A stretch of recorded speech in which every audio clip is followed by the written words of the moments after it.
Chapter 1. Tenant. The forest had a particular scent to it. A dewy moistness off the Columbia River mixed with Douglas fir, ponderosa pine, red cedar, hemlock, and maple. Overnight, a fog had rolled down from the peak of Mount Hood, the sun crackling over the ghostly landscape, glistening shadows marred by flecks of white, now warming with dawn. 16-year-old Tenant Riggin took each step over the earth with practiced care, her footfall silent as she avoided the twigs, fallen branches, leaves, and pine needles, her leather boots leaving no trail, just as Papa had taught her. 3 feet to her left, her 8-year-old sister Sophie took no such precaution. She crashed through the underbrush, thrashing her crooked walking stick as if intent on waking all of Mother Nature's creatures who dared to still be sleeping when she had to be awake. "Will you be quiet?" Tenant urged. "I will not," Sophie fired back. "If you wanted quiet, you should have let me sleep. Mama wants you to learn. You need to hunt too. Could have learned an hour from now just as good. What makes you think you caught anything at all anyway?" Sophie was annoying, but she was right. While Tenant's traps had improved substantially over the years, they weren't as good as Papa's. Half the time her bait was gone, or her post snapped, or the noose was missing. Yesterday, she'd seen a plump hare jump right into one of her twine nooses, but successfully break free, running off with her bait and half her trap in tow. She'd caught it, but only after nearly an hour. She hadn't told Mama or Papa that part. Sophie knew, though. She'd perched on a rock and laughed as her big sister chased that damn rabbit. Tenant set 6 snares yesterday, made with wire this time rather than twine. The Riggin sisters were 4th-generation survivalists, both born within 300 yards from where they now stood, and neither had ever left the woods of Oregon. They'd heard stories. They knew there was another world out there, but they had no desire to see it. More than once, Grammy Riggin had sat them down and told them the horrors of the outside world, with its pollution and greed and waste, and on her deathbed last fall, she made them promise never to take part in that debauchery. Tenant told her she never would. She swore to it. She loved their little village of 187. Correction, 188, with the birth of Lily last week. And that outside world didn't concern her. Saying that Sophie felt the same might have been a bit of a white lie. Sophie had started asking questions when Caitlin and Jeremiah's boy Kruger went to Portland for nearly 3 months. He came back different, and Tenant had caught Sophie watching him, following him around, listening to the things he said. She was nosy for an 8-year-old, and most folks around here hushed up when she came round. Not Kruger, though. He seemed to like having her ear. They both heard the scream and froze. A baby's wail, a keening from up ahead, a desperate rattling in the brush. "Oh, stars, you got one!" Rabbits made the most horrible of sounds when frightened or injured. But there shouldn't be any sound. When set properly, a snare ought to choke the rabbit to sleep, death a moment later. Quick, humane, efficient. This wasn't the sound of a dying rabbit. This was one fighting for escape. Something had gone wrong. Another scream, about 20 feet away, louder than the first. A third, this one more faint, beyond the first 2. Tenant had set 6 traps in total, all with the new wire. The excitement melted from Sophie's face. Her eyes got wider as the screams grew louder. The blood left her cheeks, and she went pale, near tears. "Make it stop, Tenant." Tenant carried a small jar of beeswax in her pack for tick and bug bites. She fished it out, scooped some on her fingertip, and pressed globs of wax deep into each of her ears, reducing the screams to dull, muted cries. She held the jar out to her sister, who waved it off. Too messy for little Miss Prissy. Sophie covered her ears instead. Tennant dropped the wax back in her pack, retrieved her knife, and extended the blade. "Come on." Sophie didn't move. Instead, she planted her feet firmly and shook her head. She said something, but Tennant couldn't make out her words through the wax. Tennant heard something else then, not from the forest, but from deep in her mind. A ringing. First faint, barely audible, but steadily growing. A single tone gaining strength, joined by others, shrill, louder, hungry, ugly. There was a pressure, too, as if her head were filling with water and didn't have enough room. Cold sweat trickled down the back of her neck. The world swooned, her vision clouded, and Tennant felt like she might pass out. She thought it was all in her mind until she glanced over at Sophie, whose eyes welled with panic. Her sister's mouth hung open as she looked up into the trees, toward the dull gray of the morning sky, her hands cupped tightly over her ears. The sound grew louder, deafening, a crescendo of screams, as if every human, animal, and creature of Mother Earth all cried together in fevered pain. Tennant was on her knees, her sister curled up beside her, as Papa burst from the bushes with a rifle slapping against his back, Mama behind him. She didn't feel Papa scoop her into his arms, didn't remember it. She blinked, and they were running through the trees, toward Bill McAuliffe's barn at the far edge of the village. She blinked again, and Papa was lowering her through the trapdoor into the cellar. Mama handed Sophie down to her, and Tennant tried to catch her, but instead they both tumbled down the steps to the dirt floor, landing in a heap. Tennant caught a glimpse of Papa's eyes as he slammed the door down from up above, Mama behind him, their faces white as paper and skin stretched tight with pain. She'd never seen eyes so bloodshot. This sound, this loudest of sounds, somehow grew louder. Oh God, why didn't Papa and Mama come down too? Chapter 2. Tennant. Sophie's scream cut through Tennant like a dull, rusty blade. Her sister's voice blended with the horrible wail coming from both everywhere and nowhere all at once. Her bones wanted out of her skin. The dirt floor of the cellar pulsed with the penetrating hum. Dust and dirt jumped, stirred angrily through the stale, musty air. Tennant rolled from her back to her side, dug her fingers deep into her ears against the sound, yet the deafening cry managed to dig further, past her fingers, through the wax, a knitting needle clawing at her brain, scraping the inside of her skull, cracking against the bone. What had started as a single high-pitched tone had grown to all sounds, high and low, both deep and shrill, screeching, shrieking, all at once. The cellar wasn't large, 10 by 10 at the most. The dirt walls were lined with wood, and cinder-block shelves filled with canned goods, beef jerky, powdered milk, gallons of water, wheat. All of this came to life, vibrating from the sound. Cans and packages tumbled from the shelves and crashed to the ground. A bag of flour burst. The walls groaned as the weight of the earth pushed in from all sides. The boards of the ceiling rattled as if stomped on from above. Still, the sound grew louder.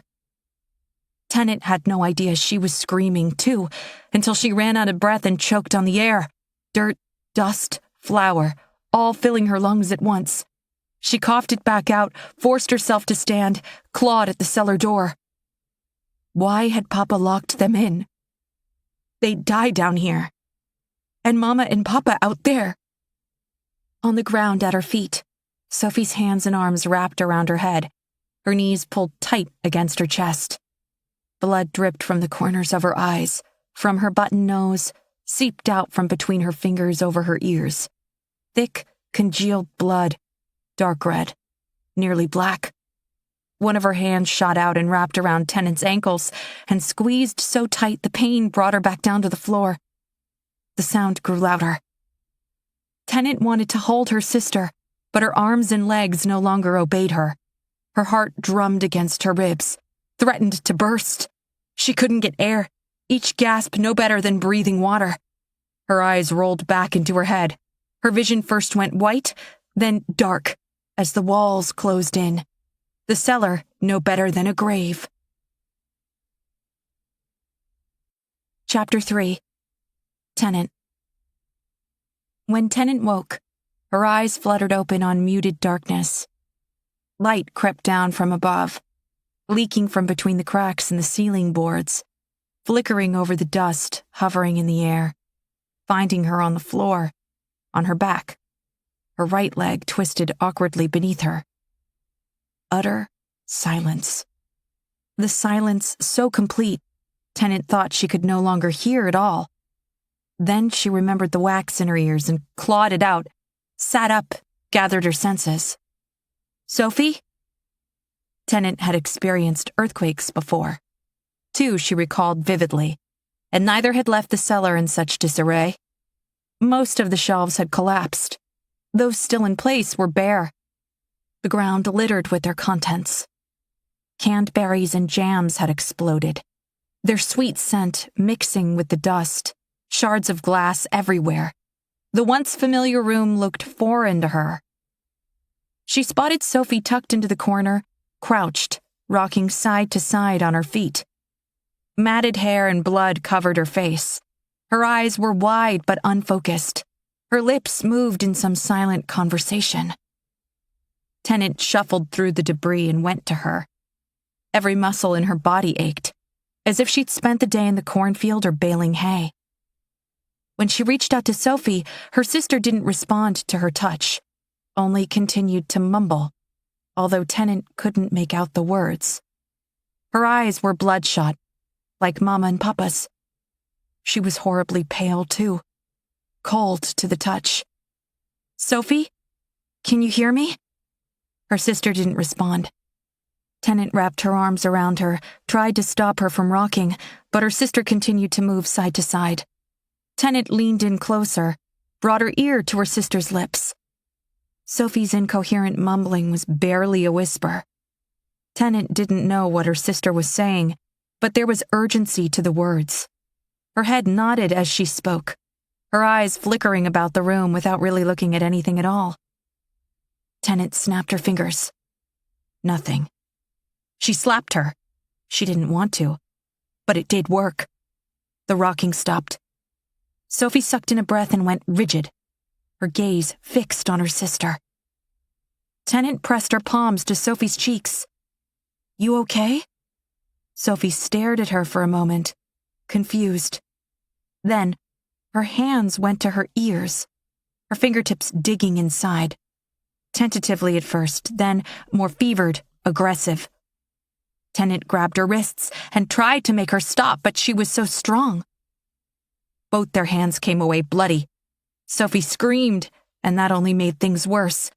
She slammed her hands against the side of her head. Can't hear! Can't hear!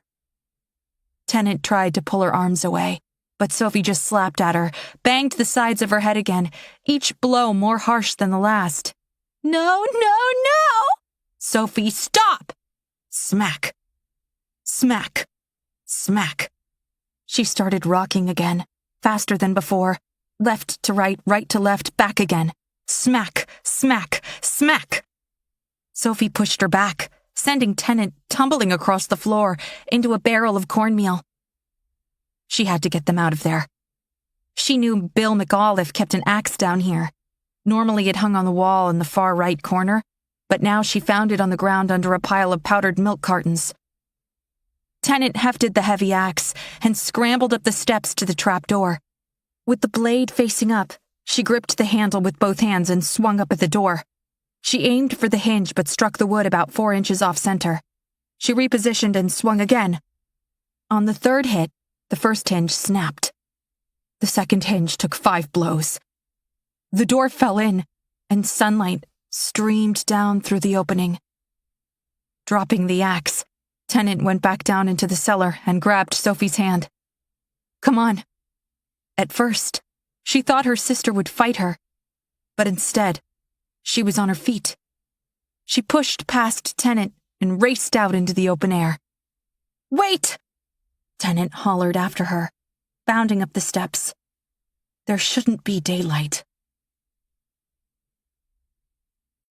Chapter 4.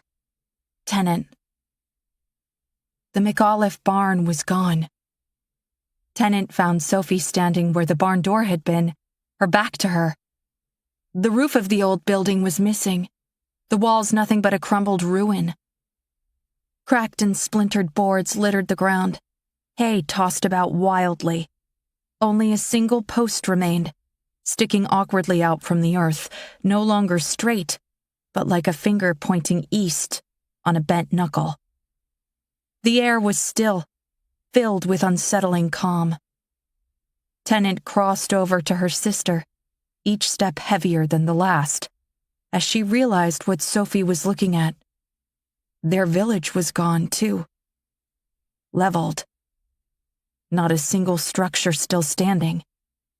Even the stone well, near the village center, had been reduced to nothing but a hole in the ground, with the heavy stones as far as 20 feet away, embedded in the dirt. There were no people, no bodies, no wildlife. Tennant's stomach twisted into a heavy knot.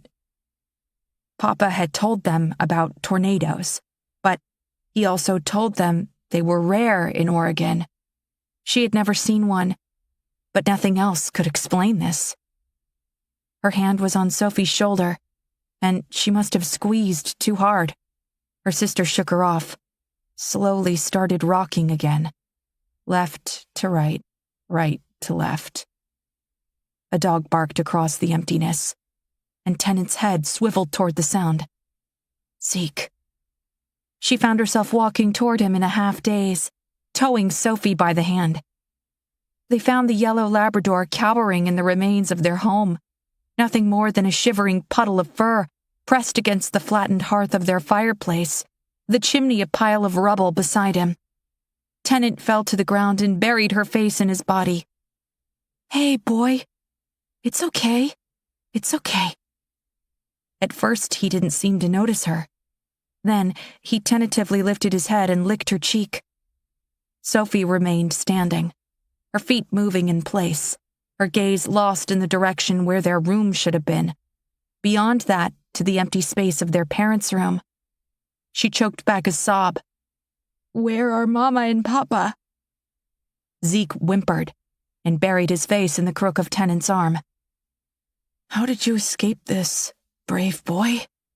she asked him. He only buried his face deeper. Sophie's eyes narrowed and she raised a hand, her finger pointing at something in the distance, toward the center of the village. "What?" She didn't answer. Tennant couldn't be sure she even heard her. Her stiff finger quivered, and she started toward whatever it was she found. Tennant chased after her, Zeke reluctantly following, his snout first on the ground, then sniffing at the air, a steady whine from his throat as he chuffed with concern. A bumblebee crawled out of the flattened grass and took flight, the only other sign of life she'd seen since leaving the cellar. Sophie had stopped beyond the well, near a large reddened heap surrounded by matted grass. Tennant froze, unsure if she wanted to get any closer. A voice in the back of her mind told her not to. Told her to turn and run in the opposite direction. Put as much distance between her and this place as she could. Zeke lowered himself to the ground. His tail thumped once, then went still. Sophie rocked again. Left to right, right to left. Her small hands closed into fists and opened again in a steady rhythm, like the ticking of a clock. A metronome. "What is it, Sophie? What'd you find?" No answer came, but Tennant hadn't really expected one. The blood seeping from Sophie's ears had slowed, but hadn't stopped. She feared her sister would never hear again. Tennant sucked in a breath, forced herself to move. She made her way to Sophie's side. She'd known the scent of death since her earliest memories. Mama had once told her she'd grow used to it, and she told Papa that she had. That had been a lie. The familiar sickly sweet odor crawled through the grass like a venomous snake, silent and fierce. Death came from the pile at Sophie's feet. But what really frightened her was that the scent of death was everywhere. The bloody mass at Sophie's feet was a horse. Beaten, pulverized, a horrid mound of flesh lay in opened waste, intestines and innards strewn about from a ragged tear in the animal's dark, glistening fur, as if it had burst under the pressure. She'd never seen anything like it. About 20 feet to their left, a horde of dark flies filled the air, dipping down to the ground and back up again in a fevered dance. Tennant couldn't see what they were feasting on. She didn't want to. Beside her, Sophie rocked. Right to left to right. Tick-tock. She reached over and squeezed her sister's shoulder. "We should go." As she took a step back, her foot rolled, and she nearly fell. Half buried, a single leather work boot protruded from the ground. A boot she recognized. Papa. Chapter 5. Tennant. When Sophie also spotted the boot, her bloody hands went to her mouth. She shuffled to the side and let out a guttural wail. Zeke jumped to his feet and began to bark. But rather than go to the girls, he fell back. His bark fell to a low growl as he watched them both warily. Tennant's legs went weak and she dropped to the ground. There was no mistaking the boot. The intricate pattern, the stitching, the deep scratch across the back of the heel from last summer when he caught it on a sharp rock in the river attempting to net trout. Papa's boot. Her gaze went to the growing hordes of flies in a dozen or more places just around the village. She'd been doing her damnedest to ignore them, not wanting to know what was there. Now, Tennant forced herself to stand and go to the nearest flies. She had to. She had no choice.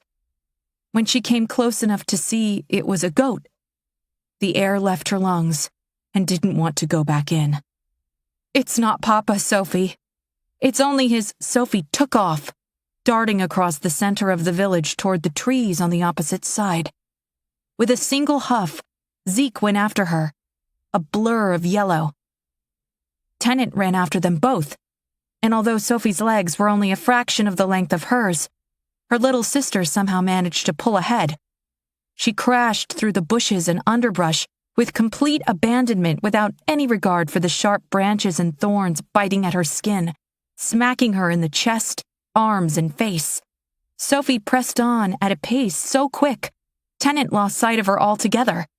If not for Zeke, she would have lost her sister for sure. Nearly 10 minutes later, as Tennant's chest burned and her legs ached, she forced herself to push ever harder. Because Sophie was racing straight for the 40-foot drop of Dalton's crevasse, the Devil's Doorway, without any sign of slowing down. Chapter 6. Martha. The headset was far too large for Dr. Martha Chan. Even with the band adjusted to the smallest setting, they kept slipping down her forehead.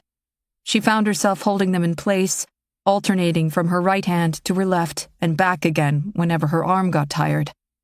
They did the job, though. The heavy thwack of the helicopter rotors were reduced to a rhythmic thump, with the metallic breathing of her pilot amplified over the speakers. "I'm sorry about that," he said again. "They're the smallest I have." He'd apologized twice now. At only 5'1", Martha was no stranger to things not fitting, particularly when it came to military aircraft. After getting picked up at just after 2 a.m. from her apartment in San Francisco, she'd been shuttled to a C-1 transport plane at Yerba Buena Island, rushed from the Army sedan up the steps, and into one of the jump seats on the port side of the aircraft. She'd felt like a child, as one of the pilots helped secure her with a double-banded belt, tugging it tight over her shoulders. She'd noted his fatigues bore no name badge or insignia of any kind. Same with the other pilot. Aside from the two of them, She was alone in the large aircraft, as it lumbered down the tarmac and took flight. 2 hours later, they'd touched down. The moment the plane stopped moving, the pilot was back, unfastening the safety harness and ushering her down the steps to the awaiting EC-135 chopper, less than 50 feet away. "Where are we?" Martha had asked, attempting to take in the airfield as they ran, ducking as they approached the spinning blades, her leather overnight bag slapping against her leg. She could see nothing beyond the lights of the airstrip and a group of hangars off in the distance. The night sky was black and gray, filled with dark, churning clouds.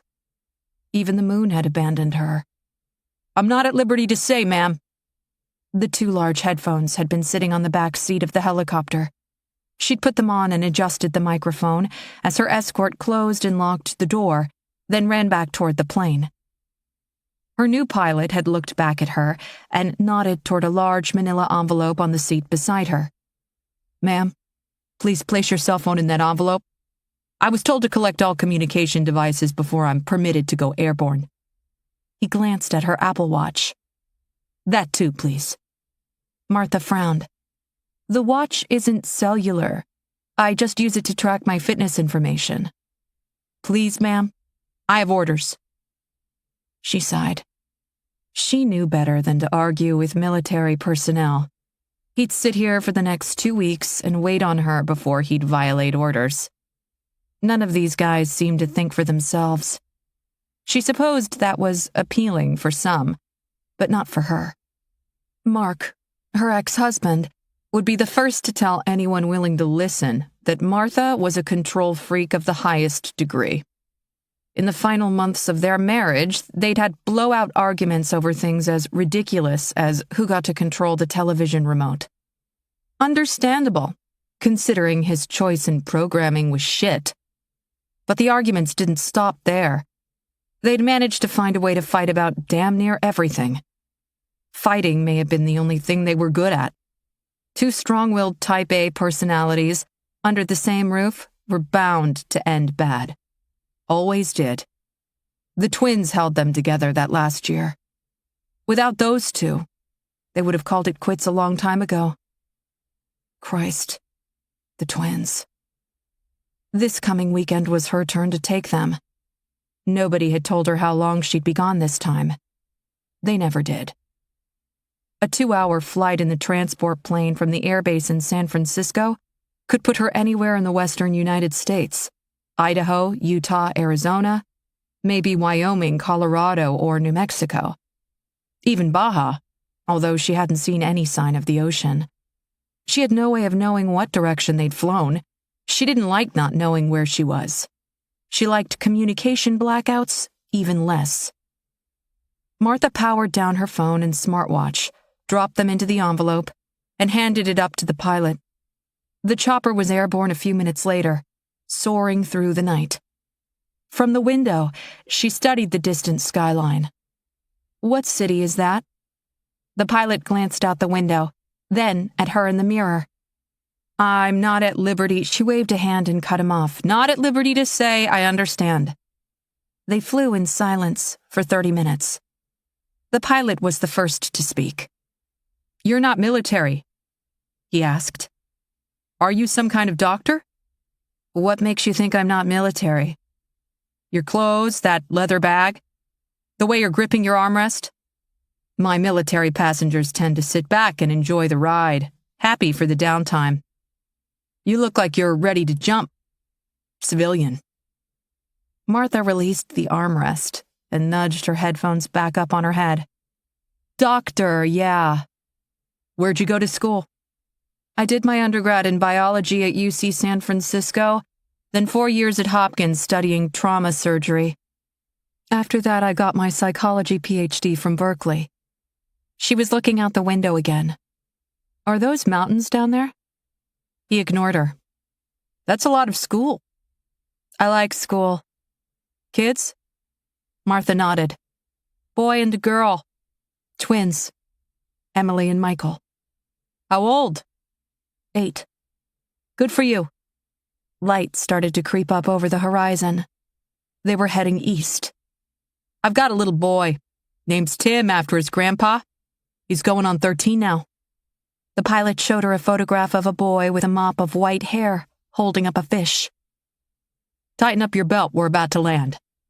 Through the window, she spotted a familiar landmark, Mount Hood. She and Mark had gone camping up here once, back when things were good. So this was Oregon.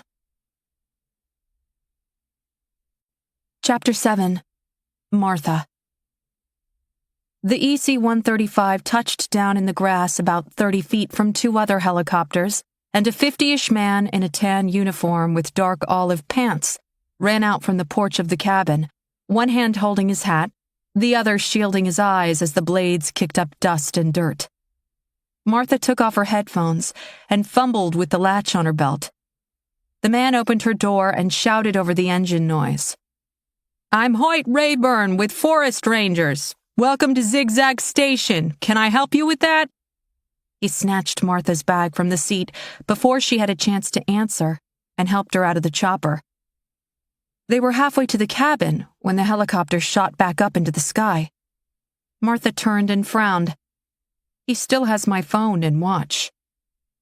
The blades of one of the other choppers started turning as a transport helicopter lowered a concrete barrier to the ground on thick cables, setting it down next to several others already in place.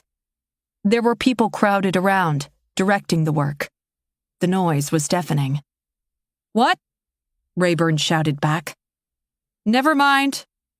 One hand still on his hat, he yelled, "Let's get you inside. They're waiting on you."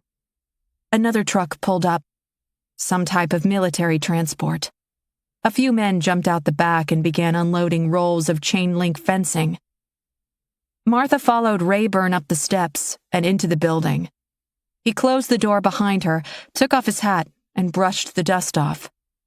"They've got a crane on the way to finish up the barrier, but the powers that be didn't want to wait, so they brought that thing in from Kingsley, probably scaring the wildlife half to death." "Why are they building a barrier?" "Dr. Chan?" A man in jeans, black boots, and a white button-down shirt stood in a doorway toward the back of the room. He was about Martha's age, with thinning, dark hair cropped close to his head. "In here, please." Martha didn't move. "You are?" He didn't answer. Instead, he turned and walked back into the room. "DIA," Rayburn said softly. "At least I think so. He got here first. I heard him on the phone." "Defense Intelligence Agency?" "Now, Dr. Chan." The man called out from the other room. Rayburn handed Martha her leather bag. "Best to keep that close."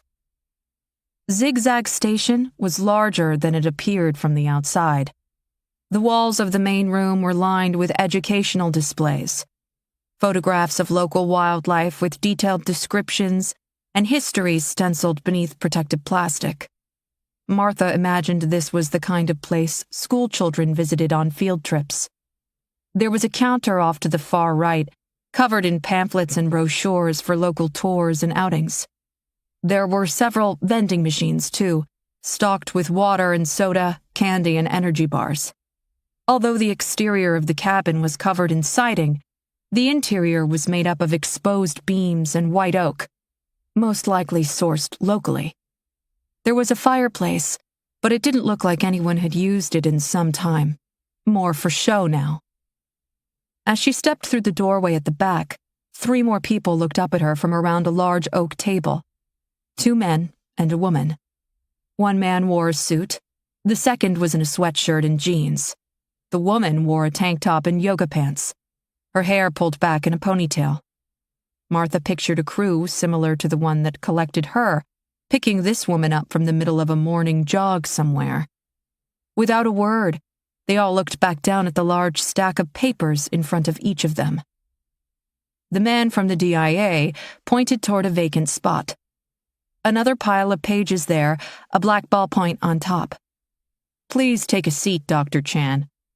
I'd like to know what we're doing here. No speaking until you've read and signed the NDA.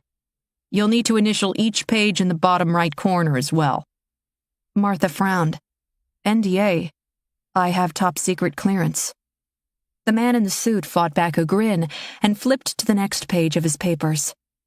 Martha glared at him. She wasn't in the mood for this. Not at this hour. This funny? Without looking up, he said, "We all have top secret clearance, Doctor. We all argued with this upstanding civil servant, and we all found ourselves no better for it. Best to read the document and sign so we can all get on with it." He spoke with a slight accent. British, but faint, like he came to the States as a child. The woman in the yoga pants glanced up at Martha, offered her a soft nod, then went back to reading. Martha placed her bag in the corner of the room, sighed, and dropped down into the vacant chair. "Can I at least get some coffee?" Chapter 8. Martha. The topmost page of the thick document simply read, "Office of the Joint Chiefs." As Martha read, 2 others joined the group and were handed NDAs of their own. A man and a woman, both in their mid to late 40s. Although dressed casually, Martha caught a glimpse of a lab coat stuffed into the man's bag, which was simply a canvas shopping bag. From their soft grumblings, she got the feeling they had been picked from a lab somewhere and not allowed time to pack.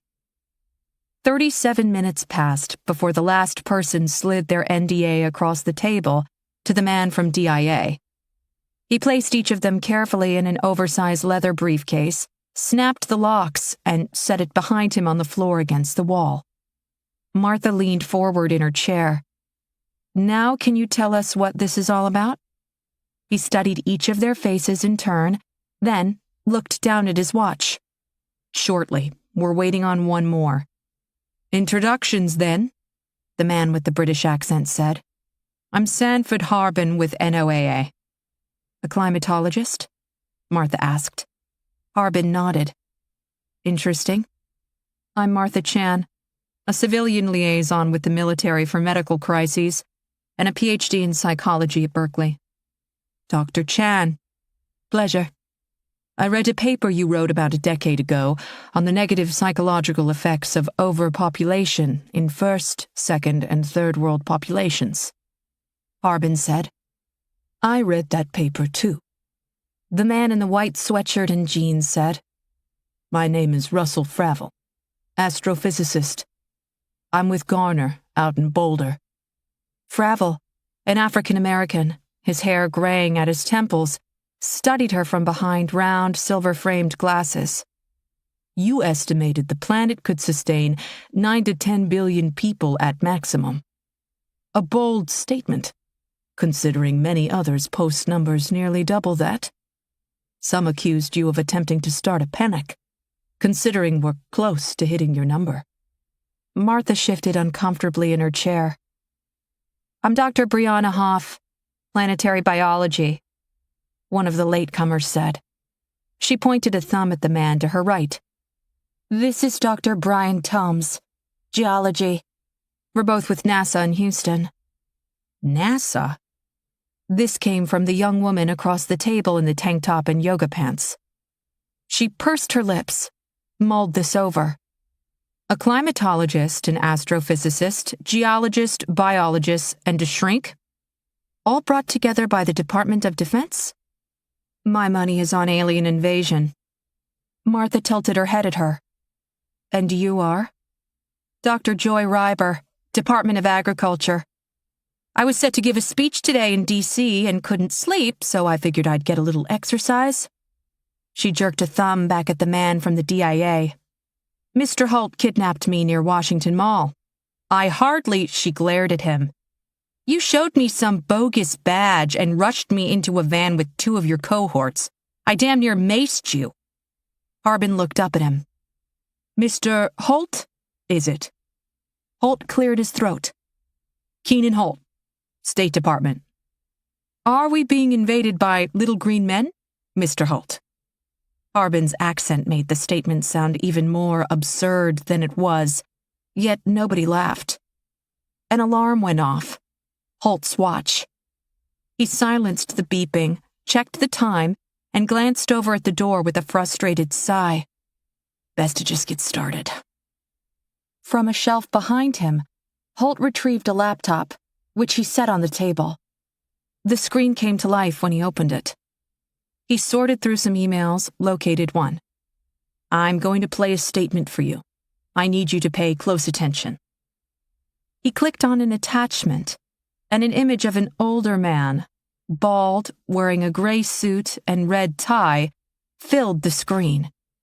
He had a mole on the corner of his right cheek and deep bags under his eyes. That's Frederick Hoover, Harbin said. He's looked better. I worked with him on a project for the U.S. Navy about 6 years ago. I believe he's with DARPA now, or at least he was the last time I spoke to him. DARPA, the notoriously cutting-edge research arm of the DoD. This was getting odder and odder, Martha thought. Holt pressed the play button. I apologize for the short notice, the ways and means necessary to bring each of you to your current location. Hoover's video began. As you may have already surmised, the nature of the anomaly requires the utmost secrecy, and your cooperation is greatly appreciated. I would be remiss if I failed to point out that the NDAs you've signed clearly state that a violation of the Secrets Protection Act of 2008 carries a minimum of 5 years in military prison and a maximum penalty of death under the Treason Act, as defined in Article 3, Section 3 of the United States Constitution. Should you speak to any unauthorized personnel, those individuals will be subject to the same. At this point, all your communication devices should have been turned in to an appropriate handler. If you've retained any form of communication device, you are hereby ordered to relinquish it immediately. Failure to do so will result in immediate charges, imprisonment, and replacement on this team. I ask that your handler pause the video at this point in order to give you the opportunity to turn in any remaining forms of communication. Holt pressed pause. Christ, Harbin muttered. Tomes, the NASA geologist, dug through his canvas bag, pulled out an old BlackBerry, and tossed it on the table, his face red. Holt took the phone and slipped it into his pocket. Anyone else? No one moved. He started the video again. I imagine you to be curious as to why you are here. Understandably so, and while I would like to offer an explanation, I'm hesitant to do so.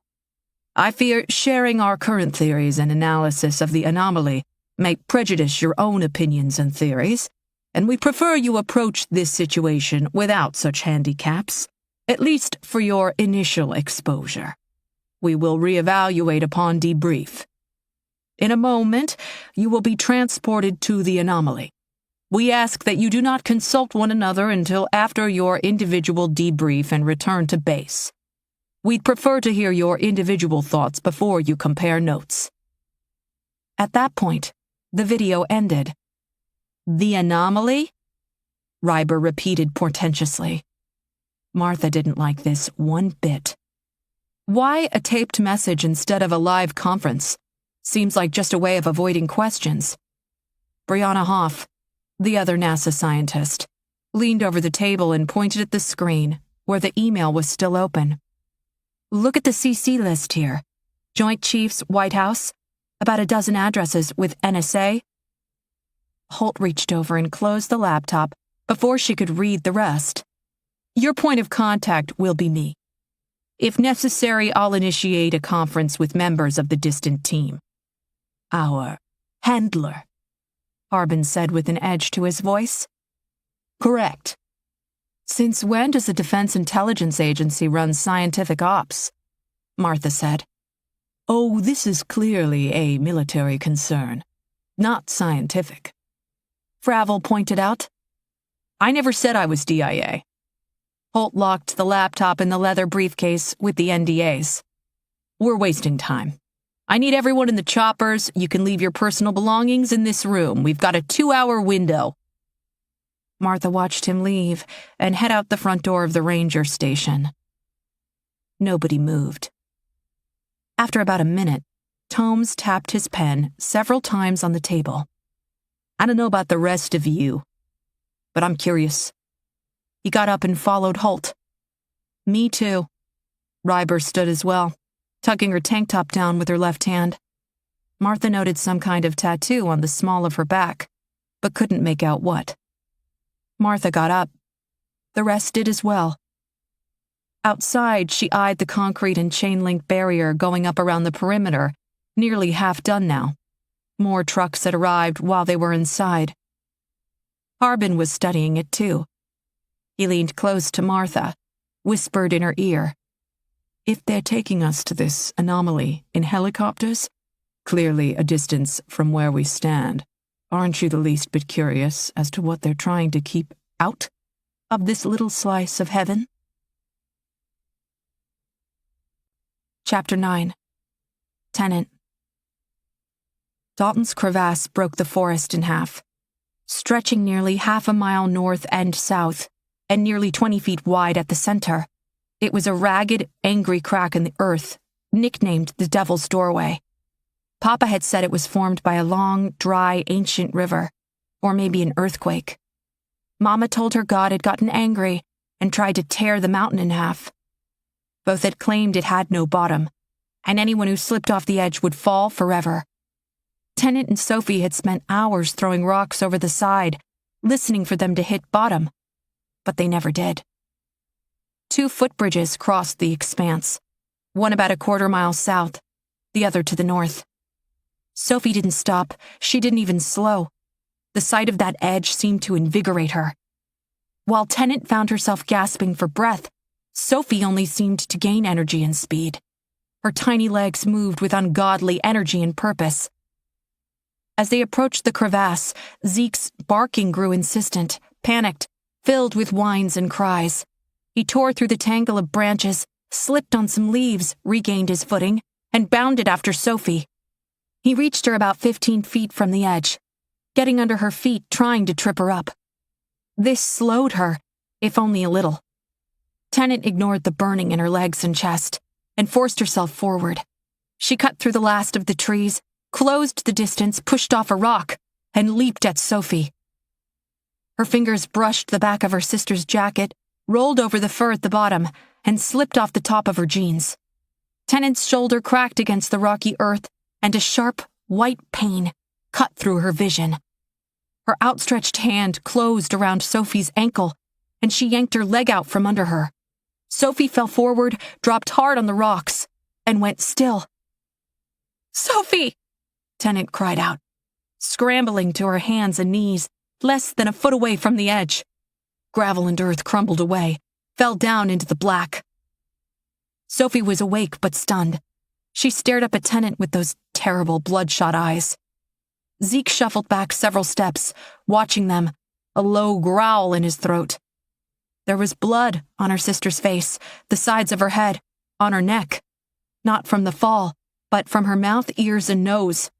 Tennant ran her hands over the back of Sophie's head, through her hair, and didn't find other injuries. But she felt hot to the touch. Feverish. "Hey, can you hear me?" There was another growl. Tennant realized it hadn't come from Zeke, but from Sophie.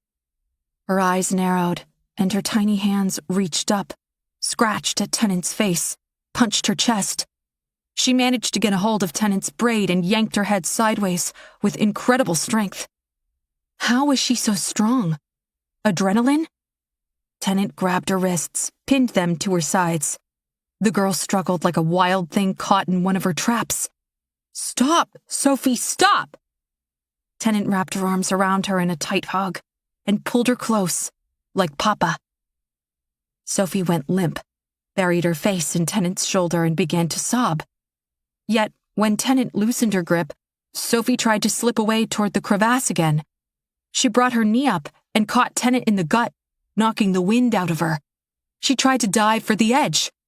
Only by sitting on Sophie's chest, using her weight, did Tennant manage to hold her down. "Let me go, you fucking bitch!" The voice came from Sophie but wasn't hers. Too deep, guttural. This inhuman thing. Zeke dropped down to his belly and whimpered, shuffled back. Sophie snarled, twisted, her feet and hands lashing out. "Get off me, you fucking cunt!" Pink tears tinged with blood dripped down her face. Her nails slashed the air, just missed Tennant's eye. Tennant slapped her. It had worked once before, but this time it seemed to anger her. Her sister screamed out a torrent of awful, filthy words, some Tennant had never even heard. Then she realized she wasn't speaking English, but some foreign tongue. Mama had taught them some Spanish, but this was something else. Sophie's head thrashed side to side as she yelled, screamed, shouted these terrible things in a fit of rage. This was all too much. Tears welled up in Tennant's eyes, too.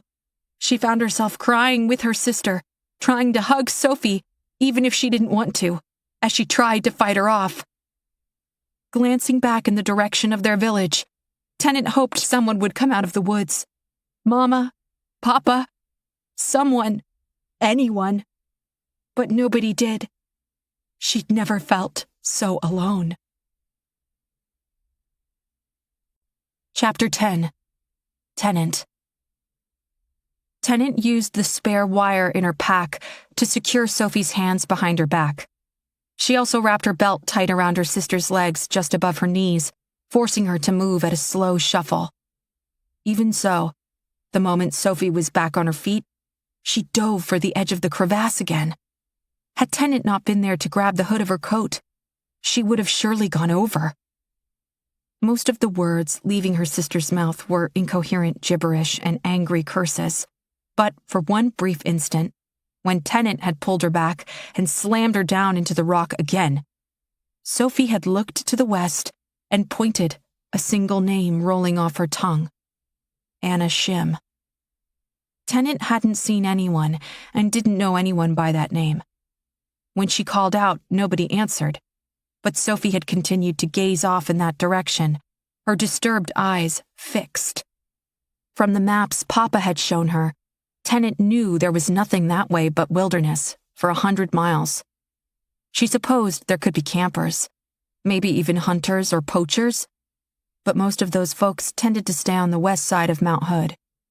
Rarely did they cross the peak and venture down this side. Too much work. Too remote. Papa once said these part-time survivalists would be the first to go when the end came. He said they would flee their homes in the cities with their unfamiliar gear and prepackaged foods and find themselves lost in the woods. Bears and mountain lions would make quick work of them.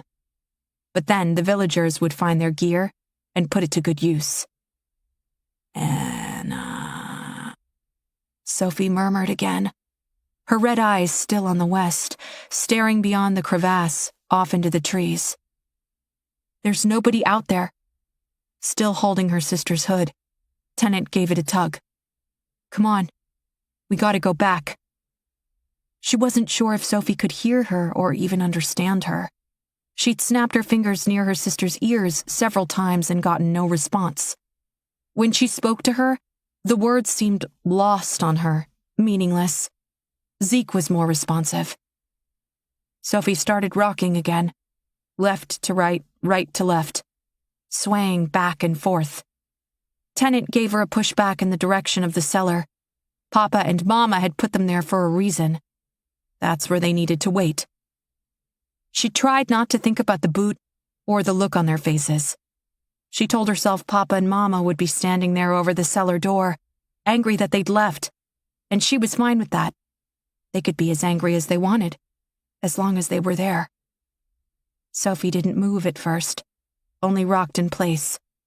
Then she looked up into the sky and started forward in an awkward shuffle because of the belt around her legs. Tennant held tight to the hood of her coat so she couldn't run off. For nearly 10 minutes, Zeke trailed behind them, darting in and out of the bushes. When he realized where they were going, he ran off ahead. He didn't seem to want to get too close. He eyed Sophie suspiciously and grumbled softly when she looked his way. As they approached the village, Tennant looked for the roof of Bill McAuliffe's barn, poking through the trees. She hoped all this had been a bad dream, and the barn would be there, and the village beyond that. Their little house. Her stomach sank as they entered the clearing where the barn had stood, stepping over the fallen boards and beams to make their way to the cellar door.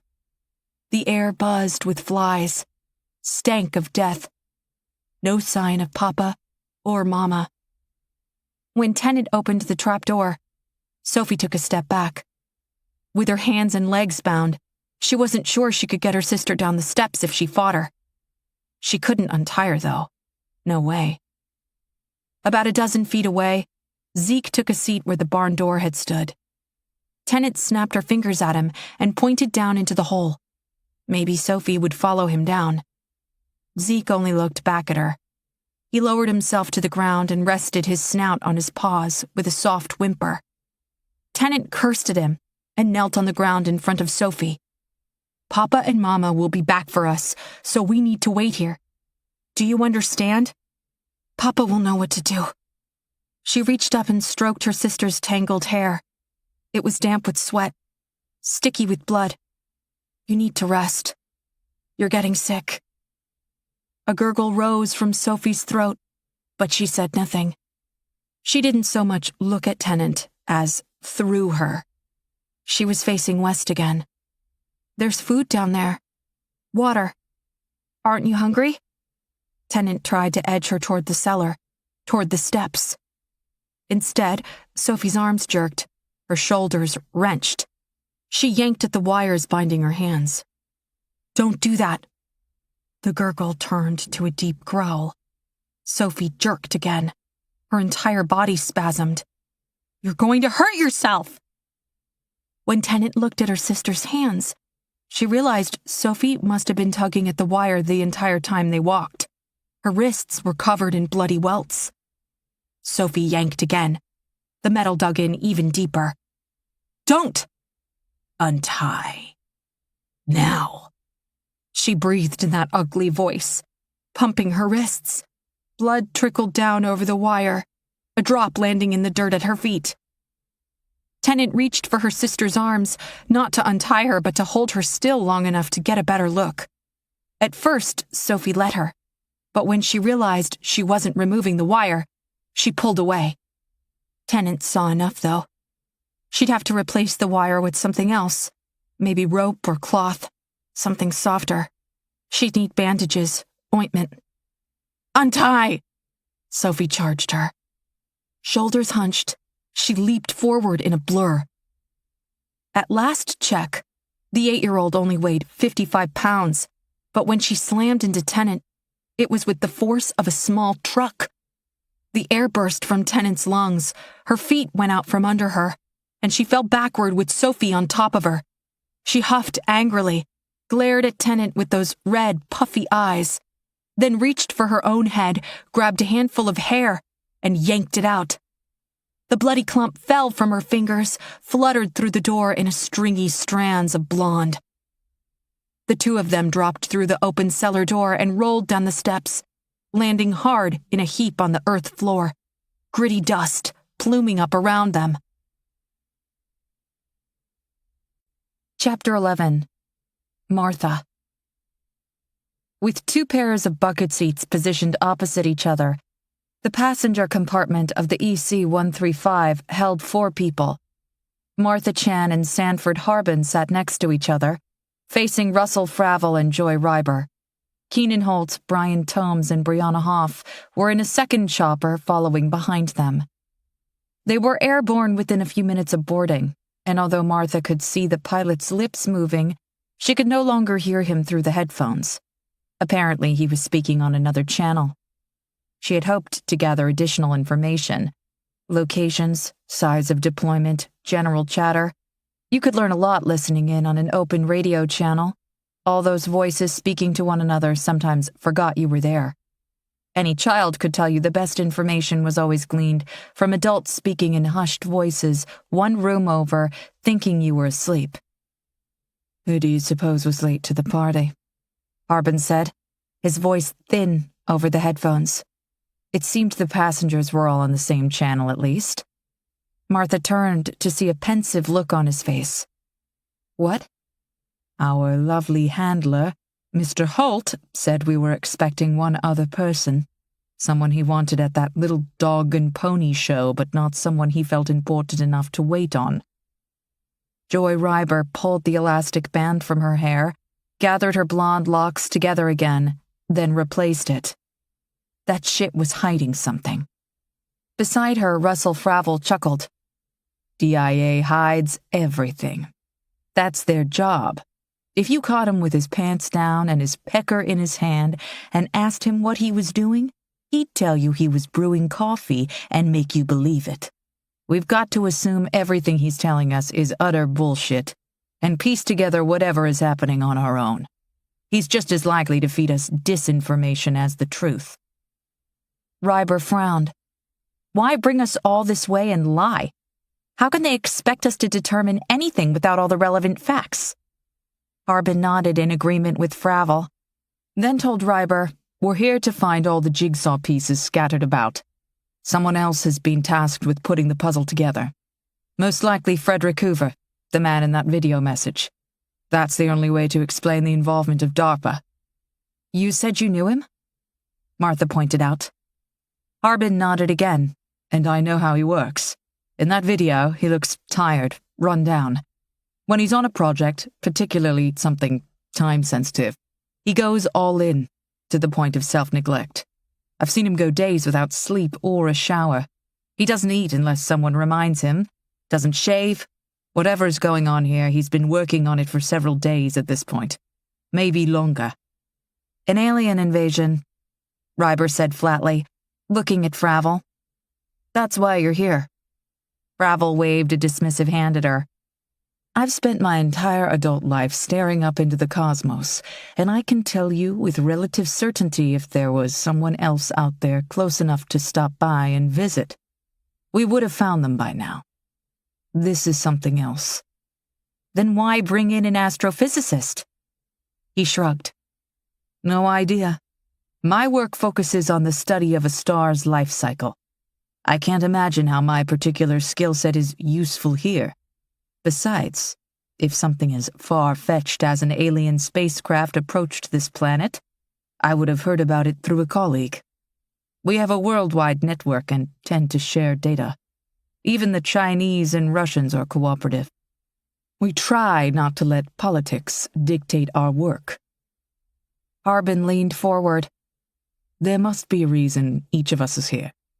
What are you working on at this moment? Of all the astrophysicists in the world, why you? Fravel thought about it for a moment. Lately, I've been following QV89, an asteroid about the size of a football field. Catalina Sky Survey first found it back in '06. Its current path will bring it close to Earth this September, but it doesn't pose a risk. Are you sure? Harbin pressed. Fravel chuckled again. If you're concerned that it's really going to hit the planet and the government's lying about it in order to avoid a panic, I can safely tell you it is not. I'm the guy tracking its trajectory. If we were all going to die, you'd see me on the internet, on television. I'd tell everyone. They'd have to lock me up to keep me quiet. This is something else. Martha turned to Ryber. You're with the Department of Agriculture, right? What are you currently working on?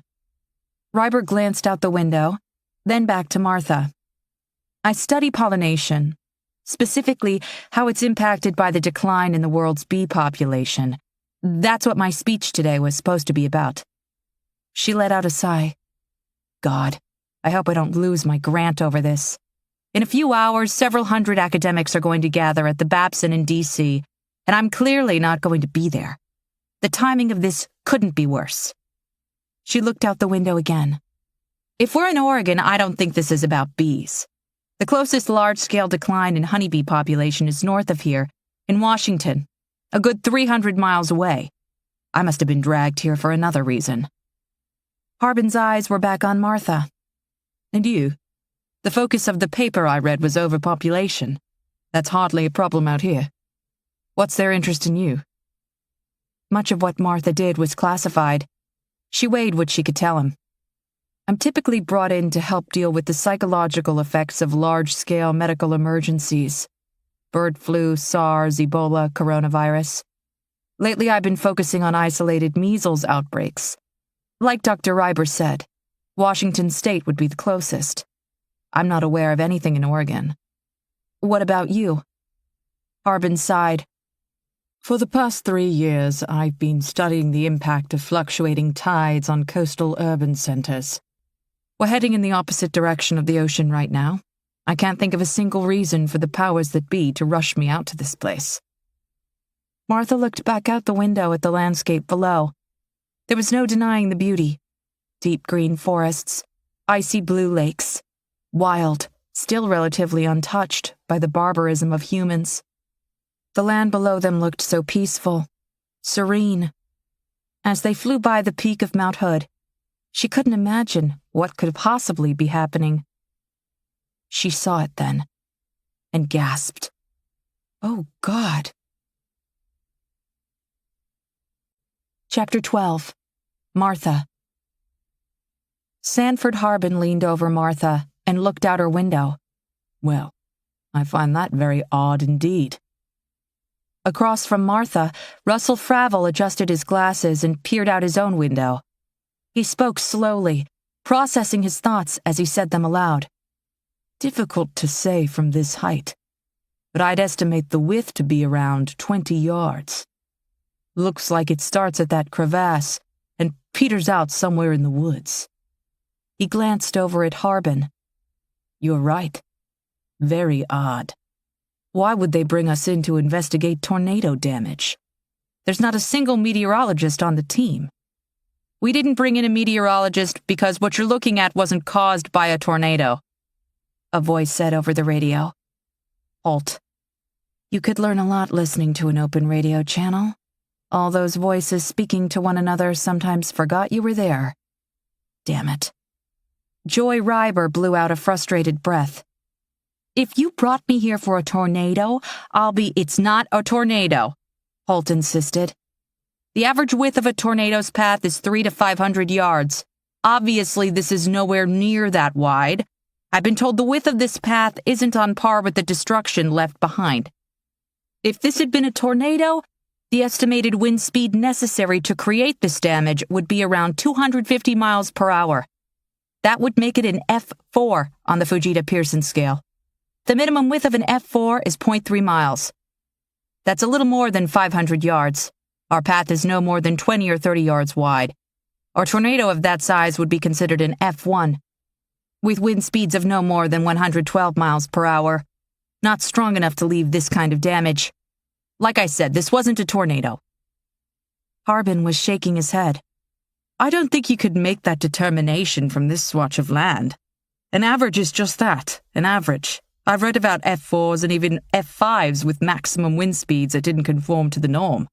I recall one in Kansas about 15 years ago that clocked in at 270 miles per hour and only left a path 30 yards across. What we're looking at is on par with something like that. An anomaly, as you called it earlier. Reiber had unfastened her safety harness and was bent over Fravel with a hand on his shoulder. The physical contact clearly made him uncomfortable, but he didn't say anything. His eyes were on her black sports bra under her loose tank top. When she noticed Martha watching him, he turned back to the window. Fravel said, The damage, though. The ground cover has been flattened. Some of those trees are snapped in half. Others appear to be ripped from the ground and tossed aside. That looks like tornado damage. Martha had to agree. The chopper hovered over the crevasse, angled so they could get a better look.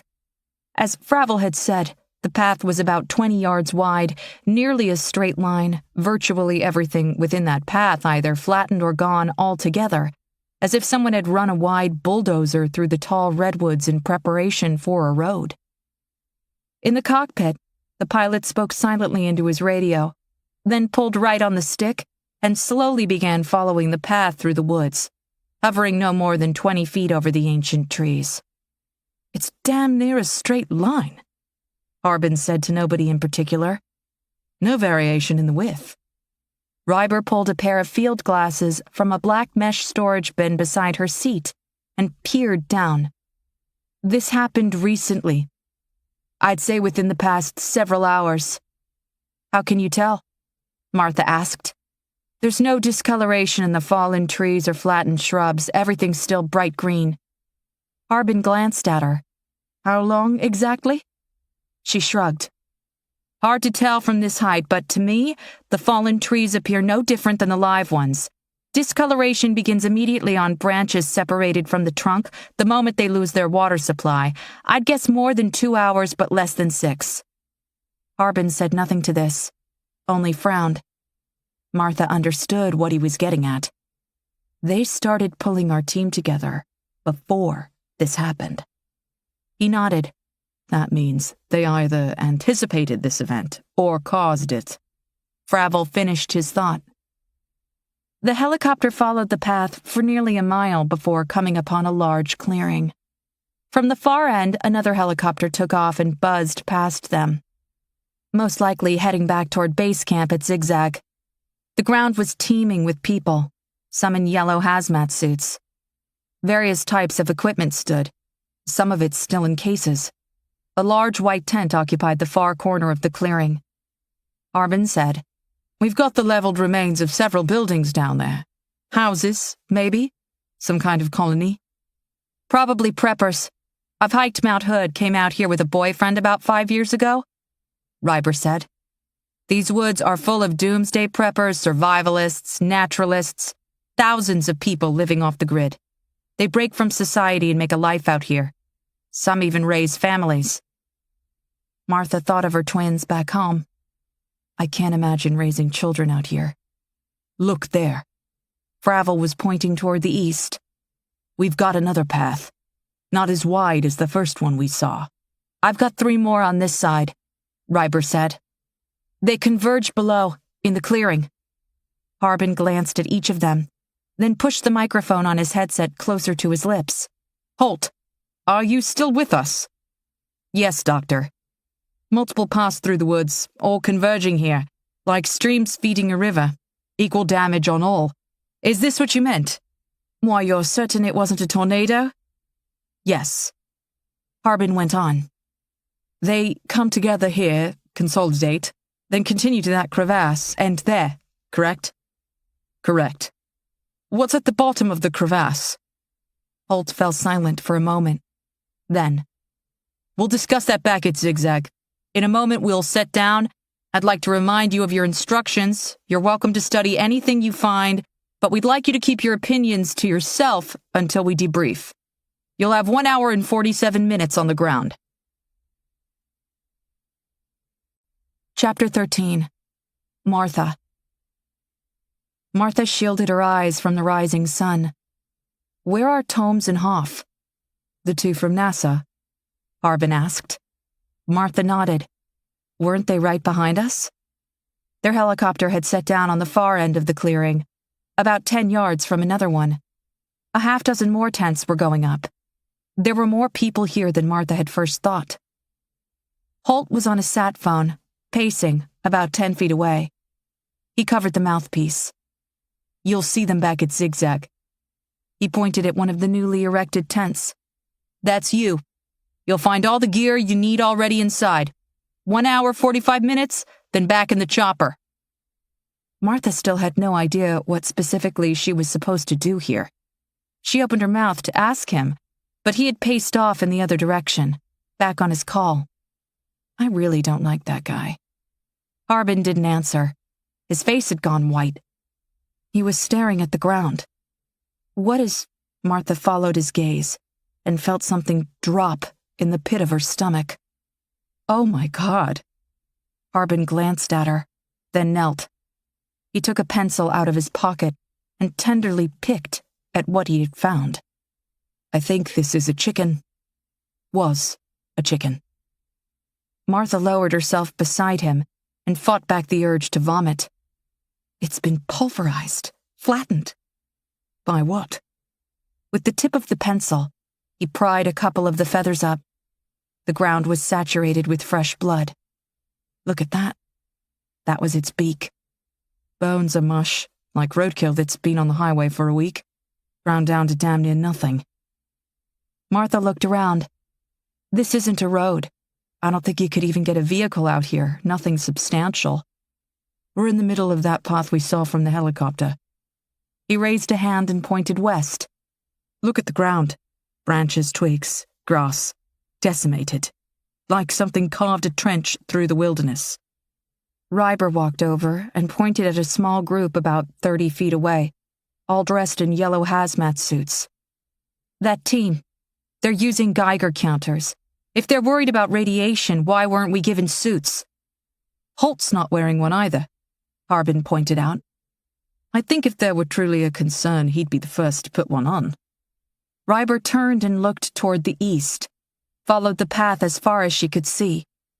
This couldn't be some kind of asteroid or meteor crash, right? Harbin shook his head. Anything like that would cause immense friction. This entire area would be scorched. Nothing's burned, just flat. Airplane crash? Ryber offered. Martha had ruled that out from the air. Not wide enough. No debris.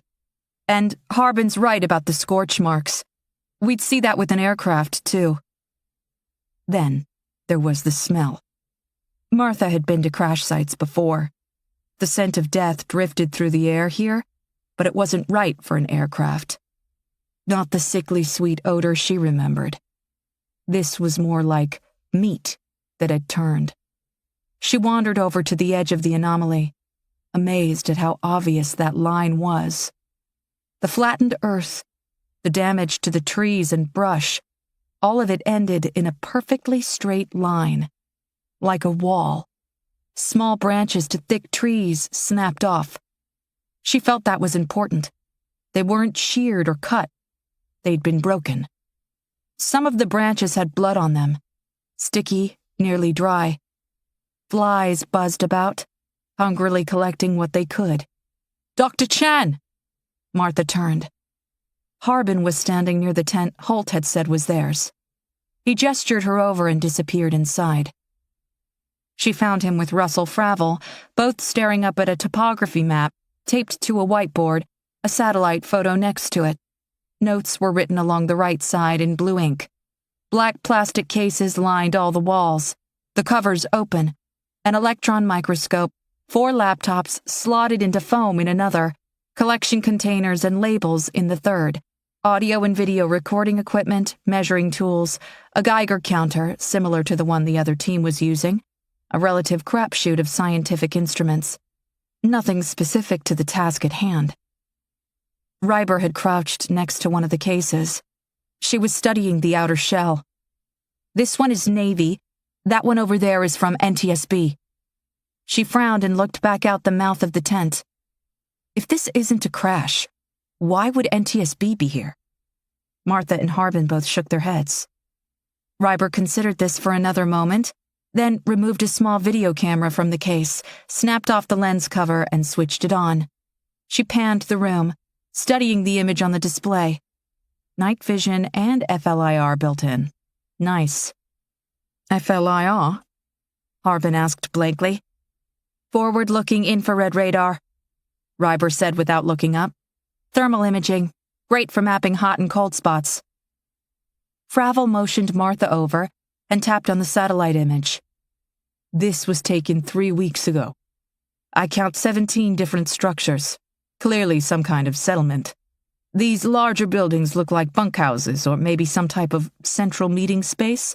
This looks like a barn. Then we've got a number of smaller buildings, probably single-family dwellings.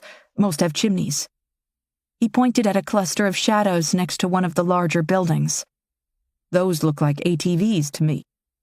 Probably how the locals got in and out of this place. The terrain is too rough for anything larger. Martha stepped closer to the photograph and frowned. I didn't see any of those things when we flew in. Did you? Fravel shook his head. That's because they're not there anymore. Did the people leave? On the ATVs? I don't think so.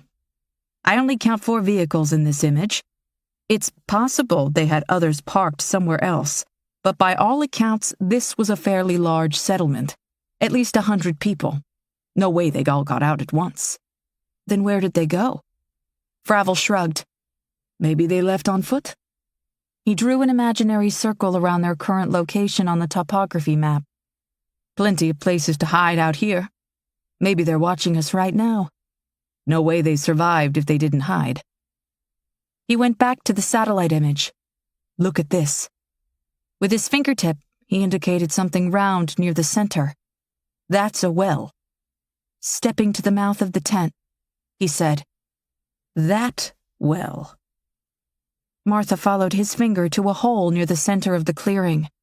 There were stones scattered around the edges, but otherwise, it was gone. She turned back to the photograph, then back to the clearing.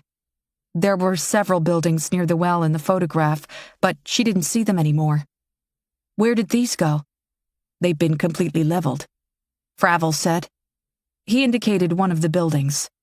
I found this one. The boards are still there, but they've been crushed, embedded down into the dirt, as if someone plowed through this place with a heavy steamroller.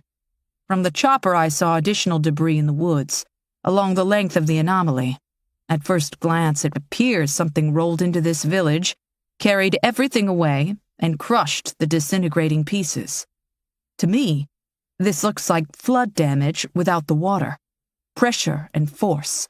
Something with substantial momentum. Think of our chicken, Harbin muttered. It might have been a balloon stomped onto the foot of a giant. Organic matter nearly gone, only the hard bits left. Fravel turned back to the photograph and indicated the well again. The amount of force necessary to dismantle concrete and stone is thousands of pounds of crushing power, possibly millions. A human body is composed of 60% water. No way a person could ever survive a force like that. Martha shivered. Are you saying that's why we can't find anyone? The force that did this was strong enough to obliterate them. It's a theory. You were told not to share your theories until after your debrief back at Zigzag. This came from Holt. He was standing at the mouth of the tent. Martha turned to him. She'd had enough. We're civilian contractors. We don't fall under your hierarchy. She gestured at Fravel, Harbin, and Ryber, then back to herself. If you want answers, we need to talk these ideas out. If we try to work this problem in a vacuum, or if you or whoever it is you answer to attempts to filter our data or control the flow of information, you'll slow us down. We may not solve this at all. One theory spoken aloud infects all others, Holt replied. It's now impossible for you to consider anything without your subconscious weighing your thought against what Dr. Fravel said. He shifted his weight to his left foot. I need each of you at the top of your game. If you get stuck on one idea and narrow-mindedly chase it down the rabbit hole, we'll lose valuable time. Martha took a step closer. Are we in danger? At least tell us that much. Is there residual radiation? We haven't found any radiation. But you're obviously concerned or you wouldn't be checking. We're checking everything, Holt countered. He eyed everyone for a moment, then stepped back out into the clearing. There's something I want you to see. Chapter 14. Martha. The extensive testing going on, the diversity of it, told Martha one simple fact. They had no idea what they were looking for. Whoever was running this operation was casting a wide net to see what they caught. As they walked past what was once the village well, Martha watched someone in a hazmat suit lower a collection tube to retrieve a water sample. The team with the Geiger counters had moved on to the far end of the clearing. At least a dozen people, including Ryber, were documenting the scene with both still cameras and videos. Another pair were standing about 20 feet away, holding what Martha recognized as PCG meters. These measured air quality. Everything from relative humidity to barometric pressure to air content was being measured. The Earth's breathable atmosphere is typically comprised of 78% nitrogen, 21% oxygen, a little less than 1% argon, with trace amounts of carbon dioxide, neon, helium, methane, krypton, and hydrogen. Martha knew these particular meters were designed to look for anything outside the normal scope, down to the microbial level. She'd seen them used at crash sites in the past. They had also been used extensively in Kuwait and Iraq, when it was thought chemical weapons were at play. The stink of death in the air came in ebbs and flows, and as they followed Holt across what was once the village center, it grew worse. She couldn't help but think about what Fravel had said. Was it physically possible for a human body to disintegrate from pressure? Harbin tapped Martha on the shoulder and pointed off to their left, a mound in the dirt. It took a moment before Martha realized this was once a horse. Flattened and crushed, several gray ribs reached up toward the sky, others were snapped in half. A blanket of flies writhed over the exposed muscle, tendons, and tissue. Her stomach lurched again, and when she saw Harbin's pale face, she knew she wasn't alone. She covered her mouth and nose with her hand, took several steps closer, then knelt near the corpse, careful not to get too close. The stomach was exposed. It had burst, but the contents pooled out around it. She leaned over, tried not to breathe, and waved her hand to scare away the flies. "What do you see?" "Eggs from the flies. Several hours old. By this time tomorrow they'll hatch into maggots." Harbin understood. "That confirms your theory. They put our team together before this happened." "This way, Dr. Chan. Dr. Harbin," Holt called out from up ahead. A few paces behind Holt, Reiber was recording everything. She lowered the video camera, glanced back at them worriedly, then continued on. Holt led them beyond the edge of the village to a secondary clearing. Several chimneys still stood. Others had toppled over. Another leaned precariously to one side, ready to fall at any moment.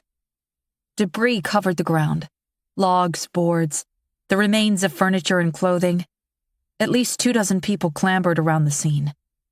They wore white jumpsuits with no distinguishable markings indicating who they worked for. Holt stopped and turned back to them, gesturing around. "You saw this from the air, and I've confirmed with sat photos. Several hours ago, these were crudely constructed single-family dwellings." "You mean homes?" Harbin replied. "This is where the people of this place lived, laughed, and cried. Until very recently, someone was very happy here. Do we know how many someones?" Holt shrugged. "At best guess, just shy of 200. "Have you searched the surrounding woods?" "They're not in the woods." "Is what Fravel said correct? Were these people somehow vaporized? A group of this size can't simply vanish." Holt pursed his lips, but didn't answer.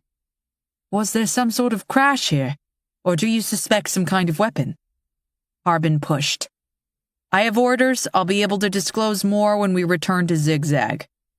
Martha was ready to punch this guy. If she wasn't half his size, she'd lift him off his feet and shake him. "Listen," Reiber said. She was standing several feet off to the left, her eyes closed.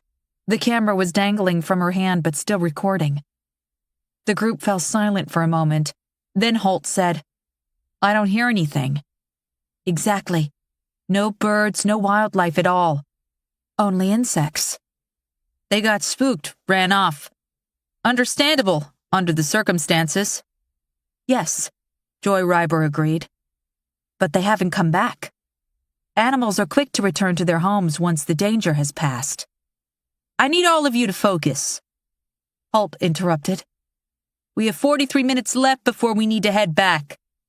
He pointed off toward a smaller path coming out of the woods on the far side of the clearing. The ground was flat. The small trees and branches were cracked.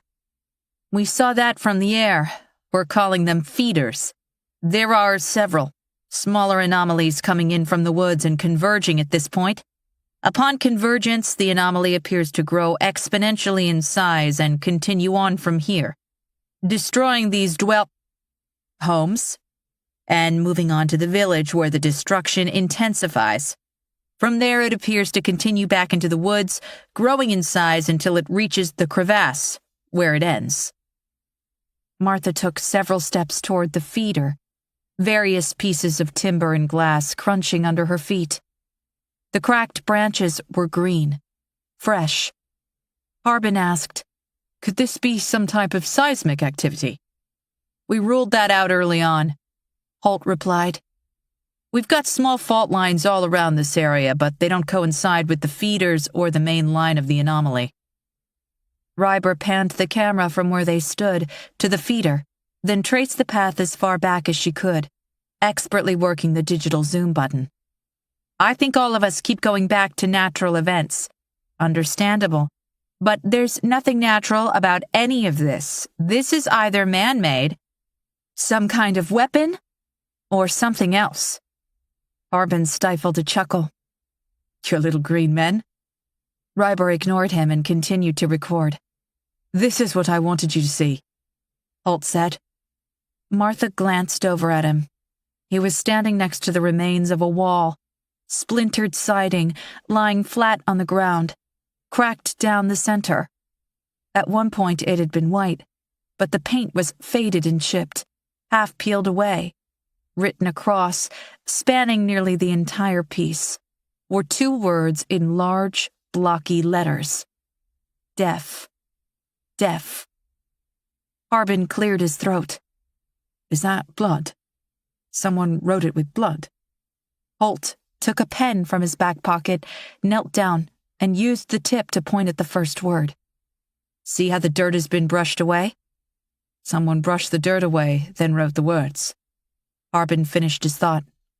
"This was written after the anomaly struck, after the wall was on the ground." "Exactly. So we have at least one survivor somewhere." Ryber gasped, nearly dropped the camera, and pointed. There was a human nail embedded in the wood on the bottom of the second exclamation mark. Martha stepped closer. Her right foot caught on something, and when she looked down, she realized it was a hand sticking up from beneath several layers of clapboard. Chapter 15. Martha. Martha fell to her knees and began pulling away the boards. "Help me!" Holt didn't move. Harbin grabbed at the splintered wood, took a large piece about 6 feet long and tossed it aside, then tugged at another. "Watch for nails." Ryber stood frozen, a hand clasped over her mouth. Martha hoped for a survivor, but as they uncovered the body, that hope quickly faded. They found not one but 2 people. When she spotted the gray clumps of hair and what was left of their heads embedded in the ground, Martha rose to her feet and had to step away. She watched as Harbin reluctantly uncovered the rest. Her eyes welled up. This elderly couple had been holding hands. Martha could determine that much.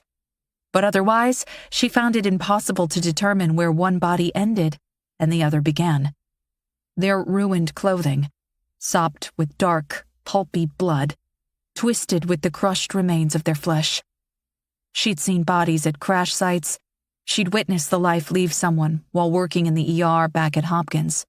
But this was an image Martha didn't want in her head. "My God, they're still warm," Harbin said softly, tentatively touching what might have been a forearm.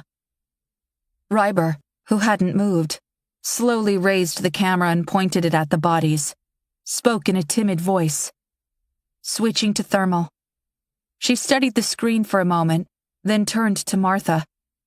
89.8 Fahrenheit. Surrounding air temp is 58.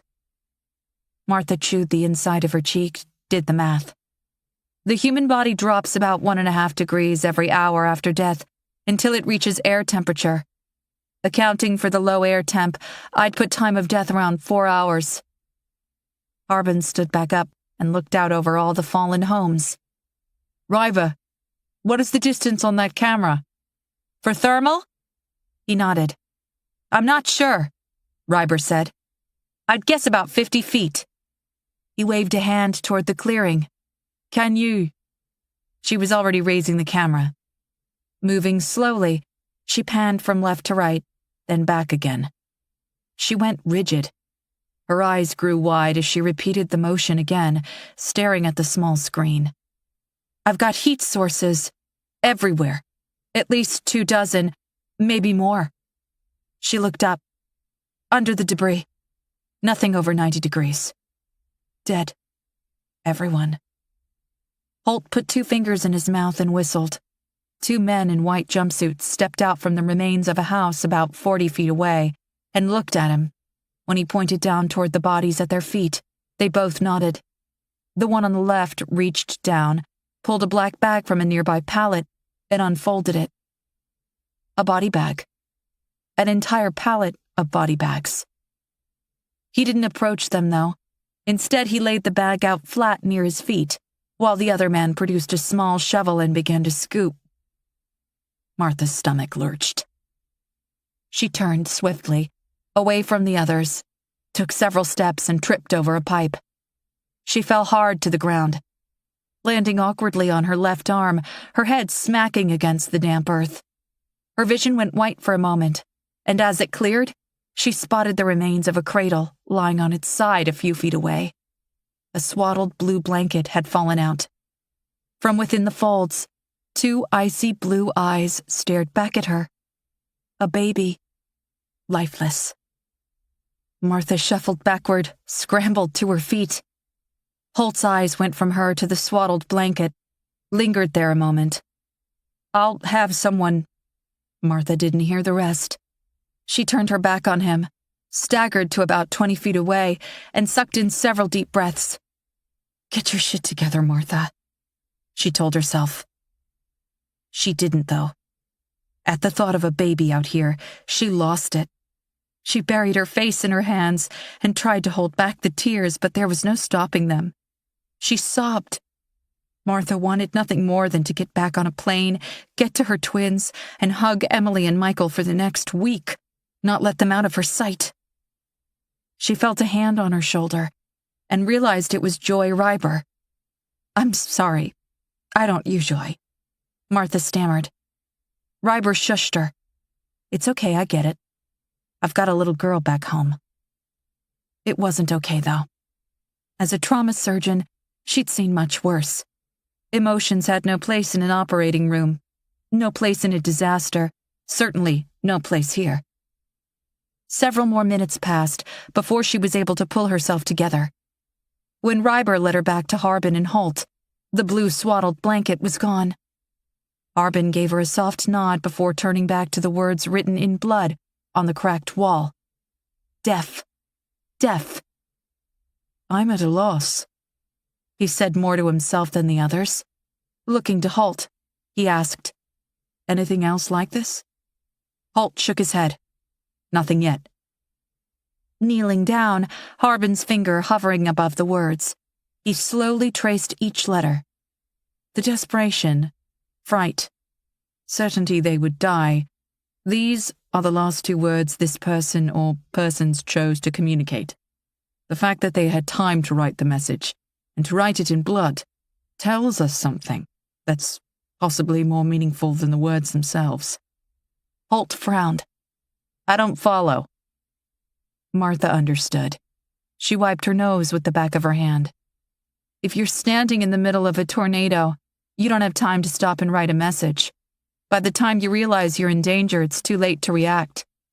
"We know this wasn't a tornado." Martha rolled her eyes. "Tornado, flood, missile attack, whatever the anomaly was, it's obvious it struck hard and fast." She gestured out over the flattened houses, then turned back to Harbin. "To your point, the person who wrote this stood in the middle of it while it was happening and left this message." Harbin's eyes lit up. "A sonic weapon of some sort." The doctors all looked at Holt. Holt shook his head. "We ruled that out. Sonic weapons don't produce the power necessary to create physical damage on this level.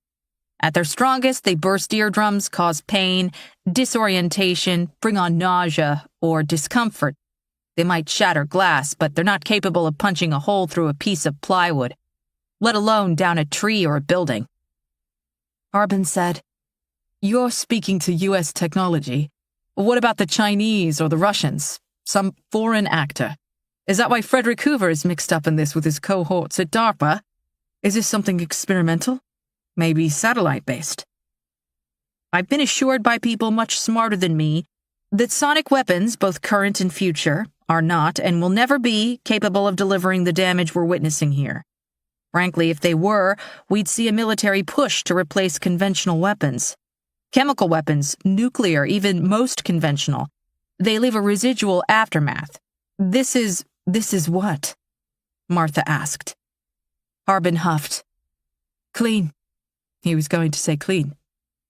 Isn't that right, Mr. Holt? Holt didn't answer. Harbin faced Martha and Ryber. We've got no radiation and a swift targeted destruction. The military considers that to be a clean weapon. Highly desirable. He stood and wiped his hands on his slacks. If this was a weapon, I guarantee someone is trying to figure out who possesses it.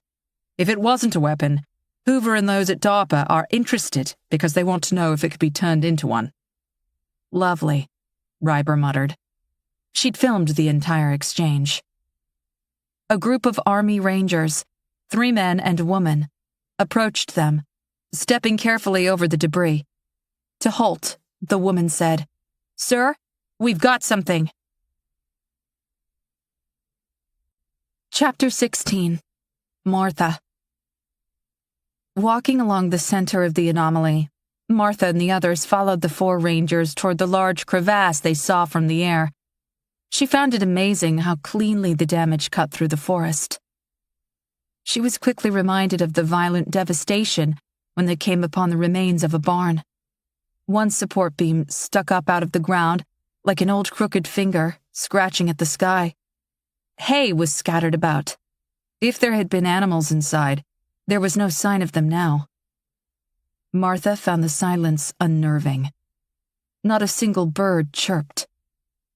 2 other Army Rangers watched them approach from the center of the debris, tense, weapons at the ready. Holt kept glancing at his watch. If there's no radiation, Martha said, why are you so concerned with the amount of time we spend here? Harbin said, I believe Mr. Holt thinks the boogeyman might come back. Could it? Holt appeared frustrated. We don't know what it is. Best to remain cautious. I've been ordered to limit exposure to 2 hours until we know more. With the camera up, Ryber slowly walked the perimeter of the barn. The soldiers carefully avoided the lens, turning with her, so she only got shots of their backs. Martha noticed none of them wore name tags on their uniforms. The female ranger led them to the center of the barn. There was a trap door in the ground, open. She produced a bulky cassette recorder with Radio Shack stamped into the old chipped plastic. We found this inside on the top steps, sir. Holt took the recorder from her, turned it over in his hand, then pressed play. Static. A young girl's voice. Mama? Papa? We're okay. Where are you? We're going to number 2. We'll wait for you there. More static. Holt rewound the tape, increased the volume, and played it again. When the message finished, he looked up at the others. Teenager, maybe? Hard to tell. She said we, Martha pointed out. We've got at least 2 survivors. Harbin said, play it one more time. Holt did. She doesn't sound deaf to me.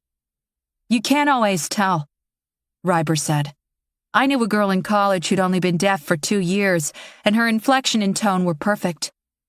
Harbin shrugged. If she didn't write that message on the wall, that means we have more survivors. That's my point. The ranger pointed the barrel of her weapon at the open trap door. We've cleared the space. It's tight, but you'll want to go down there, sir. There are signs of a struggle. A struggle? On the ground to the right of the steps. Possibly more. Hard to tell, sir. Holt nodded, took out a flashlight, and started down the steps. Harbin leaned in close to Martha. I'm not a fan of confined spaces. I think I'll sit this one out. She patted his shoulder and followed down behind Holt. A storm cellar. Holt stepped down onto the dirt floor. Martha, too. Ryber remained on the steps, panning the camera. Shelves lined most of the walls. Many of them toppled. The various canned goods and boxes they once held littered the floor, made it difficult to maneuver the tight space. A bag of flour lay in the far corner, burst, covering everything in a thin layer of white dust. Holt knelt beside the steps, where the ranger had mentioned. When Martha looked down, he was picking at something with the tip of his pen. She frowned. "Is that hair?" Holt nodded. "There are bits of scalp, too. Blonde. Any chance you grabbed a sample bag from the tent?" Martha shook her head. "Yeah."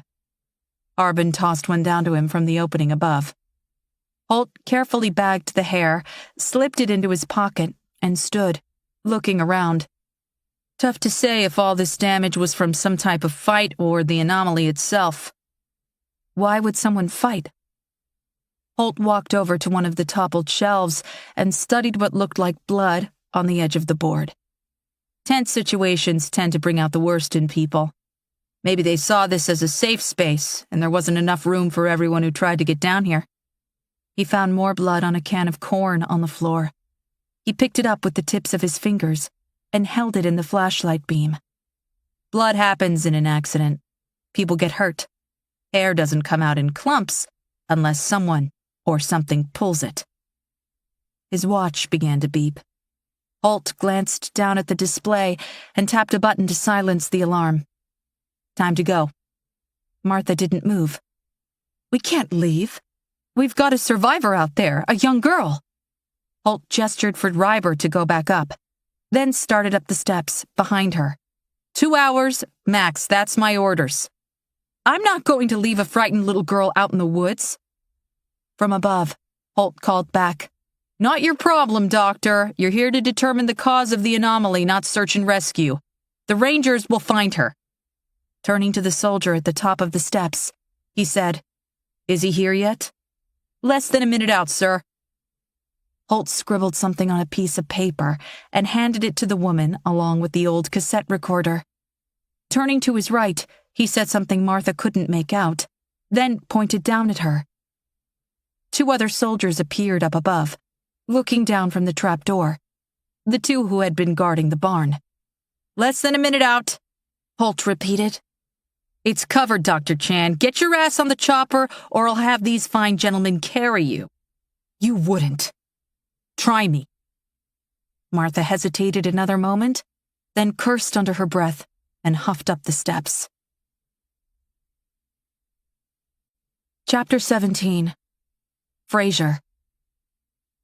Lieutenant Colonel Alexander Fraser peeled off his Velcro name tag and slipped it into the manila envelope on the seat beside him. His wallet and cell phone went in behind it. He handed the envelope up to the chopper pilot, who stuffed it into a leather bag. "Approaching 45, 121 now, sir. Stand by to disembark." "Understood." He glanced back down at the debrief documents in his hand. 45.3736 degrees north, 121.6960 degrees west, western corner of Mount Hood, Oregon. Several hours ago, he'd been asleep in his barracks at Lewis McCord, just south of Seattle. The president asked for him, a munitions expert specifically. He'd been given 15 minutes to wake, shower, and prep for departure. Because he always kept a go bag at the ready, he finished with 6 minutes to spare. The video conference with the Joint Chiefs on his way to the airfield had been brief. He was told to treat this event as an attack on American soil, employ the utmost secrecy. He didn't ask any questions, never did. He had only one concern. The debrief stated civilians had been employed as part of the investigative team. He sighed. Civilians. Fraser's father had been career Army, his grandfather before him. Neither had achieved a rank higher than captain. Neither had lived long enough to see him achieve that rank or surpass it. He lost his grandfather to cancer, his father to Afghanistan. He hadn't seen his mother in nearly 4 years. She lived in El Paso, and he had little time or inclination to take leave. Having graduated high school early, at the age of 17, and with letters of recommendation from his father and several high-ranking officials close to his father, he was accepted into West Point 2 months later. He majored in defense and strategic studies, took extra classes over the summer rather than return home, and graduated at the top of his class exactly 4 years later. From there, he shipped to Fort Benning in Georgia for basic and began a series of deployments where he quickly moved up the ranks, becoming one of the youngest lieutenant colonels in the Army at the age of 35. Civilians got in the way, slowed things down. Cogs. Fraser liked a smooth-turning wheel. The debrief folder contained several photographs. He took them out and held them next to the chopper window one at a time. Whatever caused the damage down below worked in a straight line, a damn near perfectly straight line, from what he could see from the air. In Iraq, he'd seen entire villages flattened by drone attacks, Patriot missile batteries, even Moab, mother of all bombs, bunker busters. They all left a similar scar behind, a crater with burnt, disheveled earth and debris radiating out from the center. He'd briefed on foreign advanced weaponry just last week, assured by the Joint Chiefs that no foreign actor had assets in their sky, no new satellite-based weapon or laser fired from space. The latest threat out of Russia was called 3K-22, or Zircon, a hypersonic missile capable of traveling at speeds up to 2 miles per second. Current missile defense systems were useless at that speed. Didn't really matter. Intel suggested 3K-22 was at least several more years from use. His money was on the Chinese. Nearly all electronic devices contain one or more components manufactured in China. Recently, it was discovered that many of those connected devices, everything from cell phones to Wi-Fi toasters, contained firmware which could be used for surveillance purposes. Even worse, much of the internet backbone contained hardware developed by the Chinese. In private circles, Fraser had heard talk of something called the Black Dragon Switch, a program linked to all these devices, capable of taking them over with the flip of a switch. Theoretically, they could shut off the lights and attack us while we fumbled around in the dark. Sneaky bastards, the lot of them. 10 seconds to ground, sir. Stand by. Reaching for his watch, Fraser set a timer for 2 hours. He slipped the photographs and documents back into the debrief folder, sealed it, and handed it up to the pilot. He was out the door before the skids of the chopper touched down. Ducking low, shielding his eyes from airborne dust, he ran across the small field to a waiting ranger. Fraser shouted to be heard over the helicopter. "I was told to report to someone named Keenan Holt." One hand on her hat, she nodded toward the west. "Gone, sir. Back to base camp. Time window expired. He gave me this for you." She handed him a beat-up cassette player and a scribbled note. The note read, "Contain them." Chapter 18. Martha. Dr. Martha Chan stared out the small window near the front door of Zigzag Station, a cold cup of coffee in her hand. Holt had finished with her 20 minutes ago, and now she was free to observe all that had happened while they were gone. Army personnel had managed to complete the barrier around the perimeter of the ranger station. Concrete blockades at the bottom, with 10 feet of chain-link fencing bolted to the top, capped off with glimmering razor wire. Every few feet were red signs reading, "Danger, high voltage." Soldiers were walking the length of the barrier in pairs, at least a dozen. 4 more manned the only access gate. 2 helicopter pads had been established within the perimeter, 4 more outside the gate. Numerous helicopters, EC-135s, several smaller ones, and a large troop carrier were in constant motion, ferrying people between Zigzag and the anomaly. Tents had gone up too. She counted 15 of them, all within the confines of this newly formed compound. Martha stared at the fortified fence between her and the outside world. Harbin's words echoed back. "Aren't you the least bit curious as to what they're trying to keep out of this little slice of heaven?" During the flight back, their microphones had been disabled, making it impossible for them to speak with one another. Upon landing at Zigzag, soldiers escorted them to individual tents. She'd been alone for nearly an hour before Holt retrieved her, brought her to a tent he claimed as his own, and sat her in a chair facing a video camera on a tripod. "Summarize your thoughts on what you just saw for me." Martha first looked at him, then directly into the camera. I don't have a fucking clue what I just saw. I need to call my children. When we're finished." During 30 minutes of useless back and forth, a medical tech checked her blood pressure, hearing, eyesight, and drew 3 vials of blood that she placed in a small silver case and carried out of the room. He'd finally dismissed her, told her to wait here while he talked to Harbin, Fravel, and Reiber. She hadn't seen Brian Tomes or Brianna Hoff, the 2 from NASA, since they left. He'd given her a sat phone. At least there was that. But when she dialed her ex-husband, she got only voicemail. She really needed to hear her children's voices right now. Something about a kid's voice made everything all right. Finishing the coffee, she retrieved the phone and hit redial. Unlike a cell phone, this one took about 20 seconds to connect. The line rang twice and again went to voicemail. "God damn you, Mark." She waited for his recording to finish, then left another message. "Hey, it's me. Sorry for the strange number. Please pick up or call me back. I want to talk to the little ones. All right? I'll try again in a little bit." She disconnected. Martha could picture the cocksucker staring down at his phone and just not answering. The kids probably within arm's reach. Emily had a play tonight at school. Michael had a lacrosse match. She should be there. No doubt Mark would play up the fact that she wasn't. He'd scribble something down in his little notebook for their next custody hearing. "Sorry, kids, Mom must be busy." The door opened and Harbin came through, Dr. Fravel a few paces behind him. "Where's Holt?" Martha asked. "Still grilling Reiber." Harbin stepped up beside her at the window. "I don't like this one bit." Fravel collapsed into a chair, eyeing the sat phone in her hand. "Does that work? Can I see it?" Martha tossed the phone to him, watched him peck in a number. After about half a minute, he left a message, disconnected, and set the phone down on the table. "Did he ask either of you about crop circles?" Harbin's eyebrows went up. "Crop circles?" Fravel nodded.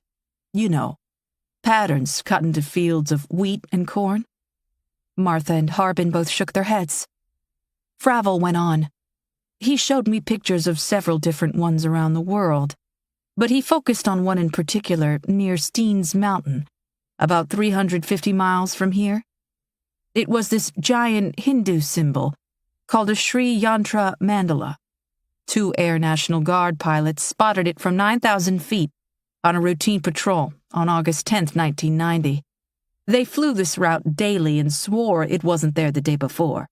This thing was huge, 13.3 miles of lines carved into a dry lake bed. Each line measured exactly 10 inches wide and 3 inches deep. Large, perfectly shaped squares, circles, and triangles, all coming together to create this ancient symbol. The Army went out to investigate, and when they got up close, they didn't find any sign of tool marks. No tire tracks in or out, nothing but the ones they created. "Haven't they proven those things to be hoaxes?" Martha asked.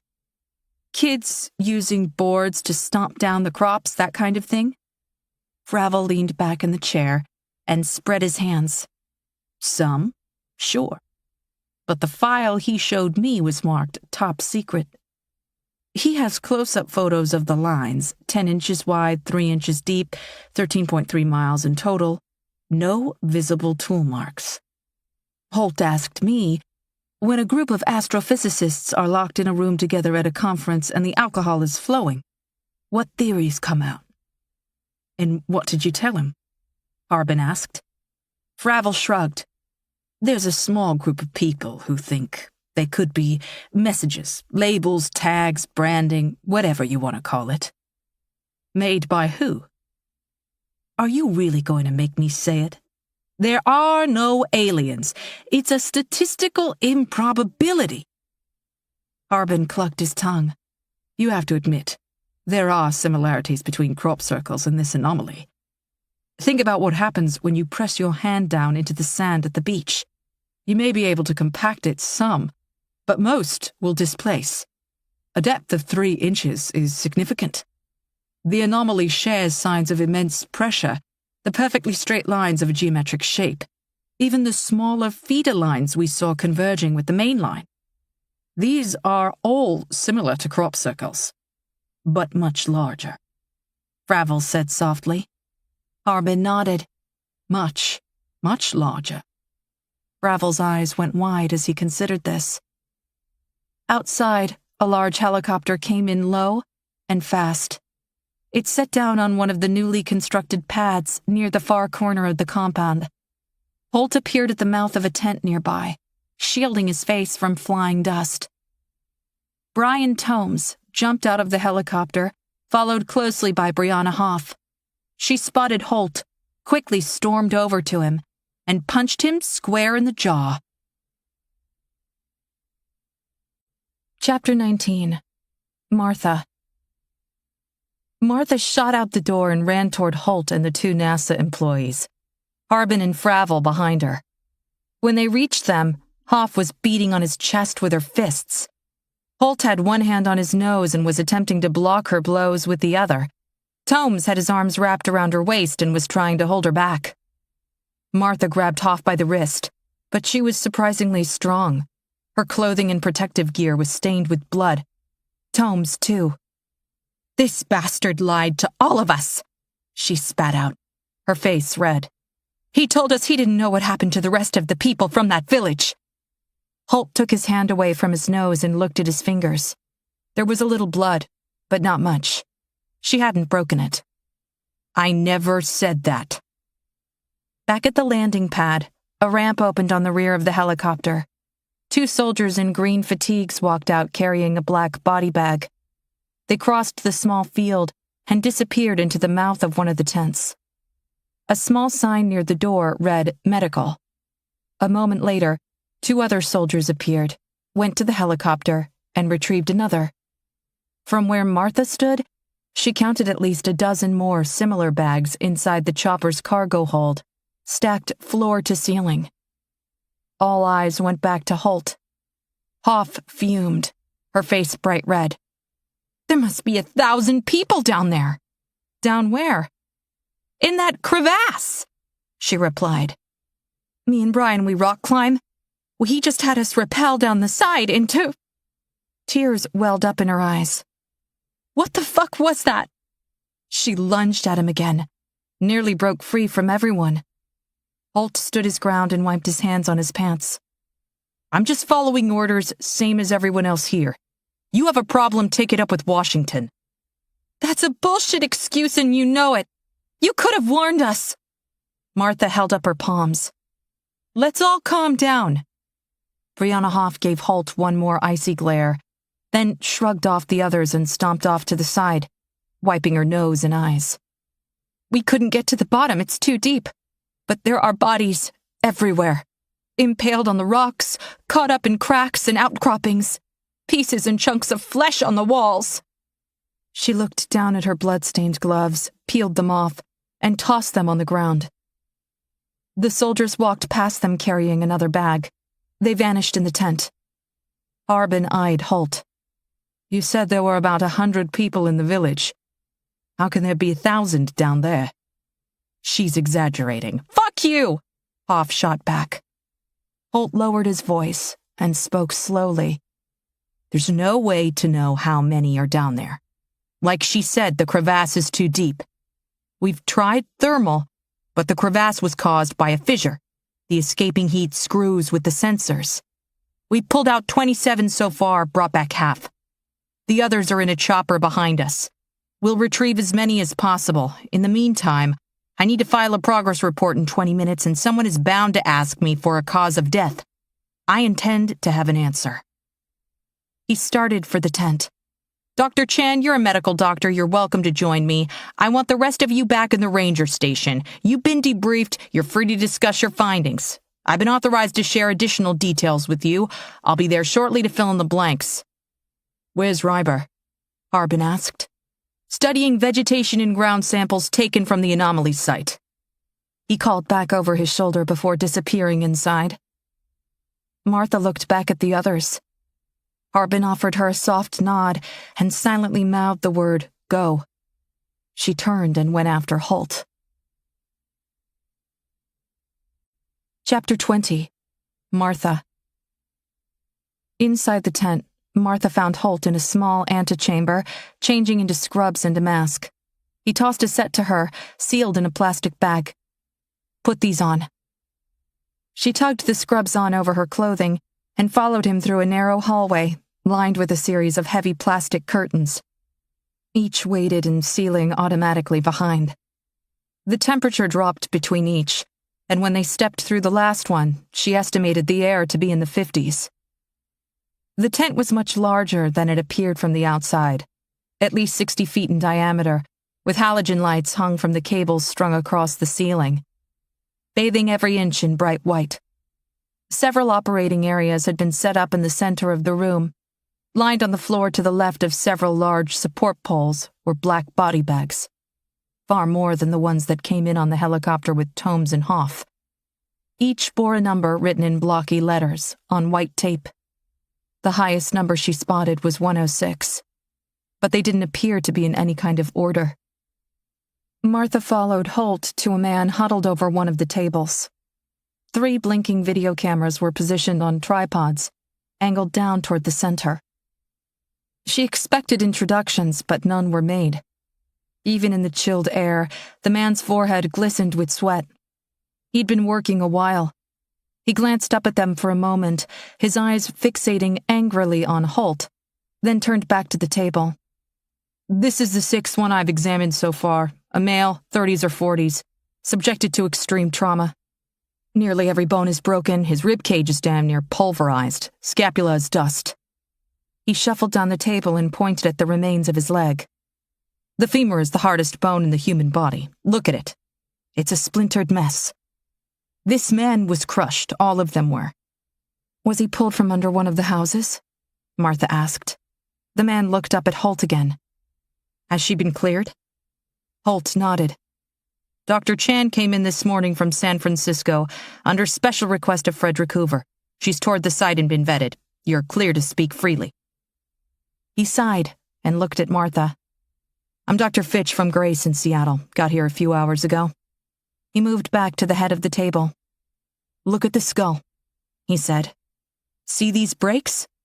Most impacts have a central point of collision, and the breaks branch out respectively. Worst at the center, less so as distance increases. What you're looking at was caused by thousands of pounds of force applied equally over every portion of his body and sustained for at least a minute, maybe longer, like he was placed in a large vise, or one of those machines used to crush cars." The first 2 soldiers pushed through the plastic curtain, carrying another black body bag. When they started toward the others along the wall, Holt stopped them. "Place that one on the table here." He gestured toward a wide aluminum gurney beside them. Fitch glared at Holt with frustration. "I need to finish all the others first. You promised me more help. Where is it?" Holt ignored the question. He stepped over the body bag and tugged the zipper open. Martha swallowed and covered her nose as the smell lofted up. The body inside was a woman, maybe in her 60s. It was difficult to tell. Her clothing was shredded. Her right arm and most of her face were covered in abrasions. She was missing a shoe. Her ankle on the other foot was bent at an unnatural angle. No obvious signs of bruising there, so the break had occurred post-mortem. Fitch's gray eyebrows were bushy, unkempt. He stepped closer. "What's that odor? That's not decomp. Where did this woman come from?" Holt told him. "Interesting." He reached down with a gloved hand and raised her right arm, his fingers inching tenderly from her wrist to her elbow. "There's a break here, in the ulna. This feels like a standard fracture, not from extreme pressure like the others." Reaching to his left, he picked up a device that looked like a large camera with a dome over the lens. A Max-Ray portable X-ray machine. Martha had used one before in Honduras and more recently at the crash of an Airbus A310 outside Houston. This unit was a little smaller, appeared new. Fitch raised the device, pointed it down at the woman's body, starting at her head and working his way down. He stared at the digital display for several seconds, scrolling through the images. We've got numerous fractures, but these appear to be related to her fall. Her eyes were slightly open, both lined with red. He reached down and pulled back her left eyelid. This is peculiar. Holt stepped closer. What? Martha saw it too. The blood came from her lacrimal. Her what?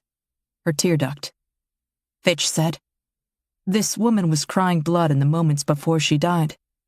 Turning her head, he studied her ear. There's blood in the ear canal too. She was hemorrhaging. Martha ducked down and looked at her mouth.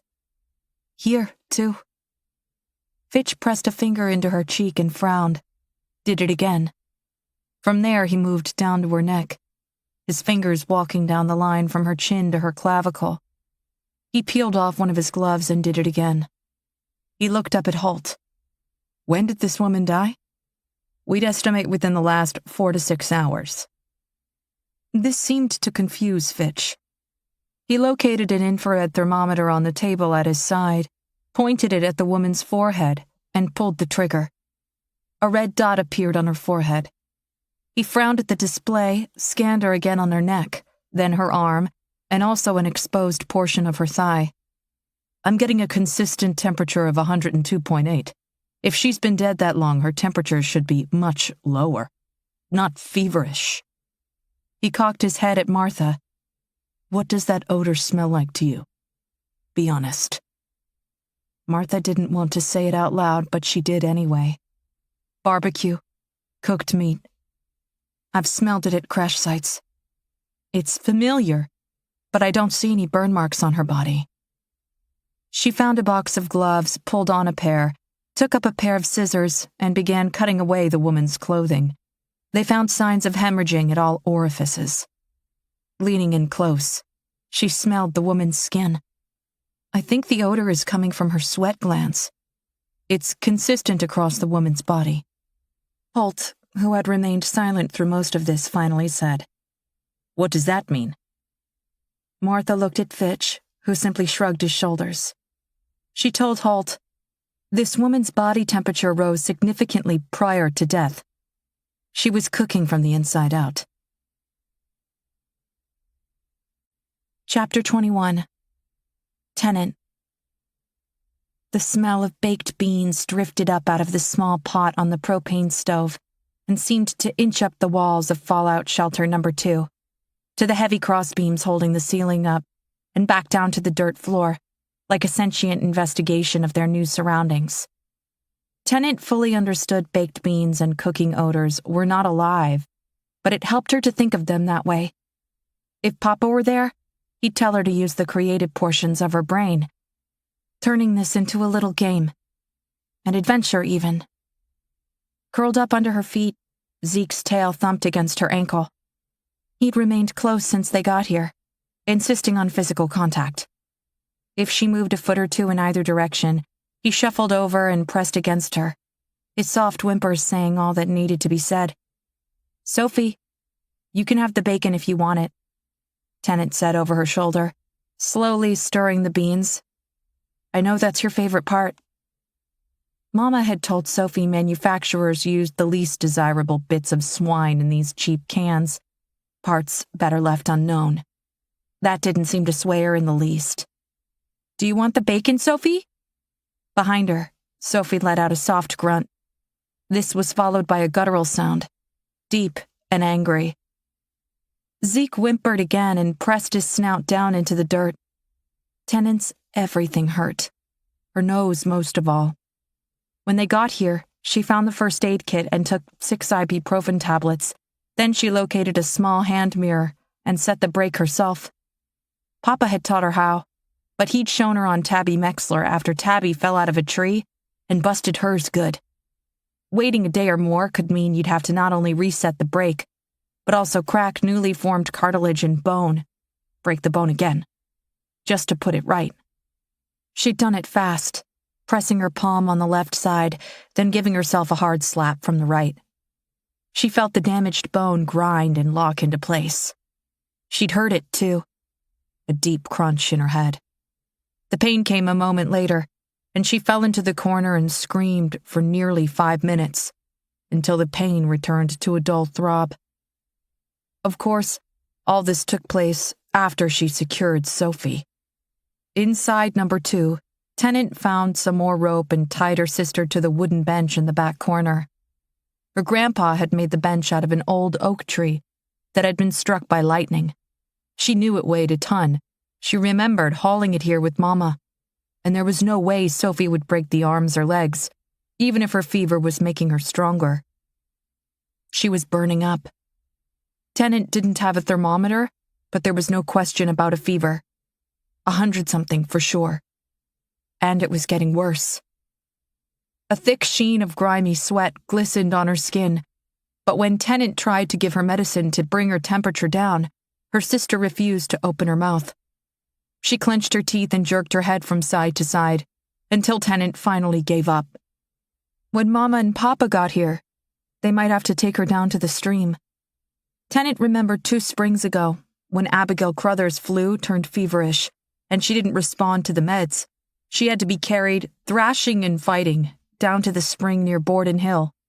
She was only 9, but the adults had to work in shifts of 3 to hold her down in the water. That took nearly 3 hours, but her fever eventually broke. There was no way Tennant could manage Sophie on her own. She had to wait. Someone would come. On the stove, the beans began to burn, and Tennant slid the pot off the flame before switching off the propane. "Do you want a hot dog?" she asked her sister. "I'll make you one if you'll eat it. I'll make you 2 even." Tennant didn't much like the freeze-dried hot dogs. Even when boiled in water, they never seemed to taste quite right, not like the refrigerated ones. She'd had those once, and they were so good. Sophie had never seemed to care. She'd eat those horrible protein bars Papa liked so much, too, even though they tasted like sawdust. She scooped a serving of the beans onto a plate and turned back to Sophie. Her sister had gone silent. Her head was cocked oddly to the left, her eyes rolled up to the side, staring at the ceiling. As Tennant took a step closer, she noticed Zeke was looking up, too. His ear twitched. Her heart jumped. "Is someone here, boy?" He gave her a quick glance, then looked back up, a soft growl in his throat. His tail thumped once against the floor, then went stiff. Like before, the ringing started deep in her head, as if someone tapped a fork against the side of a glass bottle off in the distance, barely audible. Instead of fading away, though, the ringing grew louder. She dropped the plate of beans and frantically glanced around the room, her eyes landing on the first aid kit still open on the table. She shuffled around the contents, found a wad of cotton balls, and pressed 2 into her ears. Her sister remained still as a statue, as she pressed cotton into her ears, too. Even Zeke didn't fight her, but she had to work fast. He was trying to scurry under the table. The sound grew louder. Even through the cotton, that single tone increased. Tennant couldn't tell if it was getting closer, amplifying, or both. But within moments, the sound was everywhere, louder than her own screams. Chapter 22. Tennant. Tennant dug her fingers into her ears, jammed the cotton in as deep as it would go, but it didn't seem to help. The sound was as loud within her mind as it was everywhere else. The table began to vibrate. As she watched, the first aid kit shuffled across the table and fell to the floor. Sophie tried to stand. She got up in one quick spastic motion, as if every muscle in her body tensed at the same time.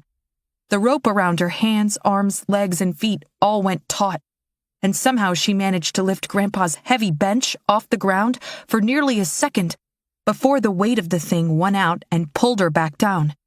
Her lips were moving, not in a scream but words, a flurry of words. But Tennant couldn't hear her above everything else. She pressed her palms tight over her ears as the sound grew louder, cacophonous and frantic. The screams of a million people in the worst possible pain, the shouts of those who would rather be dead, as if she were hearing those trapped in the fires of hell. Tennant pressed her eyes shut, and when she opened them again, she was on her knees with no memory of falling to the ground. The room pressed in on her from all sides, as if the underground space were filling with water and didn't have enough room to contain it all. Her heart pounded, each beat a hammer blow. Sophie jerked up again, and this time she managed to raise the bench up for nearly 10 seconds before she and the wood crashed back down to the ground. Zeke backed away from both of them, scurried from under the table on his haunches and into the far corner, even as canned goods began to jump off the shelves and land around him. Tennant pressed her eyes shut, pushed her palms against her skull, tried to keep it all out, but the noise just grew louder. A shelf toppled beside her. Dirt rained down from above, dust and chunks of earth breaking out from under the support beams and shattering on the ground, the pieces dancing away as vibration grew with the noise. Scrambling into a half-crawl, she managed to get under the table with Zeke. More of the ceiling came down. "Sophie!" she shouted, unable to hear even herself. Her sister was standing again, this time somehow managing to hold the bench up by her bindings. Her mouth was open in a scream. Blood trickled from the corners of her eyes, from her ears. Tennant felt wetness on her own face. She managed to pull her palms away from her ears only long enough to realize there was blood on her hands. Chapter 23. Martha. Martha found the others in the room at the back of the ranger station, Harbin standing up at the whiteboard, and the others sitting around the oak table. A pot of coffee sat between them, along with several half-eaten sandwiches. The board was covered in a loosely organized text in shaky handwriting. Natural event. Tornado, flash flood, pressure vortex, heat fissure, unknown storm type. Man-made. Biological weapon, sonic weapon, space-based, extraterrestrial, miscellaneous, virus, mass hysteria, suicide pact? In the top left corner, he'd written, "Deaf, deaf." As Martha entered the room, Harbin was busy drawing a line through flash flood. The ground was dry, there was no evidence of residual water, and today's weather wasn't ideal to dry the area out as quick as it would need to for this to be plausible. He looked up at Martha and pointed at a shelf near the door with the tip of his blue marker. "They brought us a wide assortment of sandwiches, bologna on white and bologna on wheat.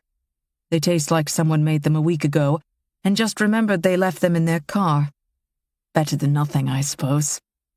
"I don't think I can eat right now," Martha replied, falling into a chair. She'd spent the last several hours helping Dr. Fitch conduct autopsies, and her stomach was in knots. By the time she emerged, the sun was gone. She told them what they'd found. Ryber was first to speak. "Same thing with all of them?" Martha nodded. "The ones found in the village died of wounds created by immense pressure. The ones found in the crevasse were cooked, apparently suffering from an extreme fever." "At what kind of temperature?" Harbin asked. She didn't really have an answer, not a viable one anyway. The highest human temperature on record was an Atlanta man named Willie Jones, who in 1980 somehow survived heat stroke with a temperature of 115.7 degrees. At anything greater than 111.2 Fahrenheit, brain damage, convulsions, shock, cardiorespiratory collapse, organs liquefy, death is almost a certainty. Harbin put the cap back on the marker and set it in the tray under the board. "I don't mean to press, but you didn't answer my question.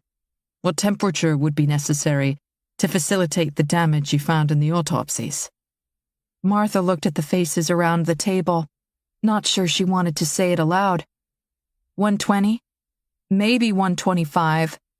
Not just a spike, but for a sustained period of time. Brenna Hoff sat slumped in her chair, her skin horribly pale, still visibly shaken. More to herself than to the group, she said, "I touched one. and he was hot, hotter than a living person. His eyes were filled with blood, gorged with it, ready to pop. The word pop seemed to amuse her. She repeated it again, barely a whisper. A grin edged the corner of her lips, vanishing when she realized Martha was watching her. Fravel took off his glasses and cleaned the lenses with a napkin. Suppose, for a moment, the human body could generate a fever that high. What would be the cause? Martha turned nervously from Hoff. She had discussed this at length with Dr. Fitch. It would have to be something viral. We took blood samples from bodies found in the village and in the crevasse, though, and found nothing abnormal. Tomes reached for his coffee and slowly turned the styrofoam cup in his hands. Microwave. Harbin's eyes narrowed. Microwave? Tomes nodded at the cheap white microwave next to the coffee maker. Microwaves heat from the inside out. Maybe we're looking at some kind of microwave-based weapon. Harbin considered this, picked up the marker, and took the cap off. He started to write microwave under man-made and paused. Microwaves occur naturally too, don't they? Tomes nodded. But when Harbin looked over at Fravel, he waved him off before he could ask the question. Solar flares contain microwave radiation, but it's minimal. Barely detectable by the time they reach Earth. If it were possible for one to get here with the necessary targeted strength, you'd see half this mountain missing. The electrical grid would be down, major chaos. Even if microwaves were responsible for the heat, they wouldn't explain the injuries derived from pressure, Reiber pointed out. She's right, Tomes said. What we witnessed was twofold, heat and pressure. He held out each of his palms in turn, then brought them together. Someone or something paired these two forces together intentionally. Harbin nodded in agreement, returned to the board, and finished writing microwave under man-made. He added the word weapon, then took a step back. By something, I suppose we're back to extraterrestrial again, aren't we? He circled the items under man-made and drew an arrow pointing back at extraterrestrial. When aliens attack, Hoff said in a low voice. Told you. Where is Holt? Martha asked. He said he'd share additional information after he filed his report. Did he come by here? Bastard turned tail and got on a chopper before we could corner him, Joy Reiber said. We think he went back to the anomaly. How long ago? A while. Probably right after he left you in the medical tent. Apparently the 2-hour window doesn't apply to spooks. Shit. Harbin looked around the room. Where's his sat phone? Reiber plucked it from a counter behind her and tossed it to him. Gonna phone a friend? Hoover, if I can remember the number. It's been a while. He half looked down at the display while tapping the side of his head, coaxing it out. When it came to him, he dialed. After a few seconds, he put the call on speaker. The line rang for nearly a minute before timing out. No voicemail, just 3 quick beeps in succession, and dead air. He hit several buttons and frowned. What is it? Martha asked. The call log self-erases. No record of whoever Holt has been talking to.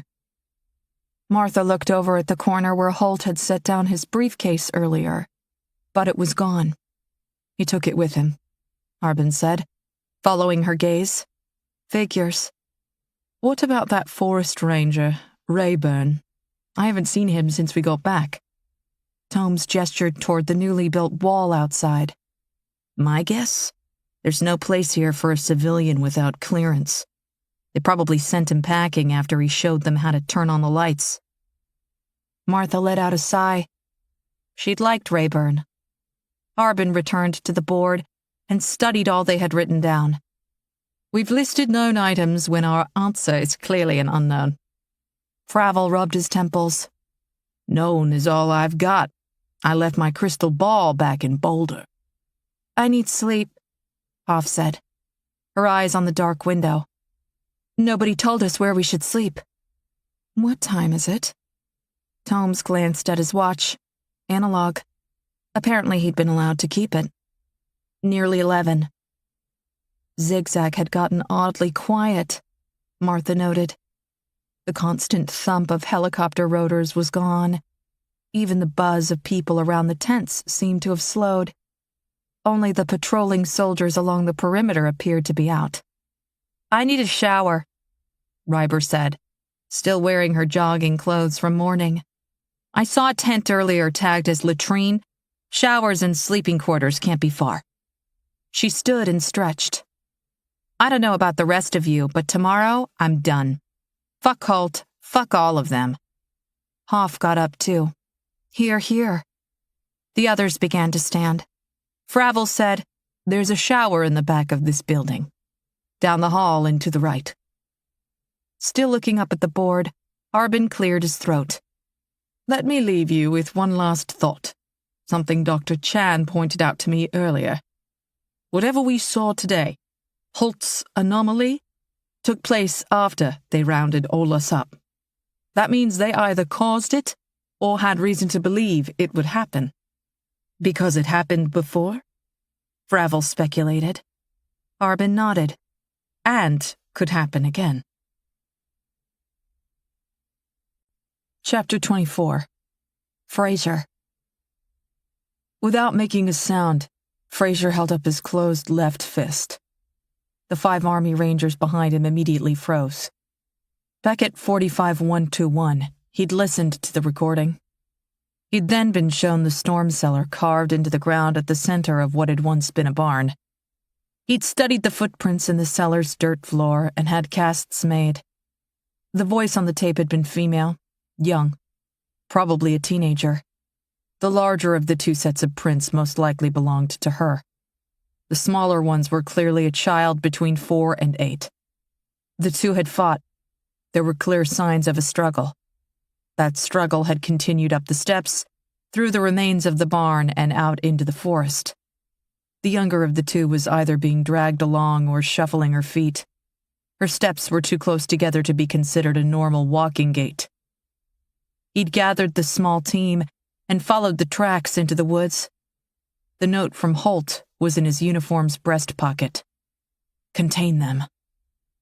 Like him, the Rangers deployed to 45-121 were hardened. The elite. Past experience of war and death hadn't prepared any of them for what was found here. These people weren't killed by the known weapons of war, and while he wasn't frightened by the unknown, he had a deep respect for it.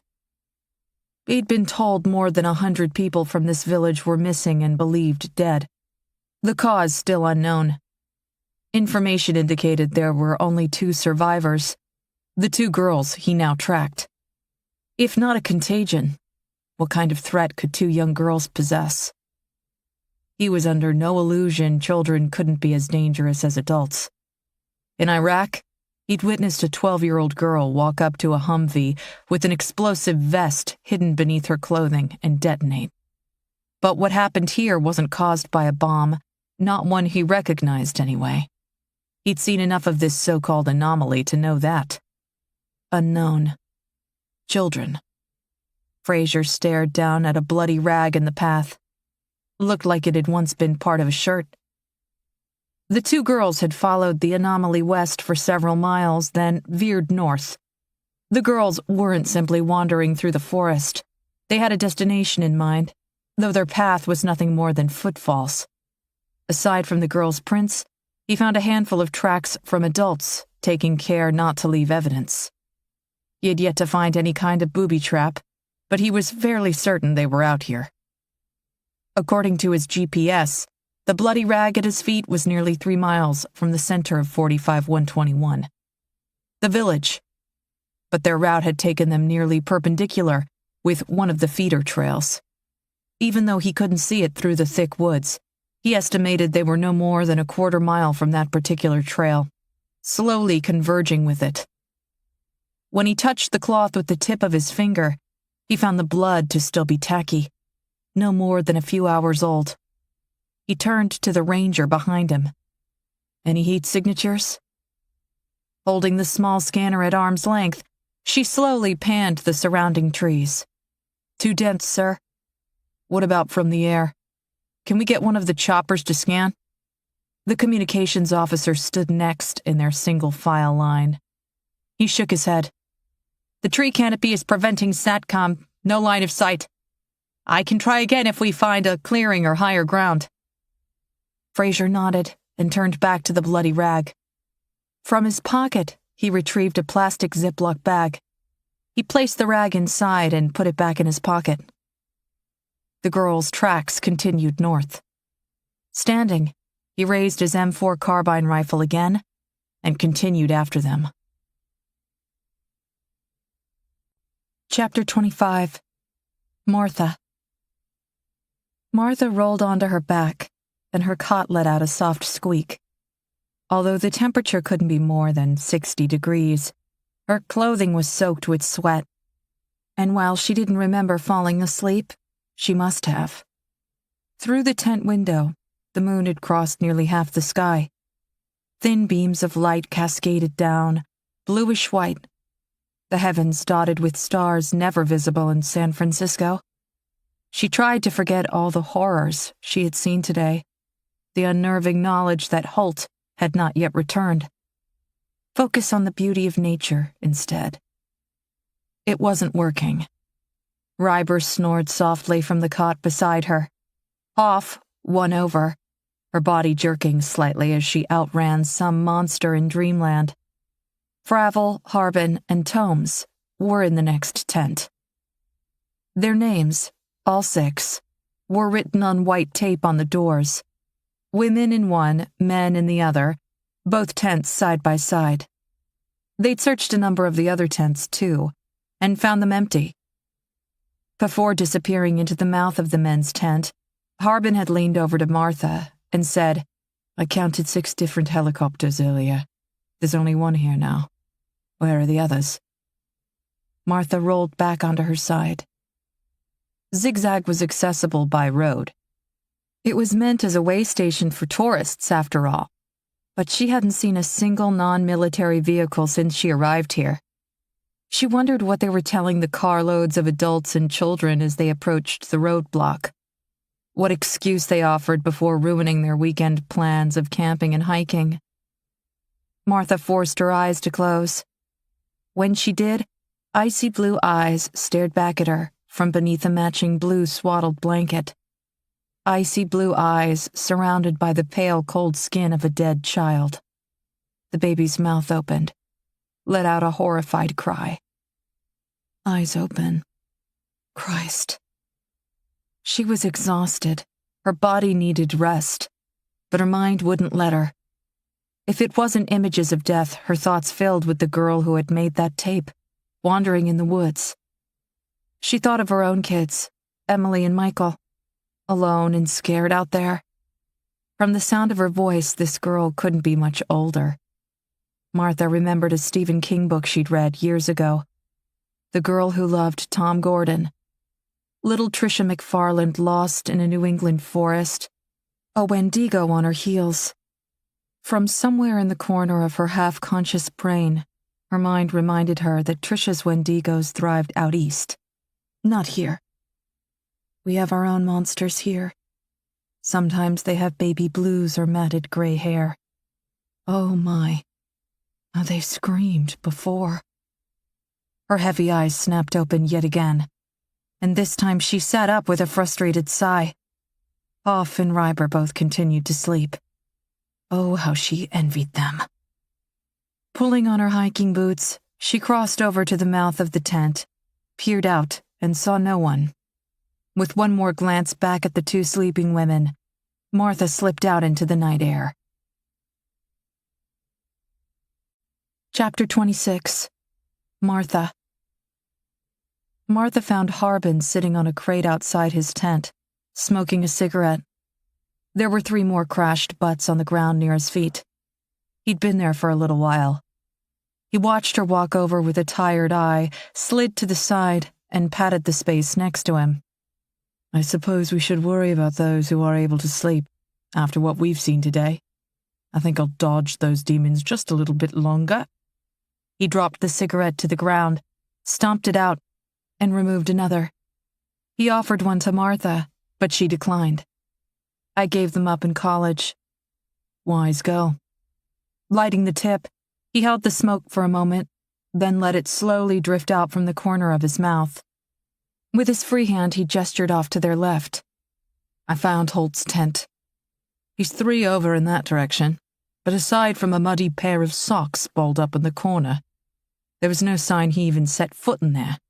Sheets and blanket are still folded on his cot. He hasn't slept in it. You went inside? Harbin offered a sly smile. I'm not above riffling through that sly piece of shit's possessions, if given the opportunity. There was nothing in there, though. No bags, no computer, no notes, no nothing. He can't still be at the Anomaly. He's somewhere other than here, and he's most certainly not alone. How many people do you think we have in this little camp of ours?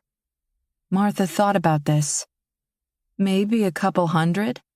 Between the troop carriers, all the soldiers erecting the tents, construction of the surrounding barriers, civilians. There may have even been more, it's hard to tell. Why? He gestured in the opposite direction. Those long tents over there are troop barracks, meant to hold 50 each. I took a peek in those too, and I counted only 12 soldiers. We've got a handful of others on patrol around the perimeter, and guarding the equipment, 2 working the mess hall, 4 more near the medical tent where you conducted those autopsies earlier. I counted 20 to 30 total, plus our little ragtag team of 6. Even if I'm conservative, and assume there are others hidden away in some of these tents, a large number of people appear to be missing. They might be back at the Anomaly, or maybe they returned to their base for the night. There are several military installations around here, probably more comfortable and better equipped. There's no reason for them to spend the night here. Maybe that's where Holt is, too. Maybe. As they spoke, Harbin raised an infrared thermometer in his left hand, pointed it off at something in the distance, and pulled the trigger. When the temperature appeared on the display, he frowned. He'd done this 3 times since she sat down.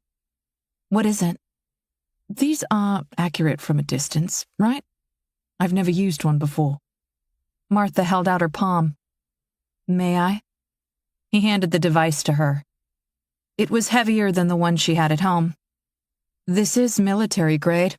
I imagine pretty accurate as long as there is a line of sight and you're reading a flat surface. Why?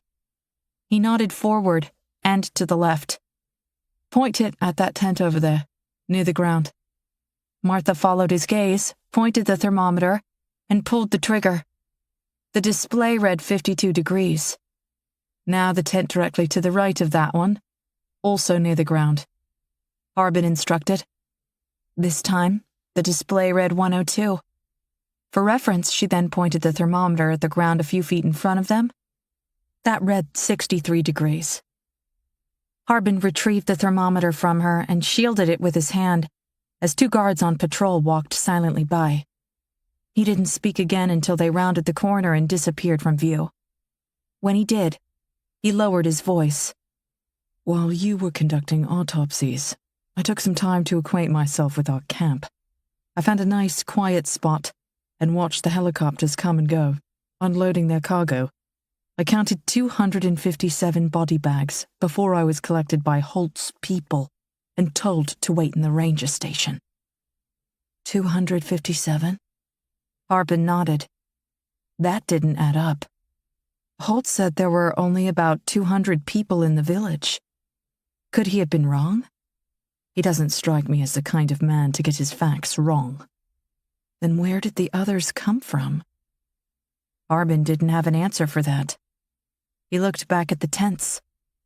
As they unloaded the bodies, a handful were brought into your medical tent for autopsy. The rest were divided among those 2 tents. Some went into the one on the right. The others went to the left. Martha frowned. That doesn't make sense. Why would they store some of the bodies at a higher temperature? Even as she said this, she understood what he was alluding to. You don't believe Harbin went on before she could continue. I took a walk around those two tents. Both have large portable air conditioning units attached and wired into the generator system. The first time I looked, both only had one, but over the past few hours, 2 more have been added to the tent on the left. The hotter one? He nodded. And yet the temperatures appear to be rising. 2 degrees in the past 30 minutes alone. That can't be the bodies. Body heat can't do that. A dead body doesn't produce heat at all. It's physically impossible. How confident are you that we aren't dealing with some form of radiation? Fitch and I didn't find anything with the dosimeters. We'll need to see the results from the samples, but I'm fairly confident. Holt said they tested for it back at the anomaly and found nothing. I've seen radiation poisoning before. There are far more differences here than similarities. And you only found the elevated temperatures in the bodies pulled from the crevasse, correct?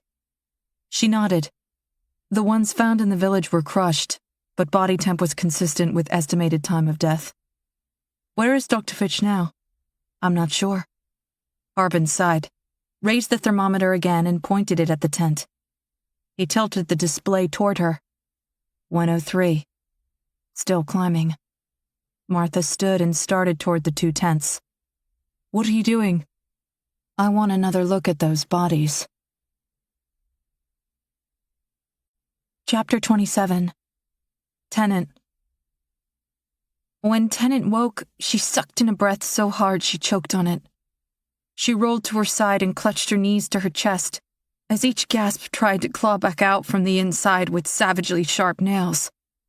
When it finally stopped, she found herself on her back, slowly rocking back and forth, dust continuing to rain down on her from the boards of the ceiling above.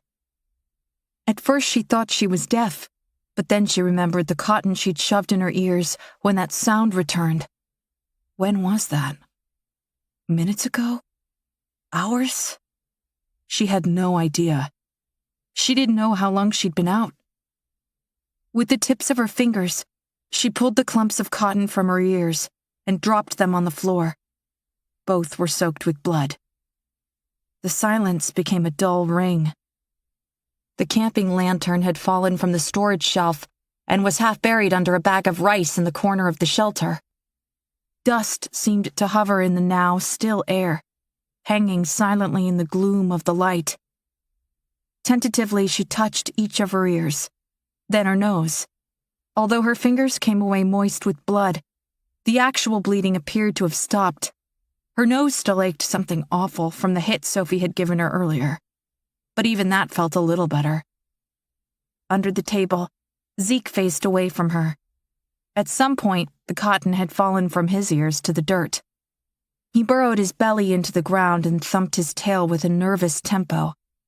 A heavy thwack, followed by seconds of silence, then another. His worried eyes were fixed on Sophie. She sat on the bench, blood dripping from the wounds on her wrists and ankles where her bindings had bitten deeper during her struggles. The gag Tennant had fashioned from one of Papa's old shirts was on the ground, bits of it still caught in Sophie's teeth. When Tennant first looked at her, her sister's gaze was lost somewhere in the dirt at her feet.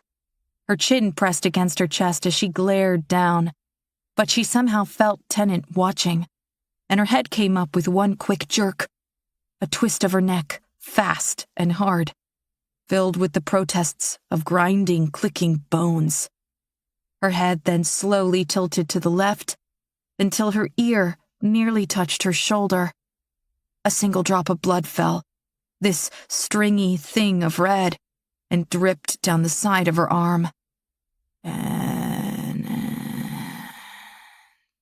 Sophie said, her voice low and filled with gravel. And I...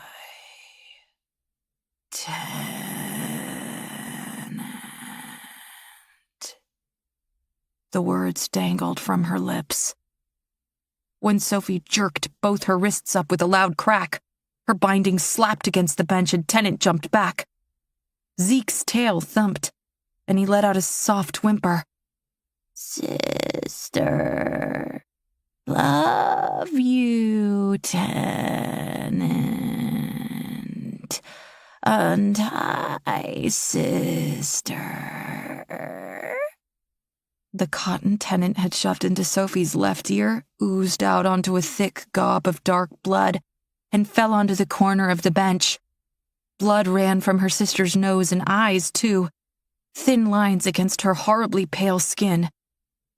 She took a step toward her sister and tentatively reached for the cotton still in her other ear.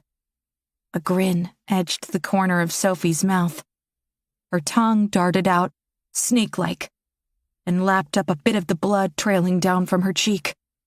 I won't hurt you, sister. Not my Tenant. Zeke's tail thumped again, and he shuffled back on his haunches. Tenant shrunk back, then asked, "Do you still have a fever?"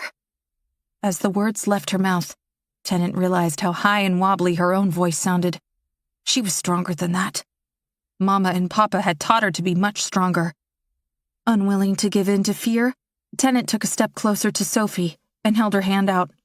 She didn't have to touch her sister's forehead to feel the heat.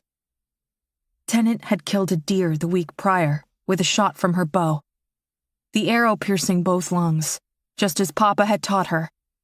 She had gone to the animal in its final moments and cradled its soft head.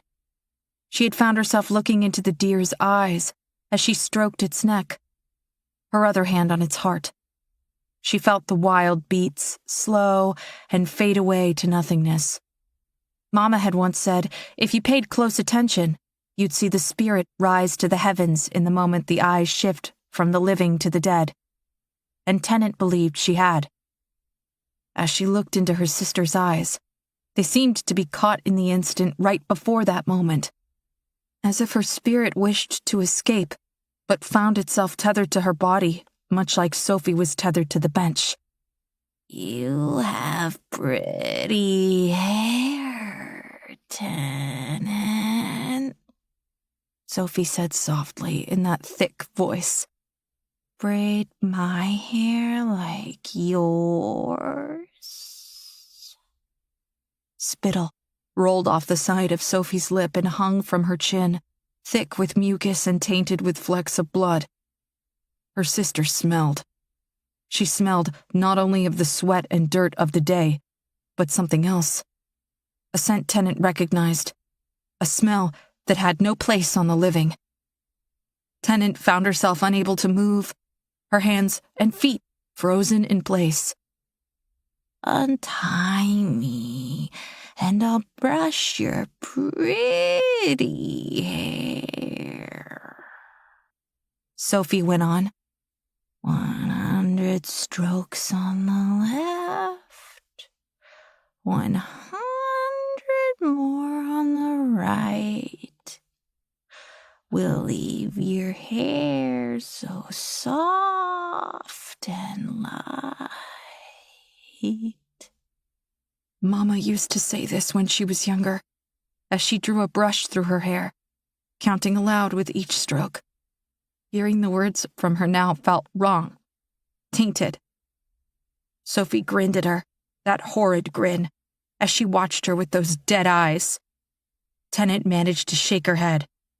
Untie me, you fucking bitch whore! Her sister screamed this out with the ferocity of a trapped beast, loud enough to rattle the few cans still perched on the shelves. She jutted forward, taking the heavy bench with her nearly a foot before the weight of it won out. Zeke let out a yelp, and Tenant shuffled back several steps before turning, climbing the steps, and pushing out through the door into the cold night air. Chapter 28. Tenant. The sky was black, punctured with the light of a million stars. The constellations Papa had taught her, all looking down from the heavens upon her mountain, her home. Tenant drew in several deep breaths and slowly let each out, washing away the grime and filth that had filled her lungs as the shelter collapsed around her. She wanted to force away the stench of death she'd smelled seeping from her sister's pores, that now clung to her clothes, her skin, her hair. Down in the shelter, Sophie let out another scream, and Zeke came bounding up the steps. When he spotted Tennant, he ran to her and nuzzled her legs. She reached down and scratched behind his ear. "She's sick, boy. Mama and Papa will find the recording, and they'll be here soon. Help Sophie get better." Oh, how she wanted to believe that. The idea of slipping a pill between her sister's lips, her teeth, sent a shiver down her spine. She'd sooner reach into the mouth of a black bear and stroke its tongue. The air felt oddly still. No wind, not even a breeze. Glancing around, Tennant realized there were no animals either. Rabbits, skunks, opossums, raccoons. None of the creatures normally out at night were active. She hadn't been bitten by a single mosquito, and while they weren't so common this high up the mountain, it was rare to go this long without a single bite. Bending down, she scooped up a rock and tossed it into the brush about 10 feet away. Nothing. She threw several more, and not even a squirrel or chipmunk scurried out. In the trees, she didn't see a single bird or owl. More times than not, when she visited this particular shelter, she had found bats. Papa had said they liked the cool dampness found underground. There had been no bats when she and Sophie first arrived. About 5 years ago, a wildfire scorched the south side of the mountain, threatened to spread near their village, and sensing the danger, the animals had left. She and Sophie had perched out on Logan's Bluff and watched scores of deer, bear, and other creatures run not only from the flames below, but the smoke and the potential path. The fire had been out for nearly 2 weeks before they returned. Much like a fire, that sound, whatever that was, had frightened everything off. Nothing else could explain it. Sophie let out this gut-wrenching scream, and Tennant jumped. She went on for nearly a minute before her voice finally trailed off and she went back to muttering. Her shrill cries echoed down the side of the mountain like the waters of a geyser erupting from the shelter and rolling down through the woods. Aside from Tennant and Zeke, not a single creature stirred. Not a single wild creature. At first, Tennant didn't see the light down below, at least a half a mile away. The tree cover was too thick. But as Sophie's screams died away, the light shifted, pointed up toward them, and Tennant knew it was a flashlight. The single light became 4 or 5, all sweeping back and forth through the trees. Mama or Papa? But even as she thought this, the light seemed too bright to be one of the old flashlights they had back at the village. She heard voices then. Anxious voices. Unknown voices. Pulling Zeke behind her, Tennant scrambled back to the shelter and pulled the door closed. From the pale light in the corner, Sophie let out a soft hiss. "Anasham," she whispered anxiously. "Anasham."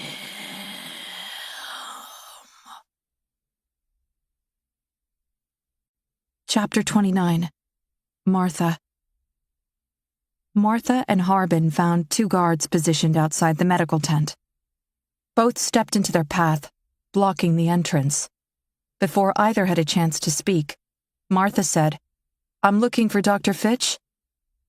The first one shifted his weight from his left foot to his right. His right cheek was dotted with acne, and while the army had tried to bulk him up, his uniform hung loose on his rail-like frame.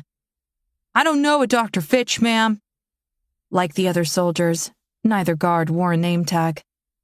"Dr. Fitch and I are in the middle of conducting autopsies, and I need to take another look at the bodies."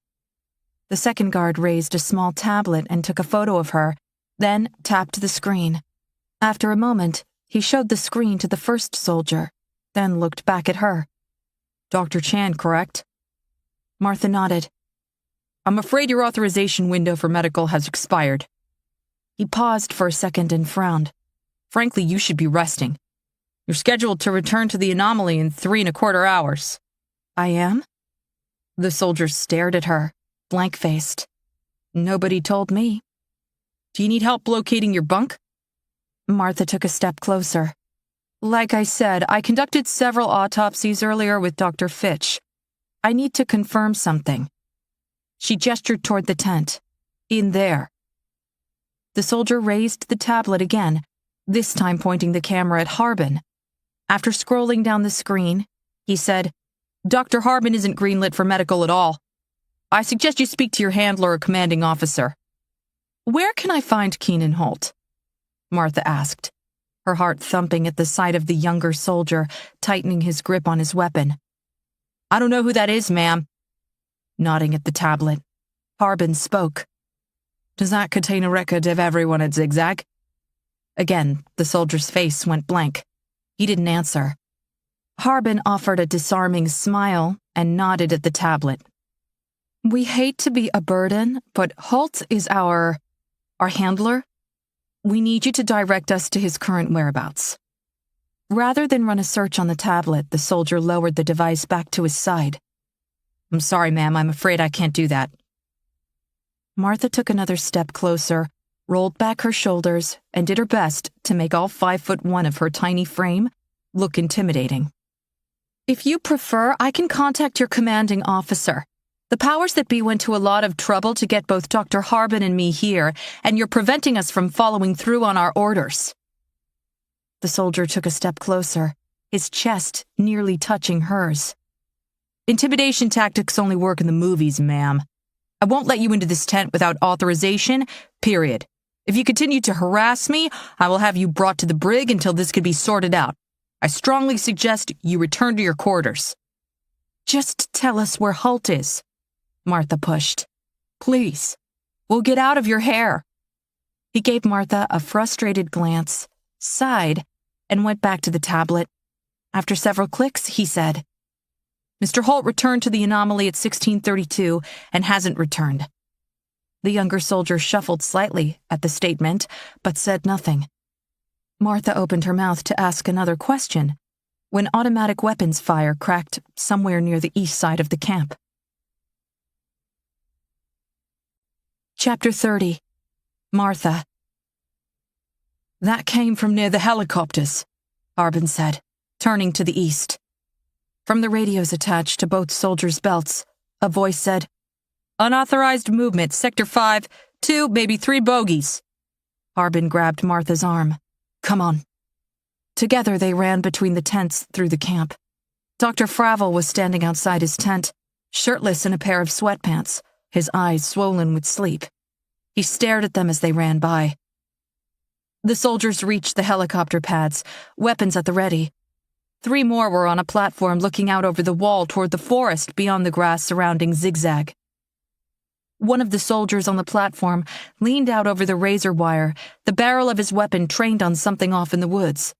A faint red laser barely visible on the fog settling over the mountain. Like the soldiers guarding the medical tent, he was just a kid. Looking around, Martha realized how young they all looked. She stepped up to a female soldier with cropped red hair. Who's in charge here? The woman gave her an irritated glance, then shouted up at the other soldiers. Morrison? What's going on? I saw at least 3 out there just past the tree line. I don't see anything, the soldier beside him said. He was working a large floodlight, sweeping it back and forth across the trees. 3 what? Harbin asked, peering out through the chain link under the platform. There!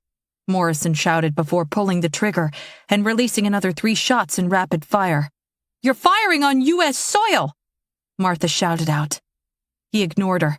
His weapon swept to the right, and he fired again. Morrison, stand down! This came from the soldier with the red hair, standing next to Martha.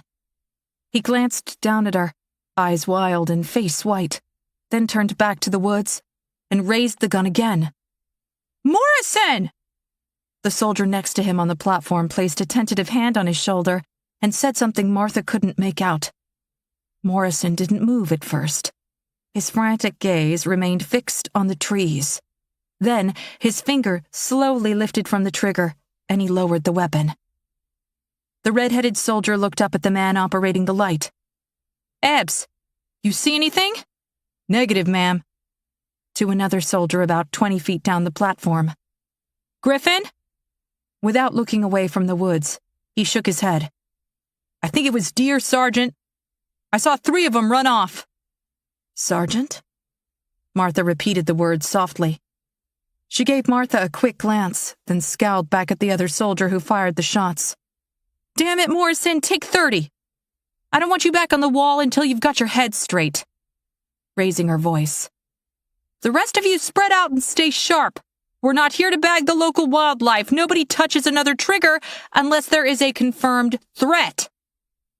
Weapon slung across his back, he climbed down off the wall and approached her sheepishly. It wasn't deer, Sarge. We haven't seen any animals out here. We're all running on fumes.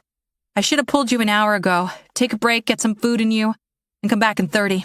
Relieve Ebbs next. Understood? He nodded and walked in the direction of one of the longer tents. Barracks, Martha presumed. When he was gone, the woman's hand slipped over the various items attached to her belt in some kind of self-inventory. Handgun, several clips of ammunition, canteen. Then she made a brisk start toward the only remaining helicopter. A troop carrier, larger than the one that brought Martha in. The rotors were turning slowly but picking up speed. Several soldiers climbed into the back. Wait! Martha shouted, chasing after her, Harbin a few paces behind. When the woman got to the helicopter, she barked out orders, then started to climb inside. Martha caught up to her as she was about to close the door. Wait, damn it! One foot in the door, the other still on the skid. She turned back to Martha. You should be in your tent, Doctor. Shooting a disconcerting look at Harbin, she added, Him too. So you know who we are? It's my job to know who everyone on my base is. Is it also your job to know where everyone from your base is? The woman looked her over but didn't respond. Martha noticed a small scar on her left cheek. A thin white line puckered at the top. Are you heading to the anomaly? Inside the helicopter, 3 soldiers were strapping into bench seats along the walls. Unlike the helicopter Martha came in on, this one was utilitarian. All harsh lines, exposed metal, and worn chipped paint.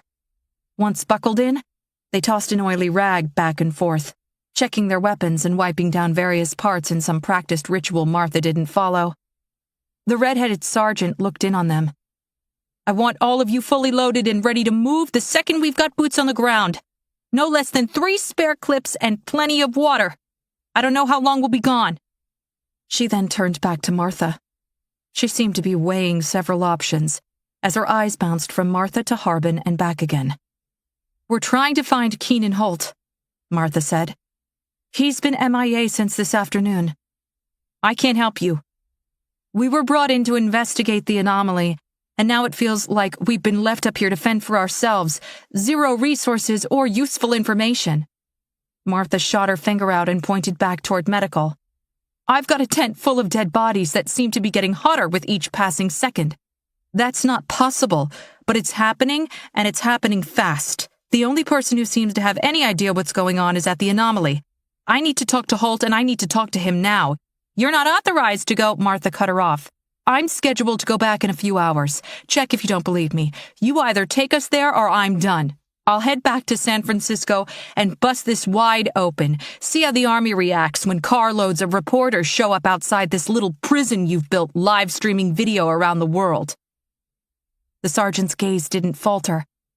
When she glanced over at Harbin, he simply shrugged and said, I'm with her. I can't speak for the other scientists brought in, but I imagine they feel the same. She glared at both of them for nearly a minute before blowing out a frustrated breath.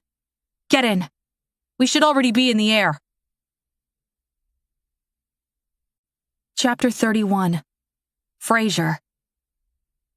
Lieutenant Colonel Alex Fraser tightened his grip on his M4 carbine rifle as he hovered over the 2 sets of tracks they'd found in the mud.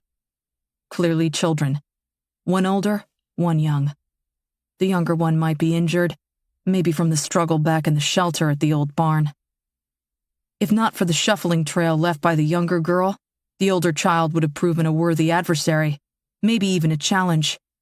As they followed the trail, Her tracks vanished repeatedly.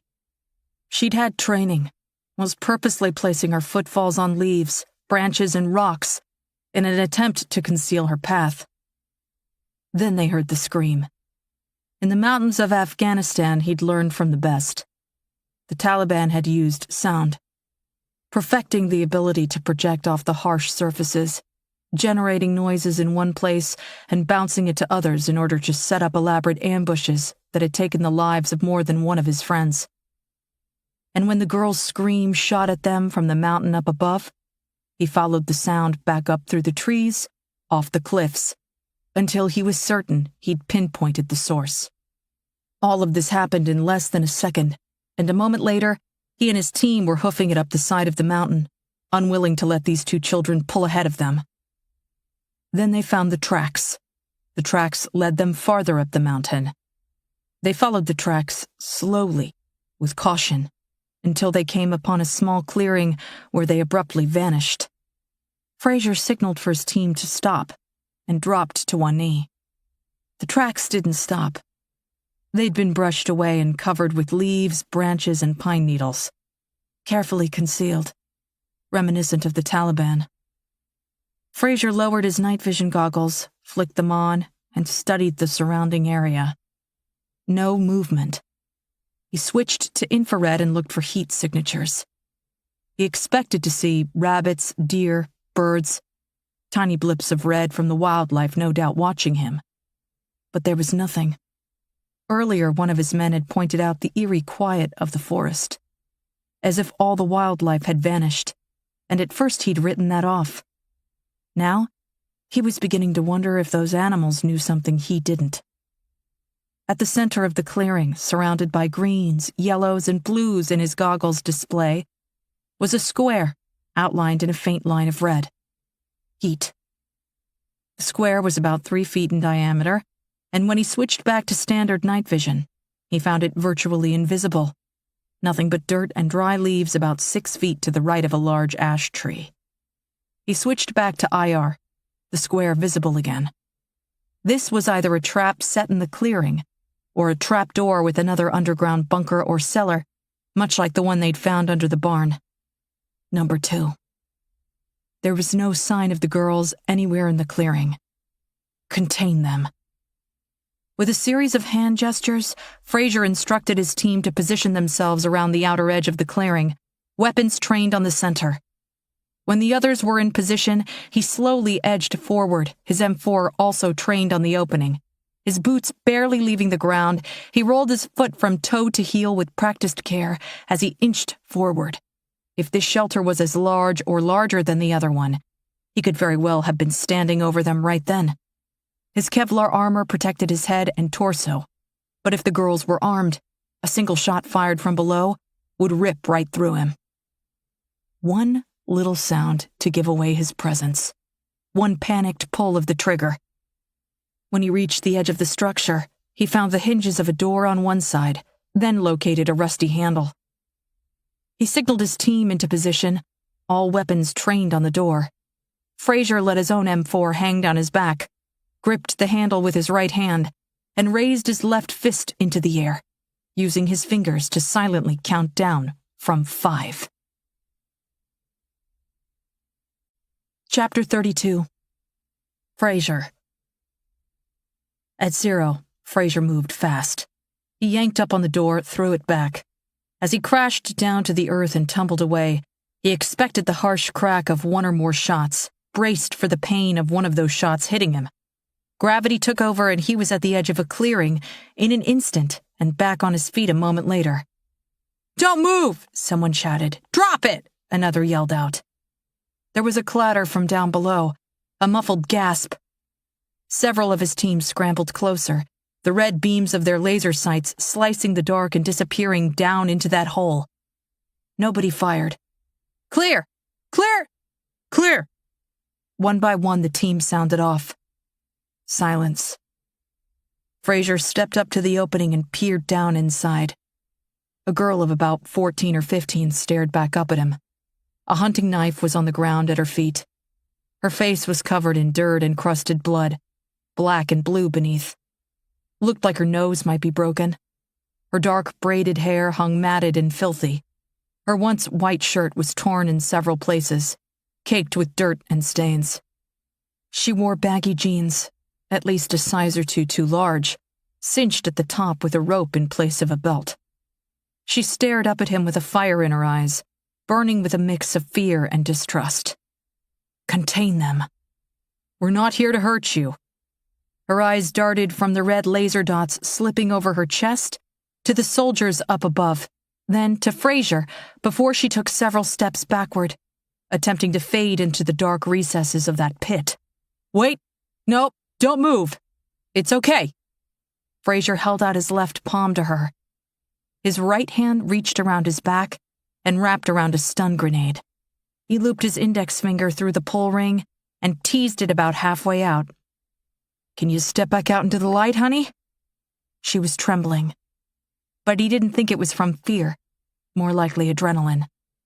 As he watched, her left leg moved slowly back. Not much, just enough to provide additional support. As she did this, she flexed the fingers on her right hand. Her eyes glanced off into the gloom at her left for an instant, then were back on Frasier. He moved a little closer. I don't want to see anyone get hurt. Not my team, not you. From what I've heard, you've had a very traumatic day. We're here to help you. We have food, water, shelter, medicine. We have all those things, she replied, her voice barely a whisper. We. Who's down there with you? Is she hurt? We found blood. Leave us alone. We don't need your help. She took another step back, half her body now lost to the dark. You need to stay in the light where we can see you. Okay, she said softly. With a swift jump, she vanished into the dark. Frasier yanked the stun grenade from his belt, ripped out the pin, and threw it down into the hole. His team had been ready for it, moving fluidly to the side and away from the blast as he rolled to his left a moment before the grenade went off with a loud thud and a flash of bright white light. Down into the hole then. Quick practiced, 3 of them disappeared down the steps with their weapons at the ready as the bang echoed out over the mountain. Frasier followed behind them. They found the girl on the floor in the back corner, curled up in a ball, her hands pressed against her ears, her eyes closed. He scooped up the knife she'd held earlier and tucked it into the back of his belt. If she'd been going for a weapon, he didn't see one. There was nothing on the ground around her but canned goods and busted bags of flour and grain. Secure her. Bring her up. Lieutenant!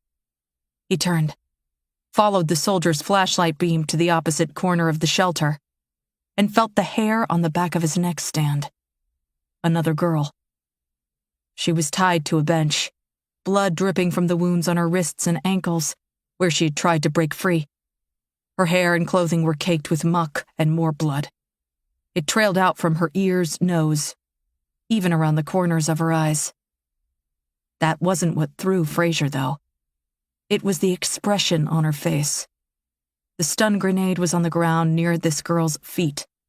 It had gone off right next to her.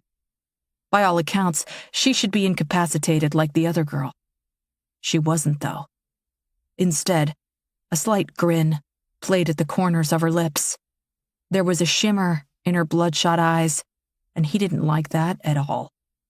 As she stared at him, her head tilted slightly to the left. Her tongue darted out and lapped up a bit of blood on one corner of her mouth, and she spoke in a voice that had no business coming from the body of a young child. Deep, guttural, filled with gravel. Anashim, she said, with a slight nod of her head, her grin growing. Chapter 33. Frasier. Get them out of here, Frasier ordered, breaking eye contact with the girl. He didn't see the dog. None of them did. The yellow lab leaped up from behind a fallen shelf and crashed into Frasier's chest, sending him tumbling to the ground. In an instant, the animal was standing on his chest, fangs around Frasier's neck. One of the soldiers raised his M4 and leveled the barrel inches from the dog's head. Frasier held out his hand, gestured for him to wait. "Easy, boy," he said in the calmest voice he could muster.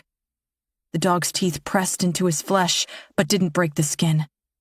When Fraser tried to sit up, the dog bit down a little harder. Warm breath and saliva dripped from his mouth. "He could be rabid, Lieutenant," the soldier said. "He's only protecting the girls," Fraser replied, doing his best to keep his voice calm. "You won't hurt me, will you, boy?" The dog let out a soft growl mixed with a whimper. "Labs are very protective of children. We've invaded his space. He sees us as a threat, that's all. Give him some food." "Lieutenant? A ration bar or something. Offer him some food." Reaching into a Velcro pocket on his vest, the soldier took out an energy bar, tore the wrapper open with his teeth, and held it out to the dog. The dog glanced at it, growled, and tightened his grip on Fraser's neck. So much for that. "Seek! Nida!" the older girl said from the other side of the room. She was on her feet, still visibly shaken from the stun grenade, but recovering quickly. 2 soldiers held her arms. "Nida! Come!" The dog's eyes glanced over at her. He whimpered again, then released his grip. He stepped off Fraser's chest, went to the girl, and sat at her side, his body pressed against her leg. Fraser stood, wiped the dirt from his uniform, and looked at the girl. "German?" She didn't respond, only eyed him warily. He didn't have time for this. "Take her up top. We'll sort this out back at 45121. In the corner of the room, one of the soldiers stood in front of the girl tied to the bench. "What about her?" Fraser glanced over, but when his eyes met hers, he found himself looking away. "Get those ropes off her, treat the wounds, and prep her for the walk back." "Yes, sir." "No." The older girl yanked free of the 2 soldiers leading her toward the stairs and jumped in front of the younger girl, blocking the man reaching for the ropes on her hands. "You can't untie her. She's sick." Fraser rolled his eyes at her. "If she's sick, why is she tied up?" The soldier leaned in closer. "She's sweating pretty bad, Lieutenant. Could be a fever. Last I checked, you treat that with meds, not rope." The older girl said, "She's hysterical. Dangerous. She tried to hurt herself. You gotta keep her tied up." "She's the one who broke your nose?" The girl nodded. "What's your name?" She pursed her lips, didn't answer. "She your sister?" No response. The younger girl sat quietly on the bench, watching all of this, that sinister grin still on her face. To the extent her bindings permitted, her right foot slowly dragged back and forth in the dirt, digging a small trench with the tip of her toe. Her hands, secured to the arms of the bench, gripped the wood tight enough to turn her fingers white. She didn't look right, though. Those eyes. Those damn eyes. Could be jaundice, that yellow color. That was never good.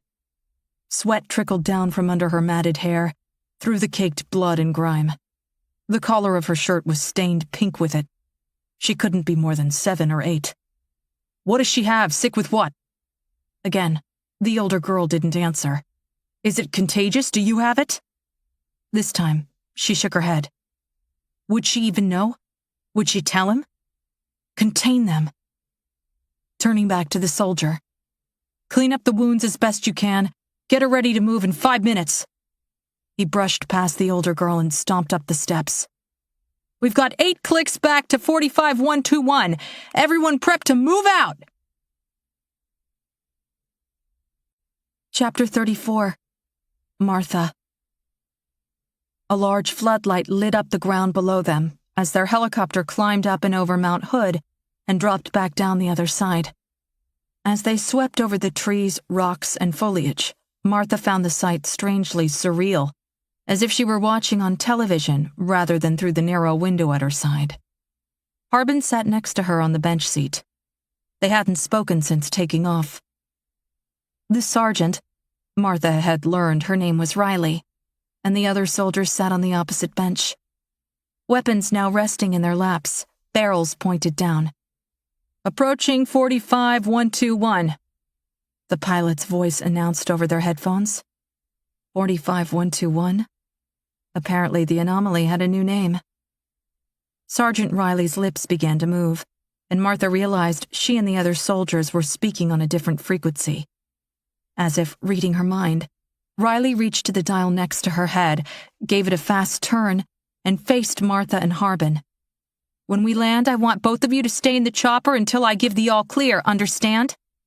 Martha looked around at the uneasy faces of the soldiers sitting across from her, but she was tired of the secrecy. "Why? What's wrong?" Riley's eyes narrowed, and she leaned forward. "Do you," she said slowly, deliberately, "understand?" Beside her, Harbin nodded. Martha sighed, nodded too, then turned back to the window. They passed over the crevasse, and the path of the anomaly came into view. It seemed more pronounced than before, this wound carved into the earth. The foliage within it and along the sides had discolored from a healthy green into a darker shade. Dead, or dying, she thought. The moment they touched down next to 4 other helicopters, the soldiers were on their feet and out the door, Sergeant Riley in front. Martha waited for the last one to go. Then she removed her headphones and unbuckled her safety harness. Harbin grabbed her arm. "Wait. Why? I don't answer to her. I'm going to find Holt," and Harbin cut her off. "Didn't you see it?" "See what?" "Something's very wrong." "See what?" Martha repeated. Harbin unfastened his harness, removed his headphones, but stayed in his seat. "When we approached, I didn't see a single person down below. Not one. Where are they?" "It's dark." She tried to shrug him off, but he only tightened his grip. I can read lips." "Huh?" "My sister was born deaf, and when I was a child I learned sign language and lip reading along with her. It was always this little game of ours, a language the two of us could speak together. This secret thing. Sergeant Riley didn't realize I knew what she was saying when she spoke to the others." Martha looked for Riley and her team. She could no longer see them. Over their heads, the blades of the helicopter slowed and came to a stop. Their world got very quiet. Up front, the pilot was busy scribbling on a clipboard. He still had his headphones on, couldn't hear them. She didn't move from the bench. What did she say? He glanced over the ruins of the empty village, toward the trees. On his lap, he twisted his fingers nervously together. "Harbin, what did she say?" "They lost contact with the teams at the anomaly. Here, several hours ago." He nodded out the open door. "As you saw, they'd been ferrying people between here and Zigzag at a fairly rapid pace. At some point, that becomes a one-way trip. I think they realized it after Holt departed. When they understood something was wrong, they sent another team and lost contact with them shortly after that. Riley was ordered to conduct recon. She told her team it was probably just a radio problem, some kind of interference with the mountain or a residual effect from the anomaly itself. But it was clear from their expressions nobody believed that nonsense. I'm not sure she believed it either. There must be a satellite pointing down here.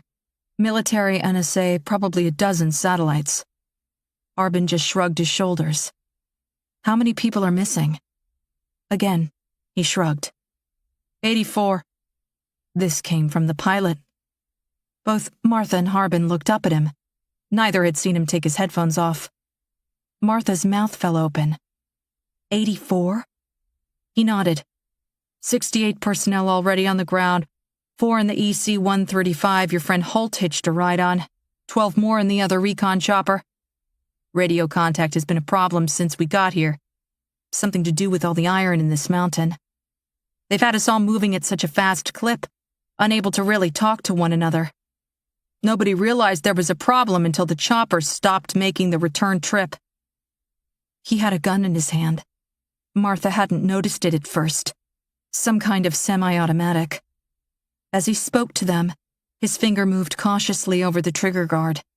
The pilot's gaze remained on the trees and village outside the windshield, his head slowly swiveling back and forth. Martha stood and went to the open door. She could now see Riley and her team. They were about 100 feet away.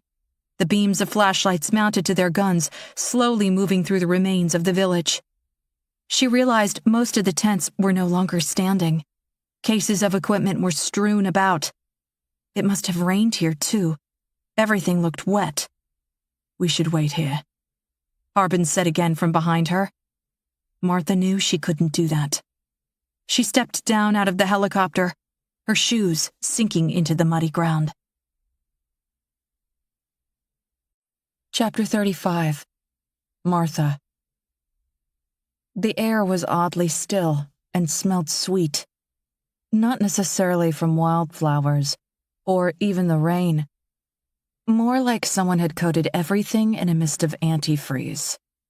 Some man-made scent that had no place here. Of the 4 original helicopters, 3 were large troop carriers, the other an EC-135, like the one she'd first arrived on. She crossed the makeshift landing pad to the empty EC-135. Riley's team had moved farther on. They were picking through the remains of the tents about 100 yards away. Although their voices carried, she couldn't make out what they said. Harbin must have changed his mind. He came up behind her with a flashlight. He held a dosimeter, too. "I found this on the ground over there. Does it work? Any radiation?" He shook his head. "Readings are all low. Can I see the flashlight?" Harbin handed it to her, and she ran the beam over the back of the helicopter. The doors were all open. The exterior was streaked with blood. "That's a handprint," Harbin said, pointing. He held his palm about an inch over the surface and followed the blood forward. "There's more on the seat," Martha said, the light playing over the interior. "Some on the glass over there, too. Is that Holt's briefcase?" It was, partially tucked under the seat in the footwell.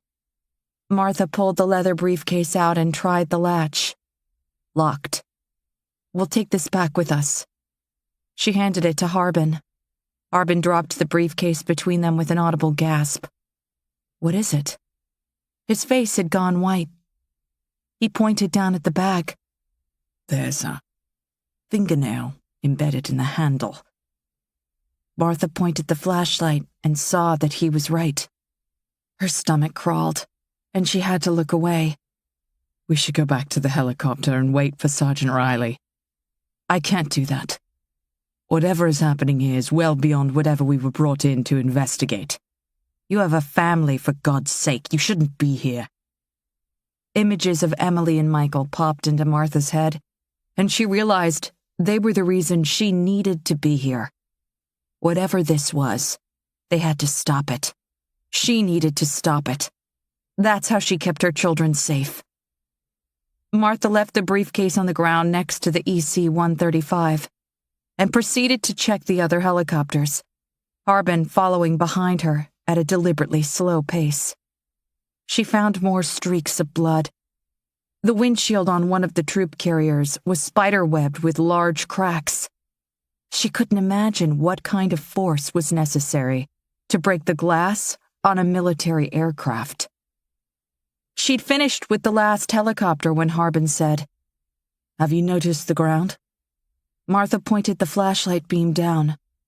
Other than depositing Holt's briefcase, she hadn't seen it. Aside from their own tracks, the ground was filled with muddy footprints. As she played the light over the prints, she realized exactly what Harbin meant, why this was peculiar. Nearly all the footprints were heading in the same direction. West, through the village, toward the wide mouth of the anomaly path into the woods. She raised the beam and pointed it toward the trees. It was too dark to see much, but that didn't matter. She knew where that path ended. Harbin was first to say it aloud. "We'll have to check the crevasse when the sun comes up." "But why?" "I told you both to wait in the helicopter!" The beam of Riley's flashlight jerked across the ground as she stomped over to them. "There's nobody here," Martha said softly, still staring off into the trees. "You don't know that." "They're all dead," Martha said. "Did you find any bodies?" Riley shook her head. That doesn't mean they're dead. Martha exchanged a look with Harbin, but let it go. She started back toward the EC-135. Hey! Riley shouted. What did I just tell you? Shoot me, Martha replied without bothering to turn around. She ducked around one of the troop carriers and crouched next to the briefcase. Riley came up behind her, followed by Harbin. What is that? Martha picked up a twig and used it to knock the fingernail out from the leather handle. Then, she set the case down on its side and tried the locks again. Holt's briefcase. He understood what was going on. There might be something useful in here. She picked up a rock and cracked it against the lock. The blow didn't even scratch the metal. She hit it again. Riley said, Holt is DIA. I can't let you open that. I seriously doubt your clearance level covers whatever is inside there. Martha ignored her, hit the briefcase again. Why the 2-hour window? Do you know anything about that? Stop hitting the case! Martha dropped the rock and picked up a larger one, then brought it down hard on the lock. Still, nothing. He felt it was important. Nobody stayed here for more than 2 hours. Do you know if that was to limit exposure, or was it because he knew whatever caused the anomaly would repeat on some kind of cycle? This time, when she hit the lock, there was a spark. The metal gave, and it popped open. Then, she went to work on the second one, bringing the rock down hard with a satisfying crunch. You'll be brought up on treason charges, you understand that, right? Martha ignored her. If this event is occurring on some kind of a schedule, where are we in that cycle? Is it going to happen a minute from now? Or did it just happen, and we have nearly 2 hours? The blood we found on the helicopters wasn't fresh, Harbin pointed out. If the event cycles, it occurred some time ago. We're either in the middle or possibly the tail end of Holt's window. All the more reason for you both to get back in the helicopter, Riley countered. Did your superiors explain the 2-hour window to you? Martha brought the rock down again. Because this impacts you and your team just as much as it impacts us. Whatever happened here took everyone in the camp, not once, but twice that we know of. Harbin interrupted. That we know of, Martha repeated. It doesn't seem to care if you're a soldier or a civilian, man or woman. Whatever this is has no prejudices, no preferences, and it's clearly coming back. The only real question is when. She brought the rock down again, hard, and the second lock snapped off. Martha tossed the rock aside and opened the briefcase. Chapter 36. Martha. Inside Holt's briefcase, Martha found his laptop and power cord, a blank notepad, several loose pens, and the NDAs each of them had signed. She opened the laptop and pressed the power button. Nothing happened. Harbin knelt down next to her. Battery. The laptop had a fingerprint reader, but as far as she knew, that wouldn't keep it from starting. She pressed the power button again, harder. Still nothing. Shit! Riley stiffened. Shh, don't tell me! Before she could get the rest of the words out, Harbin clamped his hand over her mouth and pointed toward the woods. The beam of a flashlight momentarily cut through the black from deep in the trees, then vanished again. A second later it reappeared, brighter, closer. The first beam was joined by a second, then a third. Riley gestured for them both to get behind the helicopter before turning back toward the members of her team. All three of them were on the opposite side of the village, out of earshot, barely within visual. She tapped a button on the small induction radio resting under her jawbone and said softly, Bogies, multiple, approaching from the west. Without waiting for a response, she knelt in the mud and sighted her weapon on the mouth of her path as the lights grew closer. Harbin removed his hand from Martha's mouth and slowly edged around the side of the helicopter, moving with a surprising amount of stealth for a larger man. Martha followed behind him, pushing the briefcase through the mud with the toe of her shoe until it was out of sight, too. Safely concealed, Martha cupped her hands on the helicopter's side window and peered through. Although the glass was filthy, smeared with blood, she could still see the path. 2 soldiers came into view.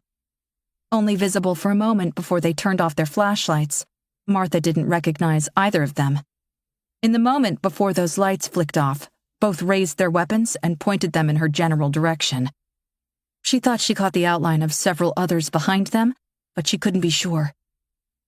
On the ground, about 6 feet from where Martha hid, Sergeant Riley lowered the night vision goggles attached to her helmet and switched them on. She tapped the button on her radio again.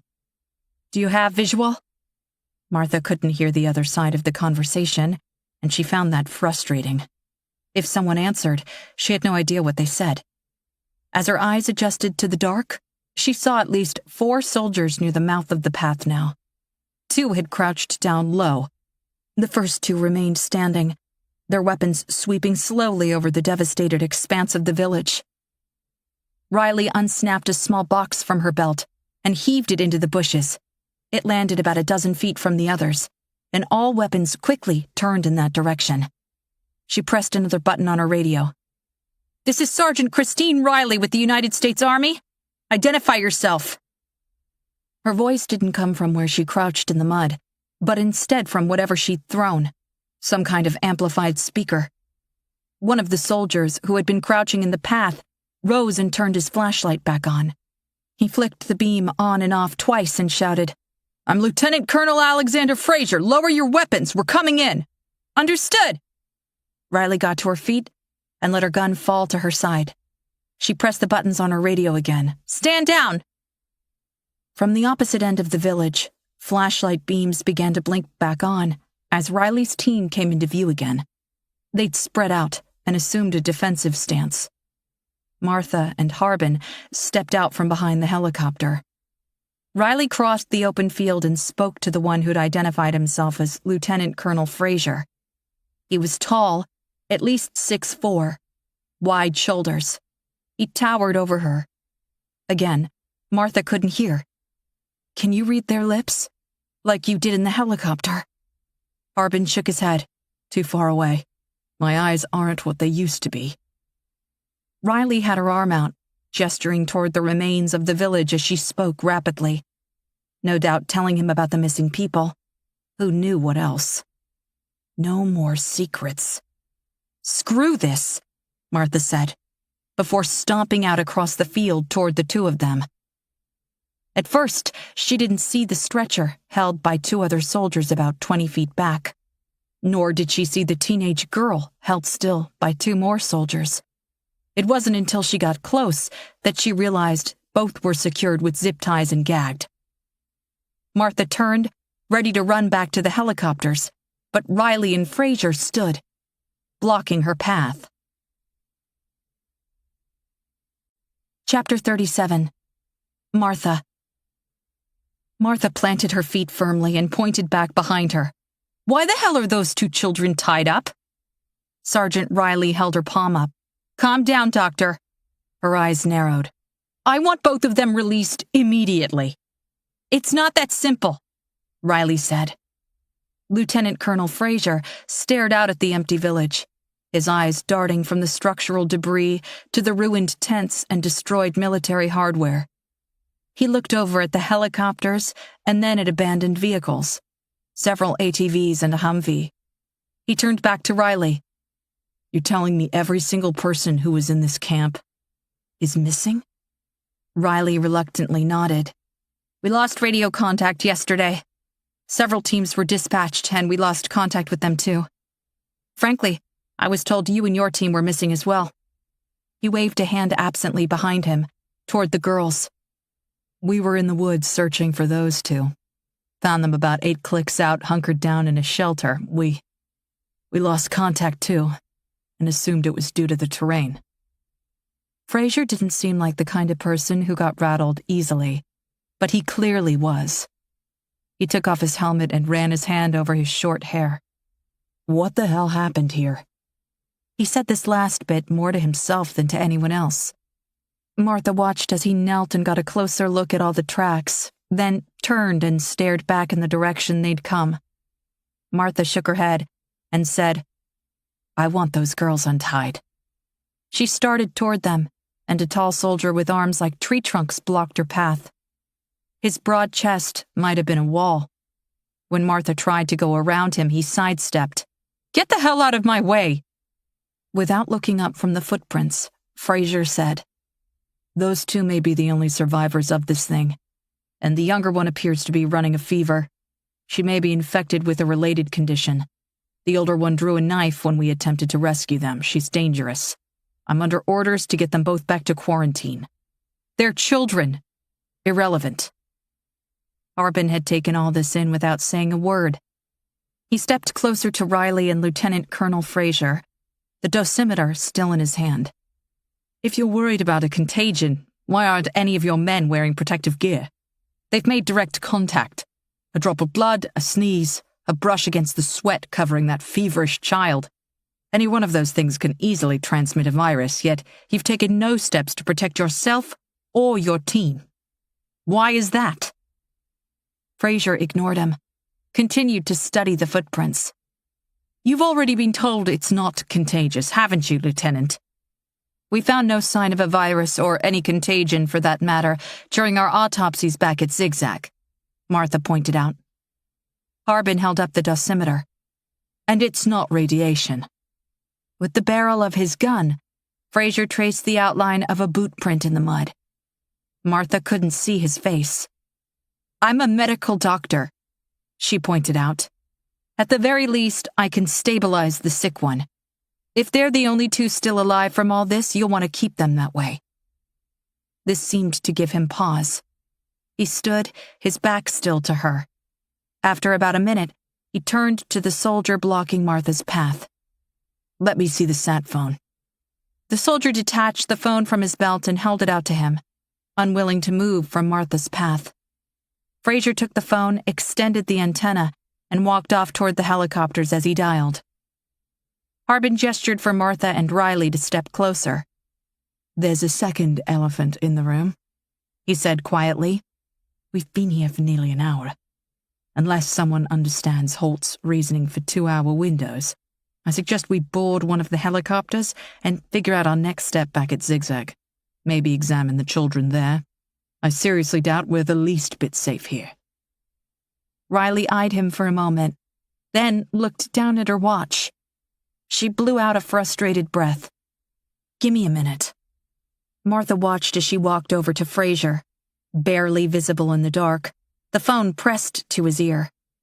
Harbin shoved the dosimeter into his pocket and looked nervously toward the woods, then seemed to study the debris around his feet. Around the side of the large soldier, Martha gave the older girl a reassuring nod. The girl stared at her, still as a statue. On the stretcher, the younger girl had twisted her head in their direction, watching Martha, Harbin, and all the others. Her face was covered in filth, lined with dried tears and trails of blood. Her lips moved in some silent conversation. When she noticed Martha watching her, her eyes narrowed. She seemed to speak faster, more deliberately, and a little voice deep in Martha's mind told her she may not want to know what the girl was saying. Chapter 38. Martha. "Why won't he let me examine them?" Martha said over the helicopter's communication system. "He will, back at base," Sergeant Riley replied from the bench opposite her. "He agreed to that much." After disconnecting his call, Fraser spoke briefly with Riley, then rushed everyone into the choppers. Many checked their watches, trying to determine where they fell in Holt's window, though none of them had a clue when that particular clock started ticking. Martha had Holt's briefcase braced between her legs as she shifted her weight on the uncomfortable metal seat. She expected Fraser or Riley to try and take it from her. Neither had. They'd taken 2 helicopters, Riley and her team in this one with Martha and Harbin, Fraser's team and the girls in the other. Martha had argued the girls should fly back with them, but Fraser wouldn't budge. Harbin nodded at Riley. "Do you know him?" She shook her head. "Only by reputation. He's one of the youngest lieutenant colonels in the army. He comes from a career military family. That's one way to move up the ranks fast. Many think he's destined to be our next defense secretary. Maybe the Joint Chief's office. I know the president trusts him." Riley seemed off, Martha thought. Shaken. Who did he call back there? At this, one of the soldiers glanced up, then looked back down at his weapon. Riley simply said, "Superior officer," then closed her eyes and leaned her head back against the helicopter's shell. A not-so-subtle end to the conversation. Harbin slipped a note into Martha's hand. "Give me Holt's briefcase when we touch down. I'll take it to Fravel and the others. Can't let Army get it first. You see to the girls." Martha gave him a swift nod and crumpled the note in her palm. As they circled zigzag and came in for a landing moments behind Fraser's helicopter, the sun began to creep over the mountain peaks to their east. Martha couldn't decide if it was the most beautiful thing she'd ever seen, or a mask, a funeral shroud, inching over the dead beneath its folds. Chapter 39. Martha. True to his word, Harbin took the case and disappeared off into the tent city that was Zigzag before anyone could give him a second glance. Riley ushered her team to one of the command tents to debrief. Martha went straight to Fraser's helicopter. The girls were already gone. She spotted Fraser talking to the pilot and stomped over. "Where are they?" Fraser gave her an irritated glance, then turned back to the pilot. "Understood?" "Yes, sir." Martha punched Fraser in the shoulder. "God damn it, where are they?" "Whoa. Calm down, Doctor. I told you you could see them, and you can't. We just need to lay down a few ground rules first." "Ground rules?" Fraser dismissed the pilot and started walking away from the helicopters at a brisk pace. Martha did her best to keep up, but her legs were much shorter than his. She practically had to run. She'd be damned if she was going to ask him to slow down. "What ground rules?" "I don't know you, Dr. Chan. You're a thin file I read on a plane. Your actions will define who you are to me, whether I consider you to be valuable. This entire situation is obviously sensitive. Anything you learn needs to be run by me before you share it with anyone, including those people Holt brought in with you. I want my own people to vet them first." Martha had no intention of doing that. "Sure," she told him. "Second," Fraser said. "That other guy, Harbin," she interrupted. "Harbin? He was right. Those two girls are the only known survivors of whatever is happening out here. I just need to understand the whys and hows of that. Are they just lucky, or somehow immune?" "Immunity implies that this is viral, and I already told you, yeah, not viral, not a contagion. I don't want to hear what this is not. Don't waste my time with theories. I only want to know what is. Facts. Nothing else. I let you in there to see those girls, and you have one sole purpose: determine why they are not dead. Once you know that, you tell me. I'll pass the information on to people much smarter than you, who will decide how we keep others from being dead."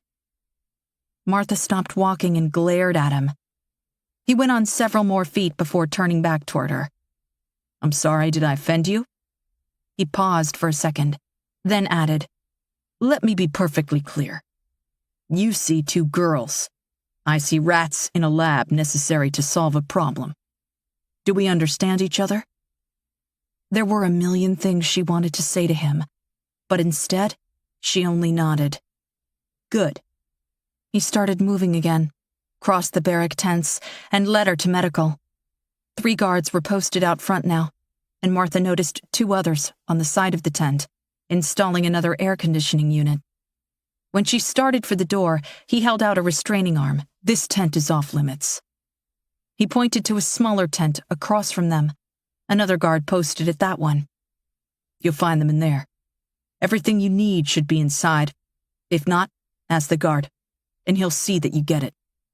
With that, Fraser stepped into medical, leaving Martha alone, her head spinning.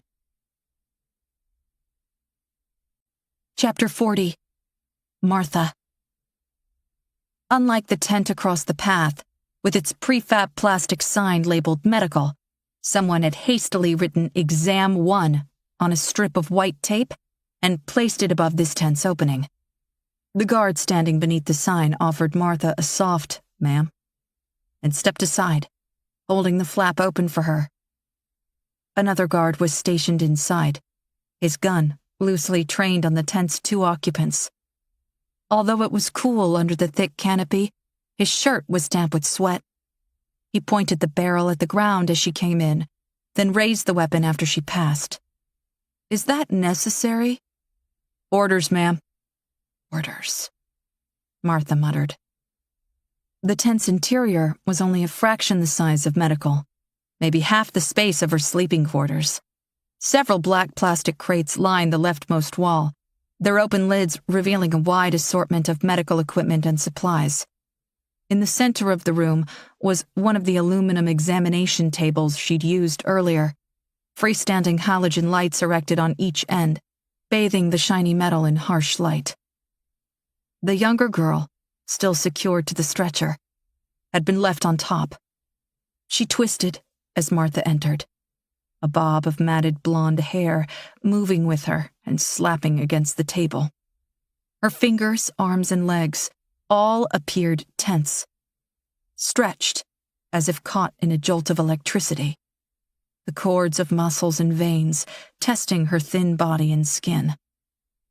From one of the plastic black bins, Martha retrieved a laser thermometer, identical to the one Harbin had used earlier, pointed the device at the girl's exposed forearm, and pulled the trigger.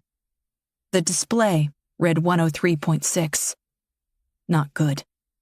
She was just a child, maybe 7 or 8. Because she was positioned with her head nearest her, Martha couldn't see her face but could hear her, mumbling softly, some incoherent babble.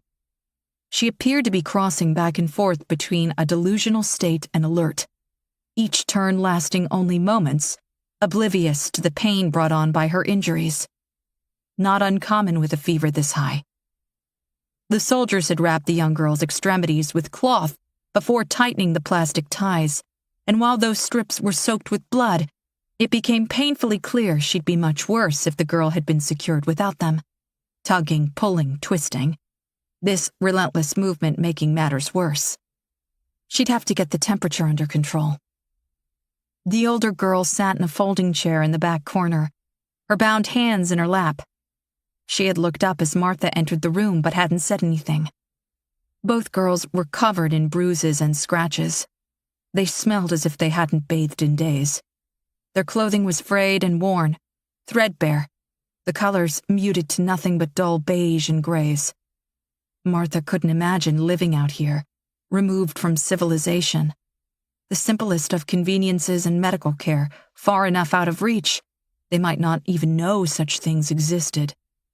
She wondered if these girls had ever set foot in a well-stocked grocery store, or a movie theater, or a school.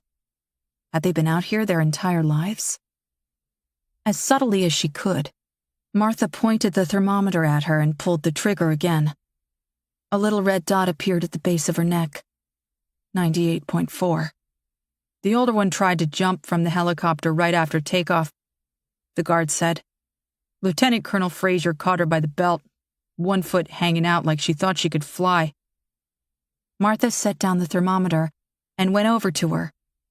She crouched down to get to her eye level. Have you ever flown before? The girl shook her head. It can be frightening the first time, but I assure you you're in good hands. We need to go back. They won't find us here. She spoke with a strange accent.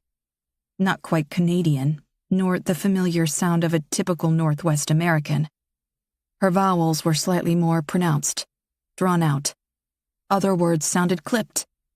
The word here came out more like her. Is that your sister? She glanced nervously over at the table, then down at her hands without a word. Her left knee began to bounce nervously. She had severe bruising around her nose and a noticeable break at the ridgeline, fractured within the past 24 hours. Who set your nose? Was it her? Is she your sister? She didn't look up, didn't answer. If it was her, she did a fantastic job. I'll clean it up for you and apply a bandage, but I don't think I could have done better myself. Martha gave her a reassuring smile. I'd bet money the two of you are sisters. The way you've looked out for each other? After an experience like that, she must be grateful to have you. You've done an incredible job at keeping the both of you safe. But you can relax now. I'm here to help. We all are. My name is Martha. What's yours? Will you take us back? Martha didn't want to lie. She'd learned early on with her own kids that children saw through even the slightest half-truth, and she needed this girl to trust her. When it's safe, she told her. First, let's get you and your sister cleaned up, treat your injuries, and get some food into you. I bet you're tired, too. Maybe when we finish, we'll get you some cots so you both can rest. She is your sister, isn't she? The girl hesitated for a moment, then looked up at her with tired eyes and nodded. Can you help her? It was Martha's turn to nod. Her name is Sophie. Martha smiled at this. That's a beautiful name. What's yours? Again, she hesitated. She held her bouncing knee down with both hands and finally said, Tennant? And she is your sister? Tennant nodded. Pleasure to meet you, Tennant. Martha placed her hand over the girl's and tapped at the zip tie. If I remove this, do you think you can help me with your sister? Tennant's knee stopped bouncing. She nodded. Martha reached for a pair of scissors. Behind her, the soldier cleared his throat, but didn't make a move to stop her. She clipped off both ties and examined the girl's wrists and ankles. They were pink, but the plastic hadn't been tight enough to break the skin. Thank you, Tennant said softly, rubbing her wrists. Can you tell me how long Sophie has had a fever? Tennant stood and walked over to the table. When she tried to take Sophie's hand, she jerked away. Martha came up behind her and, for the first time, got a good look at the younger girl's face. Her skin was sickly, horribly pale beneath a sheen of grimy sweat. Her eyes were yellow with jaundice and lined with burst vessels, like the bodies they'd autopsied. Her tear ducts and ears appeared to be hemorrhaging. Not as bad as the others, but still evident, most likely worsening. There was blood in the corners of her mouth, too, between her teeth. She was breathing in short, shallow gasps, sucking the air in and letting it out quickly with a wheeze. When she realized Martha and Tennant were standing over her, she gave her bindings another frustrated pull, then went still. Her eyes narrowed, and she looked at the two of them.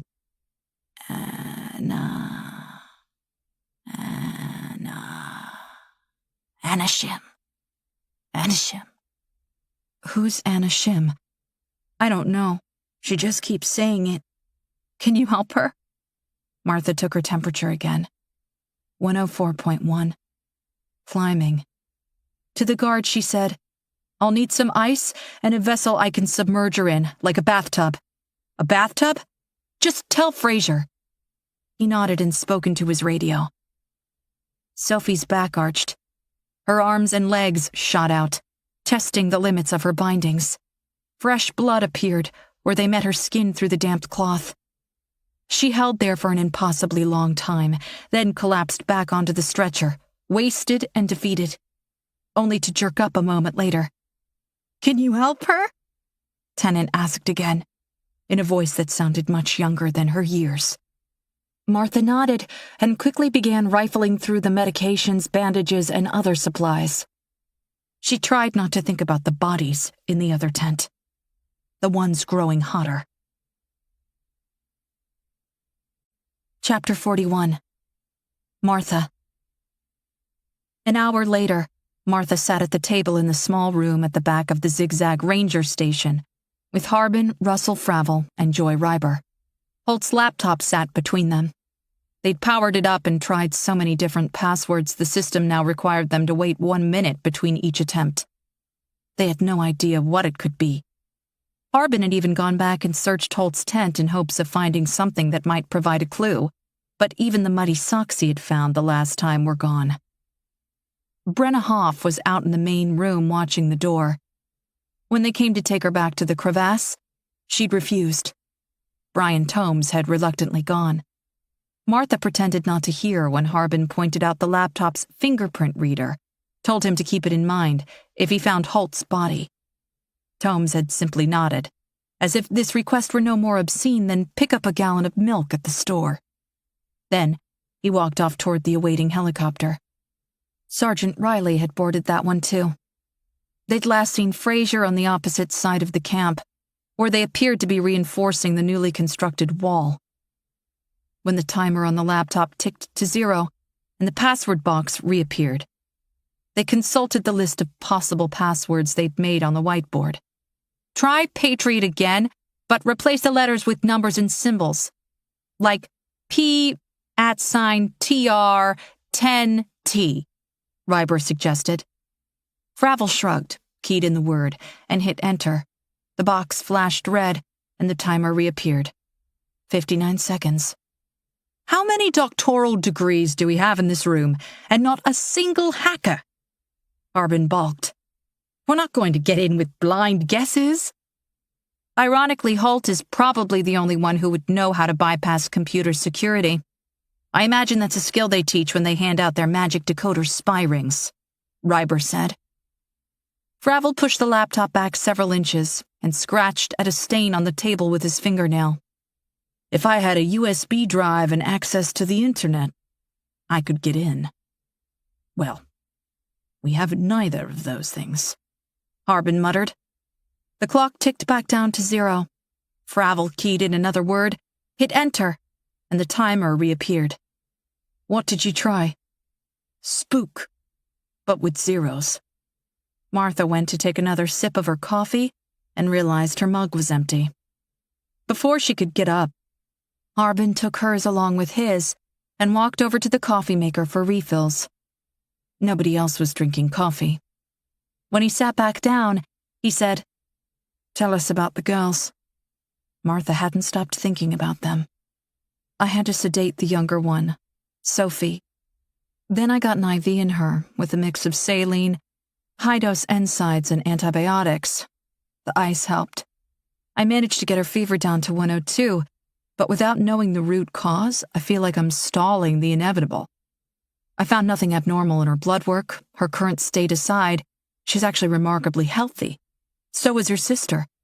I cleaned up their wounds, redressed their bandages. There's not much more I can do. And she couldn't tell you anything. The older one? Martha shook her head. Nothing useful. Their father rushed them down into a storm cellar, and they rode it out underground. That's how they survived. She thought it was a tornado, so loud it shook the ground. She took her sister to a second shelter in hopes of reuniting with their parents. They were there when another one hit, indirectly. She only recalls 2 instances. Does that mean Holt was wrong about the 2-hour window? Martha shrugged. Who knows? Fravel typed in another incorrect password. Nobody bothered to ask him what he entered. Where are they now? Reiber asked. Resting. I don't think either of them has slept much. The older one managed to stay upright long enough for a shower and some food. Then she passed out the moment her head hit a pillow. Maybe when she wakes up, she'll remember something else. Harbin considered all this. Tennant and Sophie, right? She nodded. Can I see the sat phone again? Reiber had used it last, but hadn't gotten through. She slid the phone across the table to her, and Martha dialed her ex-husband for the 3rd time in the past hour. For the 3rd time, she got only voicemail. There was no point in leaving another message. She hung up. The clock on the wall read 10:15. He should be at work by now. The kid's in school. Fravel keyed in another password. Oh, fuck. What? Martha asked. He turned the laptop toward her so she could see the display. Rather than resetting to 1 minute, the countdown timer was now ticking down from an hour. That was a long shot anyway. Harbin said, slouching in his chair.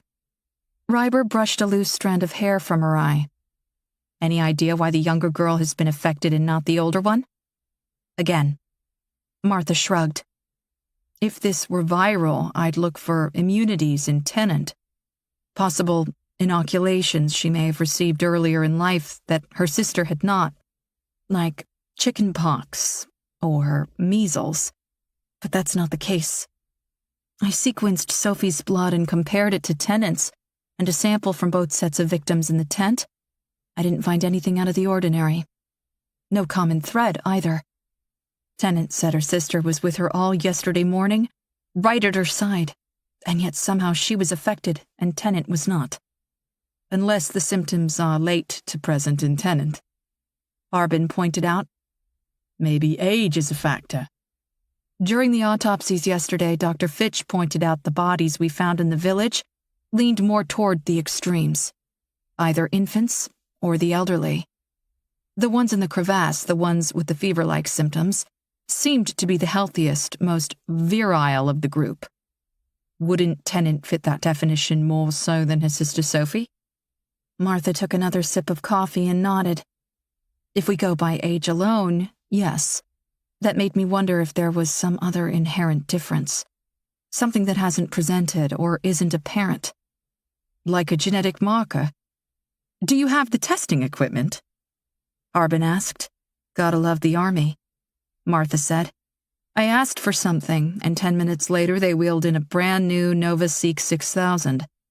That's $1 million piece of hardware. It can run a full sequence in a few hours. I'm running both girls, several samples from bodies found in the village, and some from the bodies found in the crevasse. The hot ones. Harbin perked up at this.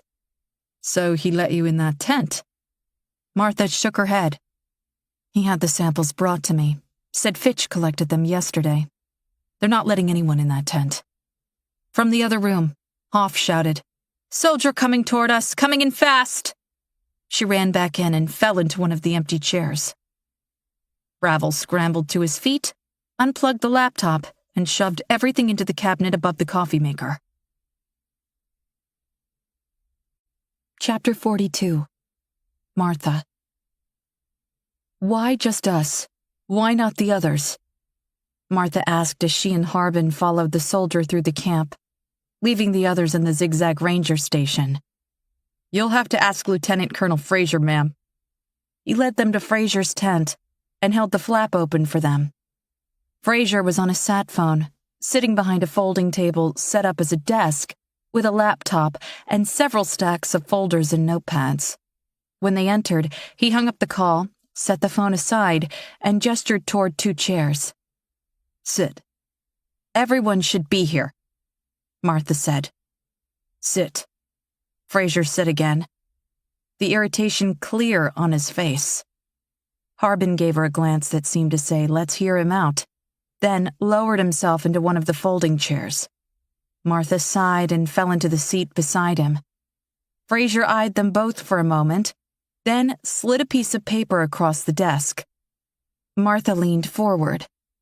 Is that an executive order? Fraser nodded. The president instituted a no-fly zone over 45121. He's quarantined a swath approximately 60 miles across the mountain and surrounding area. Infected area. Harbin read aloud. Affected is probably a more apt description, but it's not my place to correct the president's grammar. Roadblocks went up yesterday and all air travel has been rerouted. Why air travel? Martha asked. Is that to keep the press out? He pulled out a folder from the stack next to his laptop and dropped it between Martha and Harbin. Whatever's happening isn't isolated to the ground. A private jet went down yesterday. A Hawker 800 XP. 10 souls on board. All dead. Came down in a valley on the east side of the mountain, very remote. The White House is using the crash as an excuse to keep everyone away. This means the anomaly isn't just a ground-level event. Harbin looked up at Fraser. Do we know their altitude? 23,000 feet. Fraser stated flatly. We recovered their data recorder. They engaged autopilot shortly after takeoff from Portland, switched to manual directly above 45121, then immediately went into a dive. Voice communication with the tower was limited to takeoff. They were en route to Vegas and somehow got caught in the path of the anomaly. From what little we know, there doesn't appear to be mechanical failure. The pilot switched off autopilot and put the plane in a steep dive. He downed the craft intentionally.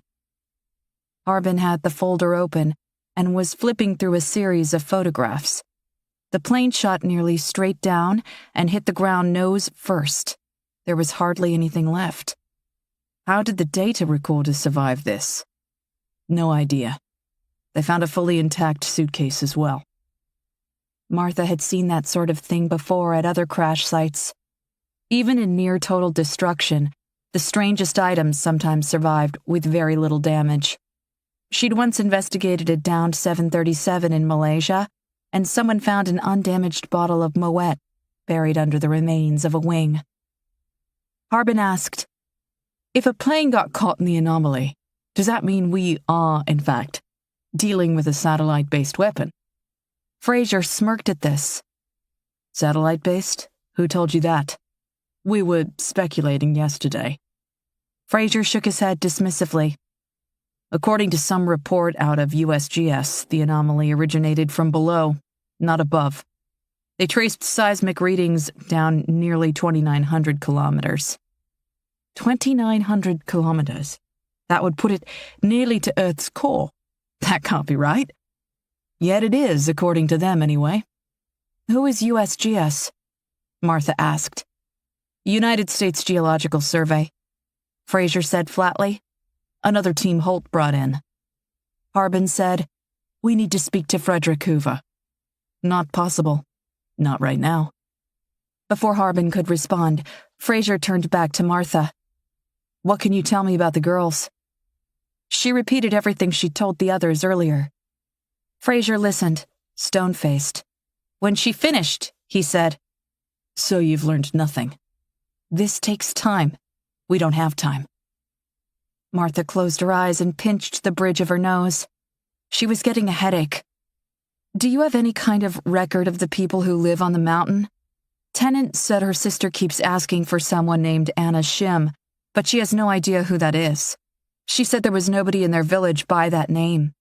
Sophie said the name several times while I was treating her. Seemed insistent about finding her, almost desperate. "Anna Shim," Harbin repeated. Martha nodded. Tennant said there's nobody in the surrounding villages by that name either, but it could be one of the outliers. She said they tend to keep to themselves. Fraser frowned. "What's an outlier?" "That's what they call the people who choose to live alone on the mountain rather than with one of the groups. Outliers, extreme loners." Jesus, even society's outcasts have outcasts. Fraser shuffled through the folders on his desk, located one, and opened it. "These people don't exactly fill out census data or pay taxes. They raise families out here, live, die, all of it completely off the grid. That makes tracking them problematic." He found a list of names and ran his finger down the page. When he reached the bottom, he flipped to the next page. "They do like to read their books, though. They read a lot of books. This is a list of people who have memberships at the 3 nearest libraries, Parkdale, Hoodland, and Stevenson. Blue dots mean they have no reported income. Red means they're collecting some sort of government assistance. Some of them have no problem taking from the system. They just don't like to pay in." He flipped to the third page. "Names highlighted in yellow have a criminal record." Martha glanced over at Harbin.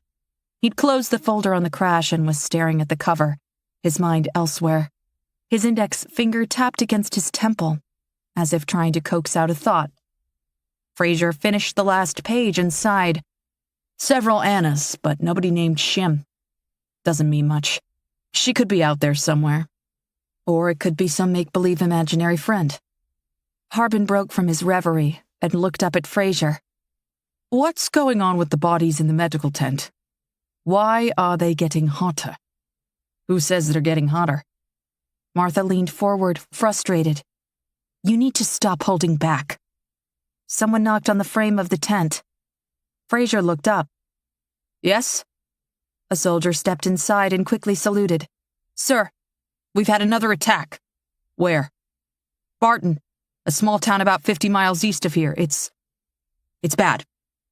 Fraser nodded. Get the rest of the team and meet me at the helicopters. We're in the air in 10 minutes. He closed the lid on his laptop and looked at both Martha and Harbin. You're both with me. I don't want word of this getting out just yet. Chapter 43. Martha. What do we know about Barton? Martha said in the helicopter. They'd taken one of the troop carriers, 6 soldiers, in addition to Fraser. Harbin was in the seat next to her.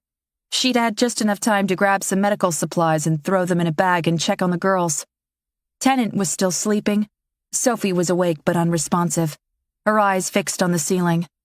With the medications, her temperature seemed to be holding around 102. Fraser looked up from the documents in his hand. Small town, a little more than 4,000 residents on the edge of the Columbia River. Not much to speak of. Couple stores on the main street, bank, car dealership. Several housing developments, most near the water. Former mining town trying to reinvent itself. As he read, Martha noticed his arms for the first time. They were both covered in scars. There was an old burn covering most of his right forearm. On his left arm, he had a long surgical scar that started at his elbow and extended to his wrist, most likely from a surgery to repair a break in the humerus. He'd seen his share of combat. There was no doubt about that. He had another scar on his neck. This one began just below his jawline and disappeared under the collar of his shirt. Unlike the surgical scar on his arm, this one was ragged, more of a tear, most likely from shrapnel or an accident. In many ways, his body told a story, and not a pleasant one. Fraser set the stack of pages on his knee and focused on Harbin. I've spent a good portion of my career interrogating people. Taliban, ISIS, Afghans, South America, Gitmo. You know what they all have in common, Doctor? Harbin met his gaze. Fraser went on. The eyes. There's always something in the eyes. When questioning someone, I can always tell when they've told me everything or if they're holding back. The best of liars can't hide it. All they can do is try and mask it. You're one of the better ones when it comes to concealing your thoughts. That's not a skill you picked up in NOAA. Is it, Doctor?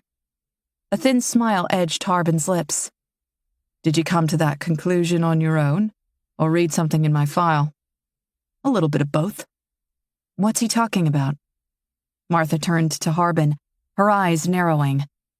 Harbin's gaze remained on Fraser. I did a small stint in British intelligence before joining NOAA. That's not exactly a secret. Can't hide that sort of thing when you're applying for high clearance in the States. I'm sure the lieutenant colonel read the highlights.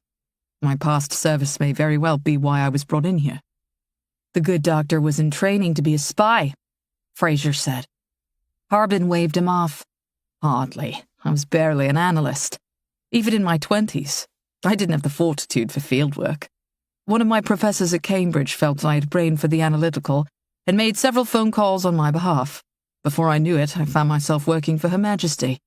Long hours behind a desk writing reports nobody would ever read was hardly rewarding. I quit less than 2 years in, furthered my studies, and applied with NOAA. None of this was a surprise to Fraser. But you also went through MI5's basic training program, which includes crash courses on interrogation techniques and deception. Same as you, I suppose. Same as anyone who does a stint in a military branch. That takes us back to my original point. Fraser said bluntly, You're keeping something from me.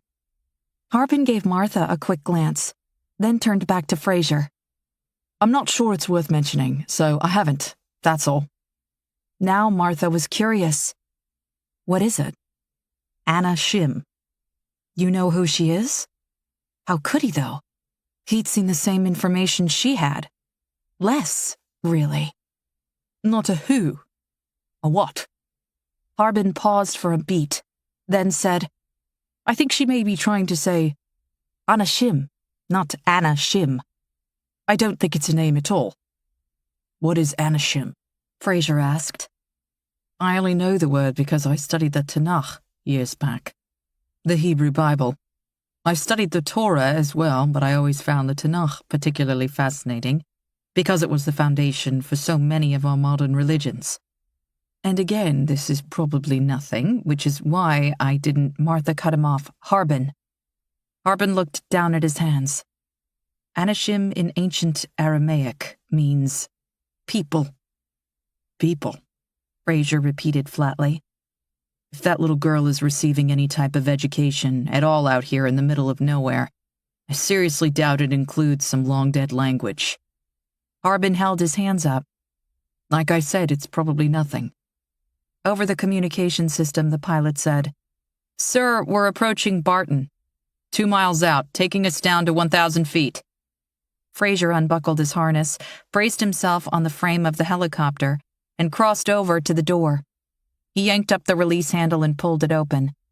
Martha instinctively shrunk back in her seat as air blasted in from outside and rolled through the interior of the large cabin. She'd thrown on a jacket, but that did little to fight back the chill. There was an acrid scent in the air, too. Burnt hair. They spotted the smoke around the same time. A large section of Barton was burning. As Fraser had said, the small town of Barton was positioned along the edge of the Columbia River and flanked by a thick forest leading back up into the mountains. Much like the anomaly, Martha quickly spotted several narrow paths within those trees, nearly straight lines through the brush and foliage, spread as far apart as nearly a mile. She counted 7 in total, and all of them converged into one wide swath about a quarter-mile west of Barton. That singular swath, a bare, smoking brown mass of utter devastation, led straight into town. Chapter 44. Martha. Find some place to set down, Fraser instructed the pilot. Try to keep us clear of the fire. They'd made several passes over the small town and found no movement, no signs of life. Flames had consumed several buildings on the west side of town, some warehouses along the water, something that looked like an old mill. All the houses appeared to be intact, although Martha had noticed several mailboxes lying on the ground, trees, even a swing set, all toppled and crushed. On their second pass, they'd circled a school with no playground. Martha assumed a high school. All the windows blown out. The cars in the parking lot looked steamrollered for some unknown pressure coming from above. The tires on most of the cars had burst, the rims buried in the cracked asphalt. Other than 2 fire trucks still in their bays at the station, they hadn't spotted a single emergency vehicle. No ambulances, no police cars, nothing, either stationary or on their way to the town. The pilot took them back around and settled as far from the fire as he could, in a Wendy's parking lot at the east end of Barton. When they touched down, he said, "We've got fairly high wind, 20 to 30 mile per hour gusts. Without anyone fighting it, the fire will spread fast. Understood?" Fraser replied, jumping out. "Keep the engines hot. Be prepared to move out." The soldiers filed out behind him, Martha and Harbin after them. Everyone clustered around Fraser. "Spread out in pairs, stay on comms at all times, stay east of the flames. Use masks if the smoke gets heavy, no heroics. We're here for recon only, no weapons unless in self-defense. You find anything of note, you radio me. You find any survivors, you radio me. Watch for security cameras. If you can safely collect the footage, do it. Be prepared to move out in 1 hour, maybe sooner if that fire gets too close." They were off then, 3 teams of 2. Martha found herself looking at an old Volkswagen Bug, yellow, covered in rust, at the drive-through pickup window. Like the cars at the school, the vehicle had been flattened. She spotted what looked like an arm in a flannel shirt sticking out the driver's side window. When she started toward it, Harbin grabbed her by the shoulder. "Don't. You can't help him." She shrugged him off. "It's okay." She needed a closer look. The driver was dead. That wasn't what drew her in, though. It was his arm, his hand. Still pinched in his fingers, He was holding out a credit card toward the open window, something she'd done herself countless times. The name on the card was David something. His thumb covered the rest. He didn't even get a chance to react. Martha pointed out. Christ, he didn't even drop his card as something crushed him inside his car. The drive-through window itself was intact, but the glass doors at the front of the fast food restaurant had been shattered. The glass sparkled on the concrete sidewalk. Martha crossed the parking lot and knelt down to get a better look, a puzzled expression on her face. What is it? Harbin asked. She stood and turned toward the pharmacy next door. Look at all the buildings. All this shattered glass. It's on the outside, as if there was an explosion from the inside. Before he could respond, she stepped through the ruined doorway into the restaurant. Inside, she found upended tables and chairs, food, packaging, condiments, purses, a flipped children's stroller. Thankfully, the stroller was empty. There was only a single body, an elderly man on the floor next to a booth in the far corner, his head and face nearly flattened into bloody pulp. His mangled walker was just out of his reach. The power was still on, and an old Paul McCartney song came from the speakers in the ceiling. The unmistakable scent of burnt food drifted out from the kitchen. 2 of the windows are blown out too, Harbin pointed out. But I don't see any outward signs of an explosion. No burn marks, no central detonation point. A chill passed through her, and Martha wrapped her arms around her chest. She felt like she was standing in a tomb. Outside, they found Fraser staring off into the distance through a pair of digital binoculars. This is far worse than it looked from the air. Possibly countywide. Same as 45-121, but the devastation is more widespread. Maybe there's a direct correlation to the number of people, Harbin suggested.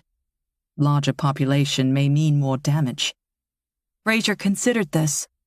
Although he tried to hide it, as he did back at the village, Martha could tell he was shaken.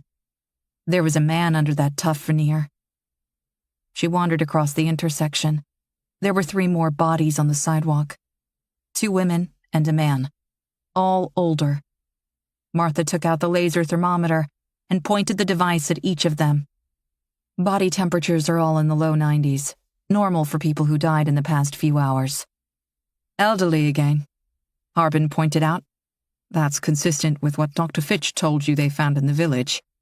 Whatever this is seems to take the healthy and leave the weak behind. Martha pointed the thermometer back at the body in the Volkswagen and got 92.6. There was no way to tell how old he was. All the cameras here are damaged. Fraser lowered the binoculars. There's a strip mall about a quarter mile that way with a grocery store and a bank. There's bound to be more. Maybe tougher quality. Without waiting for a reply, he started off down the road. Chapter 45. Martha. The wind gusted up, carrying with it the smell of smoke. When she looked back in the opposite direction, Martha couldn't see flames, but the sky was thick and black, an angry churning cloud hanging over the small town, growing larger with each passing second. Where were the first responders? She cupped her hands around her mouth and shouted, "Hello? Is there anyone here?" Martha sometimes had trouble sleeping, and before her divorce, she'd climb out of bed, careful not to wake her husband, and wander the house, check on the twins, walk through each room. The house always felt different at those late hours. Smaller, like a bubble. Every noise carried. When she shouted down the streets of Barton, the town felt very much like that sleeping house. "We should stick together," Harbin said beside her. Martha nodded, and the 2 of them followed after Fraser. Like all the other businesses, the glass doors in most of the grocery store's windows had shattered outward. Same with the bank next door, the dry cleaner, the comic book shop, and the beauty supply store at the far end. With the exception of a 20-something woman in a wheelchair. All the bodies found were either older people or children. Fraser was kneeling on the sidewalk in front of the bank, running his fingers through a wide gouge in the concrete.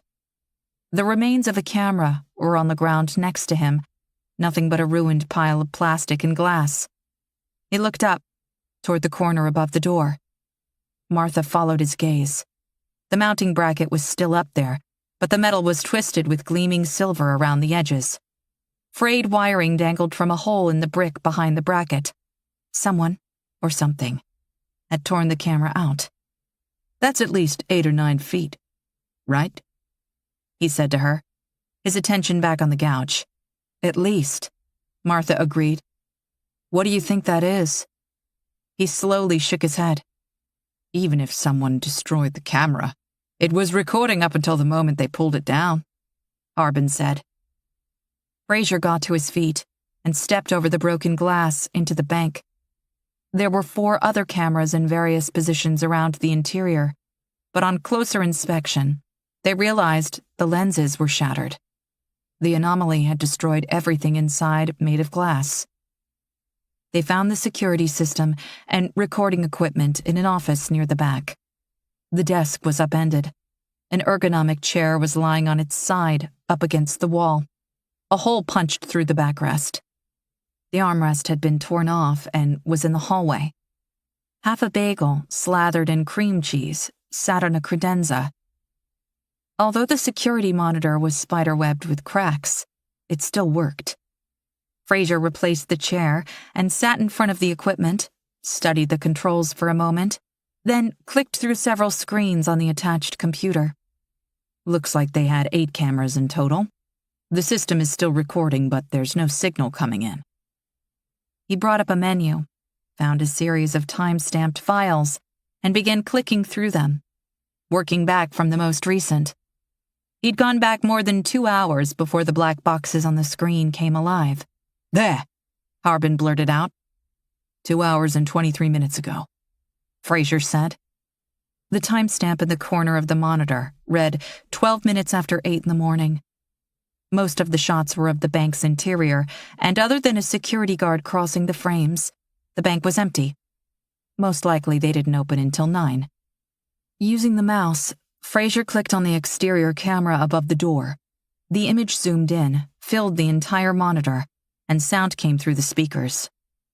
Several people walked by on the sidewalk. The far edge of the camera's vision caught traffic on the road. Fraser clicked fast forward, and the image sped up. At 8:24, the image blinked out, and the screen went blank. "Too far," Harbin said. "I could do without the play-by-play, Doctor." Fraser slowly rewound the recording, stopped 1 minute before the picture cut out, and hit play.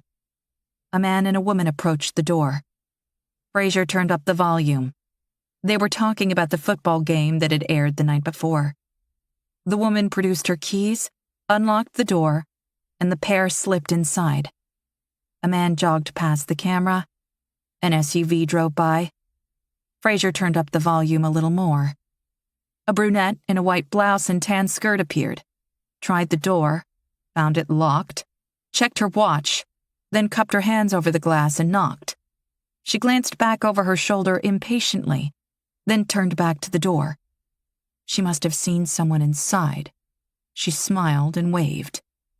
Her face twisted, then the smile vanished, her mouth fell open, and she slowly turned, looking out toward the parking lot.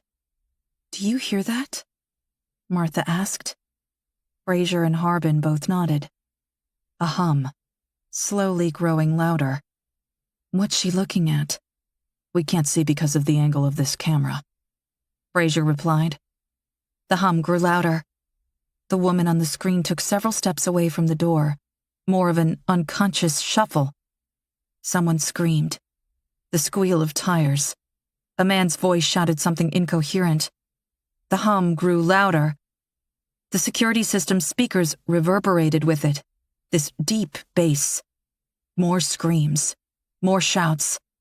The woman covered her ears, her head swiveling back and forth, eyes wide with panic. Louder. "What the hell is that?" Martha said, her own voice rising to be heard. The bass mixed with a high-pitched shrill, a horrible keening, nails on a chalkboard multiplied by 1,000, the wail of an animal caught under car tires, the screech of a living thing caught in fire. None of these compared to the sound. The abhorrent bedlam pouring from the speakers.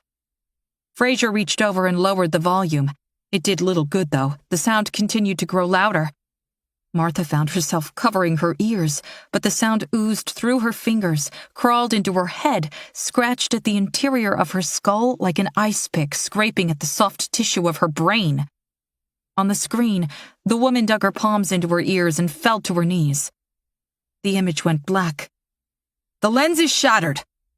Fraser shouted, his face registering shock at just how loud he had to speak to be heard. The sound grew louder.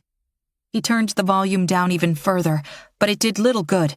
The sound mixed with the screams of people, desperate shouts and cries, all of it together. Louder. "Turn it off!" Martha screamed. "Just turn it off!" Harbin reached over Fraser, grabbed the speakers, and yanked them hard enough to sever the wires. He threw them across the room. They cracked against the far wall and fell. All went abruptly quiet. Fraser's face was stone white, frozen, locked on the blank screen. He had the computer's mouse in his hand. Somehow he'd managed to crush the plastic, cutting his palm. Martha found herself trembling, unable to stop. She needed to move. Get out.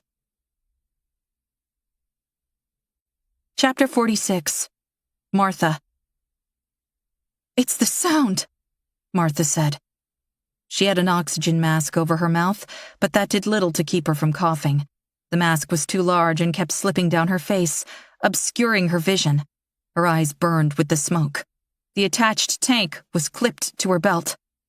They were back inside the helicopter with 4 of the soldiers. 2 more were still out there somewhere. "Sound can't crush cars," Fraser stated flatly. He was staring out the open door, down the main road into the thick smoke, one finger on the button for his microphone. He tried to raise the other 2 soldiers again, but they didn't respond. 5th time now. The blades of the helicopter churned above, stirring the dark, soupy air with a heavy whoosh. 2/3 of the town was burning now. They hadn't realized the flames had reached the bank until they were back outside. Fraser had managed to dump the security system recordings to a micro SD card. "Sir, we need to go," the pilot said over the communication system. "If the smoke gets much thicker, it could choke the engine. We'll give them another minute. If they don't make it back, we'll reposition a little farther down the road." "Deaf. Deaf," Harbin muttered. Martha found herself looking at him. "What?" "Back at the village, remember?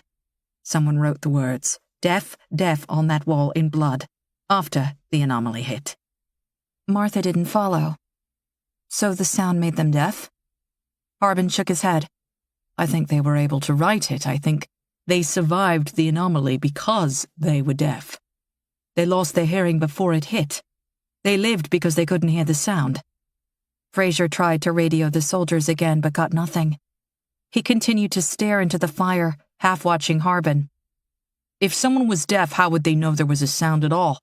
You saw the video, the way that woman covered her ears and reacted. They would have seen something similar, read the signs. Maybe they could read lips. They probably would have felt it. If not the vibration of the sound itself, then the chaos all around them it was causing. Who knows? Someone without the use of their ears is keenly aware of sound, but in a very different way from the rest of us." Fraser got to his feet and scrambled to the door. "There!" At first, Martha didn't see them.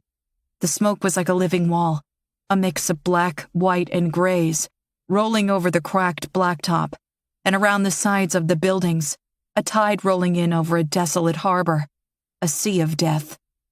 3 shadows staggering along at a slow shuffle. "They found someone," Harbin said. "Stay here." Fraser jumped from the helicopter and ran toward them, one hand on his mask, the other holding the small oxygen tank clipped to his side. When he reached them, he handed his mask to one of the soldiers, who held it to his face for about 20 seconds, then handed it to the other soldier. Then they pressed the mask to the face of the person between them. It's a woman, Martha said. She's not moving. I think she's unconscious. Her arms were draped over the soldier's shoulders, her toes barely touching the ground, dragging. They need to hurry, the pilot said. I'm getting stall warnings. We've got a minute, maybe 2 at the most. On the opposite end of town, something exploded. The heavy boom threw all of them to the ground.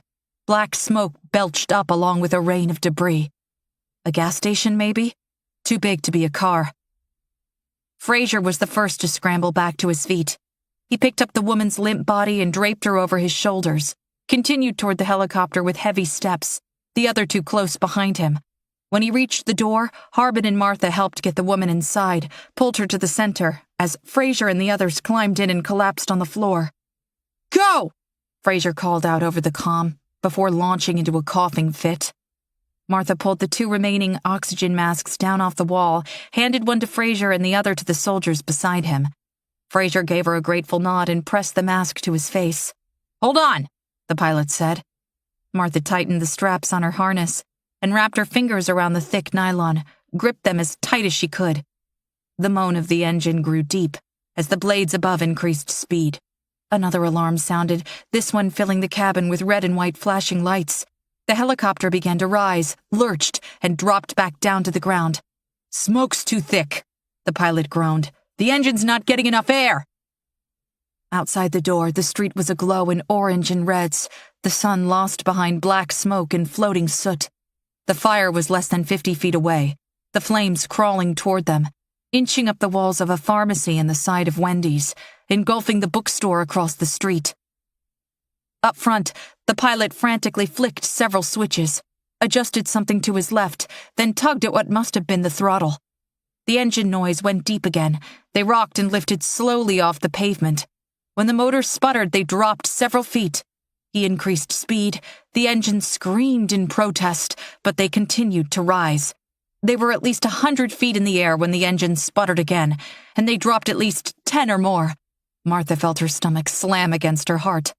Hot air pockets, the pilot shouted. Hold on! They continued to climb, nearly straight up, dropping as they ran into more hot air. They were nearly 1,000 feet up before finally leveling off.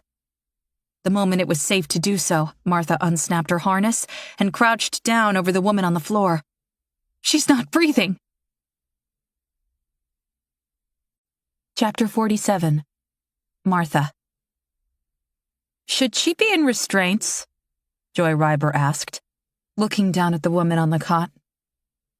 Martha reached to the table beside her, picked up one of the laser thermometers, and pointed it at the woman's forehead. She showed Ryber the screen. She's 98.4, normal, nothing to indicate she's been affected. I see no reason to restrain her.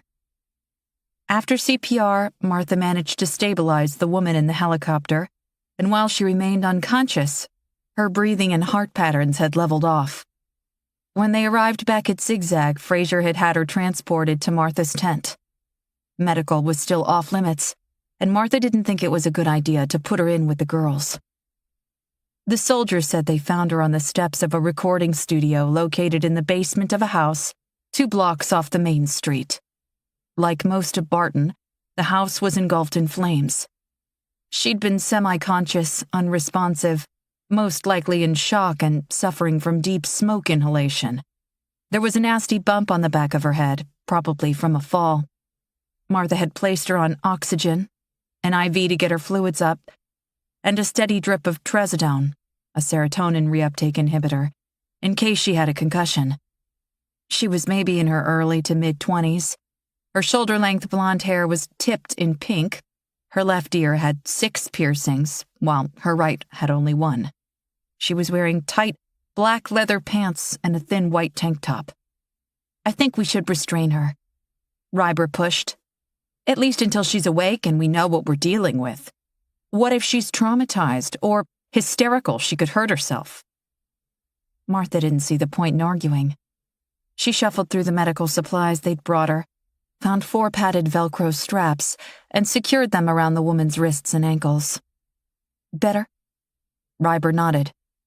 There were no others? Survivors? Yeah. Martha shook her head. Just her. It was like the village. Nearly everyone was missing, and those left behind were dead. She dropped into a chair, closed her eyes, and rolled her head on her neck. She ached all over and had several bruises from the helicopter ride back. Where is everyone? Fravel is in his tent working on Holt's laptop. Still no progress there. Tomes and Hoff are analyzing samples from Barton. Soil, water, that sort of thing. Martha had already run preliminary tests on tissue samples collected from some of the bodies in Barton and found nothing unusual. She didn't expect organic samples to turn up anything either. Martha! Martha and Ryber looked up.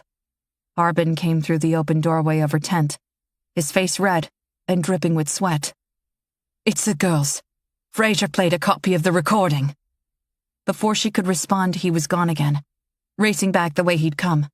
Stay with her, Martha shouted to Ryber as she pushed out of the chair and chased after him. The two soldiers outside the girl's tent stepped aside as she ran up, uneasy looks on their faces. She found Harbin inside, Fraser and 3 other soldiers too. Tennant was sitting on the floor, her back against the wall, and her knees pulled tight against her chest. She was rocking back and forth, her eyes pinched shut and her hands over her ears as she cried. Sophie stood against the back wall, cornered by Fraser and the other 3. As Martha came in, her head jerked up, and she glared at her like a caged animal. By the looks of it, she'd broken her bindings, torn them right off. The straps were on the ground near her upturned cot. The bandages Martha had wrapped around her wrists and ankles were red with fresh blood. Spit dripped from her mouth, down her chin. There was crusted snot around her nose. Her eyes had gone from the jaundiced yellow of earlier to red, lined with burst vessels, filled with a mix of burning hatred and fear. One of the soldiers took a step closer and reached for her shoulder, but before he could get a grip on her, she lurched to the side and swiped at his arm. Her sharp nails dug into his skin and left 4 glistening tracks behind. The soldier jumped back, cursing. Fraser's head swiveled toward Martha. Sedate her! Sophie's eyes went wide, and she backed deeper into the corner. Let me go, she hissed. The voice sounded nothing like the little girl before them. It was too deep, too coarse. This gravelly thing resigned to crawl out only in the deepest dark. Some creature of nightmares clawing up from the underside of a mattress. The thing that huddles in the back of your closet and waits for the witching hour to feed. God damn it, Doctor, sedate her, Fraser said again. Calmly, Martha said, Dr. Harbin? In the supply case, back at my tent. You'll find propofol. Please fill a syringe with 100 milligrams and bring it back here. Harbin disappeared out the tent. Martha took a step closer to Sophie. Sophie huffed, her eyes filled with suspicion. The rest of you back up, Martha said. No, Fraser countered. Reynolds flank her from the left, Lopez on the right, tighten up a circle around her, and with lightning speed, Sophie reached out and grabbed the soldier closest to her. Lopez, Martha thought, but she wasn't sure. Sophie yanked the man toward her, twisted his arm at the wrist, and wrenched up and sideways. With a sickening crack, his forearm snapped, the bone splintered, and tore through the material of his uniform. He let out a shriek and crumbled to the floor at her feet. The rest of them stared at her in utter shock. She couldn't weigh more than 45 or 50 pounds. How could she? Sophie's hand shot out again, managed to snatch Fraser's sleeve, but he pulled back into the side, ripped away from her. Martha took a step closer, held both her palms out. Sophie, it's okay. We're not going to hurt you. We just want to help. Sophie shuffled backward until her shoulders pressed against the wall of the tent. Sweat dripped down from her hair, over the sides of her face. Her clothing was soaked in it, and she stunk of ammonia. Martha knew that smell. It meant her kidneys weren't able to process the urea in her body fast enough, and she was excreting nitrogen in her sweat. It meant her body was losing the fight against the fever, and her organs were beginning to fail. Even from several feet away, Martha could feel the heat emanating from the girl. She'd torn her IV out, and without the medications, whatever was happening to her had come back with a vengeance. "Sophie, let me help you. I'm on your side. Maybe the only one who's on your side." The girl's face jerked toward her, tilted to the left until her ear was nearly touching her shoulder. "Take care of me like little Emily and Michael? That how you take care of me? You abandon them in some loveless house, leave them to wilt and rot in the smog and filth of San Francisco? Leave them with all the anashim? Too many amashim. Bodies pressed close until can't no longer breathe, stifled, choking." Martha's heart thumped. How did she know her children's names? Sophie's tongue leaped out, licked at the salty sweat on her upper lip. "Emily and Michael will run with Anashim. You all will. We all will." Sophie began to rock back and forth, her weight shifting from her left foot to her right and back again, slowly picking up speed. Harbin came into the tent, a needle in one hand, the glass vial of propofol in the other. He came up behind Martha and slipped the loaded syringe into her hand. His eyes locked on Sophie. "Will 100 milligrams be enough?" Martha had no idea. "I've got something else," Harbin said before backing out of the tent. A moment later, he returned with a yellow lab on a leash. He smiled at the little girl. "Someone wants to say hi to you, Sophie." Sophie's dark eyes locked on the dog, a glint of recognition. Her head straightened back up. "Zeke." The dog whimpered. Martha jumped forward and buried the syringe in the little girl's neck. Chapter 48. Martha. 100 milligrams of propofol wasn't enough. Not to knock her out, anyway. But the dose slowed her down long enough for Martha to inject her 2 more times, 350 milligrams in total, enough to drop a grown man of 4 times this little girl's weight. "Help me get her back on the table," Martha said. Sophie's pulse was strong. There was no way to know how long she'd be out. Martha quickly went to the soldier with the broken arm, conducted a cursory exam, and injected him with a measured field hypodermic of morphine. The lines on his face slackened. "Sit tight. Give that a minute to work through your system," she told him reassuringly. "Try not to move." Martha didn't know where he got it, but when Fraser produced a straitjacket, she was grateful. Sophie had split her original bindings as if they were made of paper, and after what she did to that soldier's arm, they couldn't risk getting her free again. Martha quickly cleaned and redressed Sophie's wounds. Then, with Harbin's help, the 3 of them got her in the straitjacket, back up on the table, and tied her down with thick leather belts. When finished, Martha turned on Fraser. "What the hell were you thinking playing that recording?" His eyes narrowed. "I'm not your subordinate, doctor. Check your tone." "Fuck you!" Martha moved the IV pole next to Sophie's head and expertly slipped a fresh cannula into the jugular vein at her neck. She then made several adjustments to the medication dispenser's touchscreen. "I'm increasing her antibiotics and anti-inflammatory meds. The propofol, too." "How long can you keep her out?" "Indefinitely, I suppose. But considering her body's rate of absorption, the speed at which she's processing the meds, I'll have to monitor her closely and continue to make adjustments. This illness is progressing, speeding up." "She doesn't have much," Martha cut herself off. She'd forgotten about the girl's sister. Tennant was still on the floor. She hadn't moved. Her face was buried against her knees with her hands over the back of her neck. "I'll take care of your sister, Tennant. I promise." Tennant looked up at her, but said nothing. She stretched a hand out toward the dog, and he shuffled over to her, buried his snout against her neck. In the opposite corner of the tent, the soldier with the broken arm groaned softly. The medication had kicked in, but he still had to be in a tremendous amount of pain. Martha went over to him and crouched at his side. She took a closer look at the wound. This break is far worse than I thought. She glared up at Fraser, who was standing over her shoulder. I can't fix this here. We need to get him into medical. Medical is off limits. Then your soldier will lose his arm. I'll bring you what you need. We don't have time for that. Harbin said, I can assist. I've had field training. For a moment, Fraser looked like he might argue. Instead, he instructed one soldier to stay and keep an eye on the girls, and told the other to help him carry the injured man.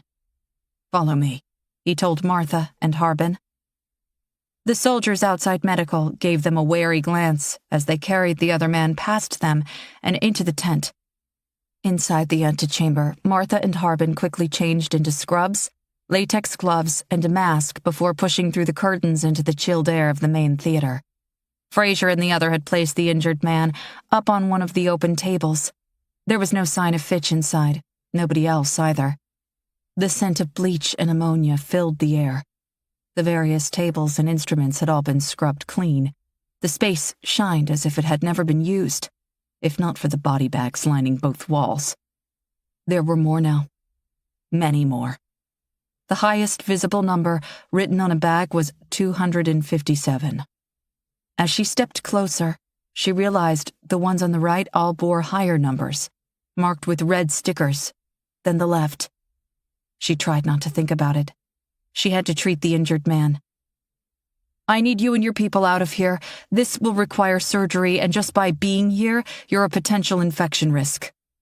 I'll change into scrubs, Fraser said. I want you out. You'll just get in the way. To Harbin, she said, find the portable X-ray machine. Do you have any experience with anesthesia? Harbin nodded. We'll need some O-negative, too. I think he nicked the cephalic. Martha turned back to Fraser and glared angrily. Out! To her surprise, he nodded and left, motioning for the other man to follow. When they were gone, Harbin said softly, I hope you don't really need me to administer anesthesia. I may be a doctor in title, but there's not much call for that with NOAA. She shook her head. The break looks bad, but it's a fairly straightforward fracture. I figured as much. She gave the soldier another injection of morphine, along with a local in his arm, whispered to him, just lie back and relax. His eyes rolled back into his head as he fell into a semi-conscious state. We have maybe 5 minutes before I can start on him, Martha said, turning back to the 2 stacks of body bags. She frowned. Is that? She already knew the answer.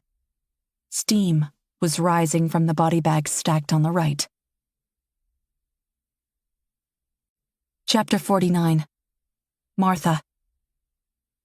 At first, Martha thought it was some trick of the lights, but as she neared, she realized a dull haze hung over the black bags on the right side of the tent, a thin shimmer. The thick plastic bags glistened with condensation, and the ground around them was damp. The room was cold enough for her to see her breath, but as she neared those bags, the temperature climbed, became downright balmy.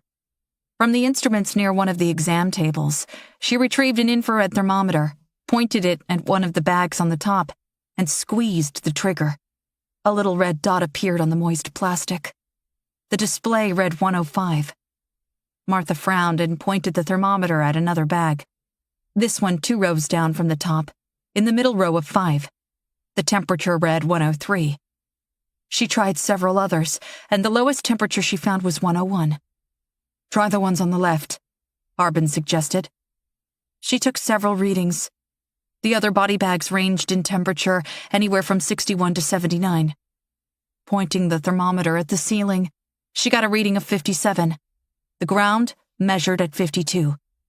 She checked several more body bags on the right, all read over 100. Holt said there was no radiation. Holt said a lot of things, Harbin replied. Martha returned the thermometer to the table, rifled through one of the black supply cases stacked beneath it, and found a short-range dosimeter among the other emergency medical equipment. Martha switched on the device and watched the LCD screen come to life. She expected an alarm or warning beep, but none came. While some radiation was detected, it was well within normal parameters. She took several steps toward the body bags on the right, her eyes fixed on the small screen. Nothing changed, though, even when right next to them. No radiation, Harbin said. None outside the bags, she replied. When I worked trauma at Johns Hopkins, the hospital maintained a stock of body bags specifically designed to shield radiation. I don't see the nuclear warning label here, and I remember those as being a little thicker, but otherwise they look the same. These might be some variation.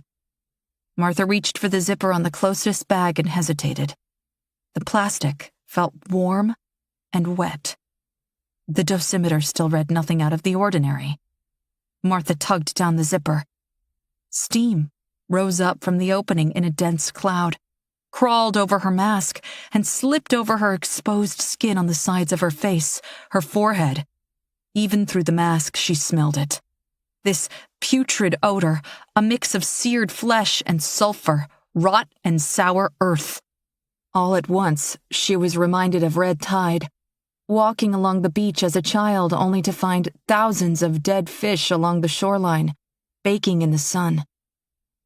Inside the body bag, the light fought to find a face, inched around the splayed plastic down into the shadows over long greasy hair. My God, Harbin breathed. A woman. Age unknown. Indeterminable.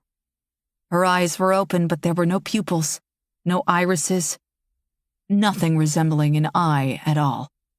The sockets were filled with a thick, yellow pus. This mucus had dripped down the sides of her face and dried to a crust. Mixed with blood, similar discharge came from her nose, mouth, and ears. All her orifices. It had begun pooling in the bottom of the bag. Her skin had taken on a translucent appearance, milky, with thick, visible veins. Numerous fractures were apparent, more than Martha could count. The same pus drained from scrapes and cuts in her skin. Heat radiated from her body. Martha checked the dosimeter again, but found no signs of radiation. This was something else. During the autopsies, Fitch had pointed out the bodies found inside the crevasse had somehow been cooking from the inside out. If Martha didn't know any better, she'd suspect this woman was melting, liquefying from the heat. And somehow, it hadn't stopped with death. In fact, it appeared to be accelerating. From the vents in the wall, cold air bellowed out in white, wispy clouds. Harbin opened 3 other bags and found more of the same. If this isn't radiation, and it's not viral, what can cause this? What the hell are you doing? Fraser was standing near the tent's entrance, glaring at her, one hand on the gun at his hip. Martha froze over the body bag, trying to think of an excuse to offer up, when a scream tore through the camp. Chapter 50. Martha. Martha rose and stomped toward him. She wasn't about to be intimidated. Was that one of the girls? Fraser's grip tightened on the butt of the gun. His eyes jumped from Martha to Harbin, to the soldier lying on the exam table, and back again. His face grew red. Do I really need to babysit you? You're withholding information. Martha pushed. Where's Fitch? Where's Holt? Why are you keeping us from these bodies?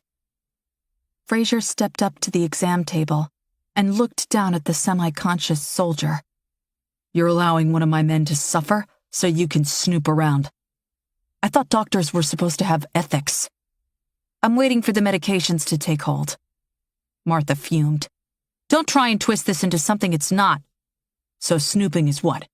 Busy work? Sorry, maybe I should have left you with a magazine. I was specifically brought in to determine the medical ramifications of the anomaly. How can you expect me to provide answers when I'm not privy to all the facts? I'm following orders, so am I, Martha countered. Harbin zipped up the open body bags and crossed the tent. Lieutenant, Dr. Chan and I will set your man's broken arm. That is not a question, but when we're done, you need to sideline the bureaucracy and tell us what you've been told, what you know. Fraser was growing impatient. I'm a soldier in the United States Army, Doctor. I'm part of a rigid chain of command. That chain of command exists for a reason. Information is disseminated as needed, and I fully understand that I don't need to know all the details. I only need to know what is necessary for me to complete my existing orders, my mission. Those below me, including this man lying on the table, understand that as well. This is not a question. This is not an option. This is fact. Anything less is chaos. We're already in chaos, Lieutenant. You saw that firsthand this morning in Barton. Fraser didn't answer. Harbin fell silent too. Who screamed? Martha asked again. Was it Tennant? Fraser turned to her, then said, Most likely that was our witness. I came to get you when she started to stir. I thought it was important you were there when she woke. Now I'm not so sure. We should talk to her together, Harbin said. Come up with a plan together. I should lock you both up. Then this situation grows worse. I think you know that, Harbin told him. Fraser eyed both him and Martha with uncertainty. Finally, he patted the side of the exam table. Set his arm, then meet me out front. Chapter 51. Martha. Martha set the broken arm with the help of Harbin and a soldier named Clara Fields, who had training in combat triage. The break in the man's skin required 12 stitches. Once done, they left Fields to apply a cast and administer an IV. 42 minutes had passed. They found Fraser standing outside medical. As they stepped out, he only started walking back toward Martha's tent at a brisk pace. Martha and Harbin exchanged a quick look and followed. Inside, they found their witness sitting up in her cot, a blanket draped over her shoulders, but still visibly trembling. Ryber was holding her hand. The two of them looked up as they stepped inside. She appeared to be in her 20s, but her eyes belonged to a frightened child. Wide and moist with tears, bloodshot and lined with broken vessels. My name is Dr. Martha Chan, Martha said softly. I imagine you've been through quite an ordeal. How do you feel physically? She reached for a thermometer and took her temperature, 98.8. Normal. Any injuries? Do you feel sick at all? One of her eyebrows was singed. There was a slight burn on her left cheek. Not serious. She heard the question, but it took her a moment to process the words. When she spoke, her voice was timid, with a slight rasp. My throat hurts. It hurts when I breathe. In my chest, my lungs. No doubt from the smoke. Martha took out a pen light and told her to open her mouth. They pulled you out of a fire. You're lucky to be alive. Is the studio gone? The studio. She looked down at her hand, still in Ryber's. I was recording an album at Crawlspace Records. I guess the recordings are gone. Oh man, I'm a shit for even thinking that, aren't I? Worrying about some recordings after... Her face shot up. Oh Christ! Did you find Eddie? He went out for smokes and he didn't... Oh man, please tell me you found Eddie. What's your name, dear? Harbin asked. Rena Caddy. Ryber gave the woman's hand a reassuring squeeze. I've got some of your songs from iTunes. You're pretty good. Fraser stepped closer. Although he didn't say anything, his large frame was intimidating. Rena shrunk away, inched deeper onto the cot, her eyes on the gun at his hip. Why are there soldiers here? Where am I? Martha knelt down in front of her. Can you tell us what happened, Rena? Her eyes jumped from Fraser and the gun to the other people in the room. The trembling had stopped, but now she looked nervous. I don't know that I can. Sometimes, with a traumatic experience, your brain will block certain memories. If you try to recall the last thing you do remember and work forward, step by step, the rest will come back. That's not why. Then what is it? Her gaze dropped to the floor. I may have taken some pills. What kind of pills? She pursed her lips. I don't know. Blue ones. Eddie had them. Said they'd help loosen me up. Blue ones, Martha repeated flatly. Raina nodded. A yellow one, too. But I only took half of the yellow one. Eddie took the other half. I think they made me see stuff. They were hallucinogens? I think the yellow one was. I took a whole pill last night and we didn't get anything done.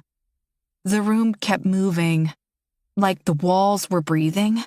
It freaked me out. My fingers wouldn't work right. I could barely hold my guitar.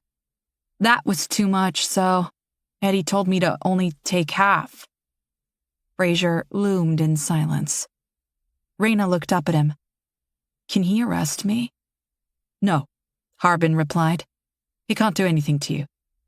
I don't have any left anyway. Eddie had them. What's the last thing you do remember? Martha pushed. Raina lowered her gaze again and bit the inside of her cheek as she thought it over.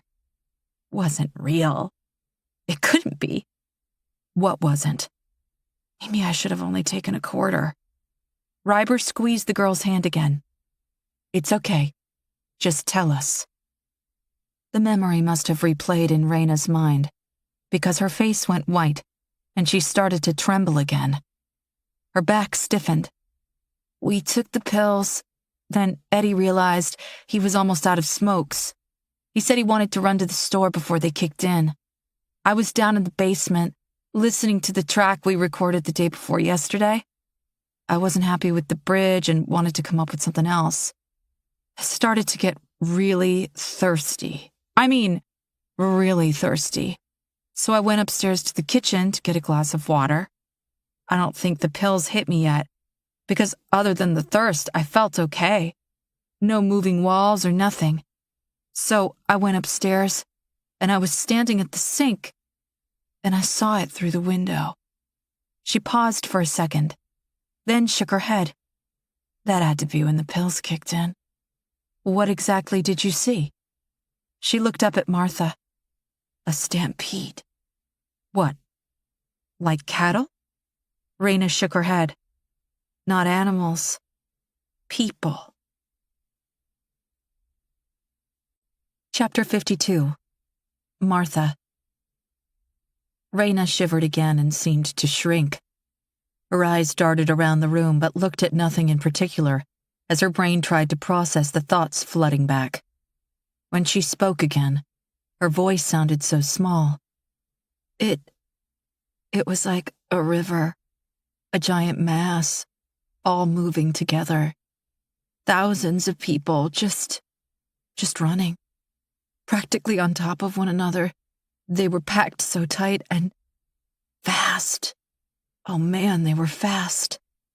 She paused for a moment. Her eyes grew wide, and her head slowly shook back and forth. They had this haunted look on their faces, like they didn't know where they were. Blank. Numb.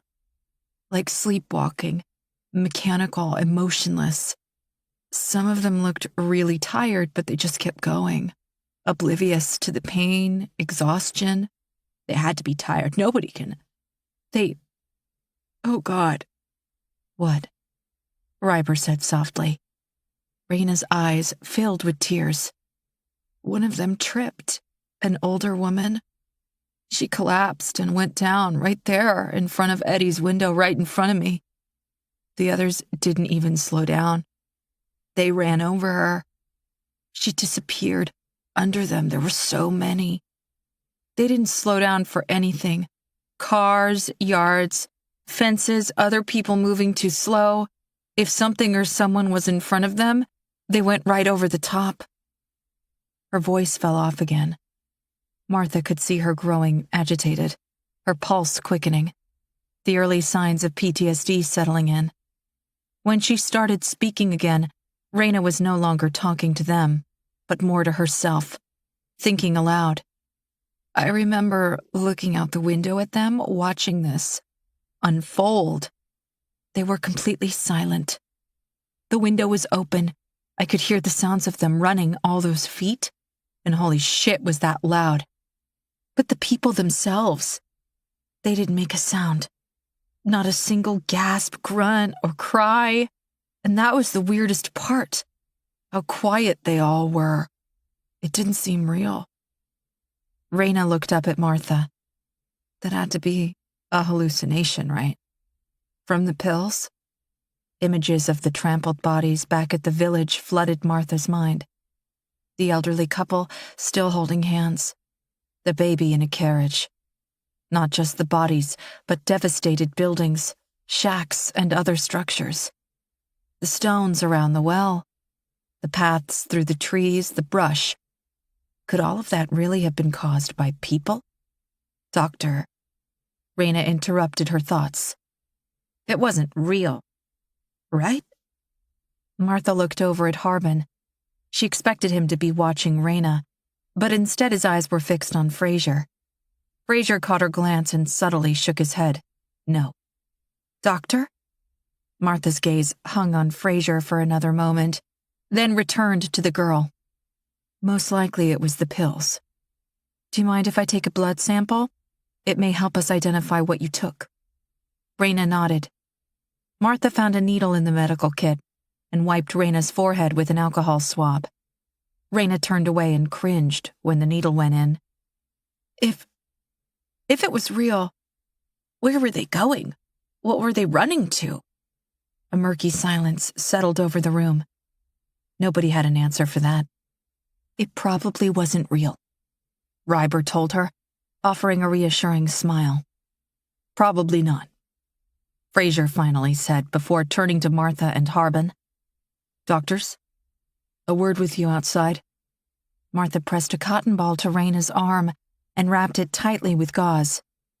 When was the last time you ate? She had to think about this for a minute. Lunch yesterday, I suppose. Maybe you can help her find something? Ryber nodded and helped her up from the cot. Come on. I saw about 2,000 boxes of macaroni and cheese in the mess tent. They were halfway out the door when Harbin spoke up. Raina, one more question. She turned to him. Sure. The studio down in the basement. Is it soundproof? Oh, yeah. Eddie's got one of the best places around. I came in from LA to use it. You can't hear anything down there. At the thought of her missing friend, Raina's face went slack again. She turned and shuffled out the door. When she and Ryber were gone, Harbin looked to Fraser. We'll need access to satellite imagery. Contact with all the local authorities in the surrounding communities. Blockades everywhere. You said the president closed off the mountain and surrounding area. The airspace? We need to expand that. The CDC should be here. I have no idea why they're not. And Fraser held up a hand. Slow down, Doctor. This can't be people. It most certainly can. I'm not going to start issuing directives on the word of some junkie. Martha frowned. I don't think she's a junkie. She's a musician who took a hallucinogenic to spark a little creativity. I get it. That's not enough. Start by analyzing that blood sample, figure out what she was on, then look for similarities between her blood and the samples from the village. Compare those to samples we took from Barton. You need to contain this, Harbin insisted. That's precisely what we're doing. Then how did it get from the mountain to Barton? A phone rang then, startling all three of them. Martha realized she hadn't heard a single phone ring since arriving here. Fraser pulled a sat phone from his belt, looked at the display, and frowned before answering and walking to the opposite side of the tent. Aside from multiple yes sirs, they couldn't make out any of the conversation. He spoke for several minutes, then disconnected. When he returned to them, he looked slightly flustered. How quickly can you get those two girls ready for travel? He said to Martha. Tennant and her sister? He nodded. This took Martha aback. Well, Tennant isn't a problem, but Sophie should not be moved at all. Not in her current state. I don't think... He just started shaking his head. You wanted answers? This is your chance. We're leaving in 10 minutes. Chapter 53.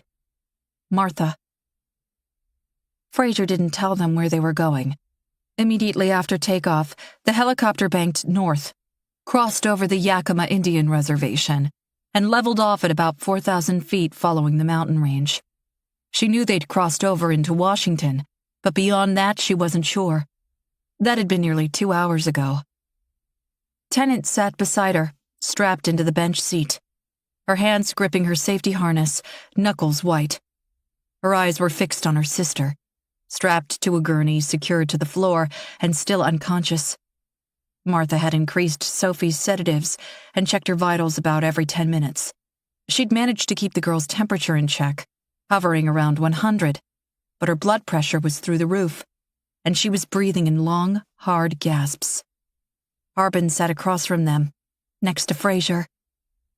Soldiers sat on either side of her, weapons nearby. Both were ordered to ensure Sophie remained secure. Martha was worried someone might overreact and forget they were dealing with a sick little girl. Over her headphones, the pilot said, "On approach to McCord.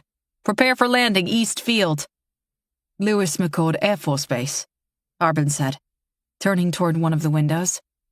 Martha glanced out too and watched as the pilot maneuvered over one of the runways and began following it toward the opposite end of the airfield and a group of hangars. When Tennant let out a soft whimper, Martha took her hand. "It's okay. We'll be on the ground soon." The skin of Tennant's fingers and palm felt rough, calloused. She had the hands of a manual laborer beyond her years. With expert precision, the pilot set the chopper down about 50 feet from the largest of the hangars, and Martha heard the blades above slow to a deep thump. Fraser was first out of his harness and to his feet.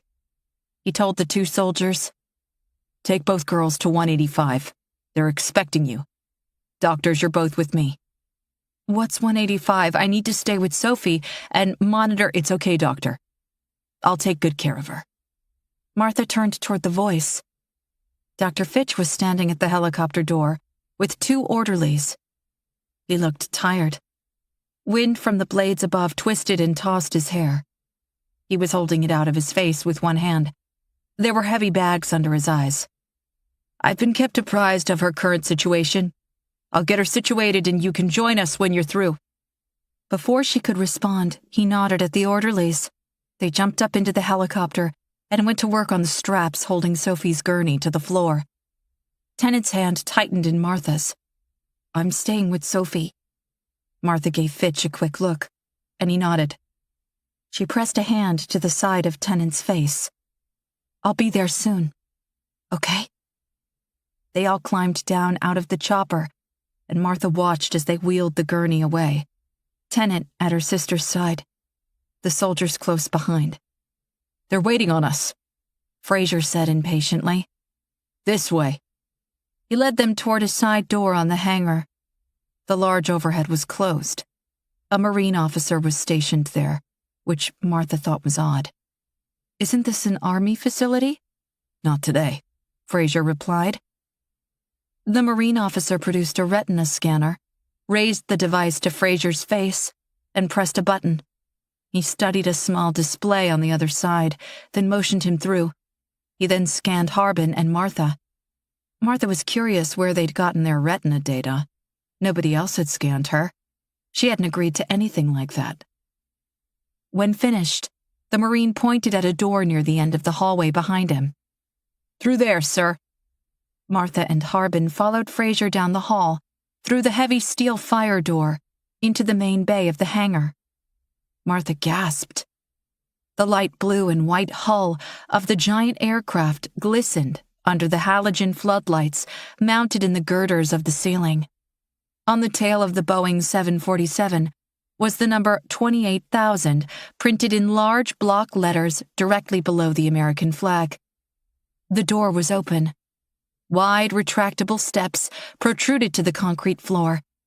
Additional Marines and about half a dozen people in dark suits stood surrounding the aircraft. "I'll be damned," Harbin said softly.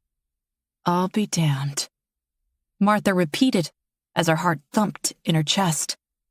She'd only seen Air Force One on television and in pictures. The plane was much larger in real life. Chapter 54. Martha. The plane was also filthy. As Martha and Harbin followed Fraser up the steps toward the door, she noticed the hull of the plane was covered in dust and dirt, caked on in some places. She imagined this was nothing unusual for a jet. She supposed most images of the iconic plane were photoshopped and edited, much like those of the world's most famous models, slightly larger than life, unattainable. Air Force One was a symbol of this great nation. Not only did it represent the office of the president, but also the thoughts and beliefs that built this country. Martha imagined a team of people traveled with the plane to ensure it always looked camera-ready. So why was it dirty? They were met at the top of the stairs by another Marine with a secondary iris scanner. From there, they stepped onto the plane into a very narrow corridor, paneled in the dark wood with the presidential seal embedded in the wall. Martha noted the spotlight in the ceiling above it was either off or dead. "Follow the corridor to the end and make a right, sir," the Marine instructed Fraser with a salute. The corridor opened upon a large room that spanned the width of the 747. Martha recognized the space from numerous photographs over the years. Presidential photo ops with dignitaries and members of the press corps. The walls were paneled in a rich mahogany. The tan carpet was so plush, Martha wanted to sink into it barefoot. Oh, Christ. She was wearing hiking boots. Muddy hiking boots, at that. Jeans and a tan button-down shirt, no doubt covered in sweat stains. When was the last time she'd showered? She could only imagine what she smelled like. She caught a glimpse of her wild hair in a mirror and had to turn away. Was this really how she was going to spend her first, and probably only, moment aboard the most famous plane in history? "Had I known where we were going, I might have shaved and dabbed on a little cologne," Harbin said in a low voice, reading her mind. Somehow, Fraser managed to appear impeccable in standard-issue fatigues. She noticed his name tag had been affixed to the Velcro at his shirt pocket. She wasn't sure when he'd done that. As they stepped into the room, at least a dozen faces looked at them. The president's press secretary was there, along with General Norman Weston, whom she recognized from a recent appearance on Meet the Press, and Samantha Troy, acting director of the NSA, seated on a couch. General Weston gave Fraser a slight nod, then went back to his conversation with the deputy press secretary, Gina Brazel. She also knew from press conferences the faces of the Director of Homeland Security, the President's Chief of Staff, and 2 others. 6 others were seated in plush leather chairs surrounding a maple table. Martha recognized the Secretary of Defense and members of the Homeland Security Council, as well as people from the National Security Council.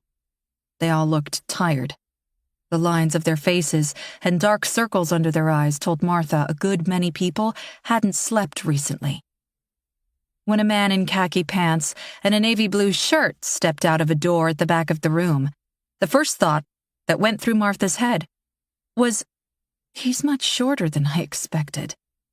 The second thought was, why was that man with him? The president's gray hair was slightly ruffled, and he hadn't shaved in at least 2 days. She noticed a stain on his shirt. It looked like coffee, small but there, under the breast pocket. Reaching for a cloth napkin on the credenza just inside the door, he dipped it in a glass of water and scrubbed at the stain before giving up and tossing the napkin aside. He leaned into the shoulder of the man who had entered with him, said something at his ear, then shook his hand. The president turned from him and faced the 3 of them for the first time. He, too, looked tired, run down. "Lieutenant Colonel, thank you for joining us on such short notice." "Sir," Fraser saluted. The president eyed Martha and Harbin.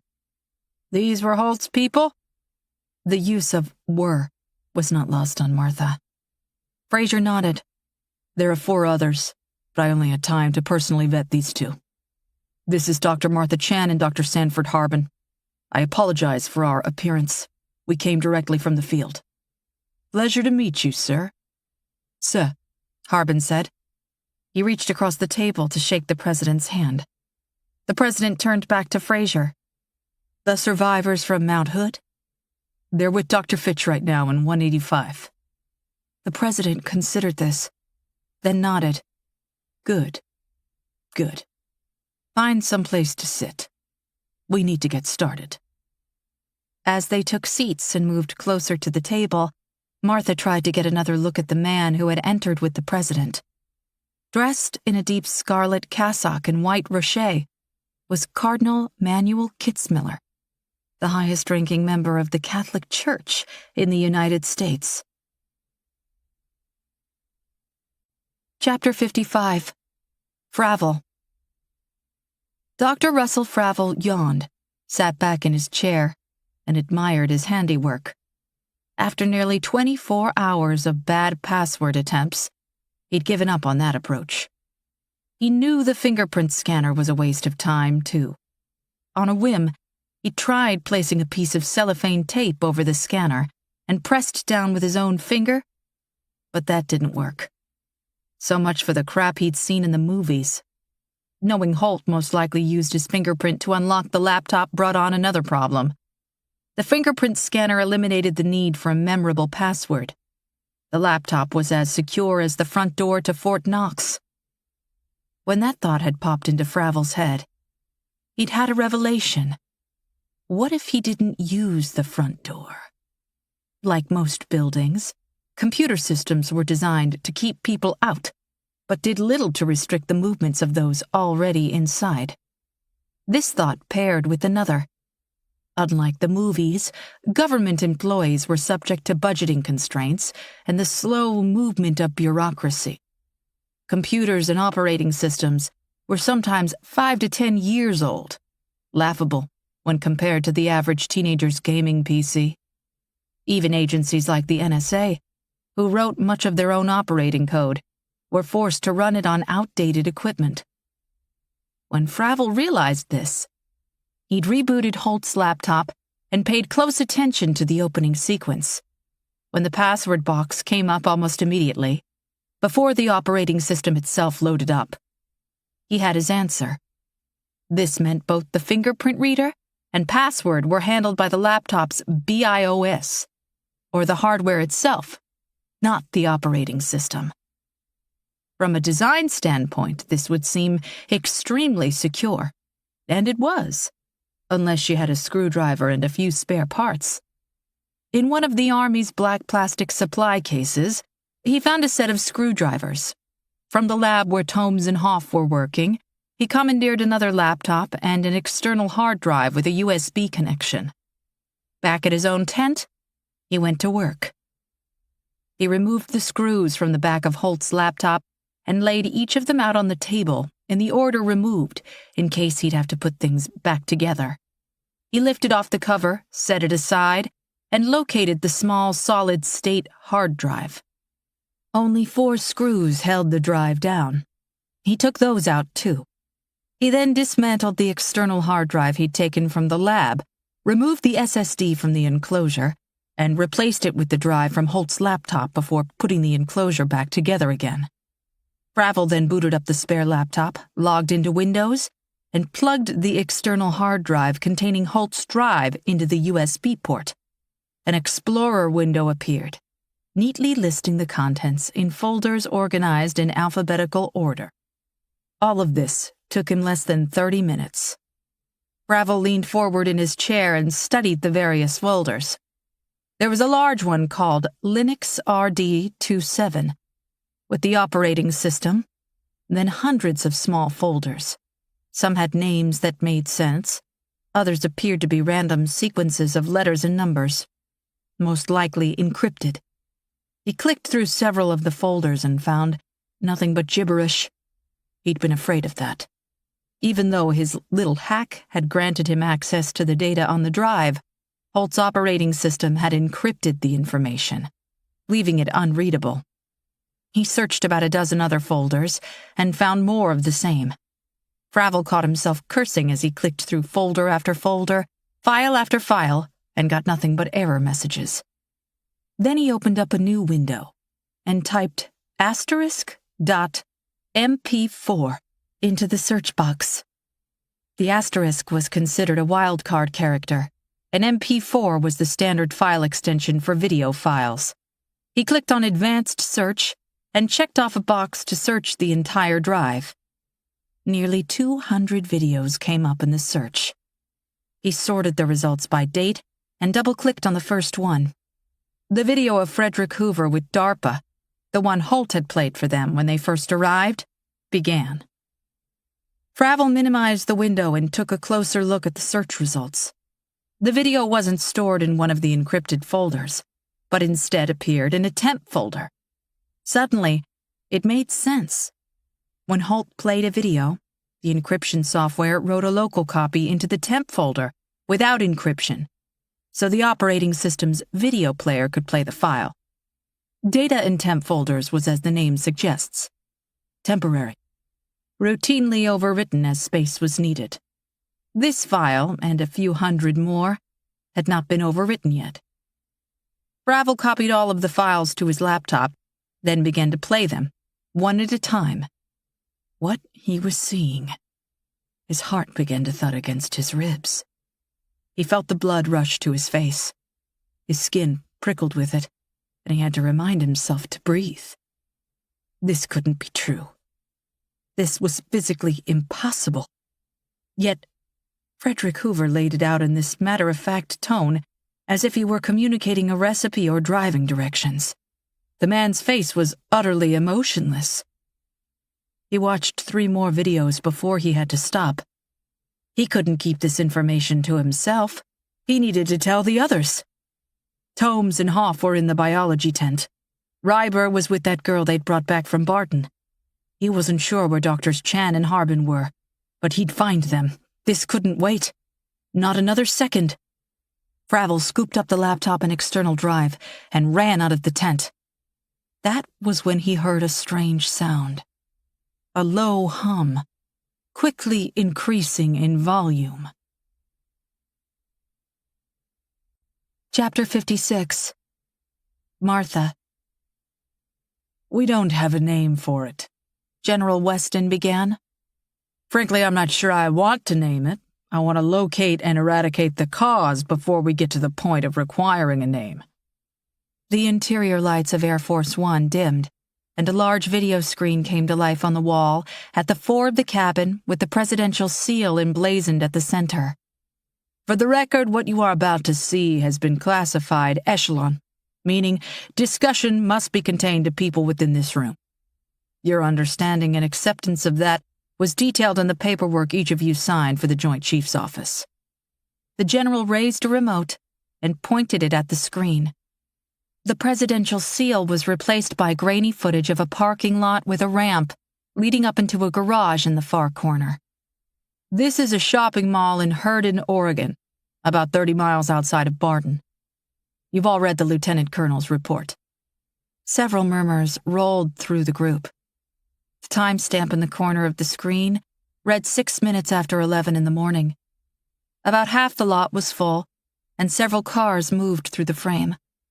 A woman approached a parked minivan with several shopping bags and 2 children following closely behind. She keyed the button on her remote, and the back door opened. The kids climbed inside. She placed the bags on the floor in front of them, then closed the door and walked around to the driver's side and got in. 2 slots down, a pickup truck pulled into an empty space, and a man got out and started walking off to the right, presumably toward the mall. The same direction the woman and children had come from. Someone ran by him, practically a blur. They were moving so fast, not heading to or from the mall, but perpendicular to it, heading in the direction of the parking garage. 2 more people quickly rushed through the frame, following the first. 6 more. Then at least a dozen. An elbow caught the man from the pickup truck in the shoulder and sent him spinning. Another runner clipped him in the leg. Martha watched in horror as he tripped and dropped to the blacktop a moment before more runners appeared. So many now. They ran right over the top of him. He twitched and jerked as feet cracked down on his legs, his back, his head, like heavy pistons. Martha let out a gasp as the man stopped moving, then vanished under a sea of people. More runners came into the frame. They filled every inch of blacktop. Others raced up bumpers and ran across the cars themselves. Trunks, roofs, hoods, metal and plastic giving way under their feet as tires exploded and vehicles fell under the weight. The woman in the minivan had started to back out and slammed on her brakes as the first runner crossed behind her. As the crowd grew, she had no place to go. Within moments, they were surrounded, then buried under the masses as people raced all around and over them. Martha thought of the children in the back, thought of her own children. There were so many runners, she only caught glimpses of the van, and each time the roof was a little lower. She didn't see the windows explode out. 1 second they were there, then they weren't. Then, she lost sight of the van altogether as more runners converged on the scene. There were so many. Hundreds? Thousands? As the seconds ticked by, Martha lost track. The group just got bigger. An endless stream of runners, these people. The video had no sound, and Martha took no comfort in that. Her mind filled in the missing screams. She heard the children in that minivan. She heard the crunch of bone. She heard each destructive footfall as the horde of people continued to grow in size. Their faces were expressionless, and while their legs moved with unimaginable speed and power, their arms hung loosely at their sides, like dead appendages. In the upper left portion of the screen, a light pole toppled over. Another fell about 20 seconds later. Immediately after that, the pole holding their camera collapsed, and the screen went dark. The general paused for a moment, then said, "We have one more shot, and I find this one particularly disturbing." Martha couldn't imagine anything more disturbing than what she'd just seen. But then, the camera switched to another angle. This one focused on the side of the parking garage. The entrance ramp of the garage was completely engulfed. The runners moved in and around the building in much the same way that had overtaken the cars, like a swarm of ants. The blacktop, the concrete, all lost around them. She watched them disappear inside. Some smashed into the exterior walls, and without a moment's hesitation, they rerouted and continued forward. Faces and limbs were covered in blood, scrapes and scratches. Even broken limbs didn't slow them down. They pressed against the wall in their path in a desperate, fevered fury. Some slammed into it repeatedly until they found a way around or through. But they didn't slow or stop. The rush of people hadn't tapered in the slightest when the first of the runners appeared at the top level of the garage. From this distance, Martha couldn't tell if it was a man or a woman. More poured out behind them, and she imagined the interior ramps crammed with this unrelenting group as the top level began to fill, too. They didn't stop as they raced out into the sunlight. Instead, they tore out across toward the edge. "Don't tell me they're going to..." The cardinal's words cut off as the first body tumbled over the side. Then, a dozen more. 2 dozen after that. 100, no hesitation, not the slightest pause. Martha thought of the crevasse, and she could tell from the expression on Harbin's face. He was thinking the same. The first few hit the blacktop below, bounced, and went still. Necks bent at ungodly angles and snapped. Arms and legs twisted and popped. The pavement quickly grew dark and red. More fell. They just kept coming. This continual flood of bodies rolling over the side and tumbling down into the growing heap below. 500 or more now. The bodies were at least 3 thick when Deputy Press Secretary Gina Brazel let out an audible gasp. "One just moved. Oh no, that one too." Cushioned by the previous bodies, Martha watched as those falling now began to crawl away from the pile. Others rolled off on broken limbs, dislocated arms hanging loosely at their side. Some tried to stand on destroyed legs and toppled back over. Others still managed to get to their feet and begin running again. As the bodies continued to fall, as the mountain of these people grew, more got up and continued on, oblivious to any injuries they may have sustained. Thousands. How many stories is that?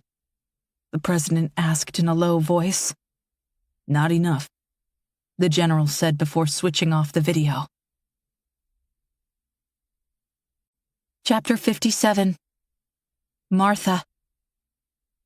General Weston stared at the blank screen for a moment before speaking again. From what we've gathered, the horde doesn't stop for anything. They just keep moving forward, up, over, and around anything caught in their path. Just like you saw here. They don't eat, they don't speak, they don't scream. They only run. Even injuries don't slow them down. We don't know if they feel pain, but if they do, they demonstrate no outward signs of it. Their only desire is to keep moving. Toward what? The president asked. Anashim, Harbin said softly. Excuse me? Harbin gave Martha an uneasy glance, then continued. The little girl we have in our care, Sophie, the one who appears to be infected by whatever this is, has continually said, Anashim. At first, it was believed this was a name, and maybe it is, but in ancient Aramaic it means people, the cardinal said, cutting him off. He looked up at Harbin. You're speaking of Anashim? Harbin nodded. I think this group, this horde, is drawn toward other large groups of people, population centers. Anashim. When they encounter others, they're adding to their numbers. The president looked him dead in the eye. You use the word infected? Yet I've been repeatedly assured this is not a communicable contagion. Samantha Troy, acting director of the NSA, cleared her throat. It's not, at least not in the traditional sense. I believe those in attendance with a medical background will concur. Although she said this to the president, her eyes were on Martha. Martha nodded. We've found nothing to indicate this can be transmitted from person to person like a virus. It's not airborne, there is no abnormality in blood or bodily fluid, nothing like that. Yet, they are infected.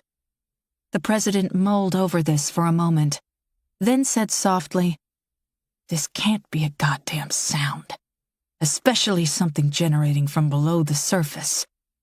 This must be some new Chinese weapon, or Russian.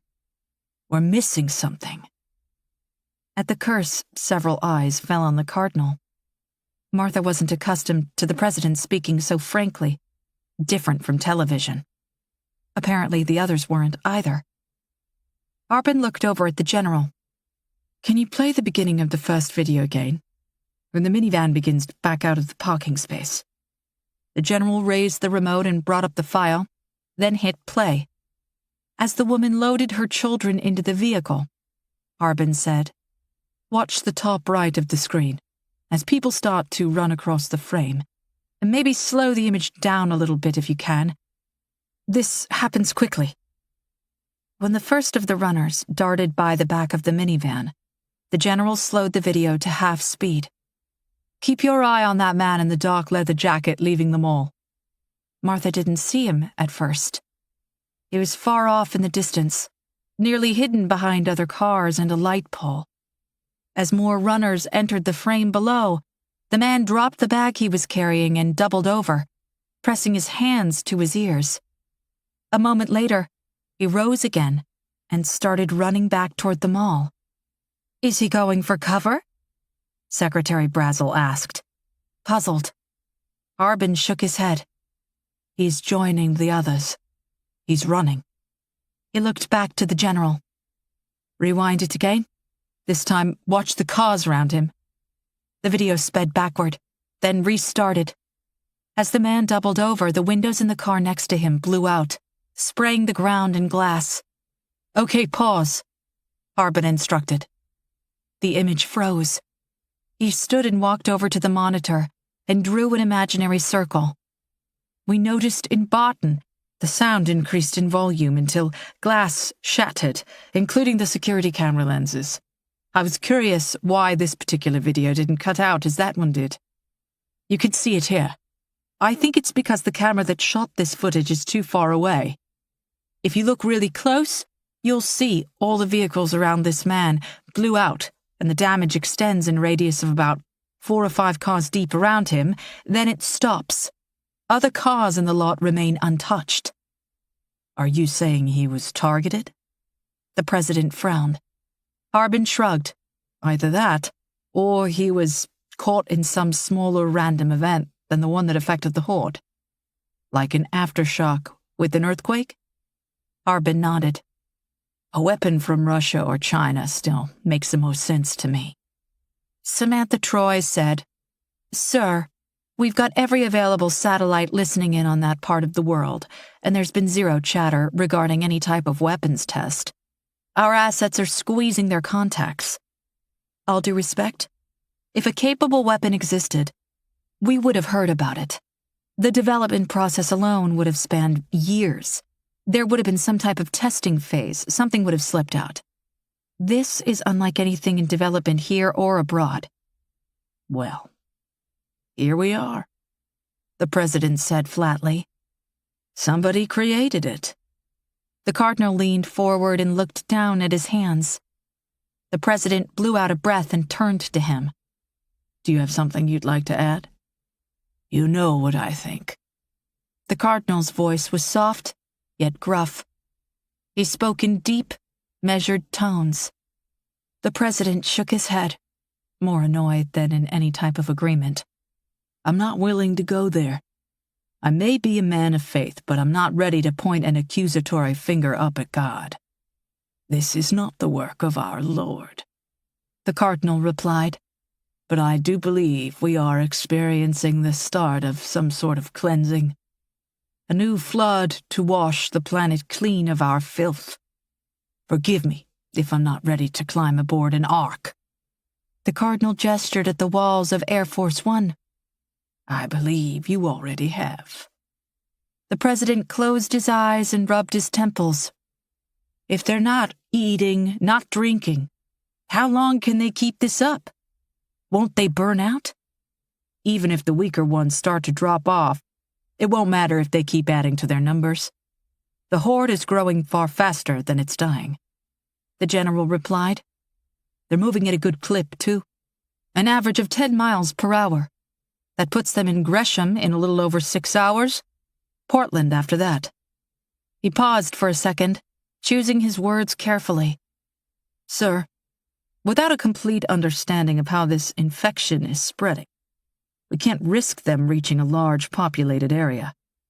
Best case, they leave sizable destruction in their wake. Certainly more deaths. Worst case, they infect others, further increase in size, and continue on. What's the population of Gresham? 111,053 souls in Gresham at last census. 647,805 in Portland.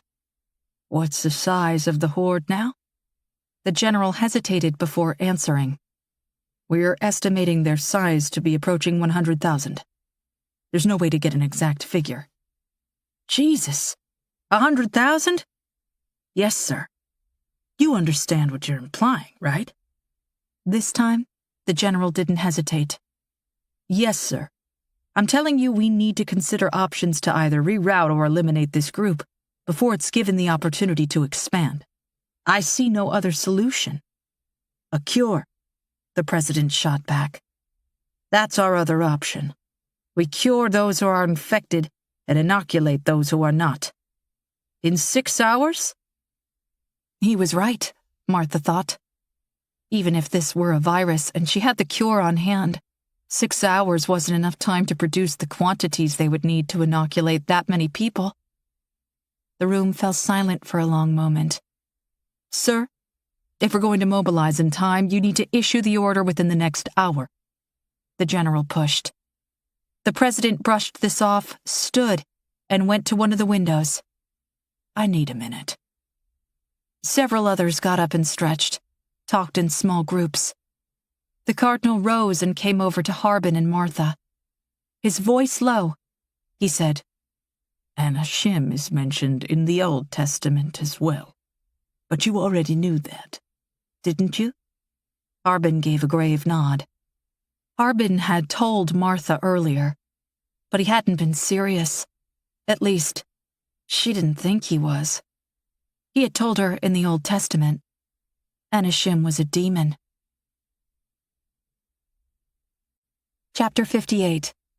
Tennant. Tennant sat in a cold metal chair in the far corner of the room and watched the strange man hovering over her sister. He wore thick, rimless glasses, and his beady dark eyes seemed a little too close together for the size of his face. His hair was gray, and it must have been a while since he cut it. She'd been told his name was Dr. Fitch, which didn't seem right. It was too close to Finch, the small bird, and he reminded her more of an opossum than a bird. Sophie was still unconscious, wearing a straitjacket, and bound to the gurney the soldiers had used to transport her from home. Dr. Fitch hovered over her for a moment, then took out a small recorder, pressed a button, and spoke into it. Subject is female and appears to be 6 to 8 years old. She's 8, Tennant informed him. He gave her an irritated glance, then turned back to Sophie. 8 years old, restrained and unconscious due to a mixture of...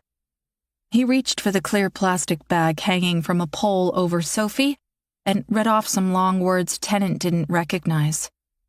Per Lieutenant Colonel Fraser, she's been unconscious for approximately 3 hours. Blood pressure is extremely elevated at 183/122. Heart rate is highly erratic. I've checked 3 times now, and the lowest reading was 133 beats per minute. The highest was 174. Far above expected for a child of this age, particularly in a near comatose state. He reached to the table behind him, picked something up, and ran it over Sophie's forehead. She currently has a temperature of 102. Again, this presentation is uncharacteristic, considering the medications being administered. That said, the medications appear to be slowing progress of this affliction, potentially preventing it from running its course. It's too early to know if her condition has in any way reversed. Dr. Fitch set the recorder down on the table, examined the end of the IV tube, the needle the other doctor had inserted in Sophie's neck. He began peeling back the tape, holding it in place. I'm removing the cannula now. He glanced up at the clock. Discontinuing all medications at 16:42. He yanked out the tube and let it fall to the floor.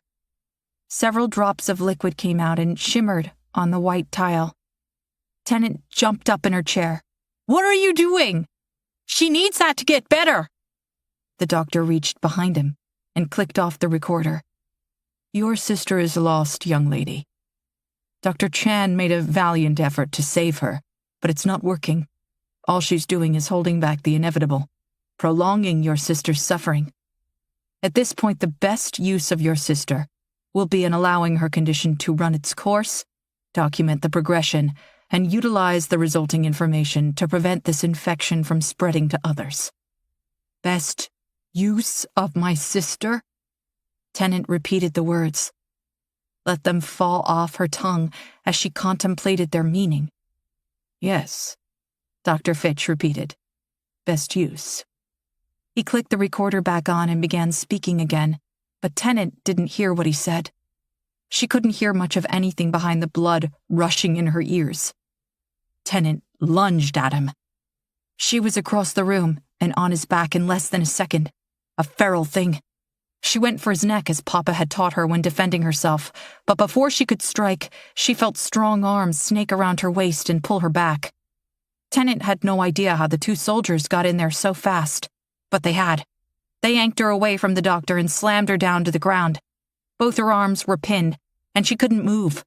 All of this seemed to happen in less than a few seconds. Dr. Fitch brushed off his sleeves and looked down at her. We're also concerned about the lasting effects of the exposure you endured." He looked up at a camera mounted in the opposite corner of the room. Note, our second subject is demonstrating increased hostility. However, she doesn't appear to have the increased strength documented in our first subject. This may present later as the infection spreads through her. "I'm not infected!" Tennant spat out, jerking her head away from the soldier's hand. "Put her back in that seat, please." They lifted her off the ground, carried her back to the chair, and set her down. Both continued to hold her at the arms and shoulders, so she couldn't get back up. "If necessary, I'll have you restrained as well, at least while I'm in the room, but I'd prefer not to do that," Dr. Fitch told her. Tennant jerked sideways, tried to break free, but they were too strong. "Hold her still so I can draw some blood." Their grip tightened as he jabbed a needle into her arm and filled 4 small vials. When Dr. Chen had done this, she wiped her arm with alcohol first. Dr. Fitch didn't. When he pulled the needle out, he wiped away a lingering drop of blood and quickly covered the spot with a Band-Aid. He knelt down in front of Tennant, his face close to hers. "Do you still have a headache?" Tennant did. She still had an awful headache. But she wasn't about to give him the satisfaction of an answer. Her broken nose still hurt, too, though it had stopped throbbing. "I believe you received a slightly diminished exposure from your sister. But you were exposed. I'm curious to see if the illness progresses." He got to his feet. "I suppose we'll know soon enough." With one last glance back at Sophie, he gathered his recorder and the blood samples and left the room. The soldiers went out the door behind him. She heard a heavy lock twist into place as she got up and ran to her sister's side. Chapter 59. Tennant. Started about 10 minutes ago. The murmuring. Sophie was still unconscious, but her body had begun to twitch and shudder on the gurney. Her fingers jumped up and extended, as if a jolt of electricity found her. Then, they slowly settled back down. Her tiny toes curled tight, then relaxed again a moment or two later. The straitjacket was on the floor in a heap, as were the leather straps. Sophie's favorite flowered dress, the one with purple lilacs on it, was soaked in sweat, torn in some spots, and shredded in others. Tennant slipped it off and dropped it on the floor with the rest. From the sink in the room, she wet several paper towels and went to work gently wiping away the horrors of the past days. Her poor little sister's skin was scratched in so many places. It was a wonder none of the wounds had grown infected. Most likely their medicines had something to do with that. But those were gone now. Dr. Fitch had someone clear them away moments after he left. If Mama were here, she'd use garlic, honey, ginger, echinacea, golden seal, clove, or maybe oregano to help with infection. But Tennant had none of those now. She had water and the box of crackers one of the soldiers had given her. Nothing else. In one of the cabinets under the sink, she found t-shirts and sweatpants, all new, still wrapped in plastic packaging. Tennant had never owned new clothes. Neither had Sophie. Everything they wore came from the others in the village. The community clothing yurt had been a round tent on the far end of their settlement. Tennant and Sophie had loved picking together through the boxes and crates of outgrown or discarded clothing. They'd never do that again. The yurt was gone now, along with everything else. The sweatpants were far too large for Sophie, meant for an adult. The t-shirt would reach her knees, nearly as long as her dress. And it would have to do on its own. She redressed Sophie, then looked at the items on the floor. She couldn't bring herself to put the straitjacket back on, but she replaced the leather straps, although a little looser than they had been. She didn't want to, but she had no idea what her sister would be like when she woke, and she couldn't risk her hurting her or herself again. Aside from the clothing, the cabinets around the sink were bare. There was a small air conditioning vent near the ceiling, not large enough for either of them to fit. The door was made of steel. 4 cameras looked down at them, one in each corner. Each camera had a harsh red eye that blinked every other second.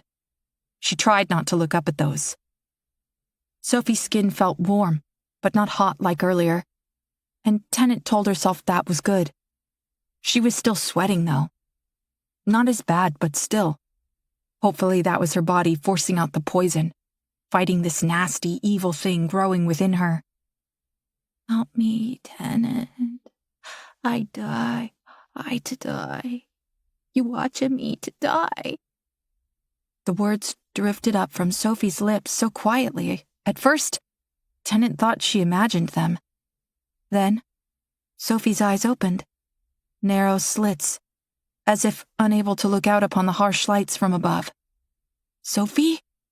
She brushed the hair from her sister's forehead with her fingertips and touched her again. Without a thermometer, it was difficult to be sure, but she felt even cooler. With a damp paper towel, she wiped the sweat away and dried her skin. The telltale glisten of perspiration didn't return. "Can you hear me?" Sophie's eyes opened a little more. Her dilated pupils shrunk, focused, found Tennant. "Where are we?" "They took us to an army base somewhere in Washington, I think. How do you feel?" Sophie's head slowly turned from one side to the other, taking in the small room. She pressed her eyes shut again, as if in pain. "Anna Shim calling so loud, Tennant." Tennant gently slapped her cheek. "Stay with me, Sophie." When her sister's eyes opened again, they didn't seem so red. The yellow was gone too. "You look much better." "I'm dying. I need to go, Tennant. I don't go, I die." Tennant shook her head. "No, you need to fight this." Her voice, beautiful, like music, like Ma's records. Beautiful music. "She need me, my Anna Shim." "You need to stay here with me," Tennant insisted. Sophie's eyes grew wide. "No! You go with me. You run with me. You run with Anna Shim." "I'll run with Anna Shim." She turned her head again and faced the sink. "So thirsty." Tennant tugged a paper cup from the dispenser on the wall, filled it, and brought it back to Sophie. She helped hold her head up so she could drink. The cracks in her sister's lips had healed some. They weren't bleeding anymore.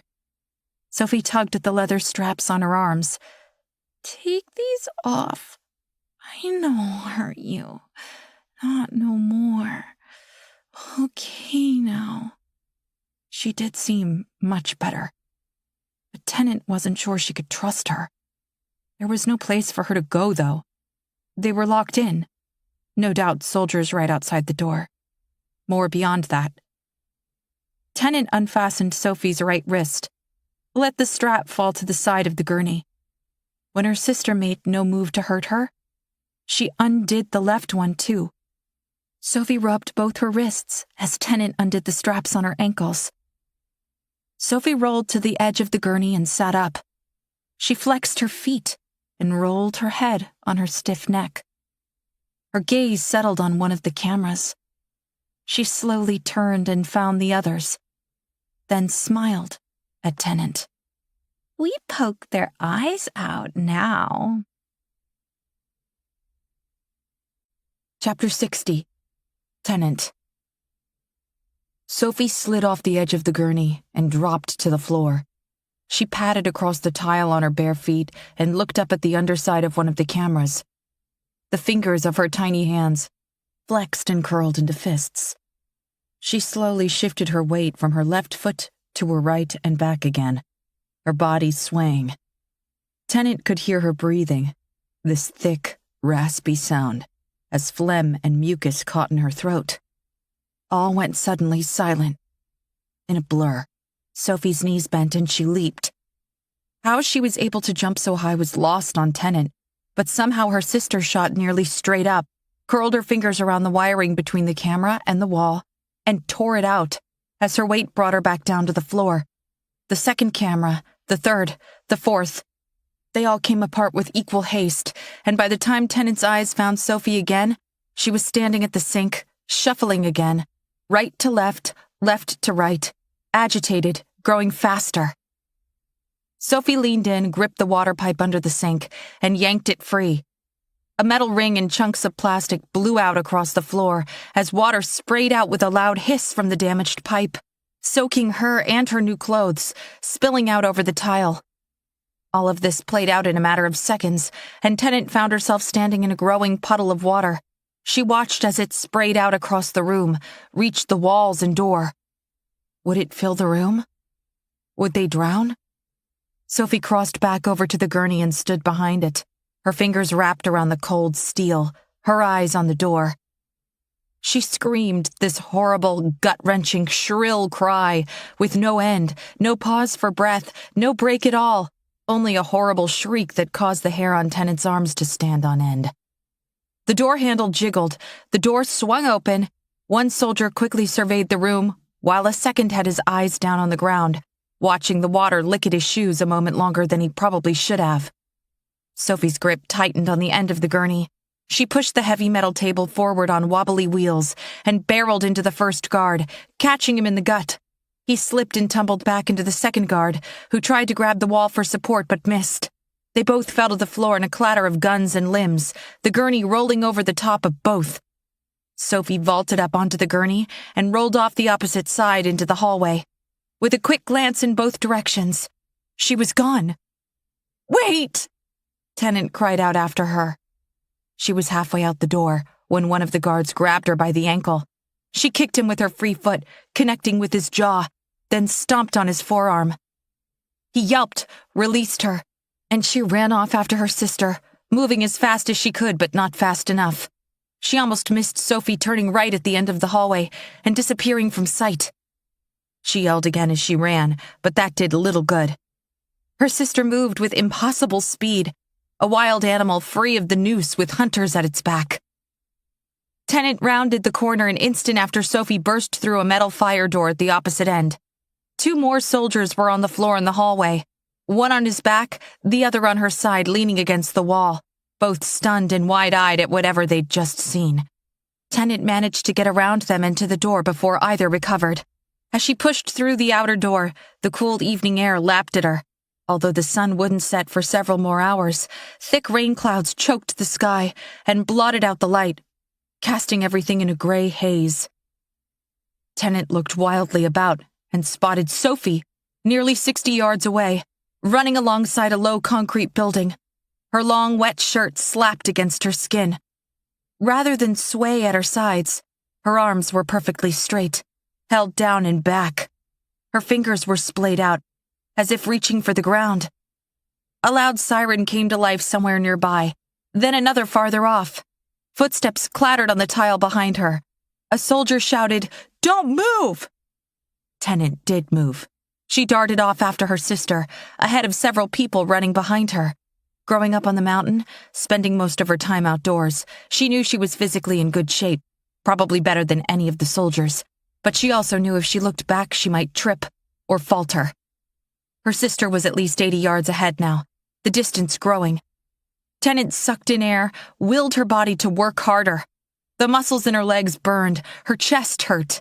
She ignored it all and pressed forward. Additional soldiers appeared all around, joining the chase. Tennant caught a glimpse of a jeep racing toward them between buildings on her right. 100 yards ahead now, Sophie was nearing a chain-link fence, nothing but forest on the other side.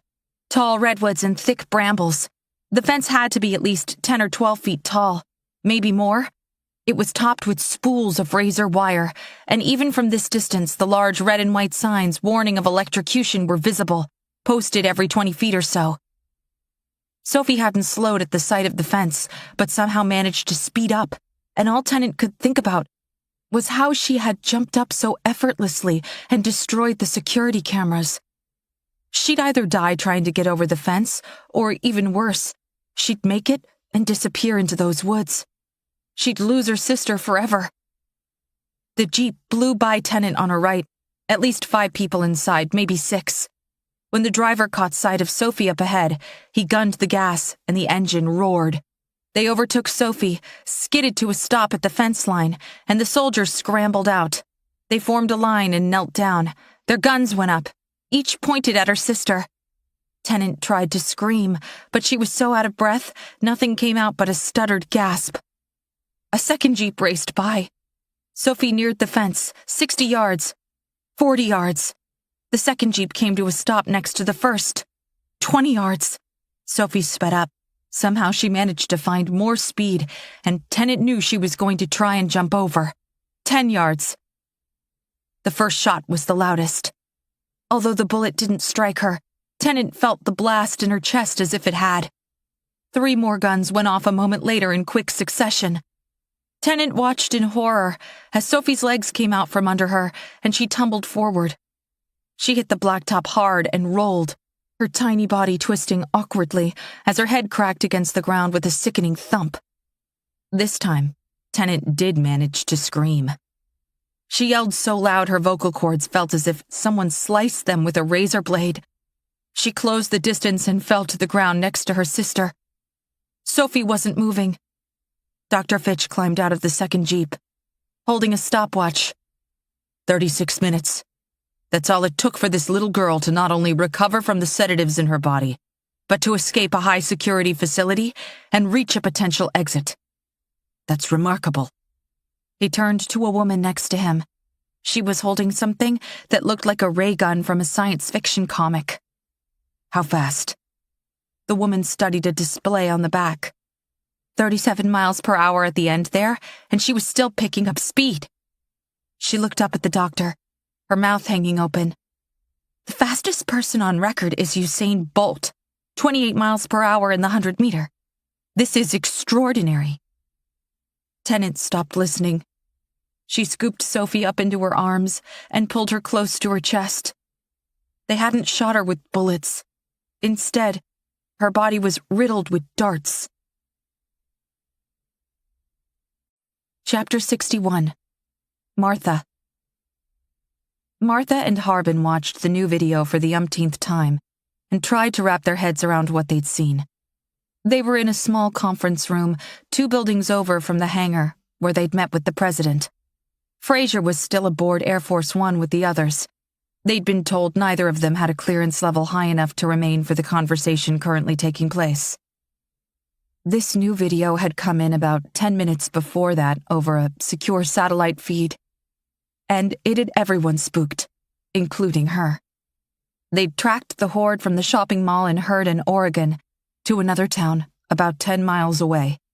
The footage was shaky, taken from a helicopter. Fraser had told them the name of the town, but Martha didn't remember. It didn't matter. It might as well have been any town USA. The horde came in from the east. First a single runner, then several more, then this flood of bodies.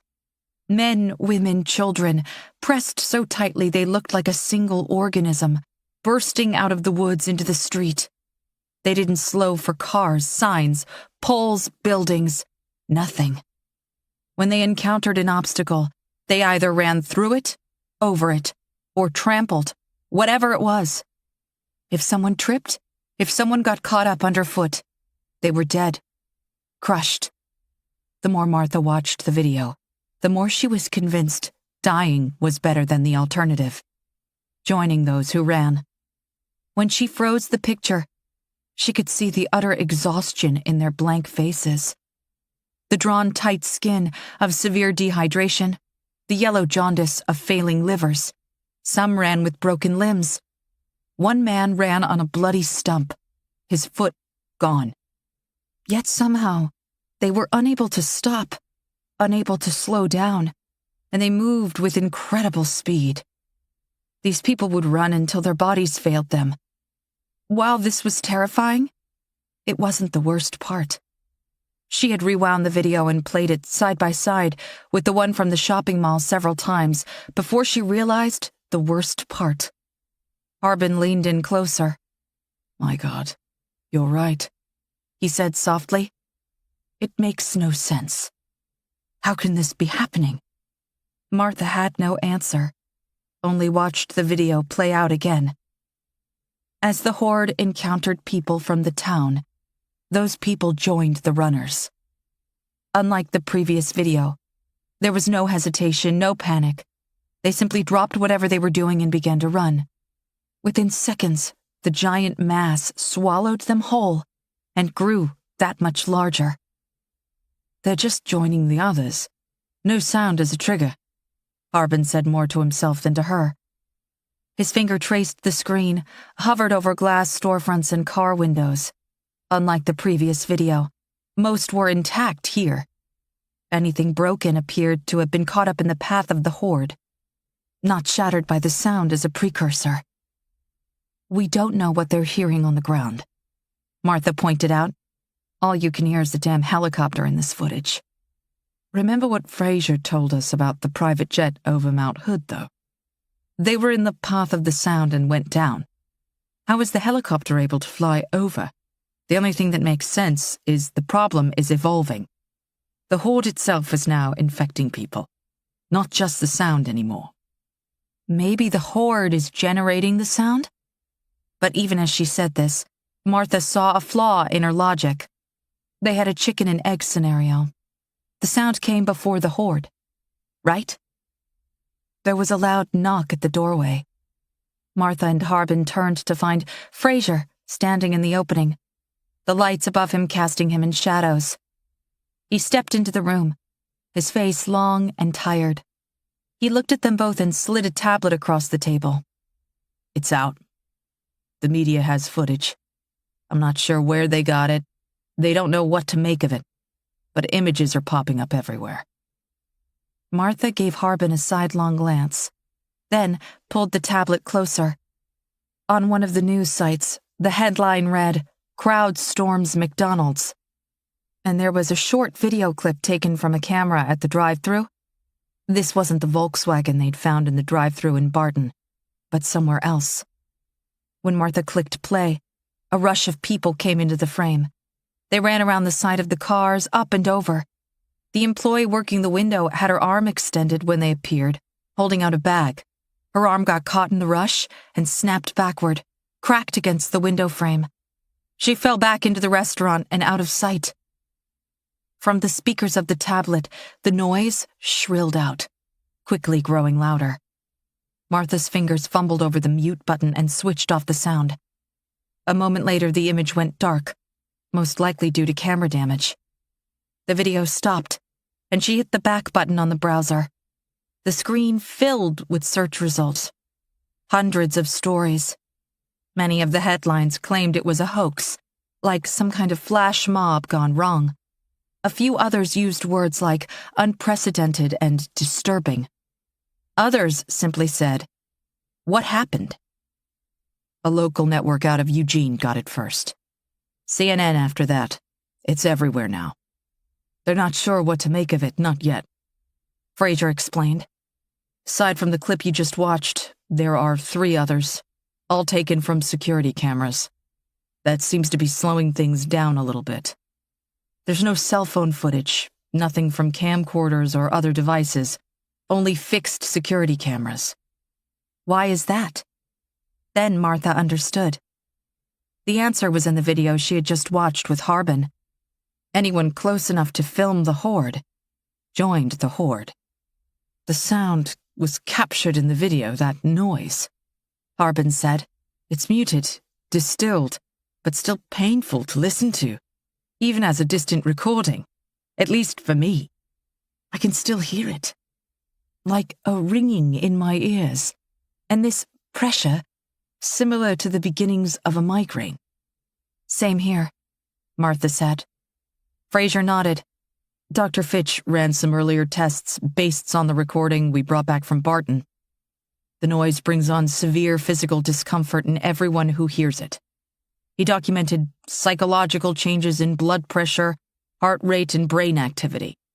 He asked for additional neuroimaging equipment. It arrived about 10 minutes ago.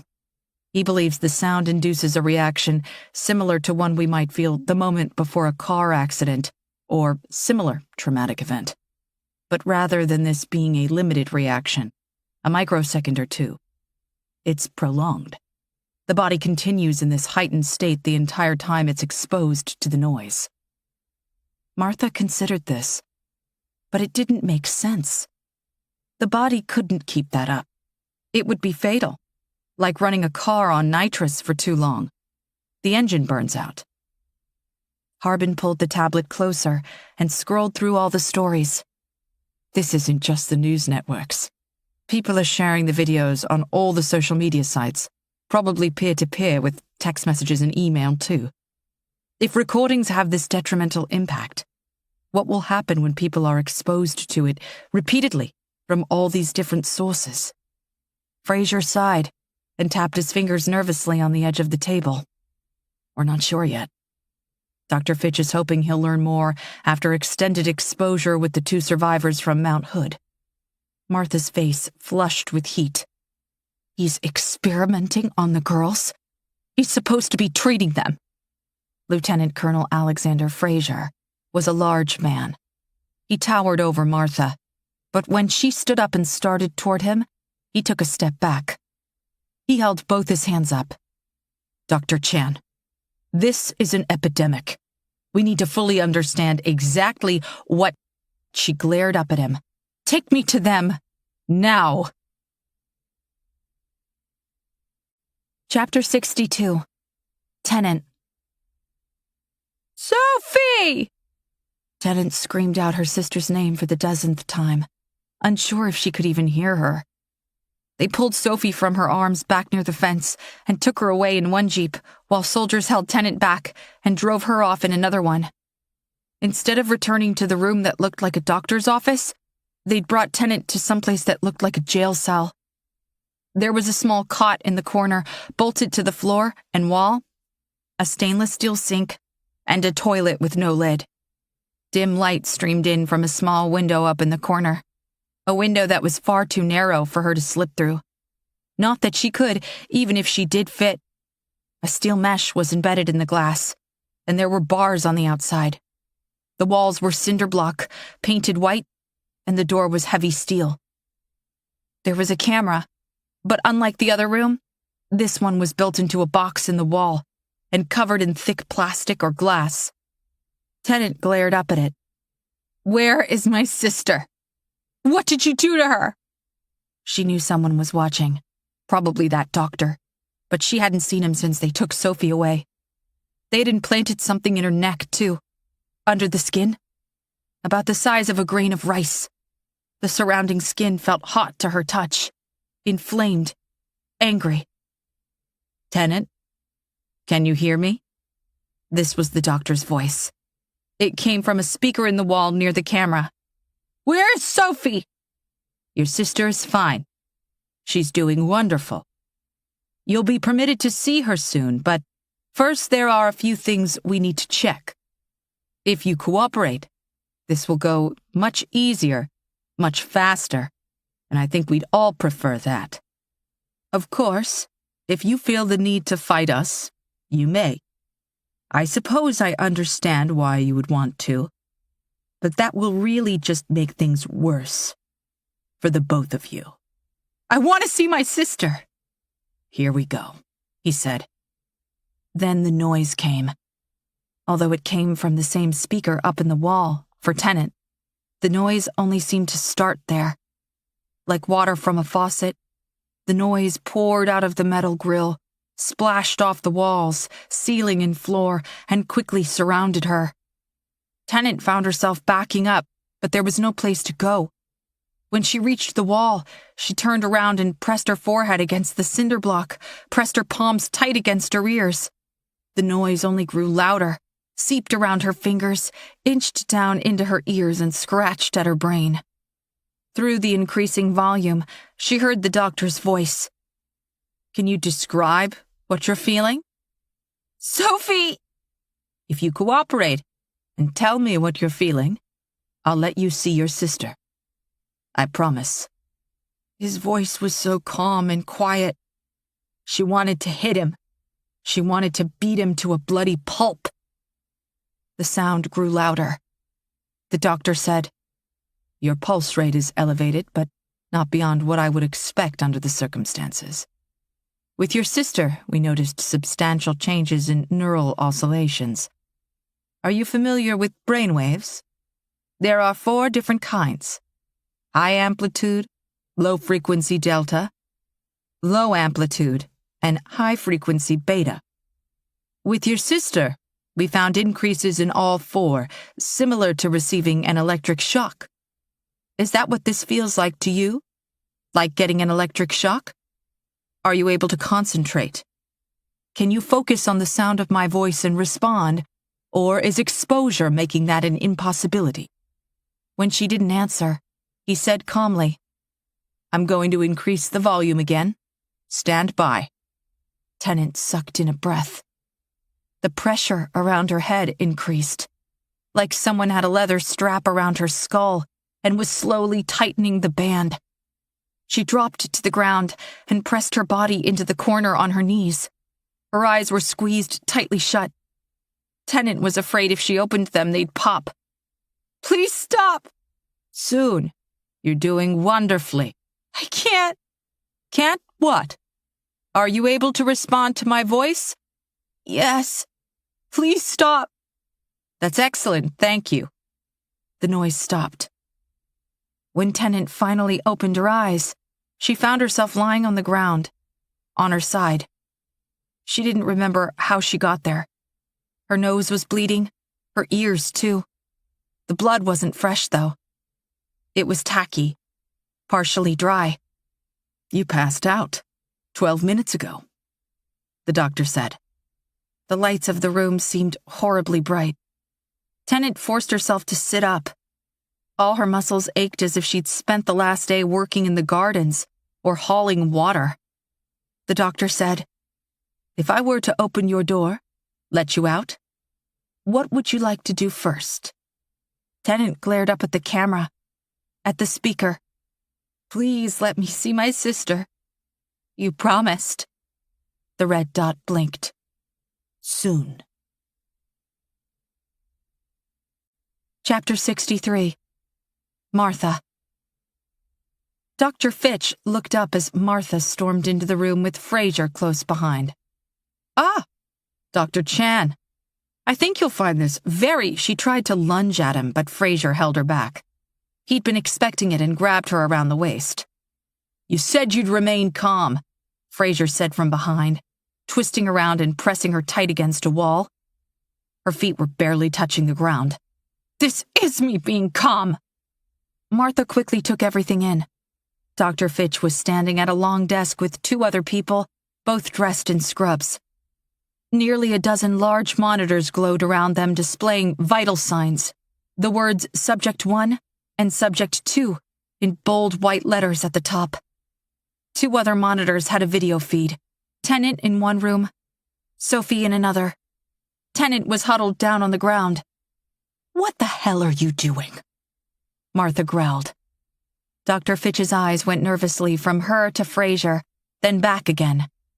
"Dr. Chan, you must understand our current circumstances are extraordinarily unique and call for unprecedented measures. We have less than 4 hours to determine a means of stopping the advance of this infection, and these 2 subjects may be our only chance at insight or clarity into how the infection spreads." He paused for a second, considering his words.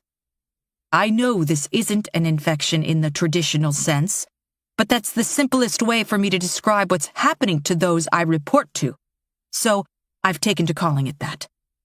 As a medical doctor, I'm sure you—" Martha spit at him. She'd never in her life spit on anyone, and could think of no one more deserving than this squirmy little man. Unfortunately, she missed. Dr. Fitch took a step back anyway. "I could use another pair of skilled hands, but if you're going to let emotions blind you, you're useless to me. We don't have time for it."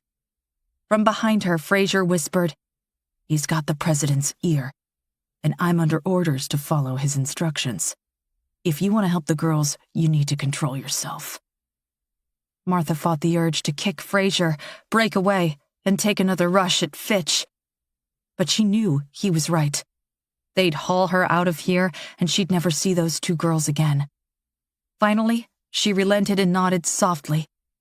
Okay, I promise. Fraser released her slowly. Martha stepped away from him and slowly circled the room, studying the monitors. On one, Tennant huddled on the floor in the corner of a room, nothing more than a cell, her face buried in her hands. On the other, Sophie was standing at the center of a similar room, slowly rocking back and forth, shifting her weight from one foot to the other and back again. Other monitors displayed their vitals. Although elevated, Tennant's appeared normal. Sophie's hadn't changed much since she'd last checked. Blood pressure well beyond normal, and a body temperature of 100.2. She was breathing in long, thick gasps, but they didn't seem as erratic as earlier, as urgent.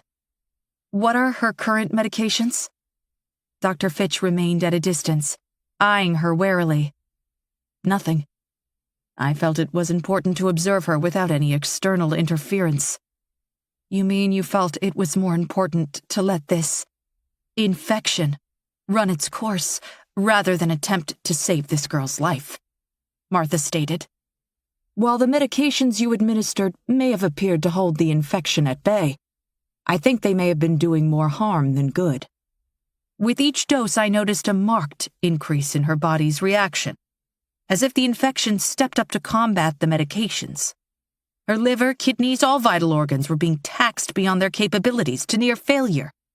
When I discontinued, she leveled off, somewhat. Although the infection itself is also very damaging. She's still running a fever, and BP is high. Leveled off somewhat. He repeated. She's still far from normal. But I don't believe her life is in danger anymore. At least not at the moment. On the monitor, Sophie continued to rock back and forth. How are you tracking their vitals? Implants. He pointed at the back of his neck. Right here. Painless, I assure you. A phone on the wall rang. One of the men in scrubs answered, listened for a moment, then handed the receiver to Fraser. He spoke softly, then hung up. To Martha, he said, I need to get back to the president. Can I trust you here? She nodded. His eyes lingered reluctantly on her for a moment longer. Then he left the room, pulling the heavy door shut behind him. When he was gone, Dr. Fitch continued.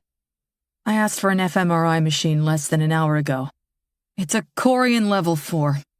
Last I heard, those were still in the testing phase, and the only working model was in Israel. Yet they found one, and it's already on base. She'd only read about functional MRI or fMRI, a machine that measures brain activity by detecting changes associated with blood flow and metabolic function.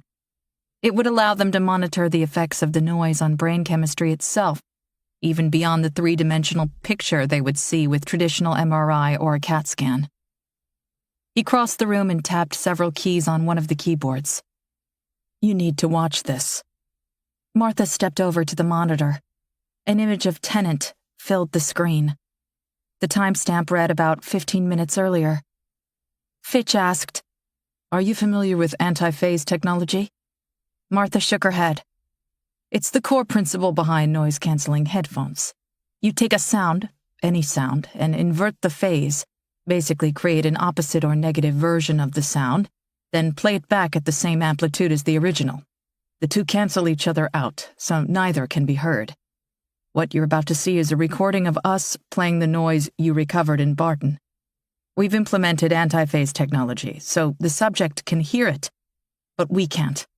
This allows us to hear what's happening in the room without the negative impact of the anomaly's noise present. Her name is Tennant, not the subject. Tennant, right. He pressed play, and the video ticked forward. About 10 seconds in, a message flashed across the bottom of the screen. Anomaly recording initiated. Martha watched in horror as the girl screamed for her sister, tried to shield herself from the sound, and collapsed in the corner of the room, blood trickling out from her eyes, nose, and ears. The poor girl must have been in horrible pain. Martha wanted to tell him to turn it off, to stop, but that would do no good. What she was watching had already taken place. Fitch said, exposure to the noise ultimately rendered her unconscious for 12 minutes. I'm going to fast forward. The timestamp sped up, and when Tennant stirred, Fitch pressed play again and returned to normal speed. Martha heard Dr. Fitch ask her what she would do if he opened the door. Tennant only pleaded to see her sister. How is that helpful? Martha asked. You're torturing her, you realize that, right? Fitch didn't respond. Instead, he loaded up a second video. This one of Tennant's sister. Watch how this Sophie reacts to the same exposure. As she was in the live feed, Sophie stood in the center of the room, rocking slowly. She didn't appear to be looking at anything in particular. Although her eyes shifted back and forth, Martha got the impression the girl's thoughts were focused on the room itself, but elsewhere, as if caught up in a daydream or unaware of her surroundings, her mind in some far-off place. Sophie's lips were moving, but Martha couldn't make out what she was saying. Can you turn it up? Fitch reached for the volume and increased it to the maximum. Martha still couldn't make out her mumblings. The anomaly recording message flashed. The noise playback starts here, Fitch said. Sophie's head jerked up, twisted from side to side. Then she smiled this sly, peculiar grin. Martha shivered as a coldness crept up her spine. Anashim, Sophie said softly, her head nodding. My Anashim. Her feet and legs began to move faster. She ran to one corner of the room, then to the other, back again. She started to circle the room with ungodly speed. Her vitals were superimposed over the corner of the screen, and Martha watched the girl's heart rate increase to dangerous levels. BP, too. The girl somehow ran faster. She ran directly into one of the walls. Then, without hesitation, she turned and ran back in the opposite direction, crashed into the other wall. Martha's hands covered her mouth. Oh my God. Fitch paused the video. There's no need to watch more. She stopped the moment the anomaly recording did. He rewound the video to the beginning and pressed play again. Sophie mumbling.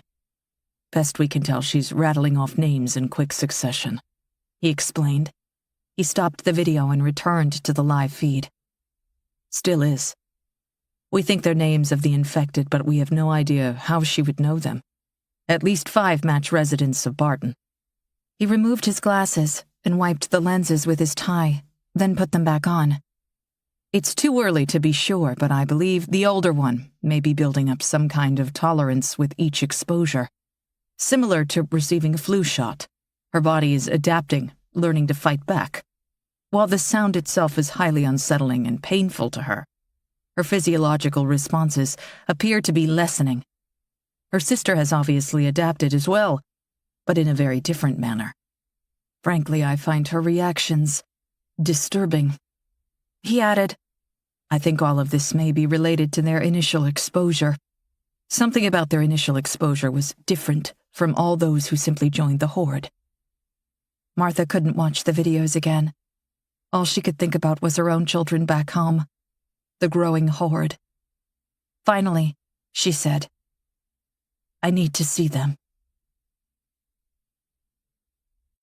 Chapter 64. Martha. Martha told Dr. Fitch to wait in the other room. She didn't want either girl to see him right now.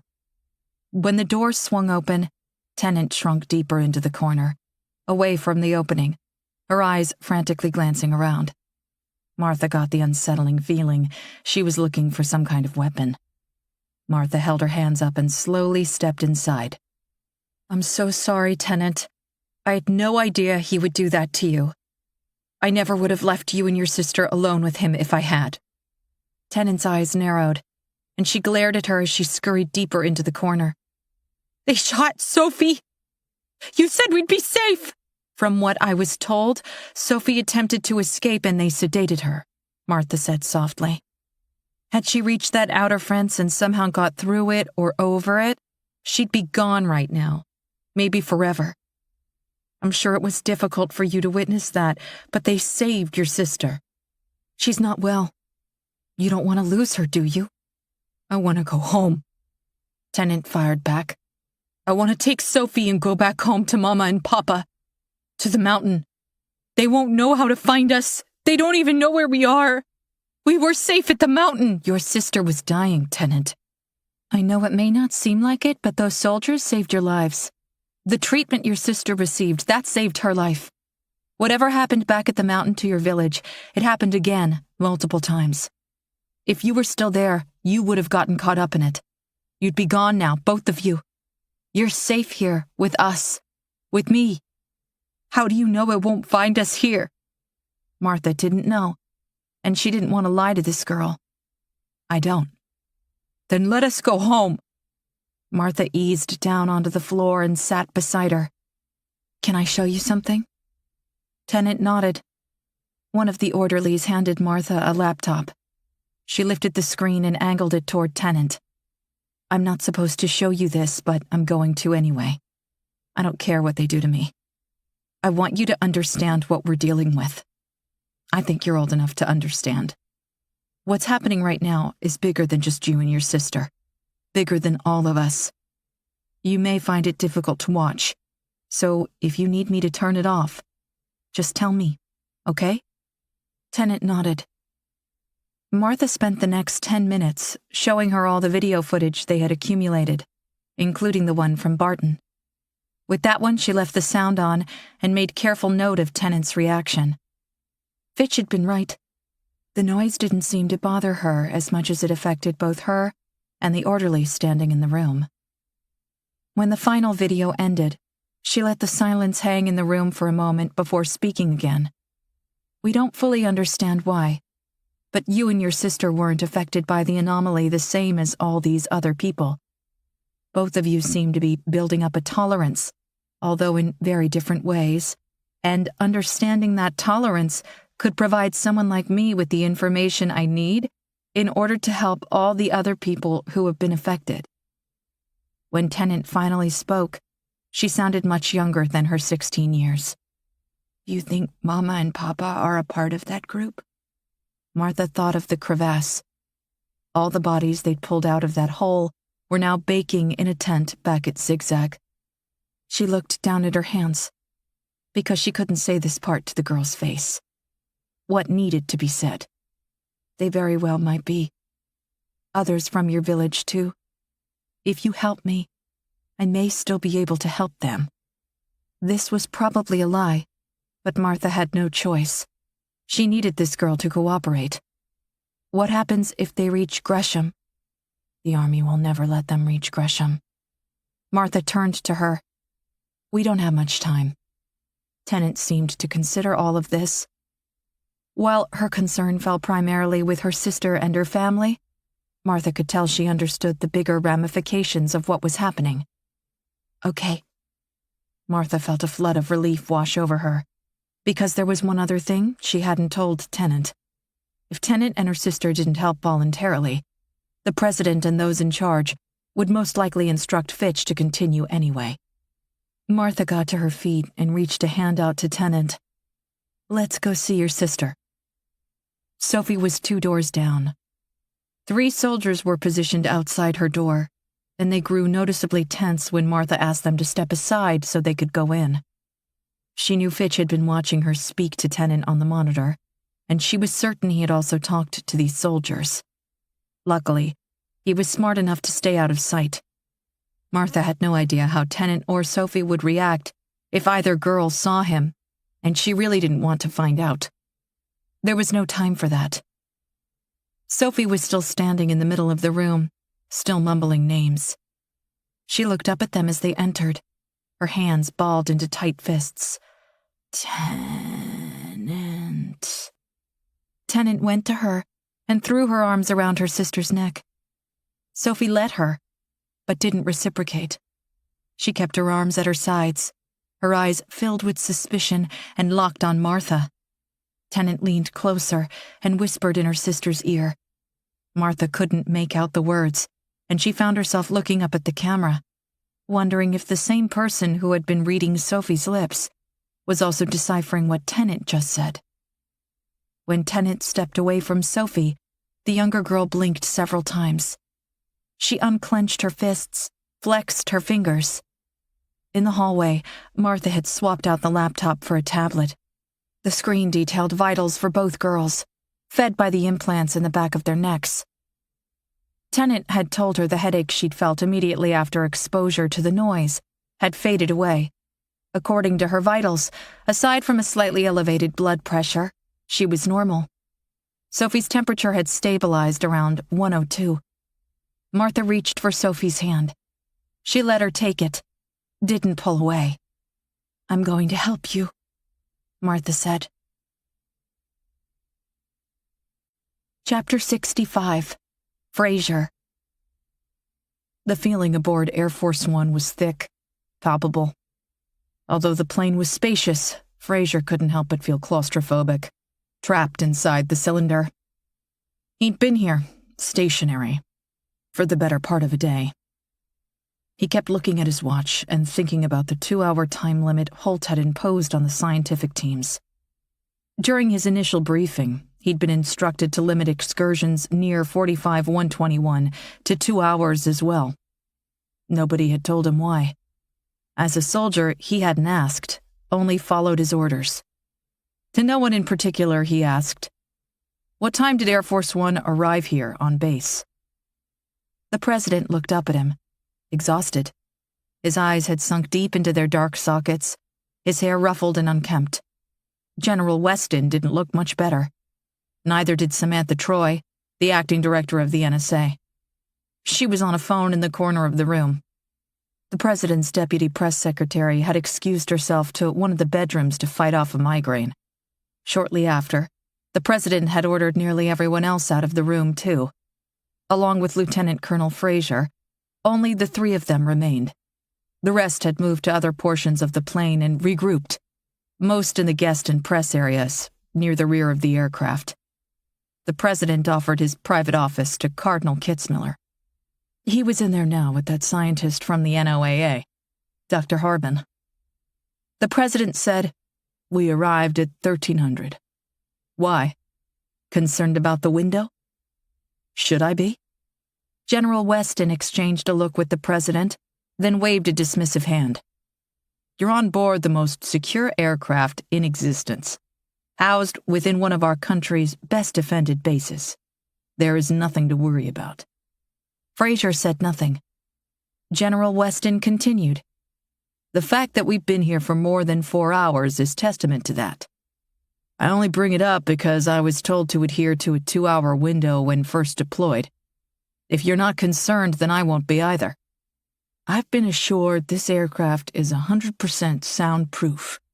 Even if the anomaly were somehow able to strike here on base, it wouldn't get past the exterior of the plane," the president said.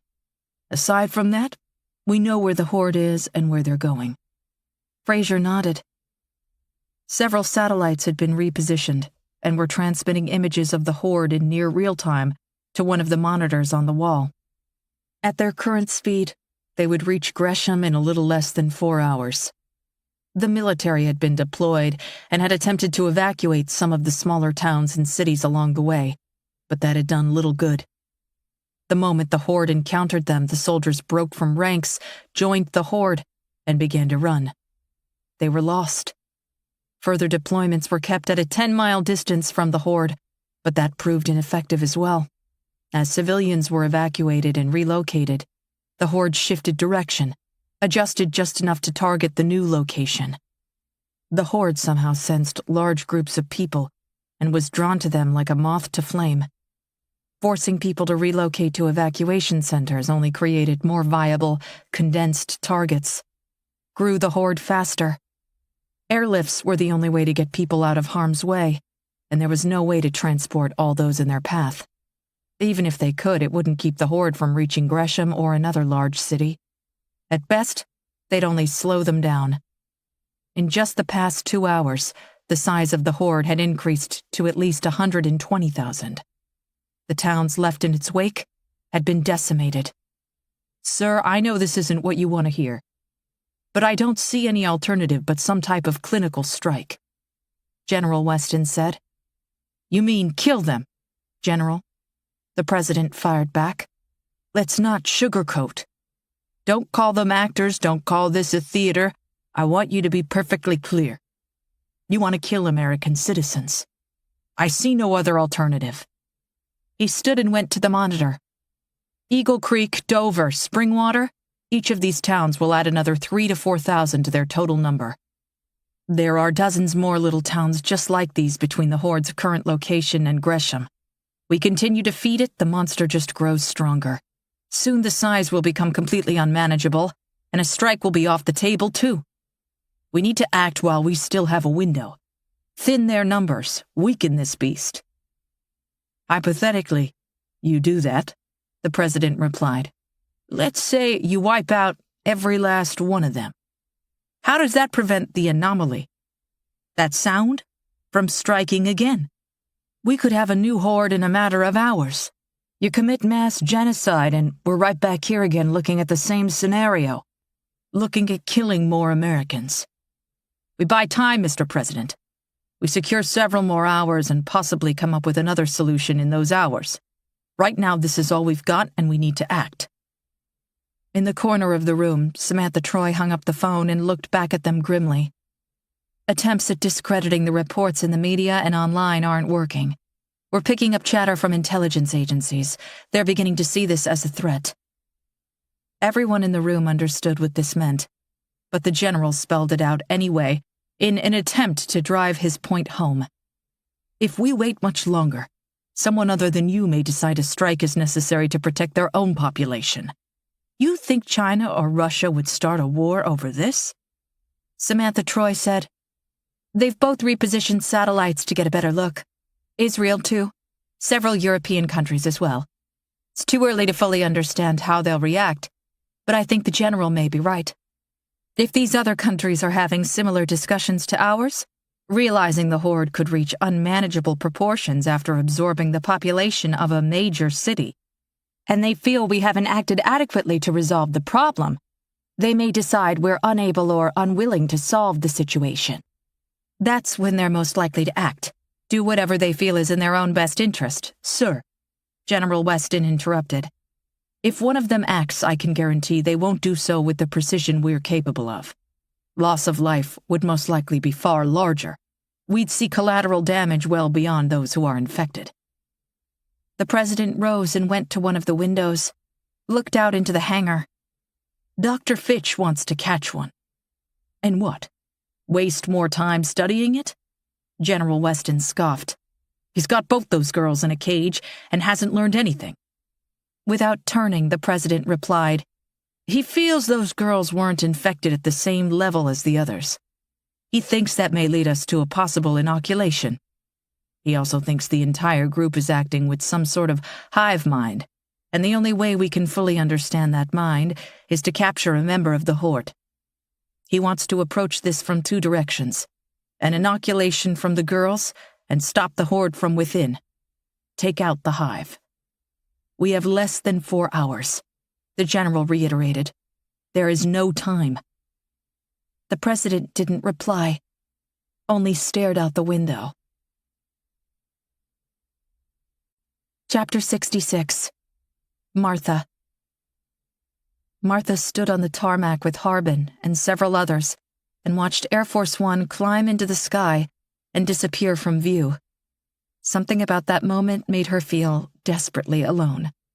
The president, the people on that plane, they should have inspired confidence, strength. Instead, all she could think about were the worried looks on their faces as the door closed. It felt as if they were fleeing. How do you outrun a sound? Fraser came up behind them, and when Martha turned, she noticed he wasn't watching the plane but staring down at the ground. His face filled with concern. What is it? She asked him, keeping her voice low. Where's Fitch? In the lab, studying some of the tissue samples from Mount Hood. Fraser looked defeated. There's no easy way to say this, so I'm going to just come right out with it. We lost contact with Zigzag several hours ago. I sent in a recon team. We've got 6 dead. Everyone else is gone, missing. The walls we built around the camp have been breached in several places. They didn't find any expended rounds, no evidence of a firefight. Whatever happened fast. Harbin's mouth fell open. Martha felt her heart sink. Joy Ryber, Russell Fravel, Brenna Hoff, Brian Tomes. Their only other survivor, Raina Caddy. When she spoke, her voice cracked. How is that possible? The horde is miles away, heading in the opposite direction. They're nowhere near Zigzag anymore. Could it be something else? Fraser was slowly shaking his head. Most likely they experienced a recurrence of the original anomaly. One of those aftershocks Dr. Harbin mentioned. An echo. He went quiet for a moment, forming his words carefully. The breaks in the walls. They were breached from the inside out. They weren't attacked or overrun like those videos we watched. We think the noise infected our people, and they fled the camp on foot. Same as that initial village. Their tracks tell us as much. We're attempting to locate them with heat signatures, but the tree cover on the mountain is so thick we haven't been able to pinpoint anyone. We suspect they're heading west, following a similar path as the original group, but there's no way to be sure. He looked up at both their faces in turn. We're on our own here now. Harbin asked, Are we safe here? On this base? Fraser didn't answer. He didn't have to. Martha thought of Air Force One disappearing into the sky. When she looked back up, the plane was gone. The wind had picked up the contrails, smudging their tracks. In a moment, those would be gone too. Harbin said, Cardinal Kitzmiller told me tensions with foreign governments have grown substantially in the past several hours, and the president isn't returning phone calls. He's been off-grid now for the better part of a day. It's making a lot of people nervous. Martha tried to rationalize. It makes sense for him to remain mobile. I wouldn't sit in the White House either. The Cardinal also said procedures dictate the president should be in the air prior to launching an airstrike, or if the imminent threat of a strike from a foreign body exists. Launch an airstrike. Martha frowned at Fraser. He wouldn't attack those people, would he? Fraser didn't answer her. Instead, he looked at Harbin. What else did the Cardinal tell you? Your meeting lasted nearly as long as mine with the president. Harbin shuffled his feet. He's convinced this is the act of some higher power, some kind of reckoning or global cleansing. He believes military options will prove ineffective, and it will only be a matter of time before the president realizes, regardless of what he does, the outcome of this situation is beyond his control. And what do you think? Harbin shrugged. I may be a man of science, but I try to keep an open mind. I'm willing to accept there's far more in this universe we don't understand than that which we do. Even demons? Martha said. With this, Harbin let out an uncomfortable chuckle. The Old Testament is an odd thing, much like the New Testament. I find it to be an interesting read, but whether it is fact or fiction is not for me to decide. There are some interesting distinctions, though. In the Old Testament, although the God we recognize today is depicted as the one who created the world, the true God, the God of the Old Testament, is not consistently presented as the only God who exists. That is something that changed or evolved between both testaments. The Old Testament abounds with others, Anashim, the god of Tahor being another. Tahor? Fraser repeated. Loosely translated, it means pure. The god of pure. Harbin nodded. Or the god of cleansing, as the Cardinal alluded to. What I find fascinating is that all religions have a similar deity, all walks of life. The Hindus have Shiva, also known as the Destroyer. Cherokee Indians have Uyaga. Even Islamic texts, which in a current form preach a single God, much like the New Testament, have 99 different names for God, or Allah. Over the years, those names have evolved to become attributions rather than individuals. as if many deities become one. In those earlier writings, they have Al-Mumit, the bringer of death. Whether you believe religion to be gospel or a complete fabrication, all seem to share similar origins, as if each of these ancient texts or ideologies came from a singular, much older source, from a time before our current records. He paused for a second and studied the ground. Even if you put religion aside and focus purely on science, modern humans have only existed on this planet for 200,000 years or so. The planet itself is 4.543 billion years old. The universe is 13.8 billion years old. It's naive to think this planet is ours. We're merely the latest short-term residents. To ignore that possibility that something far older than us or our understanding has possibly returned to reclaim the Earth would be equally naive.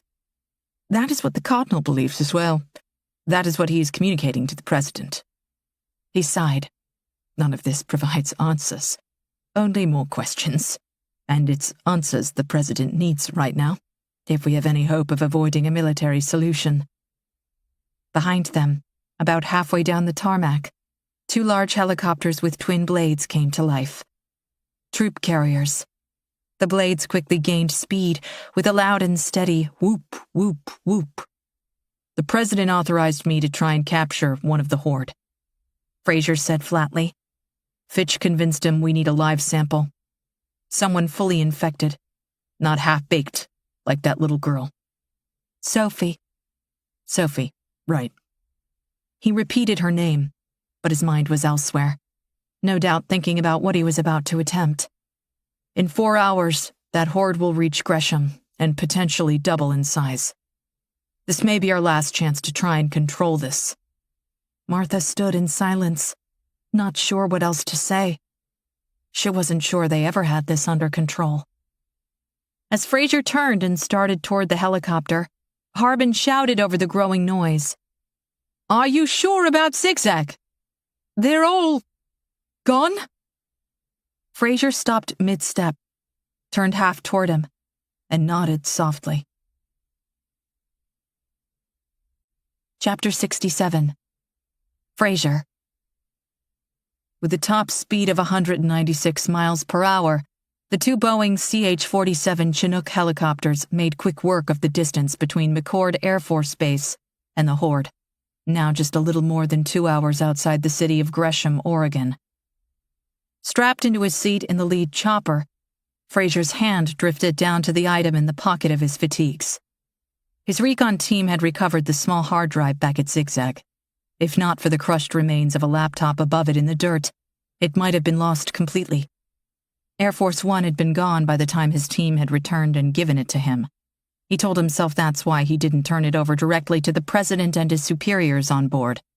But that didn't justify why he hadn't told the President or his commanding officer that they had recovered it. He hadn't told anyone. Not yet. He would. As soon as he determined who he could tell. He'd only had time to review a few of the videos from Frederick Hoover, but that had been enough time for him to realize the significance of this find. It also raised a serious concern. There was no way the President wasn't aware of DARPA's findings, not if Holt had had this. Surely Samantha Troy, as acting director of the NSA, knew. Why hadn't any of it been discussed aboard Air Force One? Was the President keeping this information from his senior staff? Or worse, was his senior staff keeping it from the President? He'd have to figure all that out when he returned to McCord. For now, he had a job to do. Distance to the horde? He said into his microphone. 12.6 miles, sir. A little over 3 minutes. The pilot replied. Maintain a 10-mile radius and circle around to the front of them. We don't want to risk getting caught up in their audio backwash. Copy that? Sir, I'm already picking up the noise. This came from a soldier across from Fraser on the opposite bench, his face buried in a laptop. He looked to be no more than 23 or 4, brown eyes and shaved head. He wasn't a ranger, but Fraser recognized him. He had worked with the communications officer once before in Afghanistan. His name was Mertz. He was frowning. What is it? Mertz continued to stare at the screen. The sound emanating from the horde is measuring at 190 decibels. Prior to leaving McCord, Fraser had been told satellite readings confirmed the horde was somehow generating a noise comparable to the ones recorded in Barton. They had also recorded a similar sound with listening devices placed throughout Zigzag. They hadn't determined how the horde was generating the noise, only that they were. Somehow that sound grew with their numbers, as if emanating from the members themselves like human speakers. "That's damn loud," Fraser said.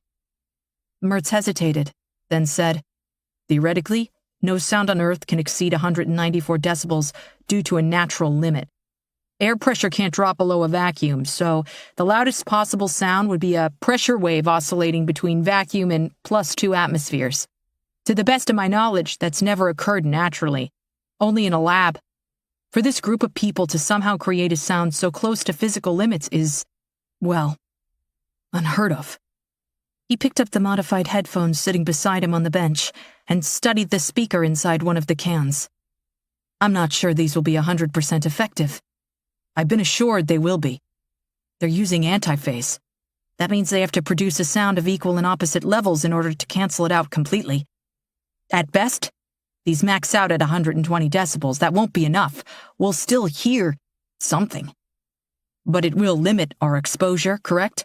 Take the noise down to a safe level? A typical conversation, the volume you're hearing me at right now, is about 60 decibels.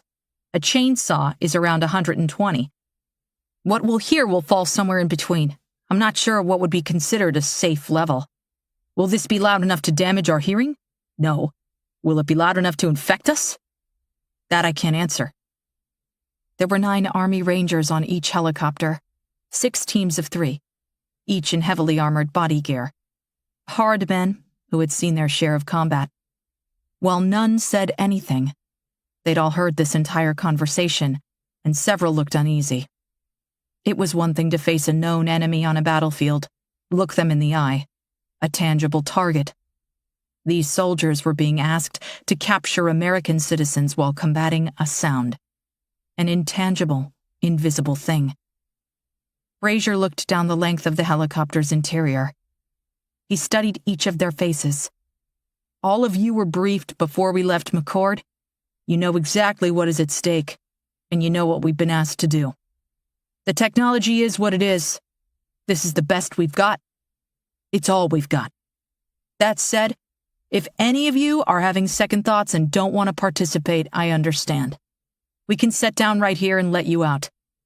In a moment, we'll be entering what is effectively a combat zone, and there will be no turning back. I'm going in, and I expect those on my right and left to be as fully committed as I am. Your Army Rangers, the best of the best, and your countrymen need you right now. Does anyone want to get off the bus?" Nobody said a word. Good. He picked up his headphones from his lap. "Now, as Mertz said, these will limit our exposure. I've been told we'll be within safe levels. I've personally heard several recordings of the sound at levels near what our exposure down there will be, and I walked away without any lasting effects. That said, we need to move fast. I don't want any of us to risk exposure longer than necessary to complete our mission, and our mission is simple. We are to safely capture and return to McCord with 3 infected members of the Horde. More if we can get them, but no less than 3. He held up his headphones. "Once these go on, they stay on. No exceptions, not even for a second. They're linked to our communication system, and since we're using bone induction microphones, we should have no problem hearing each other without worry of retransmitting the noise. If for some reason audio communication is compromised, go to hand signals or flares."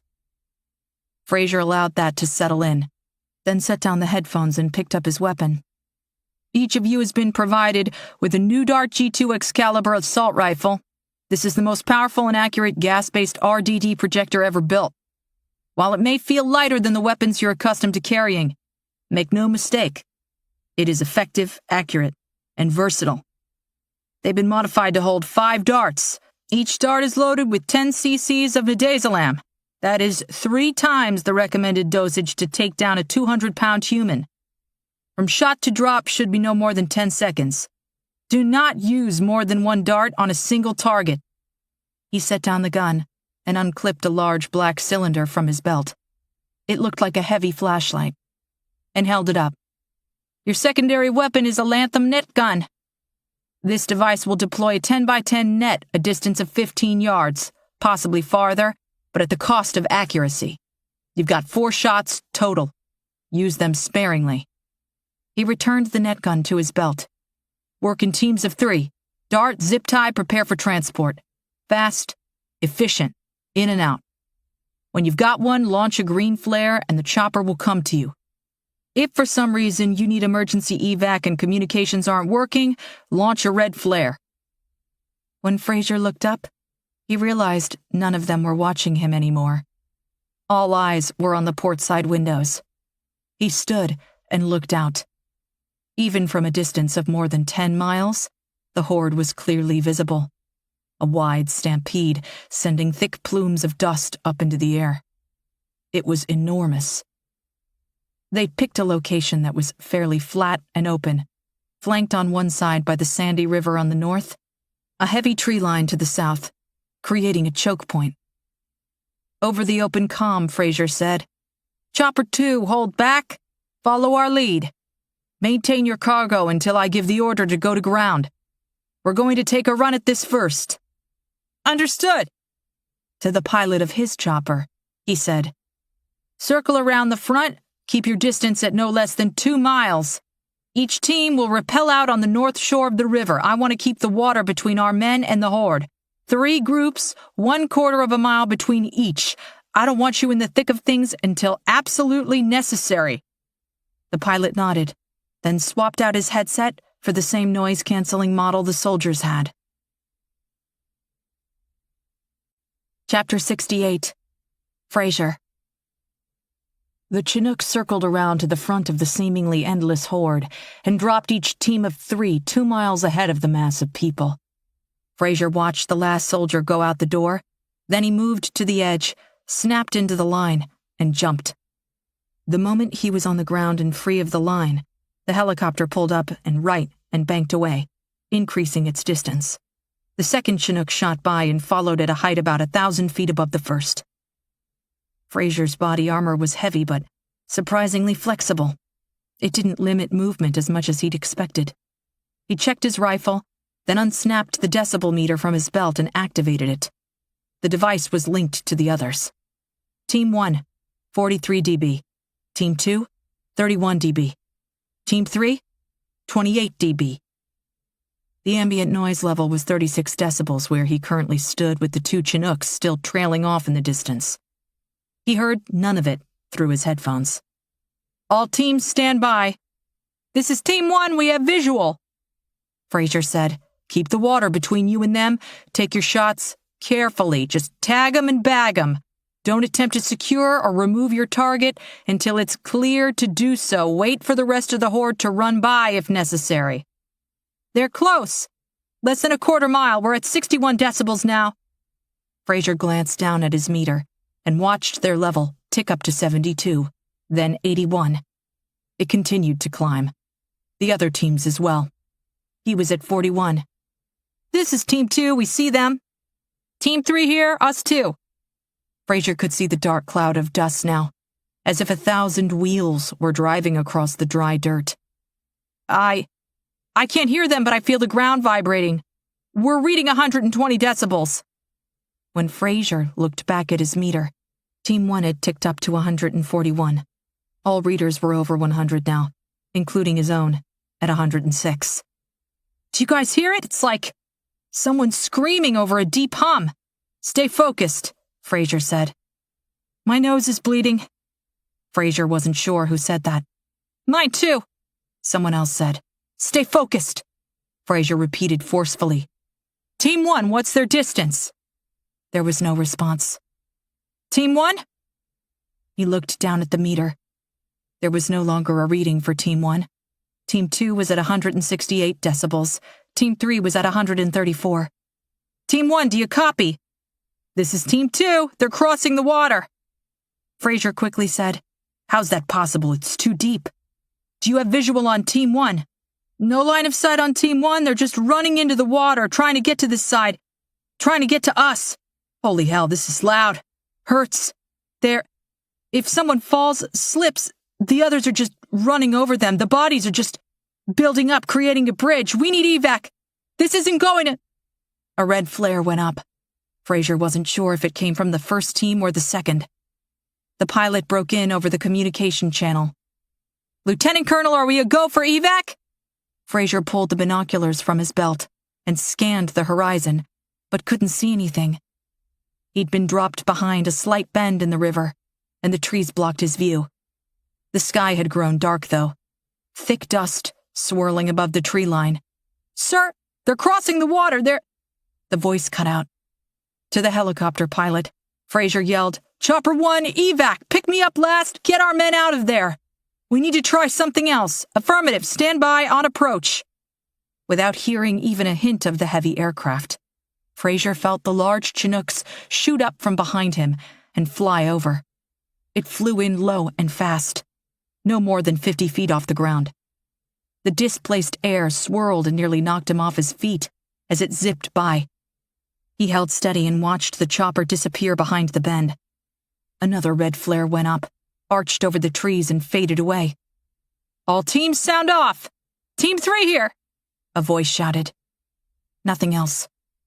Fraser said, 1 and 2 respond. Nothing. The ground at Fraser's feet began to vibrate. When he was a kid, he used to stand on the train tracks, feeling the freight trains a mile or two away. He was reminded of that. He also remembered the pennies they would leave on those tracks, the paper-thin flattened pieces of copper they would find later. Teams 1 or 2, respond. Fraser heard a low hum. He'd forgotten the decibel meter in his hand. The display no longer reported a signal from the 3 teams. His own reading was at 151 decibels. Chopper 1, report! A moment ticked by. No visual on 1 or 2. 2 members of 3 on board. 3rd, clipping in. Now. The pilot sounded like he was in pain, his voice low and choppy, forced. About a quarter mile away, Fraser spotted the Chinook. It climbed above the tree line for a moment, then dipped back down. A second later, it was climbing again. Someone was dangling from the paracord at the open door. The chopper rocked unsteadily, climbed higher. The hum grew, took on this high-pitched whine. Fraser's decibel meter read 162 decibels. He felt something wet on his upper lip, and when he touched it, he realized his nose was bleeding. He shuffled backwards several steps, nearly tripped. Pilot, get them out of there! The pilot didn't respond. The hum, the noise, this horrible sound, grew louder. The Chinook hovered for a moment, seemed to steady as the man beneath climbed the cord and reached the netting hanging from the door. An arm reached out and grabbed him, started to haul him in. Then, the Chinook tipped awkwardly. The front end shot up, the back dropped. The helicopter rocketed forward and up, nearly vertical, crested about 500 feet above the trees, then rolled in the air. The nose came down, the back end wobbled above it. For one brief instant, it froze there, and Fraser thought they might be okay. The helicopter came down hard, like a rocket set on embedding itself 1,000 feet into the dirt. Fraser heard none of it over the growing noise. But the impact knocked him to the ground. A giant fireball burst up, igniting the dust-filled air. He scrambled backward on his hands and knees, shuffled like a spider before spinning, getting up, and bursting into a full-out run in the opposite direction of the approaching horde, the butt of his rifle slapping against his chest. Chopper 2, evac now! Evac now! No response. Chopper 2! The second Chinook came in fast, dangerously low. Someone threw a paracord out the door. The end smacked the ground and dragged, kicking up dirt and weeds. They slowed only as little as Fraser jumped for the line, got his left wrist around one end, gripped the cord, and fashioned a loop with his right hand above that, and pulled his bulk off the ground. He got his leg wrapped around the cord and secured himself as best he could, while simultaneously shouting, "Go! Go!" The Chinook whipped in a hard circle, the back end rolling past the front like a car in a slide on a drifting track. Fraser nearly lost his grip, as he was jerked around beneath the aircraft, tossed nearly 30 feet from one side to the other. As Fraser hauled himself up toward the open door and outstretched hands, he caught a glimpse below as the horde came around the trees and crested the small hill, some on the north side of the river, others on the south, some in the water, a thick mass moving forward, unhampered by anything in their path, twisted, pain-filled faces staring blankly forward. He felt the heat of them, all these bodies. As the sound burned at his ears, he fought the insatiable urge to let go, fall, and join them. Chapter 69. Fraser. Several hands grabbed him, pulled him over the lip of the Chinook's doorway, and dragged him to the center of the aircraft, where Fraser collapsed in an exhausted heap. His hands went to the headphones, started to pull them off, and two of the soldiers batted his fingers away. When he looked up into their faces, they were pale, eyes wide with fright. Blood trickled down from their noses, their ears. One of them had blood in his eye. The helicopter banked hard, and he rolled across the floor. Then they shot forward and up, increasing the distance between them and the horde as quickly as possible. Fraser didn't remember passing out, but he did. Only for about a minute, maybe less. The noise told him so. The loud, grating scream that threatened his very sanity vanished with a shudder of his eyes. All-encompassing one moment, gone the next. Nothing left behind but a cold, empty void not unlike the day after a migraine. When his eyes opened again, he found 9 new faces staring down at him from the benches of the second Chinook, and his stomach twisted into a knot as he realized what happened to the 9 men who had been with him in the other helicopter.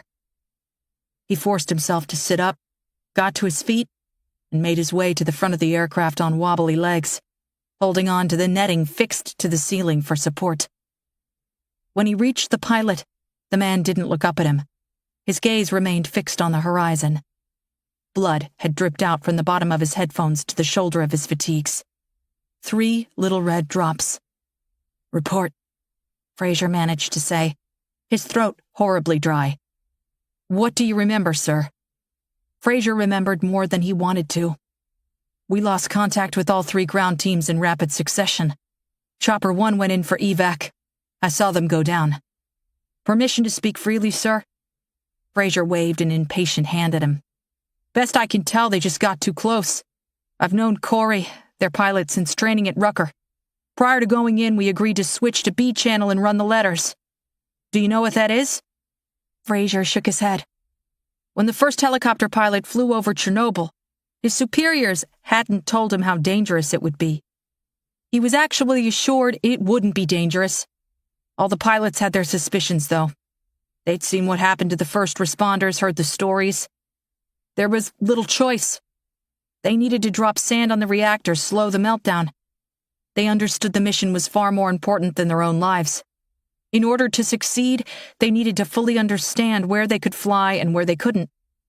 They weren't given any type of radiation meter. Radiation is invisible.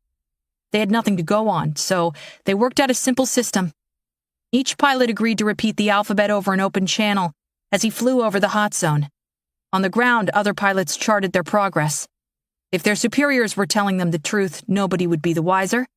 If something happened, the other pilots hoped to use the data when determining future routes. They all knew they'd be flying into that fallout zone sometime soon, most likely repeatedly. The very first pilot, he drifted a little too close to the blown reactor. His voice started to falter. He started skipping letters, then went down. It all played out in a few seconds. He managed to get to the letter R. Corey, when he flew over the horde to try and evac those teams, he only got to G. He struggled through those last couple letters. I could hear the pain in his voice. He tried, sir. He did his best. I'm sure he did. The pilot continued. When I went in for you, I got a few letters past that, but I gotta be honest, sir. Another 20 seconds and I might have ended up on the ground, too. I've got no memory of turning us around. I snapped back a little before you probably woke up. Muscle memory flew us out of there, not me. Your skill got us out of there. The pilot reached over and flicked several switches on a panel to the right of his seat. The men in back, me, The ones we just lost? We all understand the importance of this mission. We knew going in not everyone would make it back. I'm only telling you all this so you understand our limitations. My limitations in particular. If I fly us back into that thing, and I have no doubt I'll need to do that, I may not be able to get us back out if we're there beyond the letter J. And for this mission to succeed, I need to get us out of there. I need to get us back to base, future cargo intact. He eased the stick slightly to the right, maneuvered a pedal, and the Chinook turned slowly as it hovered in the air. 2 miles off in the distance, the Horde came back into view, swinging in from left to right across the windshield as they turned. The sheer size of the mass was jaw-dropping. The fast-moving group stretched for nearly half a mile, a black stain on the earth.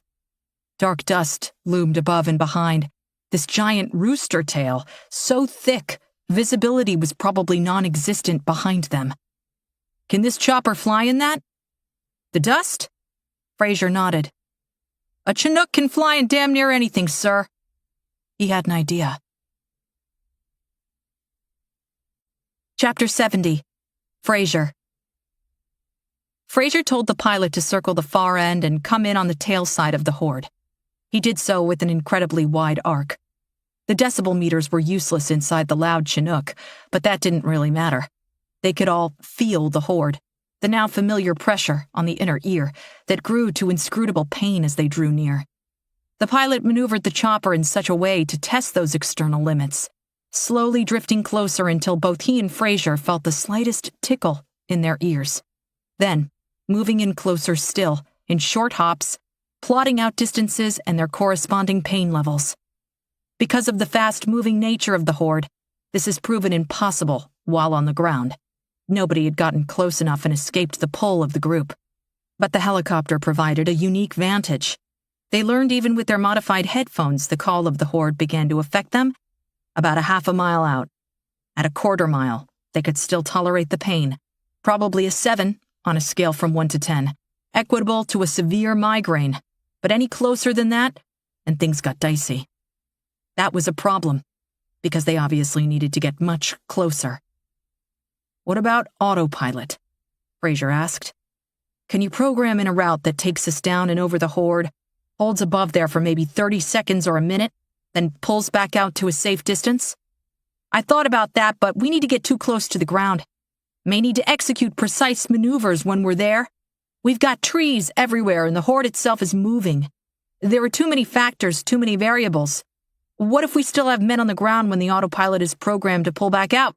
If we needed to execute a maneuver at altitude, maybe autopilot would work, but I wouldn't trust it with such a low ceiling. The pilot's eyes were fixed on the Horde. I need to do this. Get us in, hover long enough for you to capture your cargo, then get us back out. I don't see any other way. Fraser had his binoculars out. Tail end is our best bet. The crowd is thinner in the back. Those people are slower, weak, injured. I'd be willing to bet the noise is weaker there too. We come in from the back and the Horde will be running away from us too. They'll clear out even if we can't. Or they turn tail and run toward us like they did with the first 3 teams. They were willing to cross the water to get to them. They may come after us too, when they sense us close. Fraser knew he was right. They'd tripped over each other. Some died, trying to get to his teams. They were like sharks to blood. I could program in an auto-evac on a trip switch, the pilot thought aloud. Explain. Never mind. He was shaking his head. It wouldn't work. Somebody would need to be conscious enough to hit the switch. Tell me anyway. The pilot pointed to a bank of switches to the left of the throttle. I programmed the autopilot with an altitude and coordinates away from the Horde. We use one of these buttons to engage it. Push the button, the chopper goes up and high, then maneuvers to that waypoint and hovers. We treat it like an ejector seat in a jet. A last resort. But like I said, someone would need to be conscious enough to punch it, and you saw what happens when we get too close. What Fraser saw was that they didn't have a choice. Together, they hashed out a plan, and Fraser hoped to God it would work. Chapter 71. Fraser. Both side doors on the Chinook were open. Of the 9 soldiers, 4 crouched at the edge of each opening. The men on the port side had their G2 Excalibur pneumatic dart guns at the ready. The men aft were holding all 8 net guns, 1 in each hand.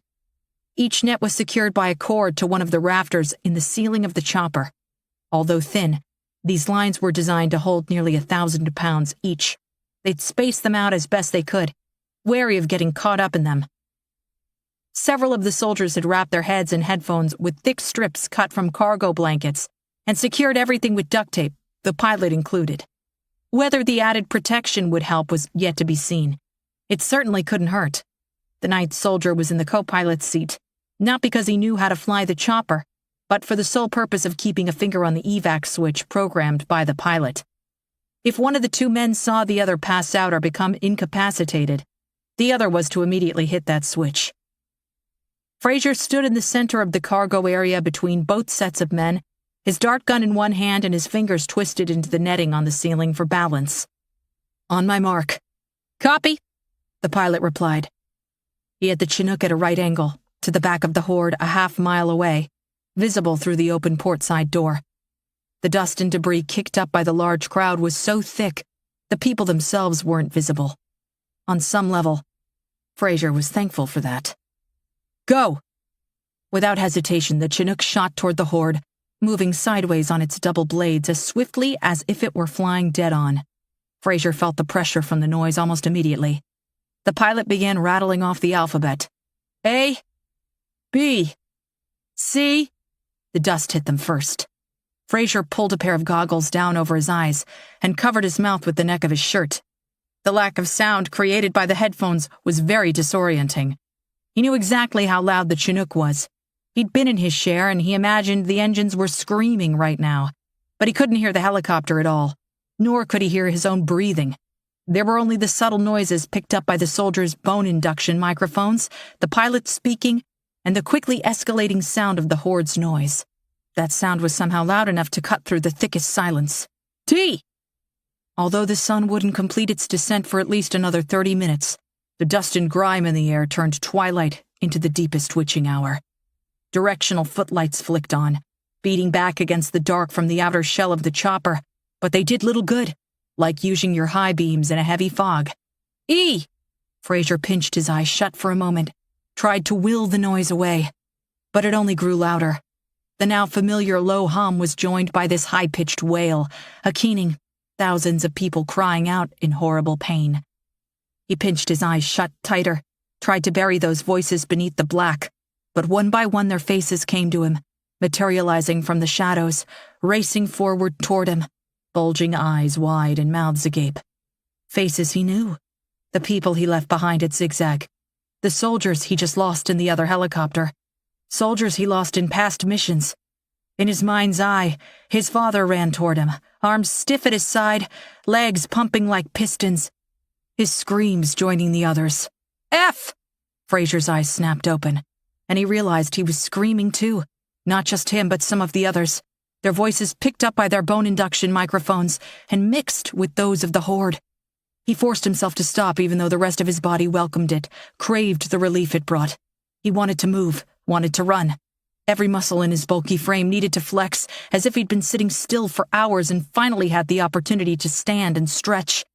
He looked out the open door of the Chinook, surprised by just how close to the horde they now were, and fought back the urge to jump.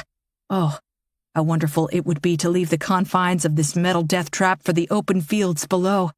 To run with all the others. To run for Anashim. The name came to him, a whisper among all the screaming voices, and for a moment he wasn't sure if he actually heard the name or simply recalled it from the debriefs with that little girl they'd picked up on the mountain.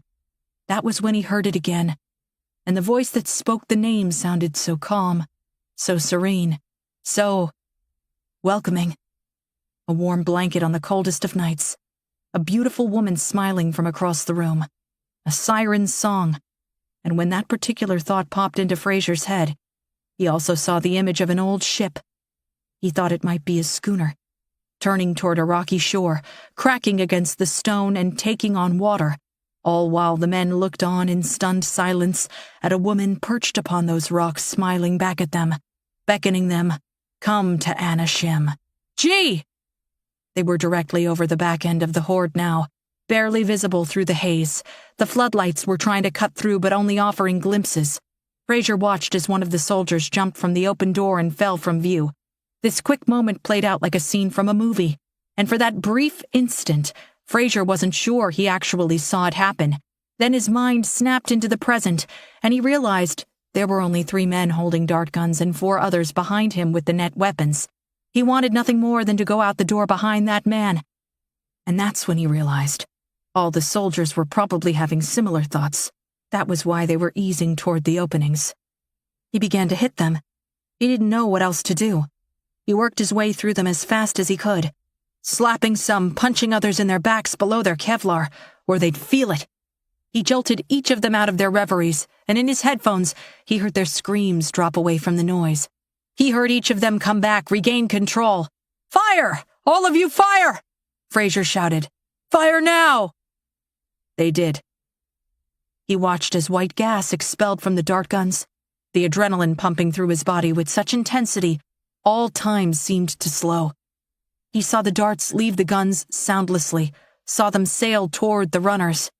As he went to the door, he watched several of those runners stumble and slow, try to regain their footing as other runners pushed past them, ran over them. "H!" This came from the pilot, in one long drawn-out gasp. "H!" And Fraser knew they didn't have much time. The Chinook drifted forward over the horde, and the men with the net guns opened fire too.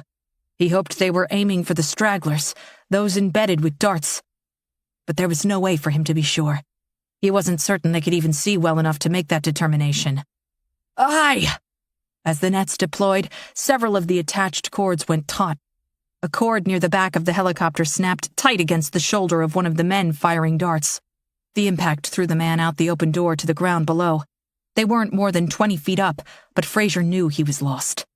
If the fall didn't kill him, the stampeding feet around him surely would, and that end would be about as merciful as any.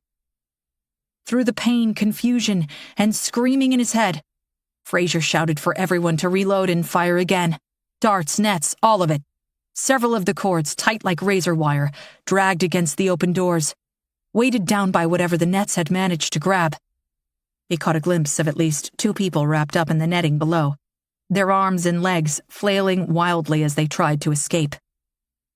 He waited for the pilot to shout out the letter J, but that never came. He fell to the floor and rolled hard against one of the benches, as the Chinook shot straight up into the air, then banked hard to the right. Someone had pressed the emergency evac button. Chapter 72. Martha. Martha shifted her weight on the metal bench and watched as Tennant ate her 3rd helping of macaroni and cheese, 2nd hot dog, and took another bite from a brownie, before pausing only long enough to wash everything down with a swig from another can of Coke. The girl inhaled the food as if she hadn't eaten in a week. For all Martha knew, that might not be too far off from the truth. Harbin lowered himself onto the bench beside her and handed the girl an apple from his tray. "When we find your parents, I at least want to be able to tell them we attempted to feed you well while you were in our care." Tennant picked up the apple, rubbed it on her shirt, then took a large bite, before setting it down and returning to the mac and cheese. "We're not going to find my parents. You don't have to lie to me." "I prefer to believe we will," Harbin replied, spooning out a bit of tomato soup. Martha had the iPad sitting between them on the table. A live video feed of Sophie's room filled the screen.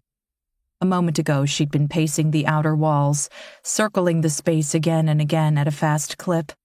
Now she was standing still in the center of the room, her eyes on the ground and her head cocked slightly to the side. "Your sister looks much better," Martha said. Tennant glanced up at her but said nothing.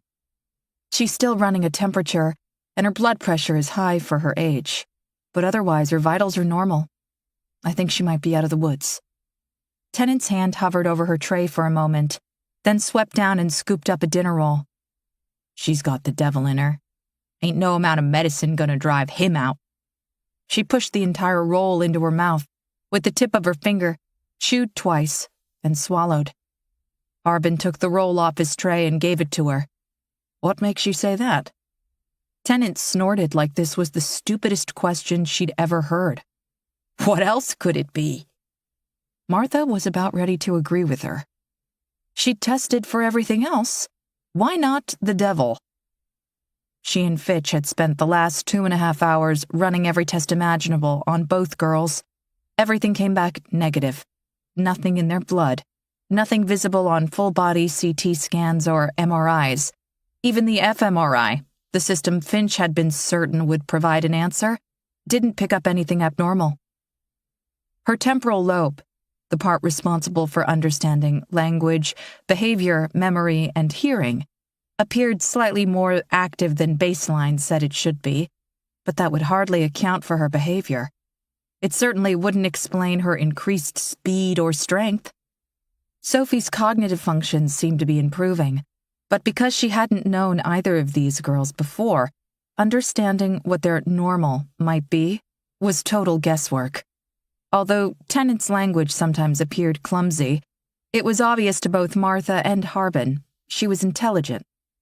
Tennant had told them different members of their village schooled them in different subjects, pulling from their own education and experiences before leaving what Tennant called the rushed world, or a simpler life in the mountains. She had a solid handle on advanced mathematics, physics, even medicine. When Fitch had been going over the results of Sophie's blood work, Tennant had pointed to Sophie's white blood cell count and sighed. Not an infection. This would be elevated, right? He and Martha must have looked shocked because Tennant added, Dr. Baggins was with us for almost 10 years. He said I had the makings of a doctor, so he'd been teaching me. He moved from Los Angeles after 20 years of practice in oncology. People think just because we live in the mountains we're dumb. Ask me, and I think anyone paying thousands of dollars each month for rent, paying for a car they gotta pay to park, paying taxes, paying for electric when God gives us solar for nothing? Living off bottled water, they're the stupid ones. Our village might be the most beautiful place on earth, and living there is free, but for some hard work and a little sacrifice. Was, Martha had thought, but she didn't say anything. Harbin hadn't touched much of his food. She caught him staring up at the clock on the back wall. In less than an hour, the horde would reach Gresham, and they had no idea how to stop it. She felt like they should still be in the lab, but she wasn't sure what else she could do. She needed a quick break to regroup her thoughts. She needed sleep, too, but that certainly wasn't going to happen anytime soon. We should take some food back for Sophie, Tennant suggested. Other than whatever she got through those IVs. She hasn't eaten at all. Even the devil's got to eat. On the screen of the iPad, Sophie's head jerked up. Her eyes darted anxiously about. Her nose scratched as she appeared to smell something. Dr. Fitch appeared at the open doorway. He was slightly out of breath, as if he'd run there. He looked back at both Harbin and Martha. Lieutenant Colonel Fraser is back. You need to come with me.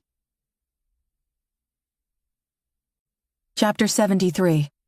Martha. The three of them followed Fitch out the cafeteria to the jeep he'd left running just outside the building. Harbin climbed in front, Martha and Tennant in back. Tennant had brought her extra roll and the remains of the brownie. She held them both out to Martha, who shook her head. The girl made quick work of them before frowning down at the iPad on Martha's lap. No signal. She was right. The screen had gone blank. Maybe it will pick back up once we get inside. Harbin instinctively reached for a seatbelt, realized there weren't any. Martha asked, "Where are they?" "Hangar off Tarmac 12, hold on." Fitch dropped the jeep into drive and they shot forward, loose chunks of blacktop crunching under their wheels. Night had settled over the base, and with it came an icy air. Part of her was thankful to be outside, away from the sterile stillness of the lab. The other part listened to the various noises all about, wondering when one of them might turn against her. The base was larger than she had first thought. It took them nearly 5 minutes to get to the tarmac. As they rounded a corner and the open runways came into view, She spotted one of the helicopters about a quarter-mile away, surrounded by bright lights and about 24 people bustling about. At least half had weapons drawn. The other half appeared to be dragging something out of the cargo area and down a ramp at the back. My God, they got one. The jeep skidded to a stop. Fitch left it running. Come on. Martha told Tennant to stay put and climbed out the back. They found Fraser barking orders up at the soldiers on the helicopter ramp. There were 3 of them, each holding the end of a nylon cord and pulling it tight. At the center was a man in ragged clothes and one shoe. A torn net twisted around his frame. A broken zip tie hung from his left wrist. His head swiveled as he glared at each of them with bulging eyes. Dark blood stained the sides of his face, and spit flew from his lips. Aside from deep, ragged breaths, he was oddly silent. Slow. Keep the ropes tight. Guide him down, Fraser shouted. To Fitch, he said, we put 6 darts in this one on the way back. That's on top of the 3 it took to bag him. That's 90 cc's of midazolam over the past hour. Fraser finished for him. Barely slowed him down, pissed him off more than anything. They reached the bottom of the ramp, and Fraser pointed to the hangar behind him. Put him next to the other 2. You captured 3? Fraser shook his head. We got 4. Come here. He quickly went up the ramp and disappeared inside the helicopter. They followed after him. In the back corner was another net. Half the white nylon was stained red. Someone had tossed a green tarp over it, but only covered about half. Beneath it all was a woman, probably in her 50s. The left side of her head was caved in, one eye ruptured, her wrists and ankles zip-tied. Martha knelt and checked for a pulse she didn't expect to find. The woman was obviously dead. Her skin was still hot to the touch, though. If she was anything like the ones they had back at Zigzag, her temperature would continue to rise. What did you do to her? We didn't do anything to her. Right after we got her secured, she started banging her head against the floor. We hit her with a few more darts, but like that other guy that just aggravated her, and she beat her head harder. There was nothing we could do. He dropped the tarp back over the woman. Fitch let out a sigh. We may still learn something from her. Fraser turned on him, his face filled with frustration. I sure as shit hope so, Doctor, because this little exercise of yours cost me the lives of 13 men, and I can guarantee you the ones who came back won't be the same. Not ever. He smacked the side of his head. I could still hear them. We all can. That damn noise. They're screaming. Whatever the hell it is, it's stuck in here. It's not as loud as it was when we were near them, but it's still there. I can't get it out. And hearing it like that, all faint somewhere in the back of your head, that may be worse than hearing it at full volume. It's like someone following you into an alley, the way your skin crawls, or being trapped in a dark room with a mosquito. That feeling you get? You know they're close. You know they'll attack. You just don't know when. I want it out of my head. We're doing what we can. Fraser pulled his sleeve up and looked for a watch that wasn't there. What time is it? Martha didn't have to look. She could feel the seconds ticking away. 9:10. We've got about 50 minutes before they reach Gresham. He looked over her shoulder at Tennant, still back at the jeep. What have you learned? She didn't have to answer. He could tell from the look on her face. Fuck. Fraser stomped out of the helicopter and down the ramp. He ordered 2 of the soldiers to follow and went into the hangar with Fitch chasing after him. Martha waited for all of them to disappear inside. When she spoke to Harbin, she kept her voice low. Did you see that? He's clearly upset. That's not what I meant. His eyes are bloodshot, and he was sweating even though it's what? Maybe 60 degrees out here? You think he's infected? He said he still hears the sound. Said his men do too. Harbin considered this. We've no way to test, do we? Martha shook her head. Temperature seems to be the only real indicator. From inside the hangar, Fraser shouted, Both of you in here now! Martha helped Tennant out of the jeep. Stay close to us, okay? Tennant nodded. Chapter 74. Martha. It was warmer inside the hangar than out, the heat from the day still trapped and hovering in the still air. As the 3 of them stepped inside, The iPad in Martha's hand beeped, and the screen filled with an image of Sophie. She tilted it toward Tennant. We're back on the Wi-Fi. Tennant only half heard her. Like Martha and Harbin, she was staring at the 6 chain-link cages standing at the center of the hangar, 3 of which were occupied. Each cage was freestanding, about 8 feet square, with about 3 feet of open space between them. The tops were covered by metal beams in a tight crisscross pattern. The bottoms of the cages were bolted down into the concrete floor of the hangar. Several soldiers patrolled around and between them, walking at a slow pace, weapons ready. Others had been assigned to stand farther away, creating a secondary line of defense should someone get beyond the first. All the lights in the hangar were on. In addition to those, large halogen lights on steel racks had been positioned around the cages, the harsh beams pointing inward. The 3 captured runners, 2 women and a man, each stood on the left side of their cages, all 3 facing the same direction, their arms motionless at their sides, slowly swaying on their legs. If they noticed them enter the room, they didn't acknowledge them. Sophie did that too, Tennant said. That back and forth. They're facing south, toward Gresham, Harbin pointed out. Martha glanced at the iPad. So is Sophie. Both of them looked over at Fraser, about 20 feet to their left. But he wasn't facing south at all. He was leaning forward with both his hands on his knees. His head hung low. Fitch was circling around the center cage with a long pole. He stuck the end through the chain link, brought the tip up behind the man inside, and jabbed it against his neck. There was an audible pop, and he yanked the pole away. He didn't seem to notice at all. Implant? Harbin asked.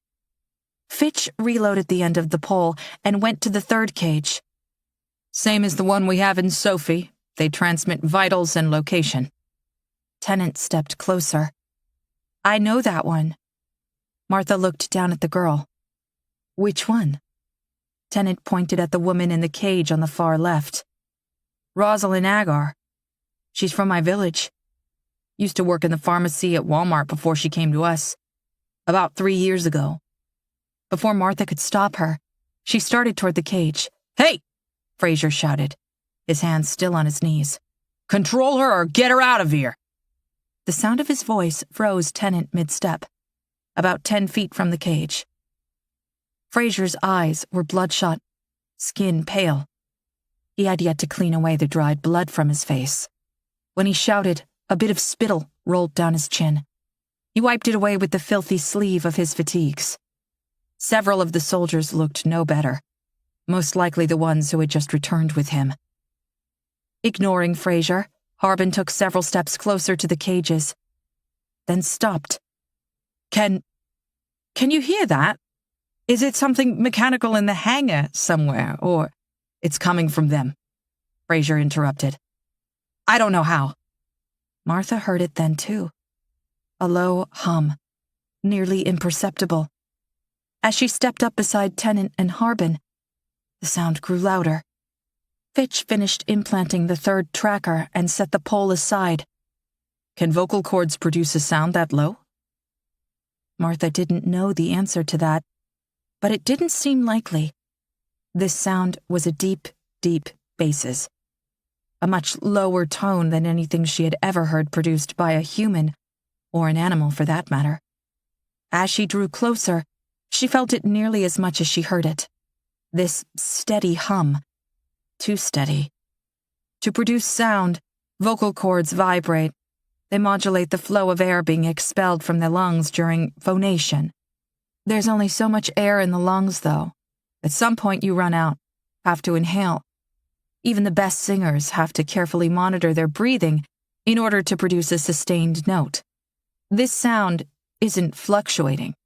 There's no break as they inhale. If you look at the way they're breathing, those quick inhalations and exhalations, the timing is completely off to produce a sound like this, even if it were feasible.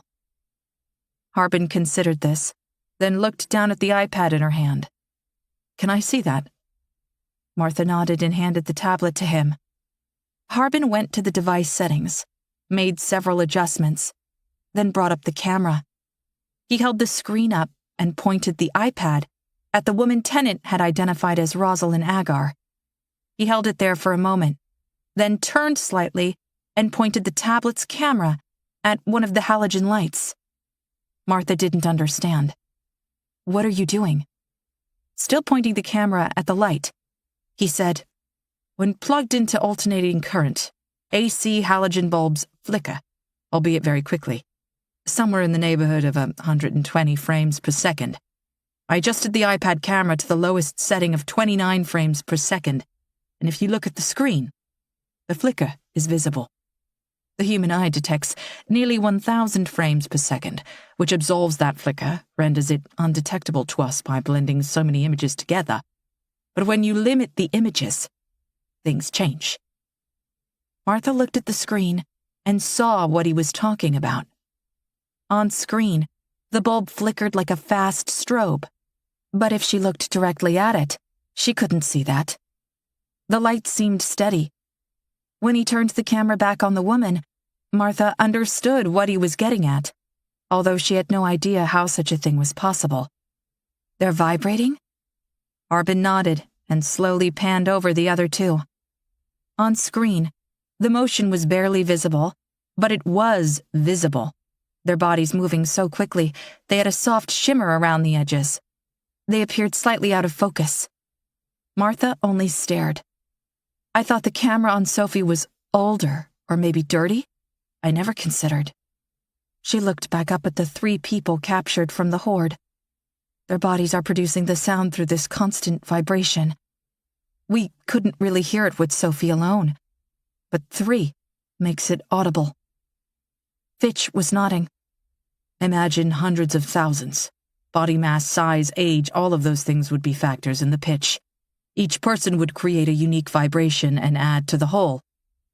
We have less than an hour," Fraser said from the far side of the cages, his voice a mix of pain and rage. "Unless you could tell me how we'll use this information to stop them, it's meaningless, a waste." Harbin and Martha exchanged a glance. Then Harbin turned the iPad toward Fraser, lined him up square in the center of the display. Chapter 75. Martha.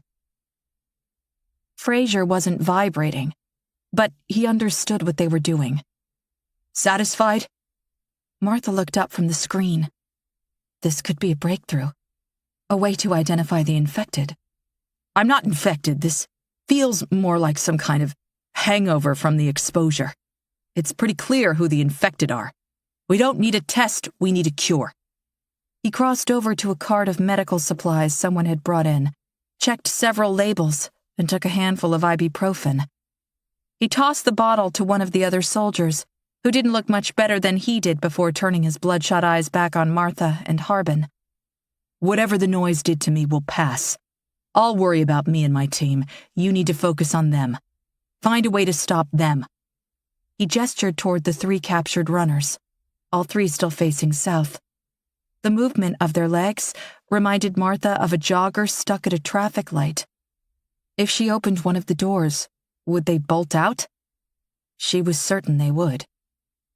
The one closest to her mumbled something, but she couldn't make it out. The others started too. All 3 turned slightly, faced the open hangar door. Fitch stepped closer to the center cage with the man inside and tried to make out what he was saying. Pollen? Tabran? Itabran? Pollen Itabran? Maybe pol, not pollen. Sounds like they're all saying the same thing. All 3 grew more agitated. Their voices grew louder, angrier. Their movement increased, from a gentle sway to a more desperate shuffle. The man banged his head against one of the steel support posts. His forehead started to bleed from a cut above his right eye.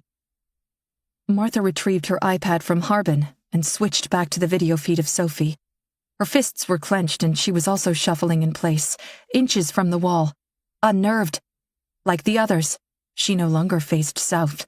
Her lips were moving, and when Martha turned up the volume, Sophie's voice blended with the other three, all of them repeating the same phrase in unison. The man banged his head again. The soldiers had grown tense, their fingers nervously playing over the triggers of their weapons. Several stepped closer to the cages, and the ones near the outer doors closed ranks.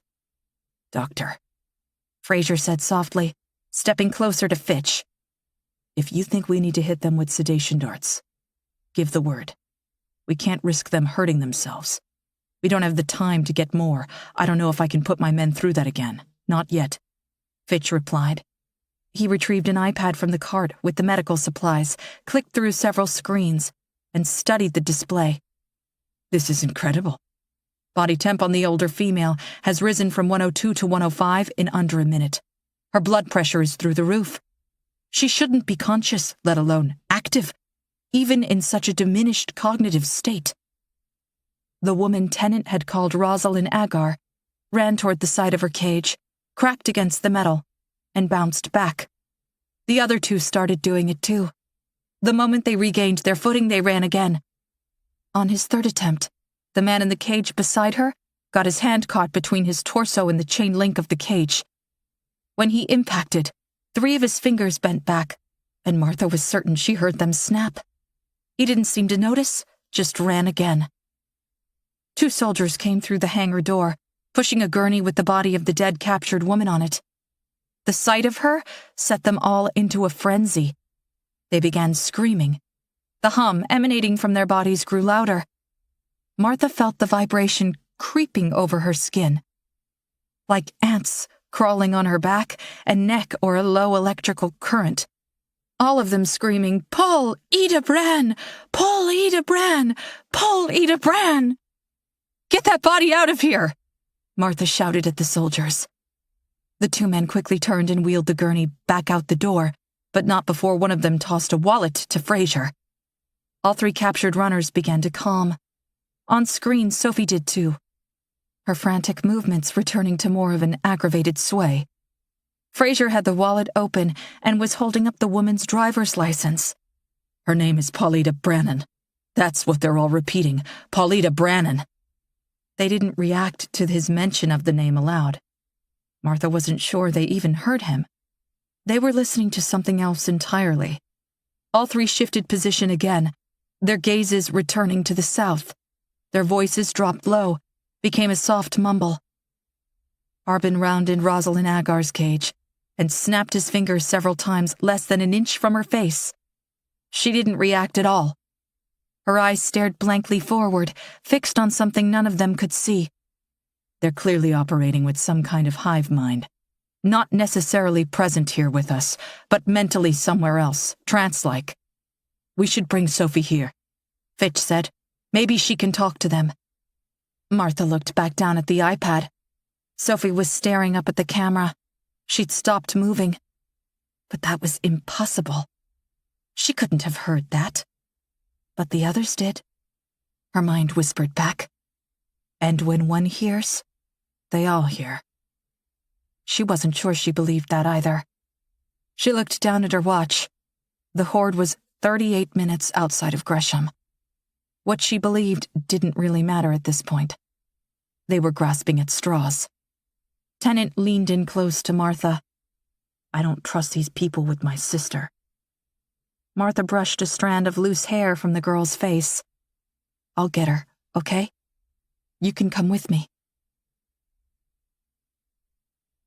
Chapter 76. Martha.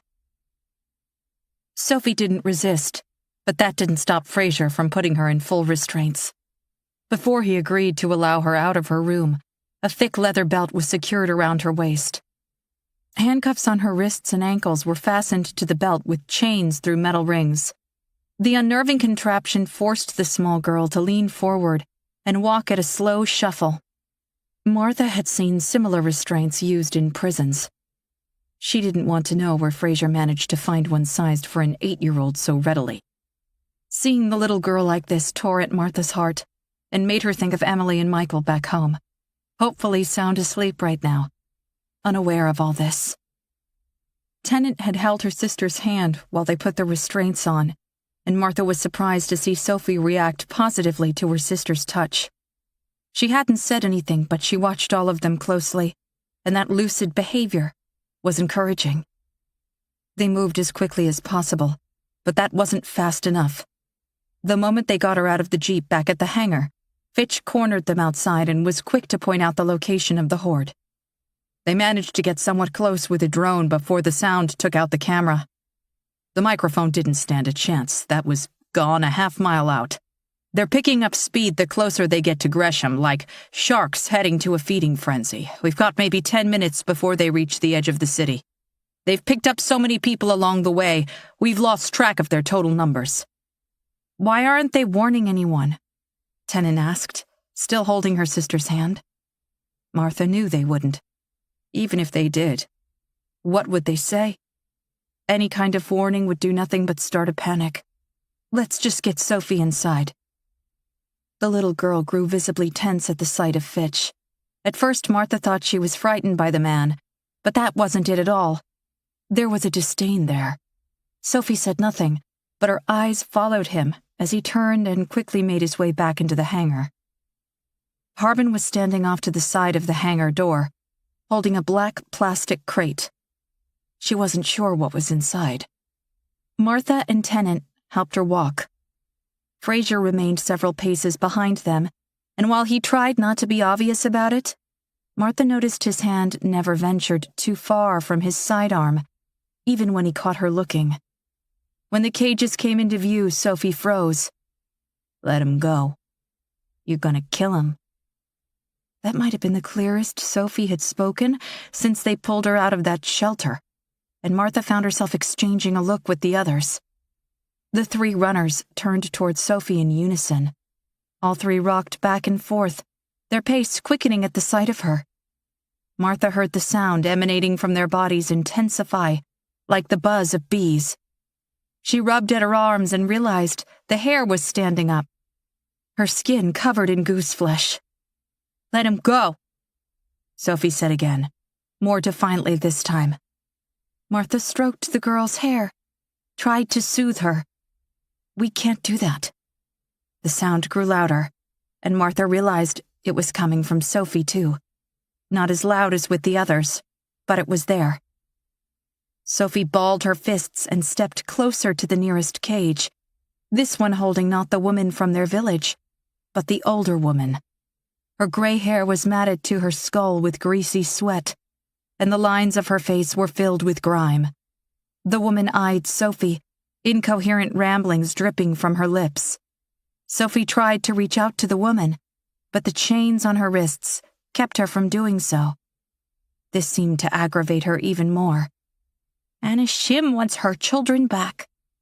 You're all her children now. Again, her voice was clear. Nothing like it had been before. That didn't make her words any less disturbing. Fitch was studying the iPad with her vitals. Her temperature is only 101. That's the lowest we have on record. BP is only slightly elevated. Harbin set down the crate, reached inside, and came up with a pair of headphones. Sophie, would you allow me to place these on you? They've been designed by the military to block the sound. I know it's all around us, coming from them, from you. I know you can hear it. I'd like to see what happens if you're severed from it. Do you know what that means? Severed? If Sophie heard him, she didn't acknowledge it. Her gaze remained locked with the older woman in the cage, the two of them staring into each other's eyes. The man in the center cage, as well as Rosalind Agar, were both facing them, slowly shifting back and forth. Harbin handed out headphones to the rest of them, including the soldier standing guard, then placed a pair on his head. We'll be able to communicate with you through the built-in radio, but you won't hear anything else. He waited for Martha and others to get their headphones in place, then knelt down next to Sophie. Okay, here we go. Like the three in the cages, Sophie was also rocking from side to side. Harbin timed his movement with her and brought the headphones down on her head as gently as he could, pulling them down until the padded cans covered her ears. It was obvious he had adjusted them to the smallest possible size, but even still, they were large on her, meant for an adult, not a child. Certainly nobody as young as her. Sophie's eyes remained locked with the woman, both of them rocking together. Harbin produced a small remote from his pocket.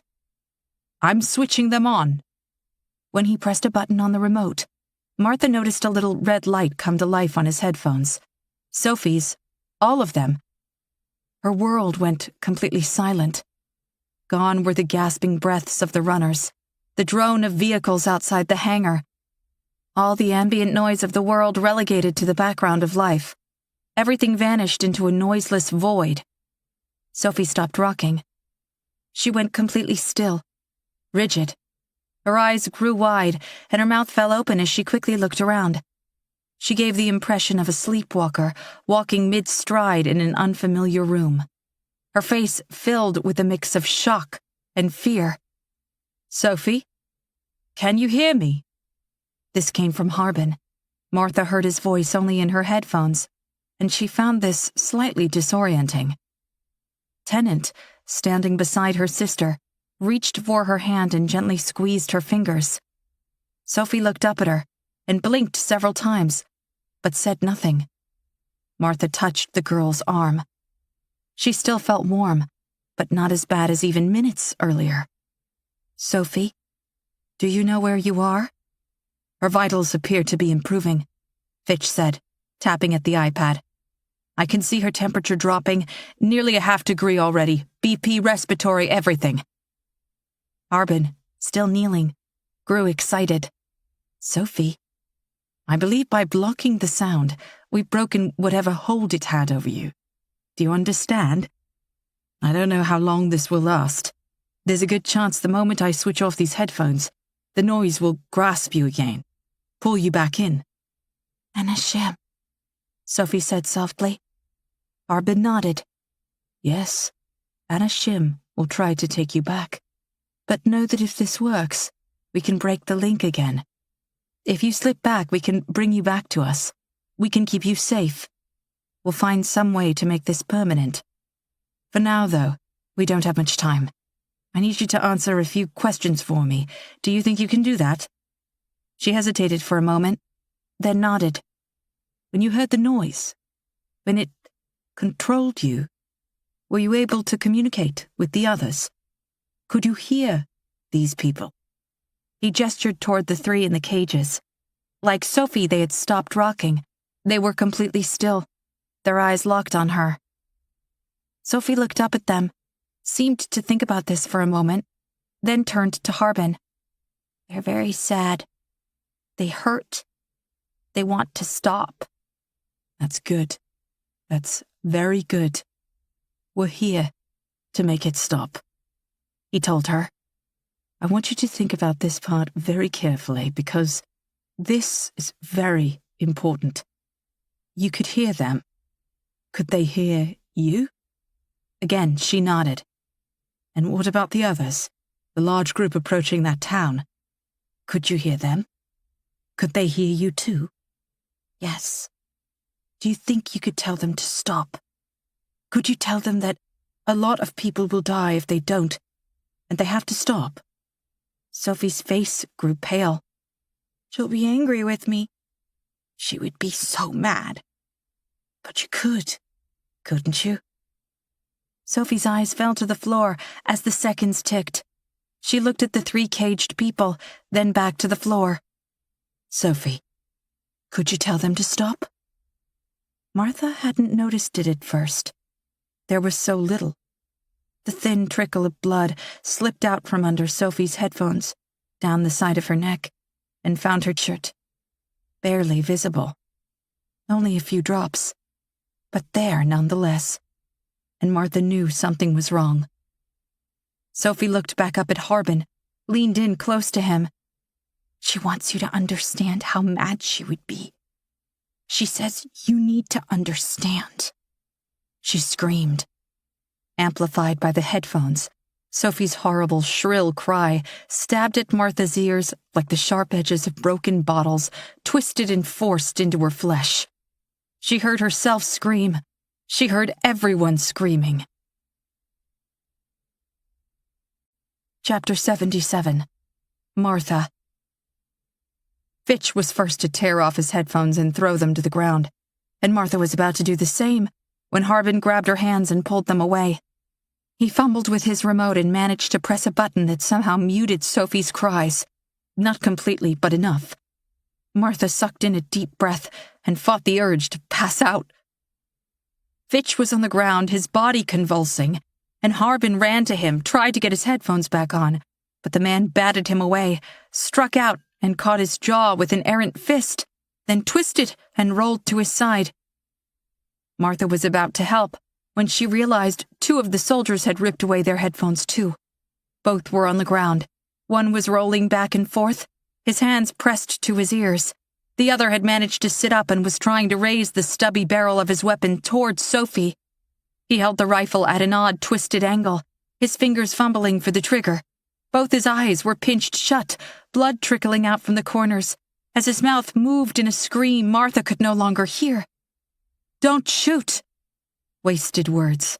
She knew at the moment she shouted, because her microphone had been muted with Sophie's. That didn't keep her from screaming again as she dove toward him. His muzzle flashed, and what must have been loud reports were only dull thuds to her, as he pulled the trigger. He held the gun cradled loosely in his right arm, and the moment he pulled the trigger, the kickback sent the weapon flailing in a wide arc as the bullets were expelled in a wild hail. Martha wasn't first to reach him. One of the other soldiers was faster.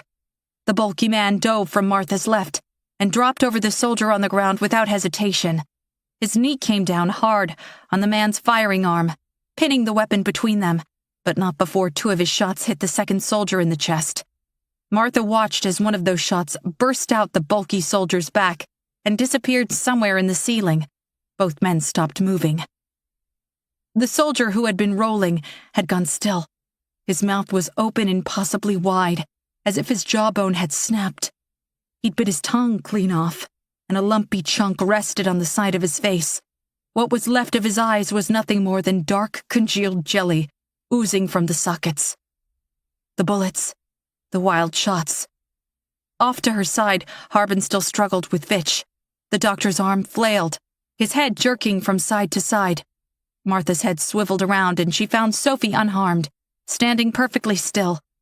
Tennant was behind her and had her arms around her sister in a tight hug, her face buried in the little girl's back. Sophie was still screaming, pausing only long enough to suck in more air. Martha had lost track of Fraser, and when she found him she realized he had circled around the cages and managed to get right behind both girls. His eyes met Martha's, and in that instant, she understood exactly what he planned to do. She also realized she was too far away to stop him. She cried out again in another plea, rendered silent by headphones, and ran toward him anyway, ran toward the 3 of them.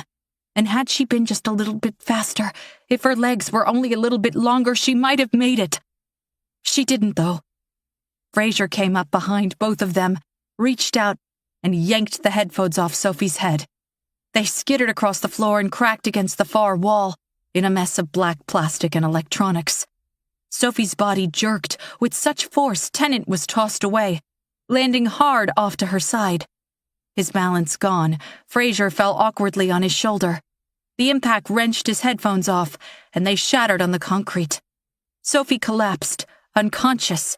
Martha scrambled over to her, cradled the little girl's head in her lap. An instant later, Tennant was there, her headphones gone as well, her face twisted in pain. She was screaming, crying out, her fingers clawing at Martha's headphones, trying to take them off. And at first, Martha fought her. She thought it was the sound, that god-awful noise, using Tennant as it used Sophie. But then Martha realized she was only crying out in anguish at the sight of her sister. She was screaming at Martha, trying to talk to her. Tennant ripped at Martha's headphones, and she let her. And the moment they pulled away from her ears, her world filled with sound. "Help her! You gotta help her!" Martha waited for her ears to bleed, for her eyes to rupture, waited for a pain that didn't come. But that did little to slow her gasping breaths or her heart, beating so hard it was a wonder it hadn't burst. "Please, doctor." She only half heard her. About 10 feet to her left, Harbin rolled off Fitch onto his back, yanked his headphones off, threw them aside and just lay there, exhausted. His nose was bleeding, but judging by the redness on his cheek, this was most likely from being struck, not the sound. Fitch was clearly dead. Like the soldier, his eyes were gone. Blood had pooled under his ears on both sides of his head. One of his arms was pinned beneath him. In the cages, having smashed against the bars and walls, the man and the older woman were both dead, their bodies twisted in piles on the ground. Only Rosalind Agar was still alive. She stared down at Martha and Tennant, at Sophie, frantically moving from her left foot to her right, and back again as if standing on hot coals. Yellow mucus dripped from her nose to the corner of her lip, and she mumbled incoherently. There was a large gash on her forehead, just below her hairline, most likely from hitting the bars like the others. She wants you to understand how mad she would be. She says you need to understand. Fraser groaned. In her arms, Sophie stirred. On the wall, the clock read 3 minutes after 10. Chapter 78. President. The president sat at the head of the conference table aboard Air Force One. Under his hands, the table was damp with sweat. He'd given up wiping it away with his shirt sleeve. Normally, he didn't hear the drone of the engines, monstrous things built by General Electric. But he heard them now. On his first flight aboard the plane, he'd been told each of the 4 had a thrust rating of 56,700 pounds. He'd nodded, smiling, pretending he understood what that meant. Everything about the plane had seemed impressive. Why not the engines? Turned out these were the same engines found on any other Boeing 747. Airbus used them too. Nothing special at all. When his staff assured him Air Force One was the safest place he could be during a conflict, that he was untouchable here, he thought about those commonplace engines, reminded himself that safety was a carefully crafted illusion. The people of Gresham, Oregon, had returned home from work, from school, eaten dinner with their families and friends, sat in front of the television or played games or read, and many were probably retiring to bed right about now. They tucked their children away and laid their own heads down on their pillows, believing they were safe because the people in power, the people they trusted, told them they were. That carefully crafted illusion. General Weston was on the president's left, acting director of the NSA Samantha Troy on his right. He didn't want anyone else in the room. Not now. The 3 of them had their eyes fixed on the large monitor on the wall, the satellite image of the horde. He didn't need to hear from Dr. Fitch or Lieutenant Colonel Fraser to know the team left behind at Lewis McChord had failed. For the most part, the horde had followed the Columbia River west, and had they remained on that course, their impact, while still devastating, would have been far less. They hadn't remained on that course, but instead veered slightly south, just before a small town called Corbett, where the mass picked up another 2,000 people. From there, they went on to Springdale, town of nearly 4,000. Mount Hood Community College came after that, with a student body of nearly 30,000 more. His advisors hadn't mentioned these places as possibilities until after the horde made the southern adjustment on their way toward Gresham. At that point, it had been too late to do anything. Not that they had a solution. Their solution had been Fitch, and he failed. When his crack team of advisors had briefed him only hours earlier, he had been told the size of the horde would be around 100,000 when it reached Gresham. But they had anticipated a more or less straight line, following the river. They hadn't considered the horde might adjust and target additional population centers along the way. They should have. But they didn't. And that little oversight proved to be damning. Turns out there was a fair number of small pockets of people along the way. Based upon the sheer footprint of the horde as seen from satellites, which was their only means of calculating numbers. General Weston had just informed him they had amassed somewhere in the range of 250,000 people. He hadn't mentioned the total number dead in their wake. He didn't need to. The president had seen enough predictions, stats, and assumptions to know that number was roughly 10%. One died for every 9 others who joined. The occasional person escaped, but that number was so small, it hadn't made any of the reports. The survivors had become an afterthought. On the monitor attached to the far wall, the president watched as the horde breached the outer edge of Gresham, where it would no doubt add another 100,000. Simple math. Total population, 111,053. 99,947 new runners. 11,000 dead, a handful of survivors, who would most likely prefer to be part of one of the other 2 groups where they raised their heads and looked out upon what was left. That's northeast Division Street, Weston pointed out, as the runners bolted out across lawns and from the trees onto the pavement. First, just a few. Then many. Then even more.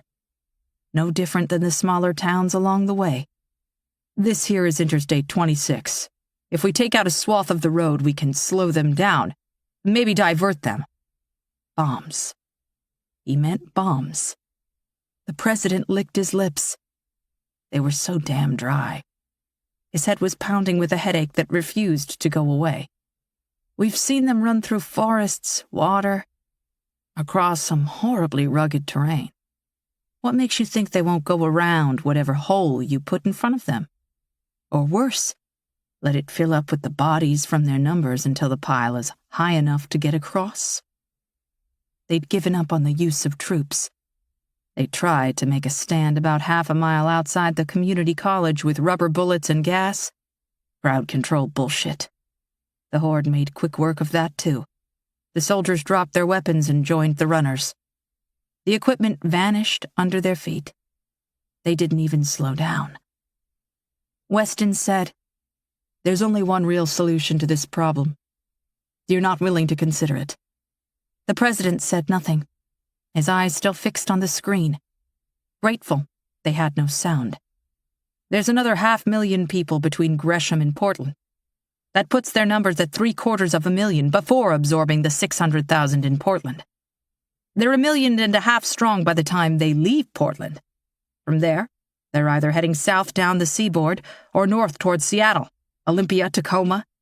They'll pick up another 1 million and probably target Vancouver next if they continue to focus on large populations. That happens. Do you really think the Canadian government will sit by and watch? They won't let this group cross the border. If we don't stop them, they will. Canada will not lob a bomb across the border into U.S. territory. How certain of that are you? What would you do if this thing were heading south from Canada toward us? Would you let them run right across the border onto U.S. soil? Attack Americans? The president didn't reply. On the monitor, the dark mass of the horde flooded into the streets and yards of Gresham. Because the view was from above, he could only see the rooftops of homes and businesses. He wondered if those who had gone to sleep had time to switch on a light before the sound found them, before thoughts of such mundane things were pushed aside. Weston was still rambling. On the off chance they turn south, we've got Salem, Eugene, Medford, Reading. They pick up another 500,000 just in those 4 cities. Who knows how many more in between? Sir, they could easily have numbers in excess of 2 million by the time they reach California. And if you think we had a problem before, what do you think will happen next? They're currently in a relatively unpopulated area of the country. That changes if they're allowed to get to California. He pulled out his map again, that damn map, and started pointing. Sacramento, 501,901 people. San Francisco, 884,363. San Jose, 1.3 million. Los Angeles, 4 million. There are 40 million people just in the state of California. At their current size, we still have the means to stop them. That will change, sir. You don't think I fucking know that? The president shouted, slamming his hands down on the table. Startled, Samantha Troy jumped. Weston went quiet. 2 Secret Service agents were in the room, weapons at the ready, before his voice got swallowed up by the engine drone. The president waved them off, took a deep breath, and rubbed his temples. Somebody get Dr. Fitch on the line. I want to speak to him alone. Chapter 79. Fraser. Dr. Fitch is dead, sir. Lieutenant Colonel Alex Fraser sat at a conference table in the Lewis McCord dead room, an acoustically clean room with no true right angles or reflective surfaces. The walls, floor, and ceiling were covered in sound-absorbing foam. The outer walls themselves were more than a foot thick. 2 layers of concrete surrounding a Faraday cage, a metal structure designed to block all electronic signals. Nothing got in or out of this room unless routed through secure McCord communication channels. The dampening effect of the various soft and curved surfaces was disorienting. The still air seemed to eat sound. A video monitor sat on the conference table, the president's drawn face filling most of the screen. What happened? Fraser told him. With the briefest, most concise statements he could muster, he detailed everything that had taken place in the past hours, from the loss of his men as they attempted to capture several of the runners, to their failed attempt to speak to the horde through the little girl. Through all this, the president listened. He was in his office aboard Air Force One, and had made it a point to tell Fraser he was alone and could speak freely. That statement had made Fraser think of Holt's recovered hard drive, still in his pocket. Several times he considered mentioning it, then decided not to. Not until he fully understood which side of this the president fell on.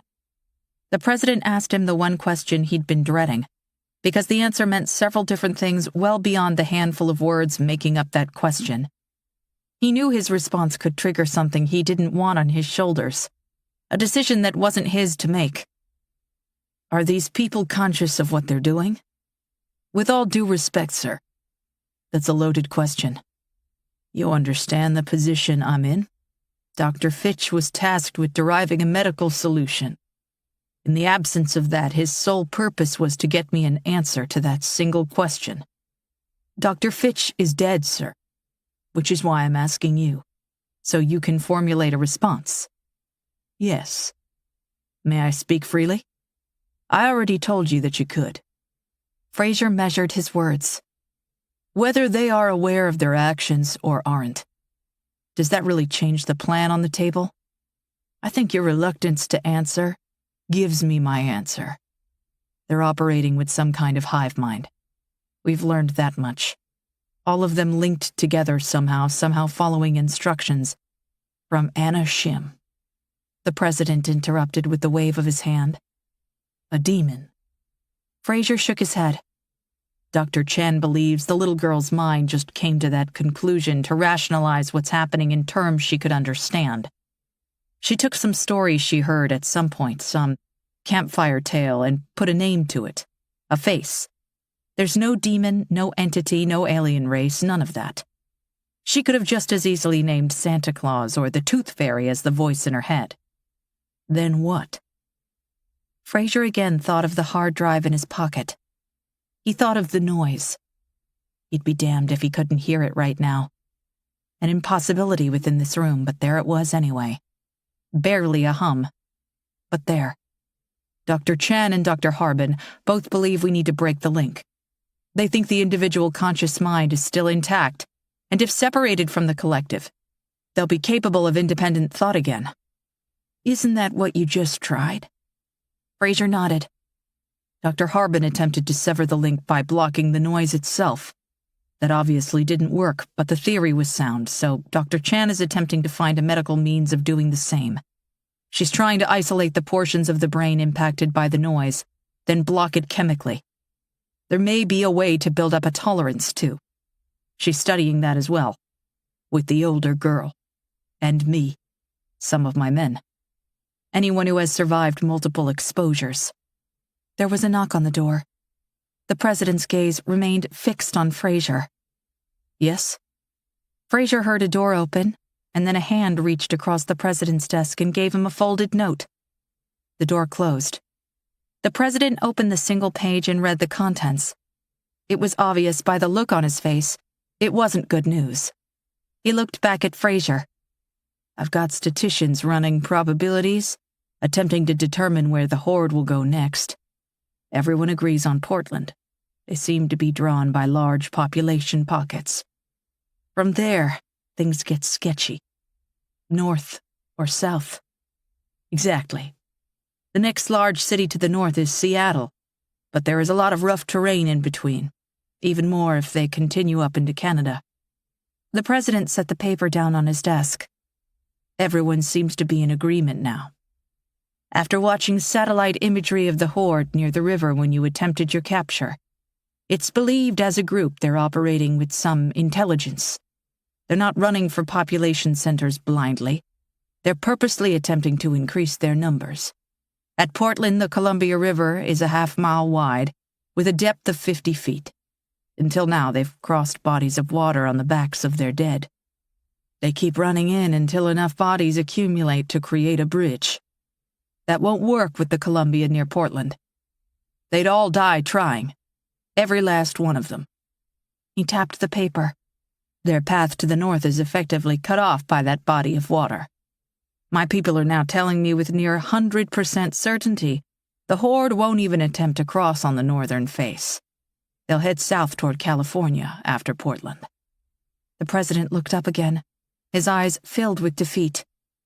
We've got to make some kind of a stand at Portland. This needs to end there. That's our last shot at containment. Have you considered evacuation? There's no time. They're 2 hours out. The situation is no different from Gresham and the others. A warning would just create a panic, traffic bottlenecks. It wouldn't matter anyway. I've been told the horde would just redirect to the evacuation zones. They'd follow the people. Nothing would change. It's a zero-gain solution. Zero-gain solution. That was a military term. If the president was using terms like that, it meant General Weston had his ear. Fraser knew Weston well enough to understand the solutions he'd recommend. Fraser said, "How long has General Weston given you to decide on a military solution?" The president looked as if he might deny it, then must have realized there was no point. He wanted a green light on that hours ago. We're too late for any meaningful troop mobilization. You've seen what happens with that anyway. We'd just lose the personnel to the horde. He's preparing an airstrike in autonomous vehicles. That's all we have left. There was another knock at the door, and the president muted his microphone and looked up. He nodded several times, then returned to Fraser. I want reports from you and your doctors every 30 minutes. Yes, sir. There was no goodbye. The screen went blank and switched to the presidential seal. Fraser was up and out the door in an instant. He hoped to God Chan and Harbin had something. Chapter 80. Martha. Martha and Harbin both stared at the body on the examining table, neither sure what they were seeing was possible. 163, Harbin said. Still climbing fast. Harbin had a nasty bruise under his left eye from his struggle with Fitch.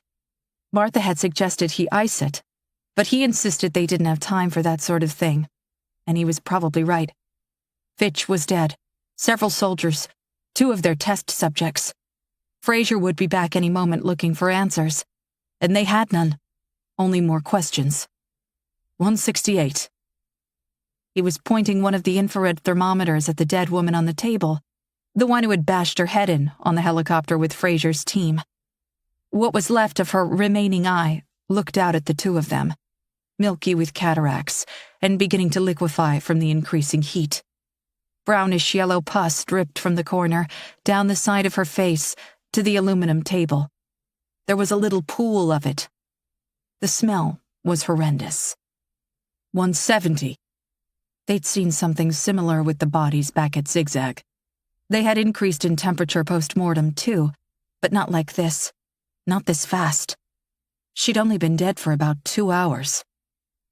After what happened, Fraser insisted they lock Sophie in one of the cages. The 2 dead captured runners had been removed and brought to this room, an exam space off to the side of the hangar. Martha wasn't sure where they put Dr. Fitch and the soldiers who lost their lives, but she imagined they were close. She'd ordered all her medical equipment to be brought here in order to stay near the test subjects. From the hangar, both Rosalind Agar and Sophie were whining in unison, their voices rising and falling together in this horrible chorus that seemed to combine with the low buzz of the noise coming from their bodies. Tennant refused to leave her sister's side.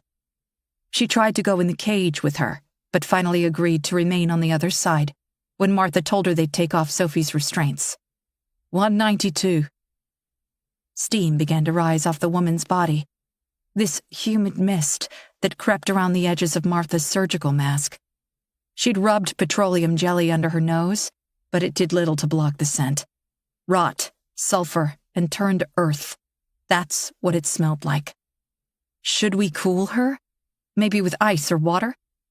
Harbin shook his head. If she's representative of the dead members of the Horde, we need to let this play out. They're losing people as they go, and those bodies are out there. My God. 207 and still climbing. I'm taking another sample. Martha uncapped a syringe and plunged it into the woman's arm, drawing blood. Even through her latex gloves, when her fingers brushed her skin, the heat singed her. She jerked away, embarrassed, as if she'd gotten an electrical shock. She shook it off. Hand me that scalpel. I want epidermis and dermis, too. Harbin found one, placed the scalpel in Martha's outstretched hand. As she cut open the woman's thigh, they both heard it. Sizzling. The hum was there, too. Faint, but growing louder. 236, Harbin said. We need to hurry, it's accelerating. A soldier appeared in the doorway. Ma'am, we have the fMRI machine. 249, Harbin said. Martha pointed back to the hangar. Set it up near the cages. I need you to restrain the remaining test subject and get her inside. I'll be there shortly. She saw the hesitation in his eyes, but he nodded anyway and disappeared around the corner. With a pair of forceps, she took the sample of the woman's flesh and carefully set it on a glass slide and positioned it under a micron compound microscope. When she peered down into the eyepiece, she felt her breath leave her. This is incredible. I've never seen anything like it. We've got active bombardment at the cellular level. I don't know what could possibly be fueling it. There's no blood flow, no continuation of oxygen saturation. But yet, speaking aloud, it came to her. She looked up at Harbin. Skin is an organ. I remember reading the dermis layer of the average adult is capable of absorbing as much as a liter of water during a 1-hour bath. It sucks in oxygen as well. I've got no explanation for why this is continuing post-mortem, but that's clearly what's going on. The active bombardment is causing vibration and friction. That friction is creating the hum we're hearing. But the dermis alone can't possibly, it's her entire body. Harbin finished the thought for her. Every organ, every bone, every ounce of her being. I believe it's perpetual. The energy created by the friction exceeds the energy necessary to create the friction. Running must burn this excess away. But now that her body is stationary, the excess has no escape, which is resulting in residual heat, a rising buildup. This reaction is similar to a nuclear meltdown, just on a much smaller scale. I can't think of any other way to explain it. His eyes were fixed on the thermometer display. 384. That's more than a 100-degree increase in the past minute. This isn't slowing down, just the opposite. We're heading toward possible combustion. We need to get her outside. The room had filled with haze, and Martha realized he was right. She looked around, spotted a door marked emergency exit in the far corner. There! The body was on a gurney. They quickly kicked off the brakes and wheeled her toward the door. The metal was heating up too, and Martha had to keep moving her fingers around to avoid getting burned. An alarm sounded as they pushed through the door and out onto the tarmac. A soldier appeared from around the corner, and Martha shouted at her, Get a fire extinguisher! They wheeled the gurney out into the open, about 30 feet from the side of the building, and had to let go. The metal had gotten too hot. Harbin checked the temperature again. His eyes narrowed as he stared at the tiny display. He pulled the trigger again, then a third time. What is it? He kept pulling the trigger, taking new readings. 622, 641, 703. He started to back up. This is impossible. The body began to smolder. When a soldier came back with a fire extinguisher, Martha snatched it from her. The hum was loud now, mixed with sizzles and pops. The body was visibly vibrating, and the gurney too, even with the brakes on. Harbin shouted to be heard. 926! 943! 1006! A flame burst from the woman's chest. A spire of orange and red. Smaller flames shot from her eyes, mouth, ears. 1412! The flames went from orange to white as the temperature continued to rise. A blanket of blue light cascaded over the length of her, so bright Martha found it hard to even look. The fire extinguisher! Harbin screamed. Put it out! Put it out! Martha yanked out the safety pin, pointed the nozzle, and squeezed the trigger. Unlike a typical home fire extinguisher, this was a Class B, designed to fight flammable liquids, oil, gas, fuel. The expelled foam contained a mix of monoammonium phosphate and sodium bicarbonate. When mixed together, the two created a chemical reaction that effectively ate all available oxygen and starved the flame. Martha only knew this from her time in a lab back in college. There was very little a Class B extinguisher couldn't quench. As the foam came in contact with the burning body, she had no explanation for what occurred. The foam caught fire, and that flame trailed back over the arch of her spray, toward the nozzle, toward her. Harbin slammed into her waist with enough force to jar the extinguisher loose. The two of them crashed against the blacktop and rolled off to the side as the body erupted into a geyser of white flame, a sudden burst reaching into the heavens. Even with her eyes pinched shut, her head turned away. The light was incredibly bright.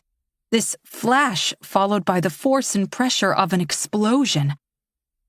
A moment later, it was over. The roar, the hum, all of it replaced by silence.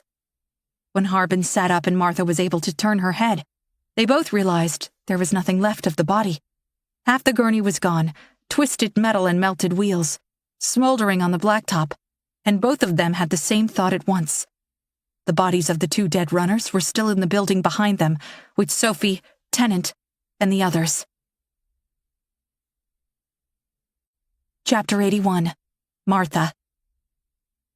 10 minutes later, as Fraser's jeep skidded to a stop, Martha barely had the energy to look up at him. The remains of 3 gurneys stood on the tarmac, half a dozen soldiers around them along with one of the emergency fire vehicles. Hoses snaked all around, and the asphalt was covered in blackened foam. The door to their makeshift exam room was open, the remnants of thick, steamy mist curling from the opening toward the heavens. Someone had managed to disable the alarm. At least there was that. What the hell happened? She told him as best she could. Everything happened so fast. Why haven't we seen evidence of this before? One of Harbin's latex gloves had partially melted. He picked pieces from his skin as he spoke. If the cellular friction is causing the noise, it's present in all of them, both dead and alive. Something just accelerated the process here. I believe this will happen to all of them. Could it be some kind of defensive reaction? Because we captured them? Harbin shrugged. At this point, your guess is as good as mine. We don't know how long these people have been infected. That could also be a factor. Fraser stared out at what was left of the gurneys. I'm supposed to brief the president on progress again in less than 15 minutes.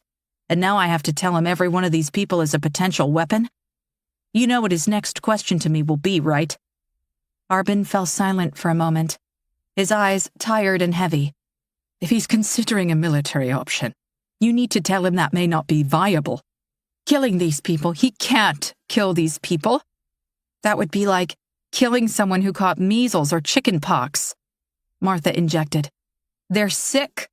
They're not responsible. Harbin gave her a sidelong glance.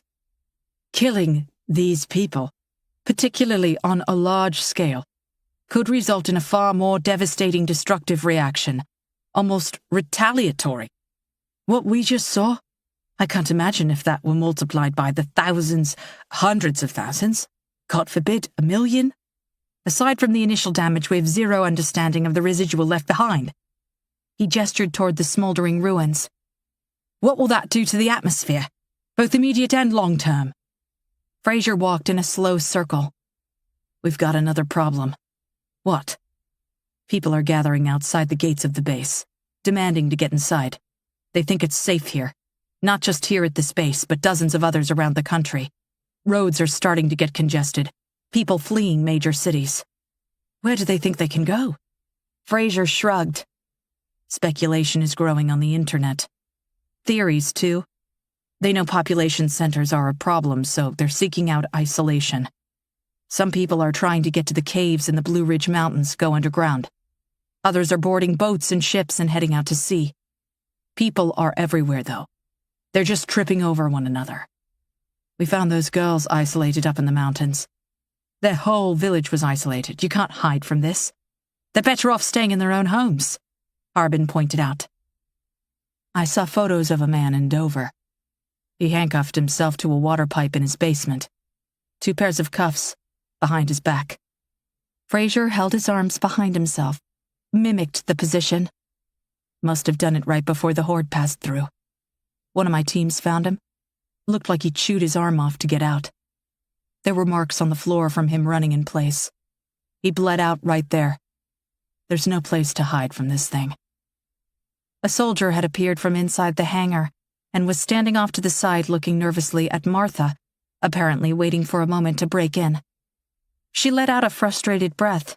Yes? You asked us to secure the last one. We've got her ready for that machine. Fraser asked. The machine? In all the craziness, Martha had nearly forgotten. The fMRI. Fitch had theorized if we can isolate the parts of the brain impacted by the noise, we may find some way to block the specific receptors. If there's a chance at obtaining even a remnant of positive news I can communicate to the president, we need to get on it. Martha didn't respond to him, didn't know what to say. When she tested Sophie with the fMRI, she found nothing out of the ordinary. They were grasping at straws now. She pushed by both men and went back inside, doing her best to ignore the stench lingering in the air. Chapter 82. Martha. Martha felt Sophie's eyes on her as she stepped back into the hangar. The girl stood at the side of her cage, her hair ruffled and partially covering her face. Tennant had set up a folding chair on the opposite side of the chain link, but was standing now. She looked up at all of them nervously. Martha's eyes jumped from Sophie to Tennant. Did she say something? Sophie hadn't spoken since they pulled off her headphones. Tennant shook her head, but there was a hesitation there. She took a step back from the cage. The girl was lying. Fraser saw it too.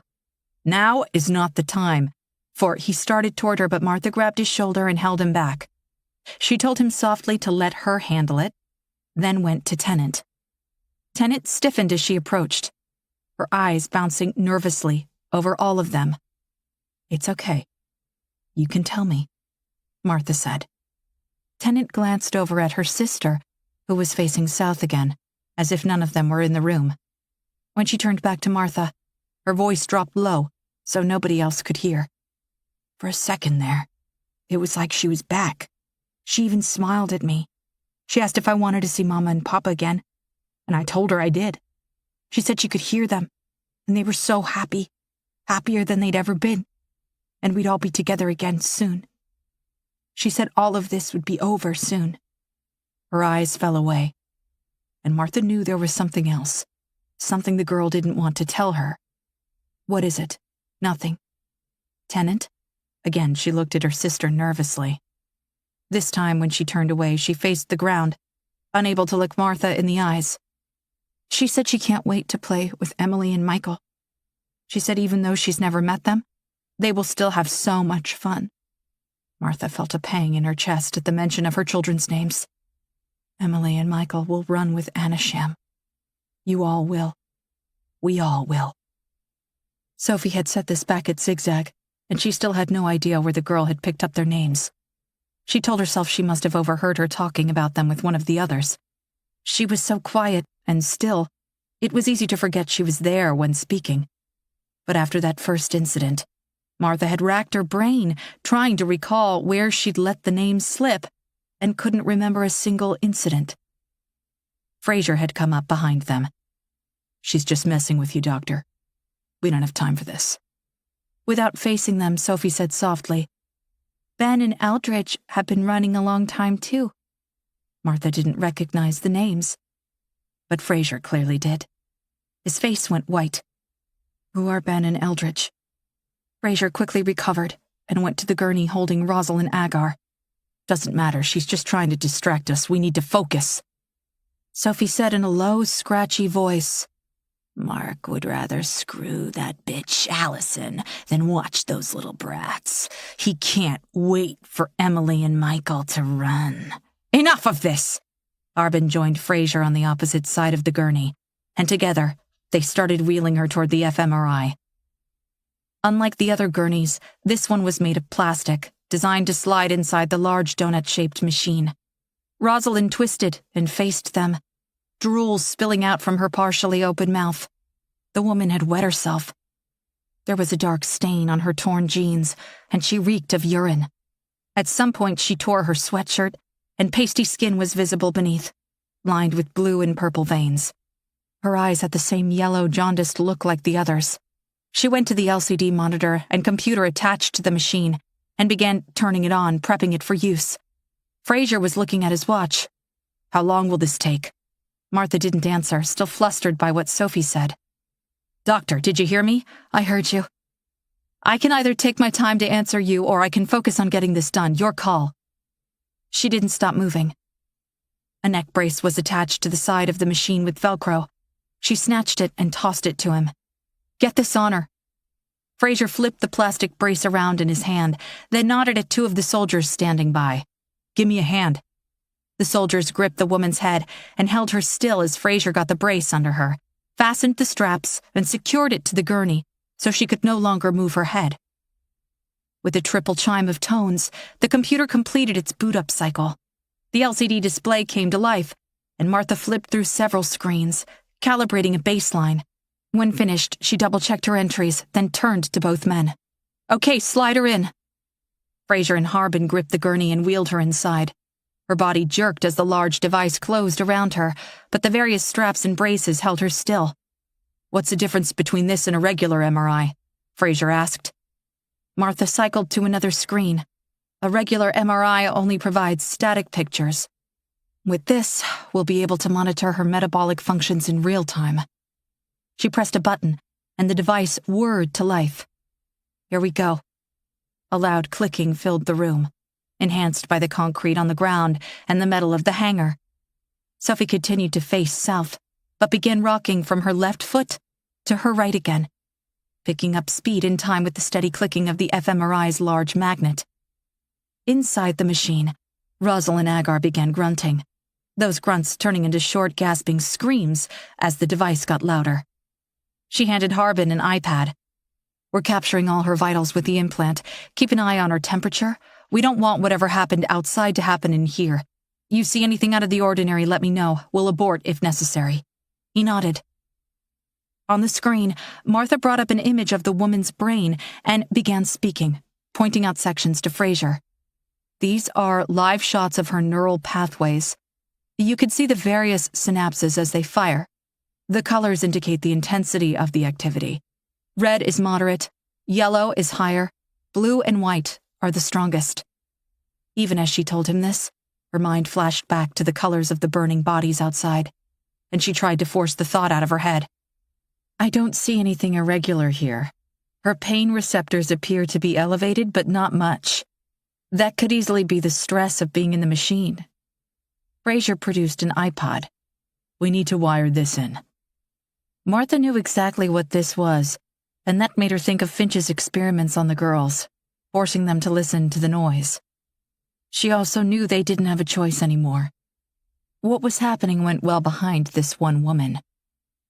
The fMRI came equipped with speakers meant to play music for the person inside as a distraction from the loud clicking. Many people got claustrophobic, and it helped with that as well. She took the iPod from him and plugged it into the audio jack under the LCD monitor with an existing cable. Then she looked over at Harbin. "How is she?" "No different than the others. Highly elevated temperature and blood pressure, but otherwise normal. No significant changes." She let out a breath and slipped her thumb over the play button. "Okay, I'm switching on the sound." The woman's legs stiffened. Her arms tugged at the plastic zip ties, but the bindings held. The hum emanating from her body grew loud enough to hear over the fMRI's clicking magnet. "Harbin? She was at 103 when we started. She's at 106 right now."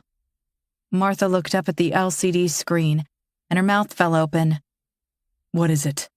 Fraser asked. "This part here, lighting up in blue and white, is the nucleus accumbens, the brain's reward center. She's experiencing an incredible sense of pleasure, a high. Her body must be pumping out record levels of dopamine and serotonin. But then, when you look over here, we've got an equal reaction." "What's that part of the brain?" "Pain. Inconceivable levels." Harbin said, "Her temperature is still rising. 109 now. I'm more concerned with her heart rate.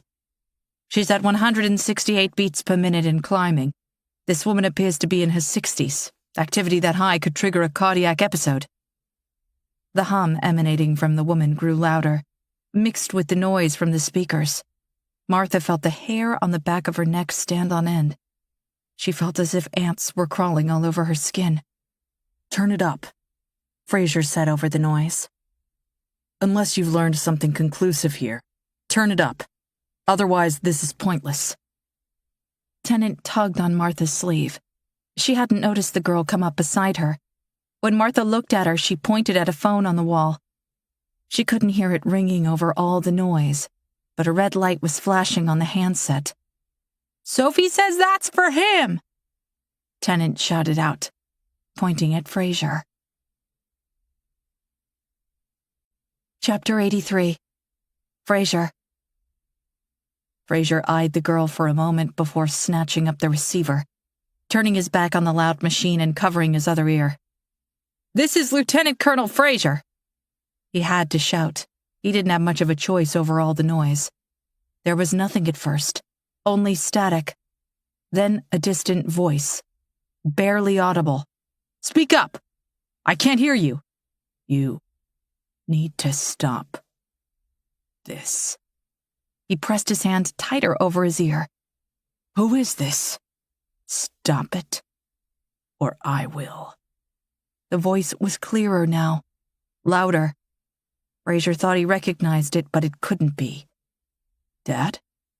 He said the word so soft, barely audible, but it felt like the loudest thing he'd ever spoken. "This is not your fight, son." "What the hell is this?" "You're interfering in the natural order of things." The static was back, threatening to drown him out. The voice slipped away to near nothingness. "Let it happen." Fraser turned back around and faced the little girl. Sophie had stopped moving and was glaring at him, her face blank, her lips slightly parted. "This is you," he shouted at her. "Some kind of trick." His father's voice faded back in, fighting the static. "Over soon." The noise erupted from the phone receiver. This screeching, terrible sound. Far worse than the recording, worse even than what he experienced in the helicopter over the horde. It felt as if a knife blade shot from the speaker in the phone and plunged into his ear. Fraser tried to pull the receiver away and found that he couldn't. Instead, his hand pushed it tighter against his head, squeezing his ear between with enough force to crush the cartilage. He heard himself screaming and couldn't stop that either. He twisted hard to the right, slammed his back against the wall, then against his arm holding the phone, but his grip only tightened. He caught glimpses of the doctors in the room, the two girls, and Fraser had no memory of pulling his sidearm from the holster. But he caught a glimpse of that too, the 9mm coming up. Felt his finger tighten on the trigger. Once, twice, 6 times. The first shot targeting a soldier, then Harbin, finding him before turning on the others. The shots no doubt loud, but unheard over all else. "So proud, son," he heard his father say. Chapter 84. President. When the video conference connected in the main cabin of Air Force One, the president stared up at the screen. Fraser looked out at the room with dead eyes. There was no other way to explain it. Distant, unfocused. The man looked like he was sleepwalking. On the president's left, General Weston leaned forward, narrowed his eyes at the screen. "Soldier, are you okay?" The question seemed to take a moment to process. Then Fraser nodded. "Yes." "You don't look okay." Fraser shifted nervously in his chair. "It's been a trying day, sir." The president let out a breath. "That it has. I'm afraid I don't have good news for you, sir." He paused for a second, adding, "On several fronts." "Explain." Fraser did. He told them what happened with the bodies post-mortem. Like some kind of spontaneous combustion? How is that possible? He went on to explain about the vibrations causing the noise. The friction on a cellular level, somehow creating unprecedented levels of heat in the dead. That heat igniting when it had no place else to go. His words came slow. Forced. Probably just tired. They all were. Weston was the first to respond. "So we can't just kill them. We need to incinerate them before that combustion takes place. Is that what you're telling us?" Fraser didn't answer. He only stared at them blankly. "Soldier?" His eyes blinked. "Sorry. I don't know if that would work." "You have test subjects there. Test it." Weston fumed. "Incinerate one of those bastards." The president placed a hand on the man's arm. "General, that's enough." Weston's face grew redder. "We're about to lose the western seaboard. The time for any morality, perceived, real or otherwise, is long gone." The president was ready to object when Fraser spoke again. "Test subjects are all dead, sir. The last one died a few minutes ago during an fMRI scan." "Christ. What did you do to the body?" Weston asked. "We managed to get it outside before it combusted, but it was close. Faster than the others. Dr. Harbin theorized it was because she was one of the original runners from Mount Hood. He thinks the longer they've been infected, the faster the reaction after death." The president said, "This explains all the fires cropping up behind them. We thought they were secondary, caused by damage to the infrastructure after the horde passes through. But that didn't explain the ones back in the mountains. There's nothing left of Zigzag." He paused as another thought entered his head. What happens if they stop running? Arbin believes that may be a trigger too. Fraser replied, "Their bodies are producing excessive amounts of energy. They're burning much of it by running, by keeping in motion. This buildup seems to occur when they're still dead or alive." The president looked down at the table. "Then our plan won't work." Weston turned to him. "It will still work if we add a final component. We blow the bridges, trap the horde, and incinerate them." Fraser cocked his head. "Plan, sir?" "Remember what I told you about the Columbia River? They can't cross. The river's too wide." The president nodded. "The Willamette River runs along the eastern edge of Portland, poses a similar challenge for them. To reach the city, they need to cross the water, but it's deep in most parts. General Weston has suggested blowing all the bridges between the horde and the city as they near it, before they have a chance to react and alter course." Weston jumped in. "We blow the bridges, trap them on one side of the water." He looked back at the president. "Sir, that's our window. Our only offensive option. While they're backed up at the river's edge, stumbling over one another trying to get around that water, we take them out. By killing them." The president said flatly. Weston was no longer holding back. Every last one, yes, sir. How do we know a bomb won't trigger this spontaneous combustion and create a secondary explosion, something we don't have control over? We use a thermobaric weapon, Weston told him. A fuel-air explosive. Thermobarics use all the surrounding oxygen in their blast wave. Without oxygen to fuel it, there is no secondary explosion. You don't know that? Not for sure. Fraser countered. Weston glared at the screen. Do you still have the girls? Fraser nodded. Then test the theory. Put one of them in the hyperbaric chamber at McCord, suck the air out, and see what happens. Fraser didn't reply. He seemed to be waiting for the president to object. The president didn't. Fraser finally said, It wouldn't be a valid test. Neither girl appears to be 100% infected. The older one is no longer showing symptoms, and the younger one is somewhere in between. Weston turned back to the president. Sir, we need a decision on this. If we're going to mobilize, we need to do it now. The president said, Have your doctors come up with another option? Some other way to stop them? I'm afraid not, sir. The president fell silent for a moment. He felt additional eyes on him, but didn't turn to see who had entered the room. It really didn't matter anymore. Weston was right. They were out of time. He needed to act. Then we no longer have a choice. Our closest assets are at McCord, Lieutenant Colonel. I'll need you to coordinate this from the ground under General Weston's command. Yes, sir. Weston said. Report to the airfield and stand by, soldier. I'll be in touch shortly. The president reached forward and pressed a button on the conference table's embedded panel, disconnecting the call. You're doing the right thing, sir. Weston told him. How could killing nearly 1 million Americans be the right thing? The president didn't answer. Instead, he rose and started back toward his office. Weston stopped him at the door. Sir, thermobaric weapons should be effective. There's also no radiological effect. They're the perfect first choice. But Weston fell silent for a moment, choosing his words carefully. We've also got the capability to launch a nuclear strike from orbit. Surgical defined. He hesitated. I'd like permission to align those assets as a backup plan should the thermobaric fail. The president couldn't look at him. I need a moment. He pushed by and entered his office, closing the door in the general's face.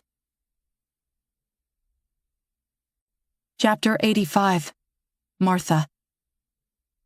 As the president's face vanished from the monitor in the Lewis McCord dead room, Fraser cocked his head over his shoulder. You can untie me. I'm okay now. Martha stood in the shadows off to the side, Harbin opposite her, both purposely concealed from the video conference camera. With his good arm, Harbin was holding a 9mm against his thigh, his index finger hovering over the trigger guard. Martha had told him she didn't want a weapon. It wore off. Whatever she did to me with that phone call. Untie me. Stepping behind Fraser's back, Harbin looked over at her, a light sheen of sweat on his pale face. She'd bandaged his arm as best she could with such limited time.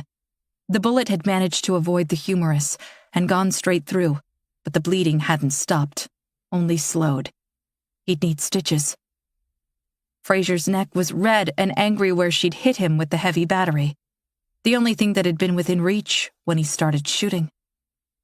When he had pulled his gun, things seemed to move in slow motion. Martha saw the sweeping motion of his arm, watched as he took aim, first at one of the soldiers, then at Harbin.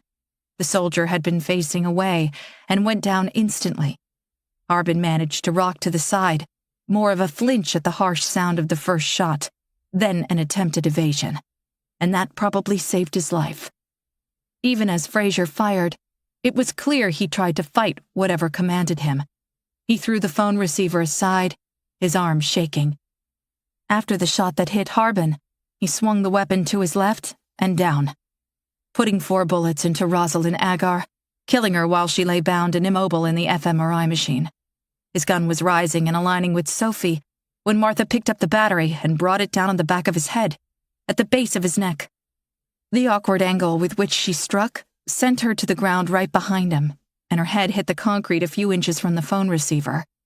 For one brief instant, she heard a voice on the other side of that call. An impossible voice.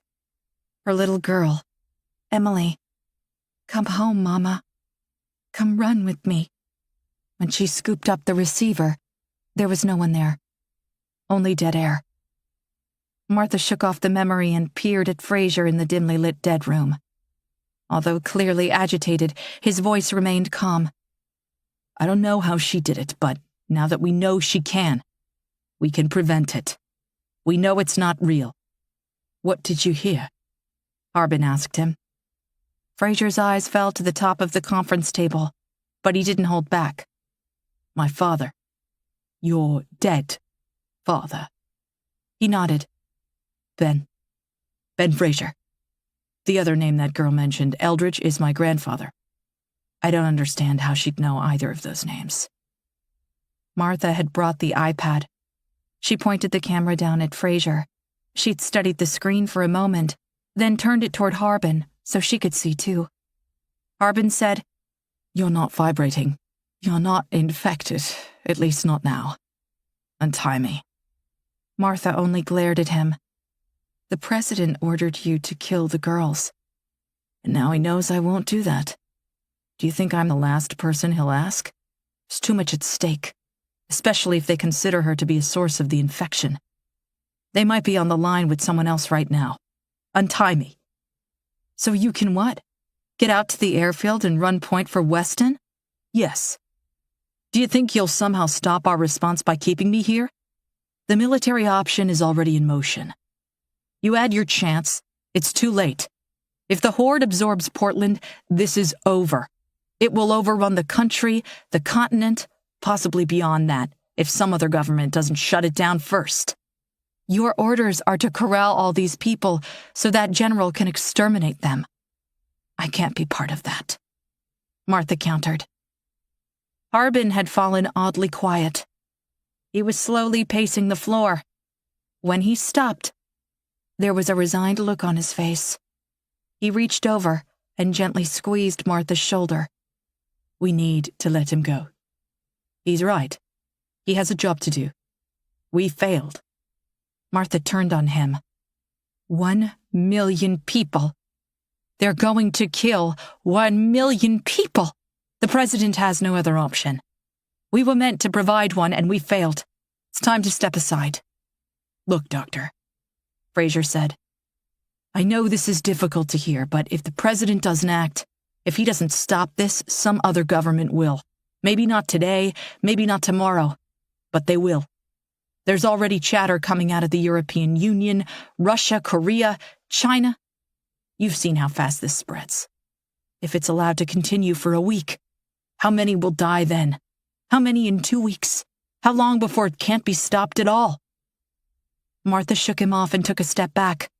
She couldn't believe what she was hearing. "We're close. We're missing something. We can't just give up. We're out of options, out of time." She looked back down at Fraser. "The man you found in Dover, the one handcuffed in his basement. You said he was alone, right?" Fraser nodded. "That's what I don't understand. If he was alone, how was he infected?" "The noise," Harbin replied.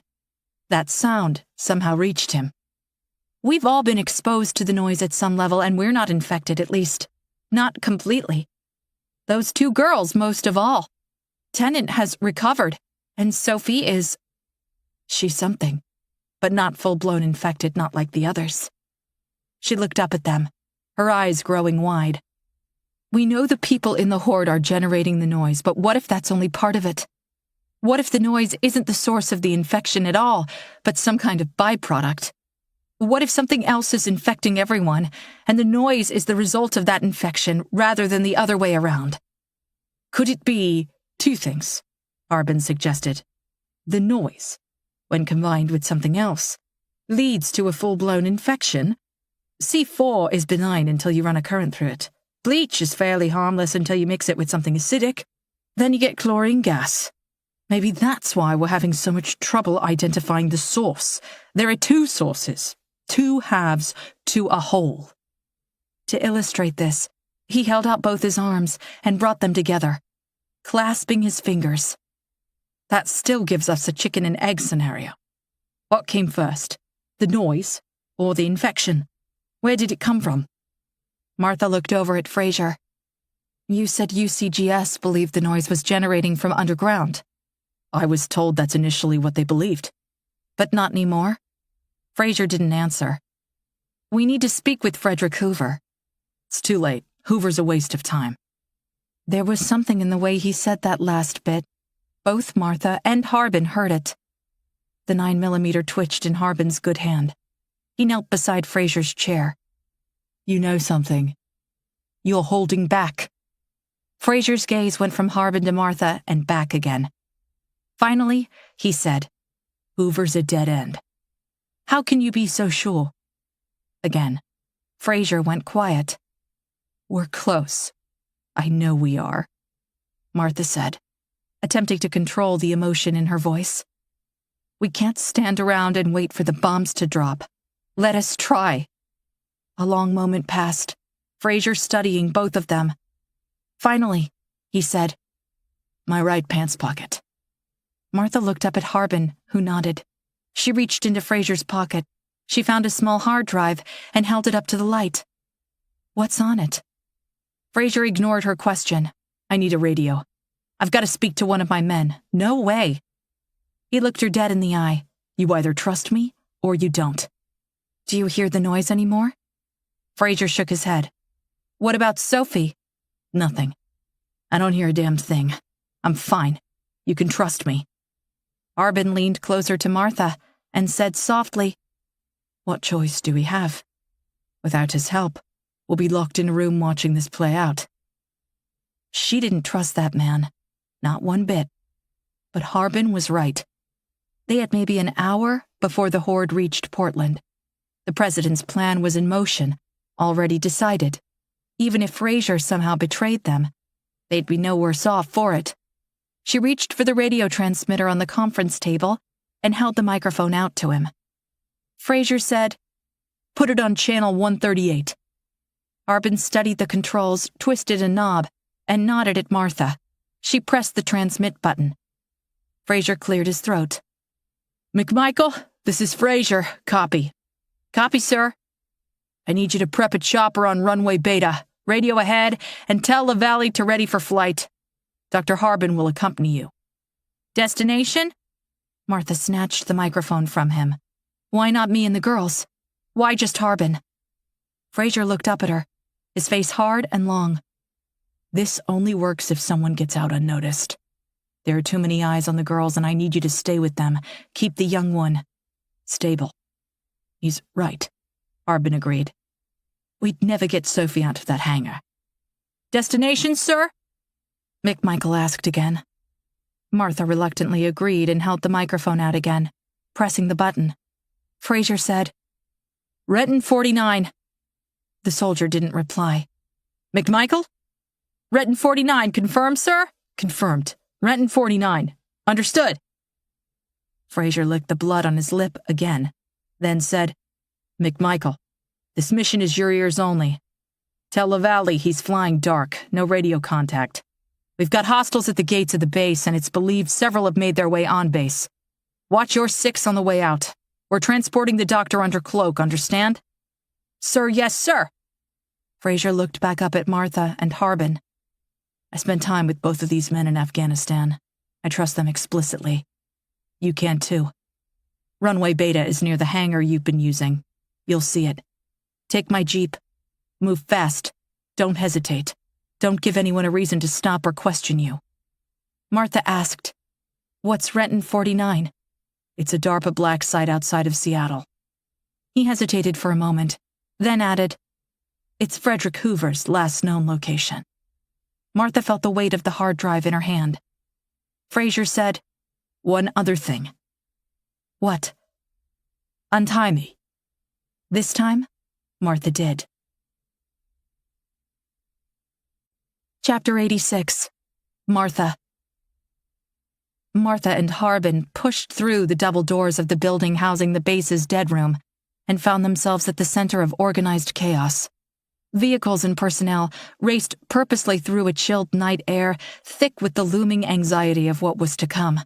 The roar of engines thundered above, with a mix of transports both coming and going. An armored Humvee rolled by on her left, and a confused moment passed as Martha realized the vehicle had no driver, but was somehow operating autonomously. Fraser's Jeep was right where they had left it after rushing him inside at gunpoint, and even though all that felt like a lifetime ago, Martha realized it had been less than an hour. She drove, ignoring the speed limit signs, as Harbin plugged the hard drive into a laptop he'd taken from the dead room. Several minutes passed before he slumped back in his seat and looked over at her grimly.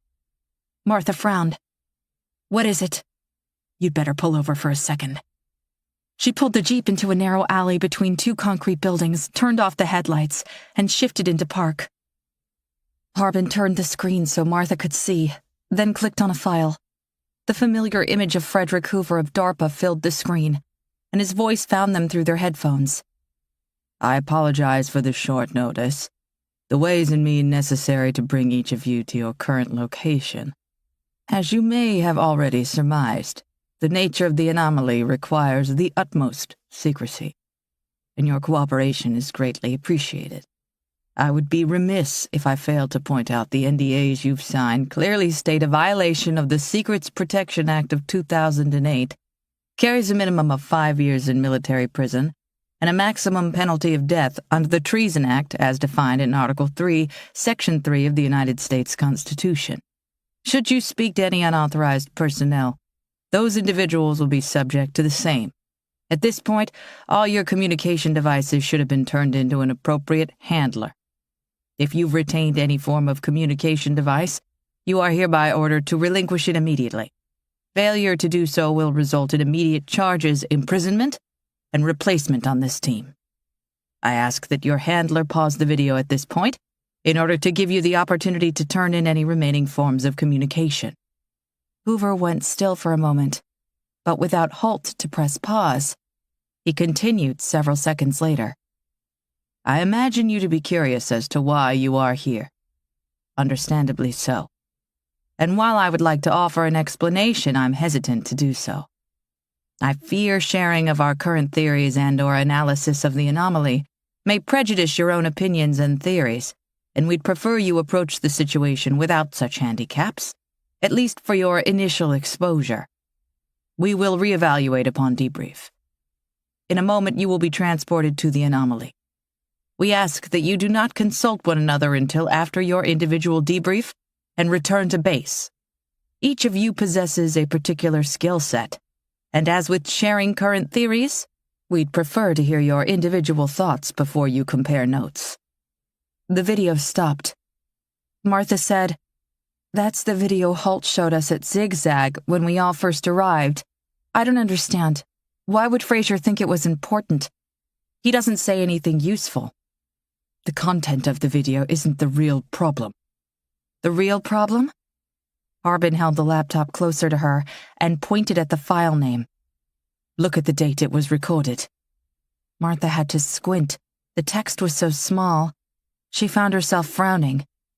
"That can't be right." "It is, though. But that's more than 6 months ago." "It's only been a few days." "Since we was shown the video a few days ago. But that's not when he recorded it," Harbin interrupted. "There's more. There's a lot more." Harbin scrolled through the folder, and Martha realized there were several hundred videos there, dating back nearly 9 months. This didn't just start. It's been going on. Zigzag, the girls' village on Mount Hood. That wasn't the first, only the most recent. Some of these videos are other teams, just like ours, brought in to review the aftermath. Other videos capture the effects of the noise as it's played for animals and other people. They purposefully exposed people to the noise? Harbin nodded. Prisoners mostly, to better understand what it does. If this got out, the implications would be devastating. How did they keep this quiet? You saw what happened. How fast it spread? Harbin's face went grim. I think they killed them before it got a chance to get out of hand. This last one at Mount Hood, it got away from them. Martha's chest tightened. We need to tell someone. Get this out in the open. Harbin worked through several screens on the laptop, then let out a frustrated grunt. This thing is on the military network, but there's no access to the outside world. No internet or email. I haven't been able to reach anyone since we got to Zigzag. Not my ex-husband or my children. Even when I had access to the internet at the base, it was running through some kind of proxy. All the social media sites were blocked. Harbin leaned back in his seat and closed his eyes, a look of defeat washing over him. Why didn't I see it? See what? They've been blocking us, keeping us from reaching the outside world. They have been since we arrived. I thought it was for security reasons, but that's not it at all. His shoulders tightened, and a quake entered his voice. They put our team together to solve problems for which they already possessed the answers. This was never about stopping the anomaly. He gestured at the hard drive.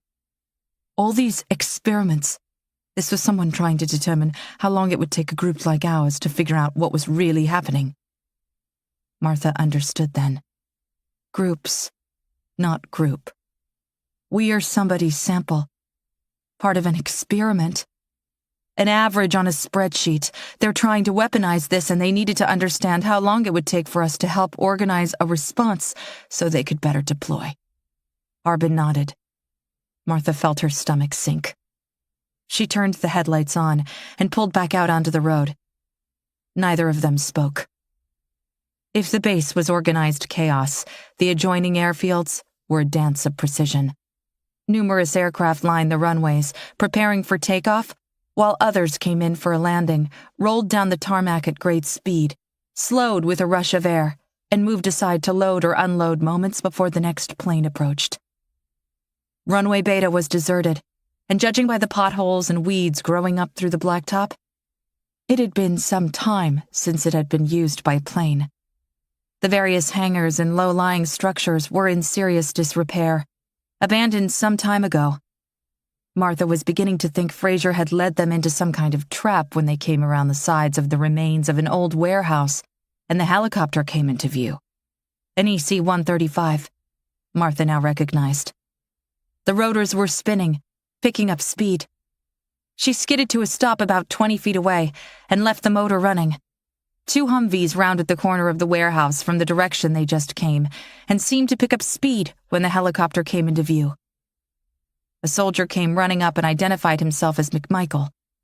He had to shout to be heard over all the noise. "Fraser wanted me to go with you, but I can't." He gestured toward the 2 approaching Humvees. "I need to run interference or you'll never get out of here. You gotta go." Harbin climbed out of the Jeep, favoring his injured arm, the laptop under his other, and turned back to Martha. "Stay safe. Keep the girls safe. I'll find some way to get back in touch with you." "Sir, now!" McMichael yelled, taking Harbin by the shoulder and quickly leading him to the helicopter. The moment he was on board, McMichael slammed the door, knocked twice on the glass, and the chopper lurched up and vanished. The first Humvee pulled right up to McMichael out on the tarmac. The second skidded to a stop next to Martha. Through the open window, a soldier shouted, "Dr. Chan? Ma'am, you need to get back to the hangar." Chapter 87. Martha. Martha followed the Humvee back to the hangar and was still rolling to a stop when Tennant rushed out. "Doctor, it's Sophie! Come on!" Tennant grabbed Martha from the Jeep and pulled her arm so hard it felt like the girl might yank it out of the socket. She led her inside where Sophie stood in the middle cage, still facing south, her eyes closed, her fists balled up. The other cages were empty now. After the incident with the phone, Fraser had insisted they put her back in restraints. Martha wasn't sure what good that would do, but she'd complied anyway. He had also wanted her to put a gag on the girl. She had not done that. None of this mattered because all of her restraints were now lying in a heap near the door. Martha turned to Tennant. "Did you take those off?" "How could I? Her door's locked." When Martha looked back, she realized the girl was right.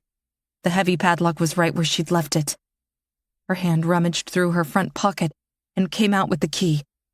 "Forget the restraints," Tennant said. "Listen." The hum was there, louder in this room than it was next door.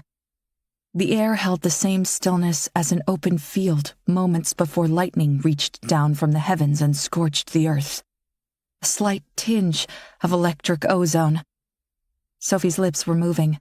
Barely perceptible, Martha realized she was whispering. As she stepped closer, she could make out the words.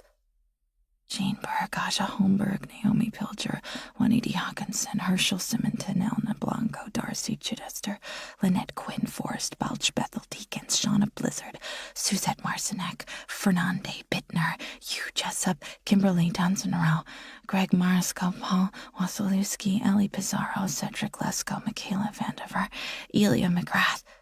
She started 5 minutes ago. I recognized a couple of the names, but not most. Do you think they're all infected? How could she know that? Tennant shook her head and went over to the bank of computer and video monitors Fraser's people had been using earlier and began switching everything on. What are you doing? While you were gone, it started. They're scrambling fighters and bombers out there. I overheard 2 of the soldiers talking about what they'd seen on video footage coming back from some of Fraser's advance teams. I want to see if... One of the video screens came to life with a shaky image of the horde, grainy and tinged in the green glow of infrared. Thousands of people running. A readout in the bottom corner said they were moving at an incredible pace of 21 miles per hour. To Martha, it seemed physically impossible they could sustain such momentum. But there they were. Several of the runners jerked and dropped to the ground, and because there was no sound, it took Martha a moment to realize what was happening. Tennant saw it too. They're shooting at them!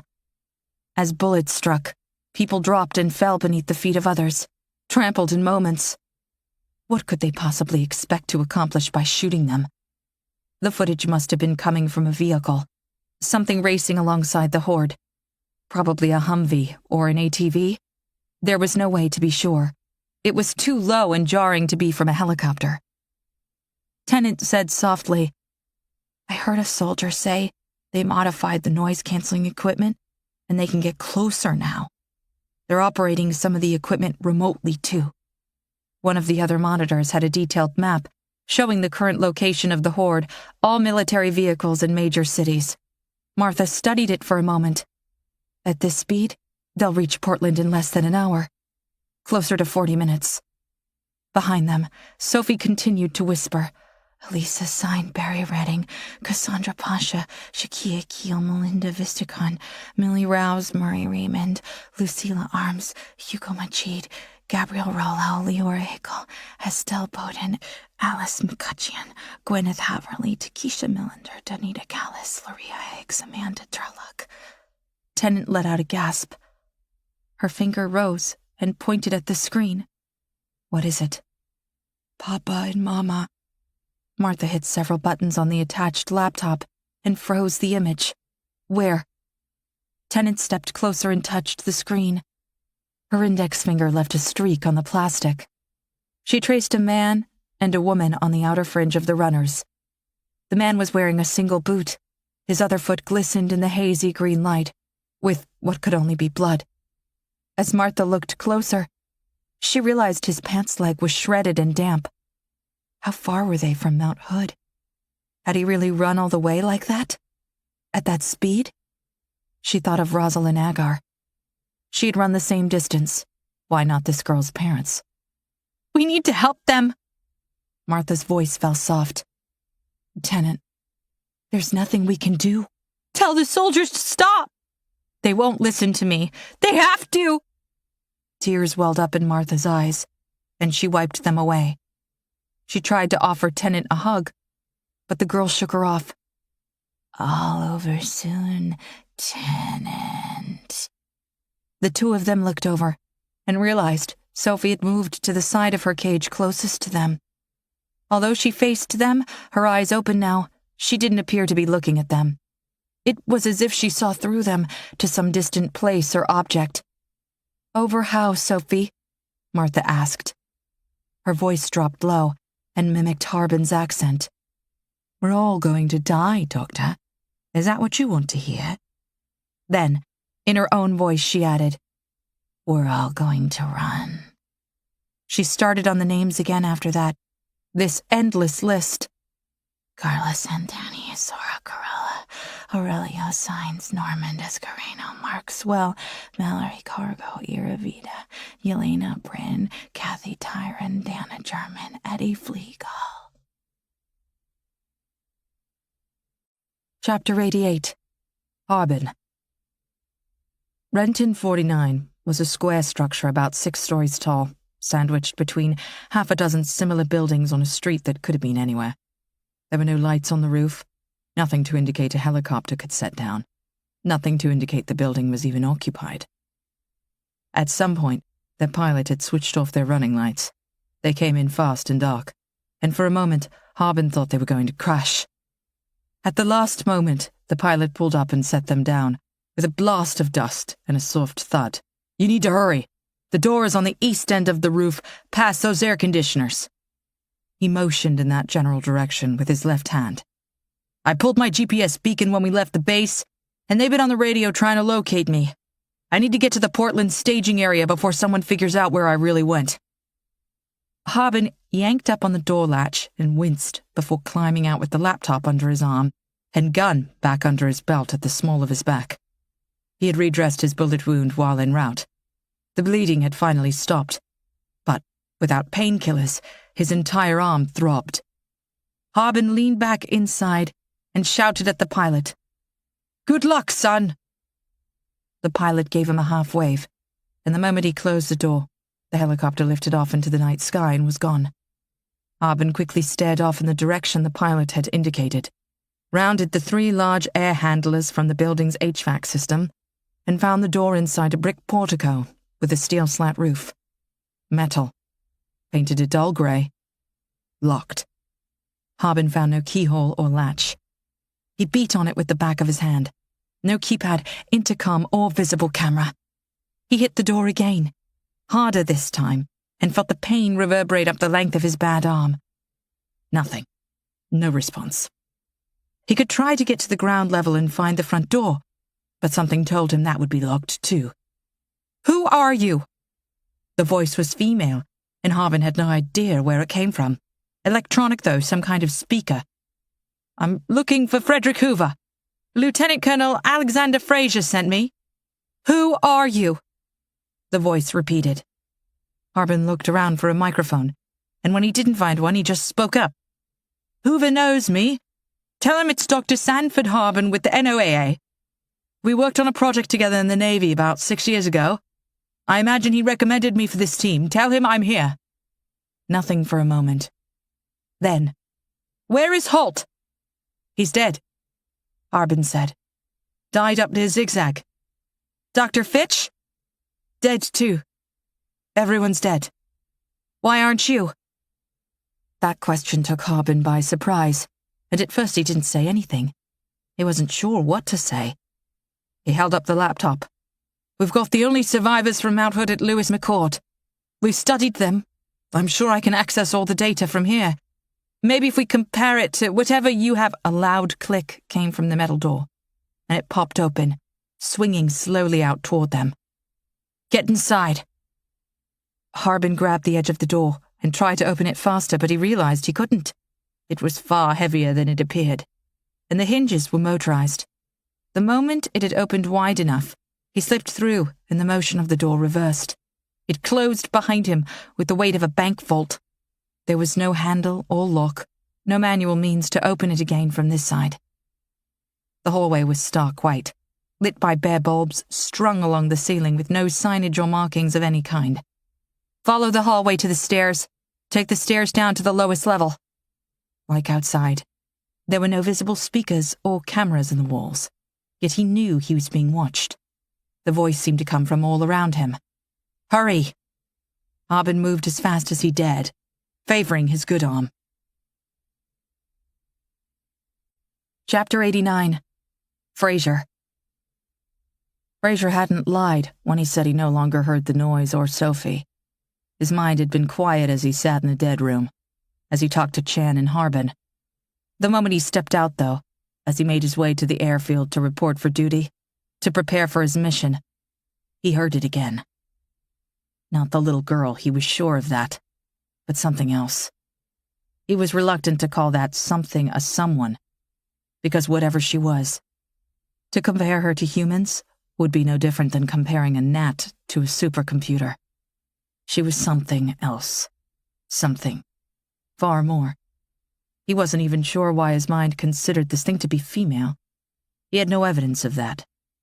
The idea of male and female seemed far beneath her, a trivial description left to those things that crawled out from the mud. Yet that understanding was present too. That knowing. This was a she, whatever this was. He stood on the western end of the Burnside Bridge, the near-midnight air swirling around him. While he couldn't hear the cries of the horde from here, their hum was in the air, much like the vibrations of an approaching freight train.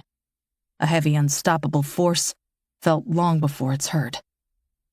The child in him wanted to put a penny down on the tracks, something he could find in the aftermath. The fencing had gone up fast, cement barriers beneath 12-foot chain link topped with razor wire. He knew this barrier stood no chance of stopping the horde. He'd seen that with Zigzag, but it would keep the people of Portland off the bridge as they prepared to blow it. Similar blockades had gone up at Hawthorne Bridge, Tillicum Crossing, Selwood, Fremont, even the various railroad crossings. His team hadn't informed the media, the local government, or anyone for that matter. There was no time, and General Weston felt there was nothing that could be said that would quench the fear of those caught behind the opposite side of those fences. How do you tell someone they're safer in a cage when their only instinct is to escape and flee? Above him, dozens of Boeing CH-47 Chinook helicopters filled the night sky. Some carried additional materials for blockades, others carried tanks and armored vehicles, not only from Lewis McChord, but every nearby base in the western continental United States. While each vehicle would be manned by soldiers outfitted with noise-canceling headphones, they could also be operated remotely if those soldiers were compromised. Because their cameras were housed behind thick ballistics glass, the hope was they could survive the vibrations created by the noise long enough to aid in stopping the horde. Fraser was under no such illusion. He'd seen that destructive power of that sound up close, but he was under orders and would follow those orders. His skin prickled. The air was electric. The hum. The noise. So close. The crowd on the other side of the fence had grown within moments of the barrier going up. First with the occupants of cars and trucks stopped dead, then with people on foot. As word spread of these fences surrounding Portland, more people came, their shouts and cries desperate and pleading. The ones in front pressed so tight against the chain link by the momentum of those behind, he was certain several were dead already. Crushed. He wanted to tell them the army had only blockaded the eastern side of the city.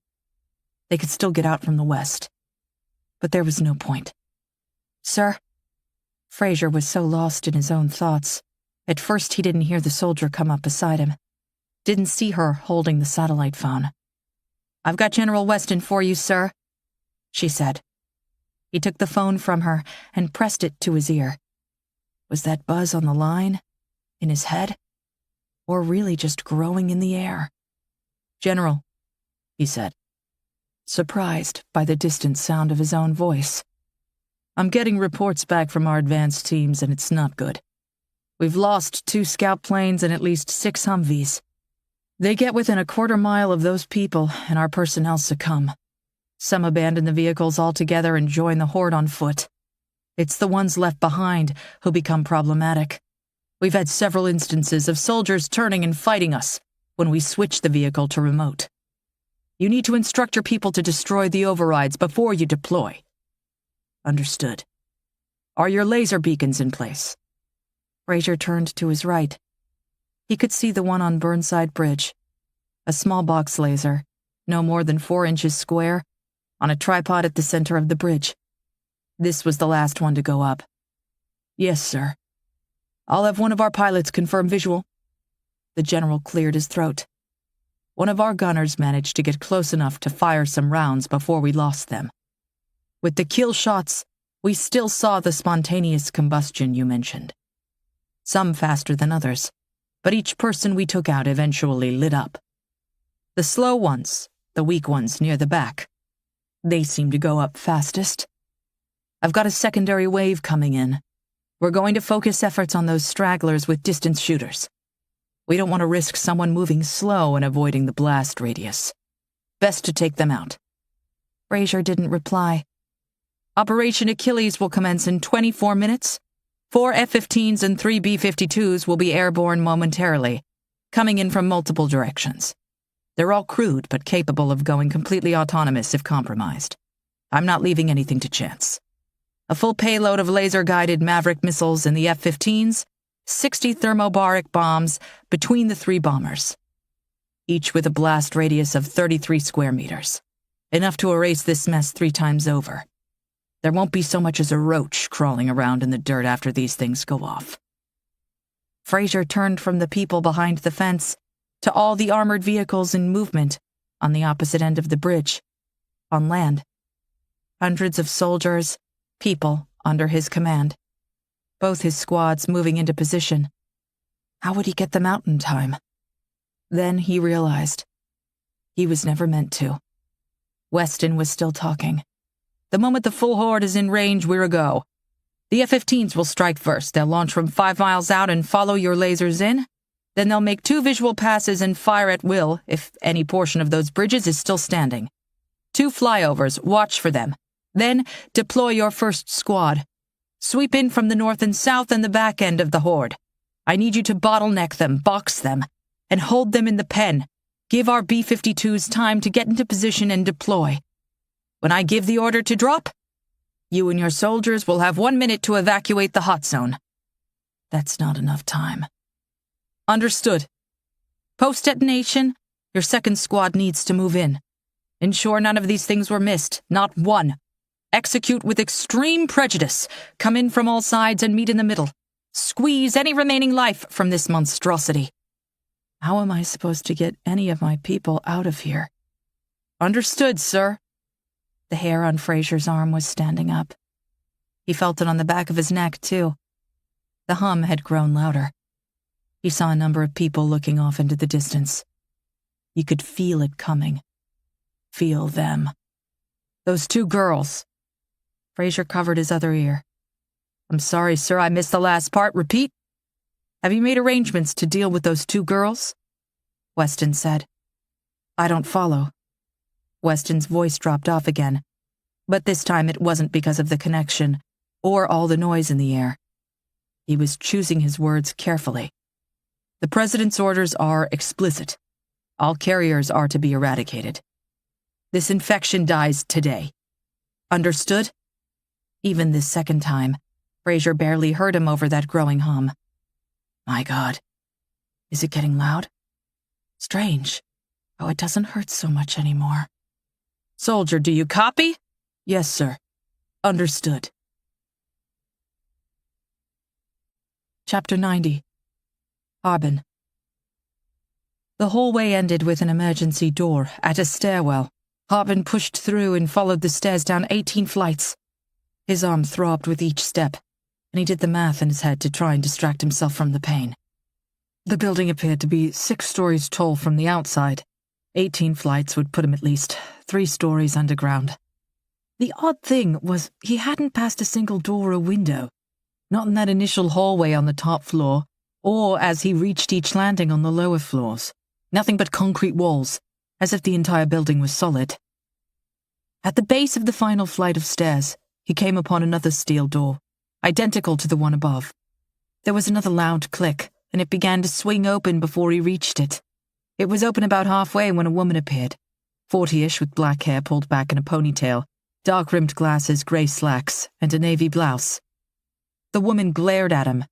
Get in here, hurry! Harbin stepped past the woman and back in time. There was no other way to describe the space. The walls were concrete. Once painted a pale yellow, they were now streaked with old water stains and cracks. A crooked framed photograph of former President Lyndon B. Johnson hung on the wall, the glass tinged and colors faded, a tattered American flag on a pole beside it. In the far corner of the room stood an old cabinet stereo, with a stack of records on the floor, similar to the one Harbin remembered at his grandparents' house. Near a doorway leading into the hall lit by bare fluorescent bulbs was a cigarette machine advertising Lucky Strikes for 40 cents a pack, a Coca-Cola machine with bottles for 15 cents. An old rust-orange crushed velvet couch was off to his left. It stunk of mildew. A bank of ancient reel-to-reel computer cabinets lined another wall. One of them actually appeared to be working. "What is this place?" Harbin asked as he turned slowly, taking in the room. "Gimme that." The woman snatched the laptop out from under his arm and tossed it back out the door. It hit the concrete with a crack and skidded to a stop in the far corner near the base of the stairs. "Do you have any other electronics? Anything? Phone, computer, tablet, hearing aid, pacemaker, smartwatch, anything? Anything that plugs in or charges?" "No, nothing," he replied in a stunned voice. "They took all that from us at Zigzag." "What about weapons? Do you have any weapons?" "One gun." "You want to stay? You gotta hand it over. Nobody gets a gun." Harbin appeared to consider this, realized there wasn't a choice, then reached behind his back, retrieved the gun, and handed it to her. She held it in her palm for a moment, as if testing the weight, then slipped it into her waistband. "Nobody gets a gun here," she said again, more to herself this time. The woman's mouth was open slightly, her eyes wide. She looked nervously out toward the stairs, at the shattered laptop, then hit several buttons on a keypad next to the door. The buttons were bulky and made a loud click with each push, like an old television remote. The heavy door reversed direction and started to close. "I have an implant." The woman turned on her. "What?" Harbin's fingers went to the back of his neck. "They put it right here, to monitor my vitals after I was exposed to the goddamn Fitch."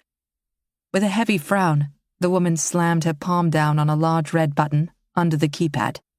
A loud buzz erupted from a box speaker in the corner of the ceiling, and the door stopped moving. "It was Fitch, right?" Harbin nodded. "Stupid, stupid, stupid." The woman went to a long table, shuffled through a wooden box, and found an old pack of razor blades. She pointed at another table under a bank of black and white tube televisions. "There's a lighter over there somewhere, get it." "You can't be serious. The implant comes out right now, or you leave." Again, he had no choice. He went to the table, found the lighter, and tossed it to the woman. Her eyes shot nervously back to the door. "We need to get that fucking thing closed." She peeled open the ancient pack of razor blades and took one out, flicked the lighter, and held the blade over the flame. When hot enough, she said, "You know this will hurt, right?" Harbin nodded. The woman lifted her ponytail and pointed at a rough scar on the base of her neck. "Easier than getting my own, though." She made the incision with a practiced hand. Fast, no hesitation. Then, with her thumbnail, she forced the implant out, no bigger than a grain of rice. Harbin watched it clatter across the concrete floor when she flicked it through the open doorway. She dropped the bloody razor blade on the floor and glanced down at her watch, an old wind-up with Minnie Mouse on the face. "I should have never opened the damn door. There are bandages in the end table next to the couch," she told him hurriedly. "Antiseptic ointment, too." Harbin watched as she returned to the door and entered the code again. The heavy door began moving, lazily swinging shut with a thud. When closed, she leaned her back against the steel, closed her eyes, and let out a long sigh. "Are you Anna Shim?" Harbin asked her. With the door closed, the windowless concrete room took on the feeling of a tomb, and his words echoed slightly, resonated, his voice sounding deeper. She looked back at him, her mouth opened slightly again, then let out a nervous cackle, one she quickly stifled. "You don't know shit, do you?" Chapter 91. Frasier. The new headphones were bulkier than the ones his team had worn when they captured those runners. Was that really only a handful of hours ago?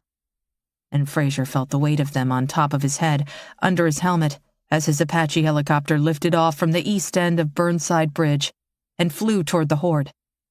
With all the bridges barricaded and laser guides in place, he'd instructed all his teams to pull back and move in to intercept positions. "This is strange, sir." Apaches were configured similar to fighter jets. Rather than sitting side by side, Fraser was in the seat up front, in the co-pilot gunner position, and the pilot sat behind him. Fraser turned his head slightly but couldn't see him. "Strange how? I don't hear the chopper at all, not even a whisper. Will that compromise your ability to fly?" "It will just take a little getting used to, sir. Engine noise is useful when judging strain on the aircraft. Back in the desert, we had to listen for sand. It got in everything and had a distinct sound. Sound was the first tip-off of a potential problem. The alarms would eventually kick in, but we always heard the sand first, gumming up the equipment."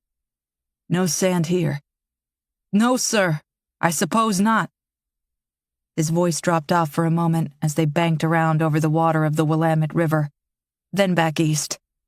They were flying low, only about 1,000 feet off the ground. "You've flown in this before, haven't you, sir? I was told you had." "Yes." "Can you tell me what to expect?"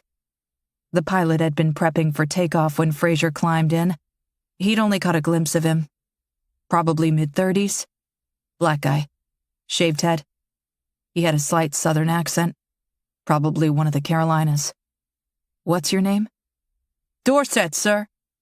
"Well, Dorset, imagine the sound someone might make if they were filled with anesthetic, cut maybe 1,000 times, then dropped in a vat of hot salt water. It sounds a little something like that. Oh, and that pain they'd feel? It's going to feel like that between your ears. Then it gets worse as you get closer. I'm sure we'll be okay with these new headphones."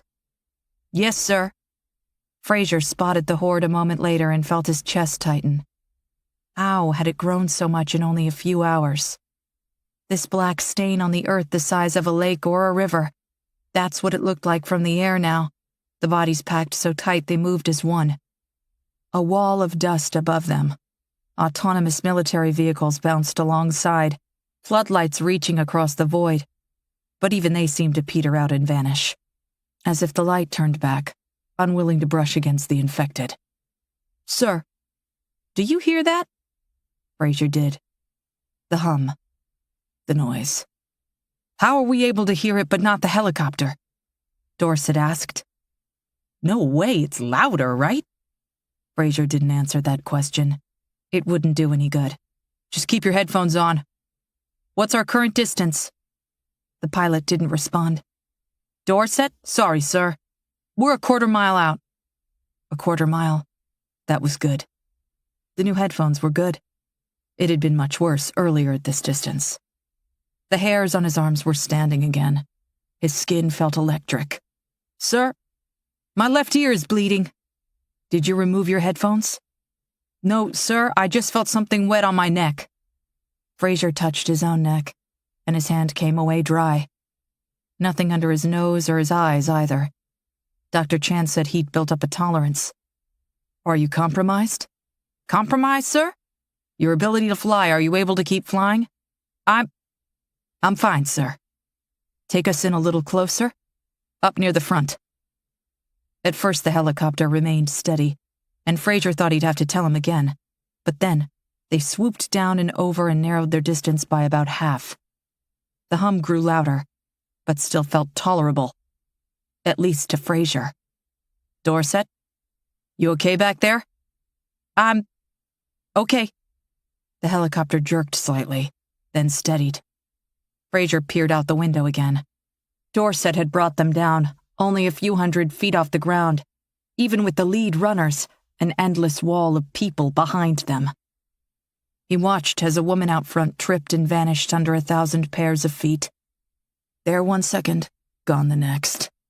An old man was running next to a teenage girl, somehow keeping up as her legs pistoned, both of them staring forward towards some invisible brass ring, their arms dangling at their sides like dead weight. All of these people were going to die. Every last one. His finger pulling the trigger. Fraser felt pressure between his ears. as if someone placed their hands on either side of his head and pushed. Bad. Not as bad as earlier. He could take it. He'd power through. His right leg started to twitch, like a spasm. Involuntary. He tried to shift his position, but the belts held him tight.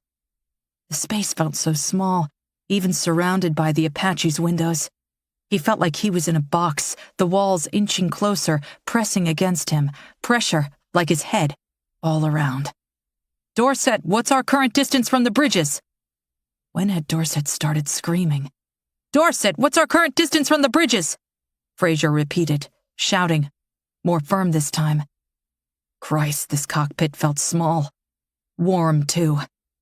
He reached up and loosened the safety harness. Both his legs were twitching. The muscles in his left leg tightened up. The start of a Charlie horse. There was no room to stretch. He'd kill to stand, stretch out, move around. Dorset, damn it, answer my question! The man stopped screaming. Thank God for that. 0.2 miles, sir. ETA 1 minute. Fraser hadn't heard the F-15s fly over them, but when he looked up, he saw their jet wash, these dark streaks on a darker sky. He saw the missiles deploy, watched dozens of them cut through the air on bright blue flames, arch down, and ride the lasers to their targets. He toggled the channel on his microphone. Command, this is team leader. Bridges down. He wasn't sure if they heard him. Dorset was screaming again. Fraser looked down at his hands. His headphones were sitting in them, balanced on his lap. He didn't remember taking them off. Funny. The noise didn't sound so unpleasant anymore. His legs were jumping now. He really needed to move. Take us down, Dorset. The ground came at them, far too fast. Chapter 92. Martha. The names were still coming. Faster now. Colton Matsuo, Leola Carpio, Valerie Weideman, Madeline Eves, Manuel Aldred, Rigoberto Koken, Daniel Havens, Lawana Bertolina, Hildegard Edelman, Marie Fullwood, Marty Barr, Felicidad Zabriskie, Fabian Overman, Milagro Toole, Jonah Dowler, Nicholas Theodore, Jude Manhart, Meredith Carroll, Arlene Lindstrom, Tia Gal. Sophie bounced from left foot to right foot and back again with each name. This rhythmic dance. There was no break in the words, not even to draw in a breath, as if speaking alone was enough to fuel her.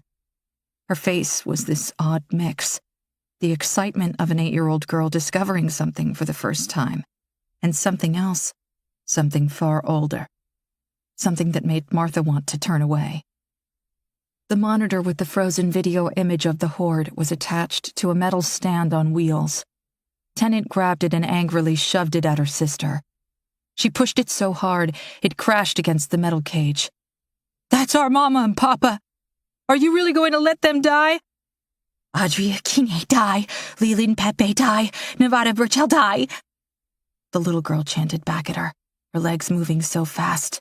No, Sophie, nobody dies, nobody. They all run, we all run. The hum coming from Sophie's body was loud enough now to rattle the cage. Martha watched a pen on a table jump several times and drop off the side. The hangar, the metal roof and walls, the large lights above, everything rattled and bounced. Martha felt it in her bones, in her teeth, the sound growing louder with it. Her feet still moving, running in place. Sophie's tiny hands reached out and grabbed the door. Her fingers wrapped around the metal so tight they went white. Tennant. Tennant hesitated a moment, then took a step closer. One of the soldiers started to go to her, to hold her back, but Martha grabbed him by the arm and shook her head. Let her, she mouthed. Love you, Tennant. Tennant's eyes filled with tears. Her fingers curled around her sister's, squeezed her hand. You need to stop this. Can't. You can hear them. That means they can hear you. You need to tell them all to stop. They're all going to die if you don't. The soldiers are going to kill everybody. Tell Anna Shim, tell all of them. It's not too late. You could save Mama and Papa, all of them. You need to try. Must run. Oh, Tennant looked over her shoulder at Martha. She's so hot. Martha reached for the iPad. Sophie's temperature was 126 and climbing. Don't let her burn up like the others, Tennant pleaded. I can't lose her too. Martha knew there was nothing she could do, but she ordered one of the soldiers to get some ice anyway. Tennant turned back to her sister. I've got nobody without you. Everybody's gone. not gone. Running. They're gone, Sophie. Unless you stop this. Do you understand? They're dead. The soldiers are going to drop bombs and kill everyone. They'll be gone forever. They're like rabbits in my traps. That noise they're making, that's like that horrible sound the rabbits make when we snare them. These people, they're all running into a trap. Martha considered telling her to stop, prevent Tennant from detailing the plan, but realized it didn't matter at this point. The bridges were gone. They'd heard the report over one of the radios. All those people had no place to go, nowhere else to run. Surely whatever force was behind this knew exactly what was happening. You stop them, Sophie. You make them better and we'll all go back to the mountain. We'll rebuild our village. You and me and Mama and Papa. All of us. We can rebuild. Remember the storm 2 years ago? You were so small then. But that was the reason Papa built the shelters. In case another storm came. Half the village vanished overnight, but we rebuilt. We put it all back better than before. We'll do it again. Sophie's blue eyes scrunched, filled with frustration. And at first, Martha thought what Tennant said had angered her. But then she realized this wasn't anger. This was frustration. Was Tennant getting through to her? Not enough, Sophie forced out. What's not enough? Tennant asked. Sophie's legs started to move even faster. They were nearly a blur. According to the iPad, her temperature was 134. She shouldn't be conscious. She shouldn't be alive. Her face and hair were greasy with sweat, and the hum, the noise, grew impossibly louder. What's not enough? Tennant shouted. Us. Them. I don't understand. Sophie pulled out from under Tennant's hand, took several steps back, then ran forward with incredible speed. She crashed into the metal door, backed up, and ran again. Sophie, stop! Must run! You're going to hurt yourself! Run! Run to what? What are you running toward? Not toward. Run away. Must run away. Chapter 93. Harbin. Harbin found the ointment, a metal tube of some brand he'd never heard of. The expiration date stamped in the base of the tube read January 1972. The woman told him, "It's still good. Most expiration dates are bogus. That's something manufacturers came up with to build in obsolescence. Gotta throw stuff out, buy more. Throw stuff out, buy more." She kept repeating this as she went back over to the long table below the television monitors. She began flicking each one on, moving from right to left, 5 in total. "Who are you?" Harbin asked her. "My name is Dr. Amanda Cushman. Until very recently I worked for DARPA. I haven't officially tendered my resignation, but unofficially, I am no longer under their employ. We've had several differences of opinion lately, and I've decided it's best we part ways." As she moved, Harbin noticed a dark stain on the crotch of her pants, partially dry. It had been there a while. He tried not to stare. Dr. Cushman tapped on one of the televisions, then put her ear to the small speaker in the front. "I believe you came to see Dr. Hoover?" She waved a hand toward a metal door with a narrow window on her left. "He's in there." Harbin stepped up and peered inside. He had to cup his hands to see through the haze, and he realized the glass was smeared with blood, and the room filled with a damp steam. There was blood on the filthy concrete walls, the floor, everywhere. When a gasp fell from his lips, it wasn't brought on by all the blood, but by the man inside. Frederick Hoover was in a straitjacket, suspended from the ceiling, his legs pumping as he ran in place, moving so fast they were nothing but a blur. His skin was yellow, deeply jaundiced, his unblinking eyes red and glaring at some unseen point, spittle dripping from his mouth as he jerked in the air with the movement. Still looking up at the television monitors, Dr. Cushman said, "I couldn't take him running around in circles anymore, smacking the walls and the door, so I sedated him and got him in the air. I frankly didn't think he'd last this long, but he's holding in there. Last I checked, his temperature was around 120. He'll blaze up soon enough. Those walls are a foot thick, solid concrete. We'll be okay out here when he goes. Just keep that door shut."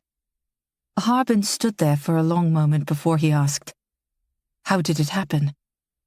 Have you ever told a child not to do something? Don't do this, don't touch that. As soon as you tell them, that's all they want to do, they become obsessed. That was Freddie, when I told him not to listen. We took to sleeping in shifts a while back, and I'd wake up to find him listening to it. Just little bits here and there. But he was convinced that if he listened in short spurts, he could build up a tolerance. We'd seen it already in others. Immunity was a pipe dream. But a tolerance? That brass ring wasn't hanging too high, and he wanted to grab it. I told him to stop. That only made him want it more. He did it for months, and it seemed like it was working, until the day it didn't. I'm not sure how long he listened that last time, but I woke when I heard the clatter of him running. Took half a day to get him into that room. When was that? Her face scrunched up as she thought about it. What's today's date? Harbin told her. She seemed slightly taken aback. We've been down here a long time. You lose track. I guess he's been running for about 6 days now. Like I said, he'll blaze up soon. None of them seem to last much longer than that. 6 days. What exactly is this place?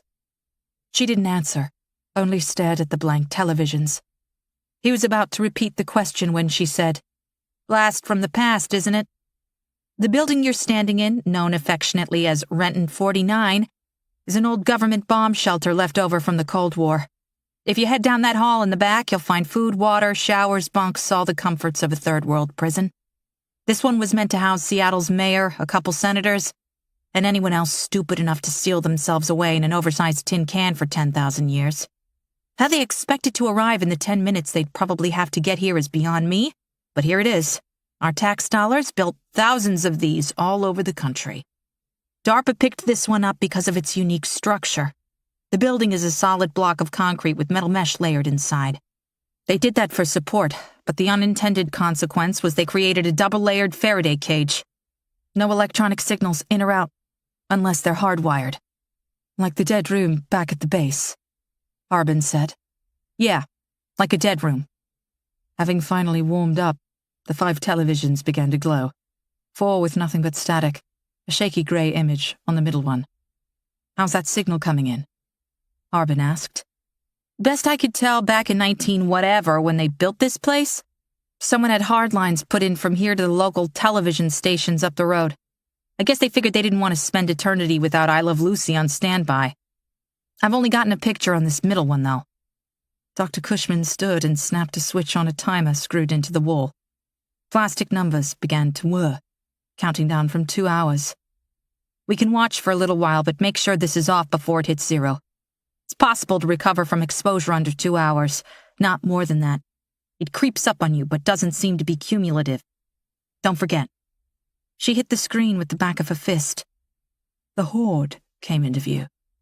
This giant black mass, writhing like some unholy living thing. The picture flickered, and she hit the screen again. That's the Willamette River there holding them back, she said, tracing the side of the screen. Portland on the other side. Looks like the military blew the bridge. Probably all of them. The image flicked out and went to static like the others. God damn it. She hit the television again, but the picture didn't come back. She hit it again, harder this time. Still nothing but static. We had communications with Washington up until a few days ago, but there's something wrong with our radio. She gestured toward a rusted-out metal box to the left of the couch. The glass display was shattered. The cord attached to the receiver had been cut into at least half a dozen pieces, and it looked like someone took a sledgehammer to the rest, pulverizing the body and inner electronics. There's something wrong with our radio. Dr. Cushman let out a sigh. You came here looking for the illustrious Dr. Frederick Hoover, but I'm guessing you really want to talk about this.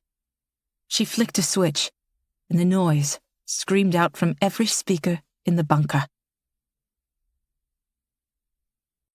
Chapter 94. Fraser. Fraser tumbled out the shattered windows of the Apache cockpit and collapsed in the grass. Half a dozen feet away, one of 4 rotor blades protruded from the earth. He couldn't tell by looking at it if it had just snapped off or if the other half was buried in the ground. The chopper was on its side, ass end up in the air, one of the missile pylons under the wing propping it up. Black smoke poured out the back. Fraser managed to turn his head and caught a glimpse of Dorset about 100 feet away. His right arm was gone, nothing but a ragged stump at his shoulder. Yet the man was running. Trying to. He was awkwardly shuffling toward the horde, blood pouring from the wound, down his side, his leg, his body slowing with each step. For a second there, Fraser thought he might make it. And if it did, maybe the momentum of all the others would carry him along like discarded trash in a rushing river. But Dorset collapsed about 50 steps short. He went down, face first, dragging himself forward with his remaining arm, but only managed a few more feet. Fraser forced his body to work through sheer will more than anything, because he was pretty sure it no longer wanted to move. Nothing seemed to be broken. A miracle, considering the drop they just took. But he was cut up, and every one of his muscles felt as if someone had stretched them out like taffy. He got to his feet, wobbled for a moment, and waited for the world to stop rocking. His eyes locked on the horde. Christ, there were so many, and they were so loud. Even above the noise, he could hear the thunder of their feet. He was reminded of cattle in an old western, a stampede across an open prairie. The cowboys on horseback had been replaced by autonomous military vehicles running alongside, cameras rolling, remote gun turrets shooting. He imagined a dozen soldiers in a building half a world away, lined up in front of computer monitors, high-fiving each other with each kill in this real-life video game. He wondered if they even knew what they were really shooting at. He watched several of them roll by, picking off random runners as they went, and realized just how fruitless that effort was. They were swatting at single bees in a hive 1,000,000 strong.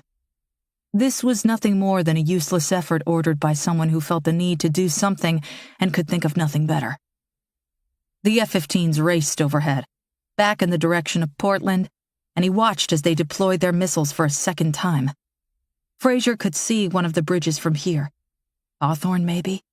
He wasn't sure, but the first wave of missiles had done a number on it, and as the second wave cracked into the remaining metal and concrete, several of the large support struts crumbled, and 2 large spans of steel and blacktop collapsed down into the water.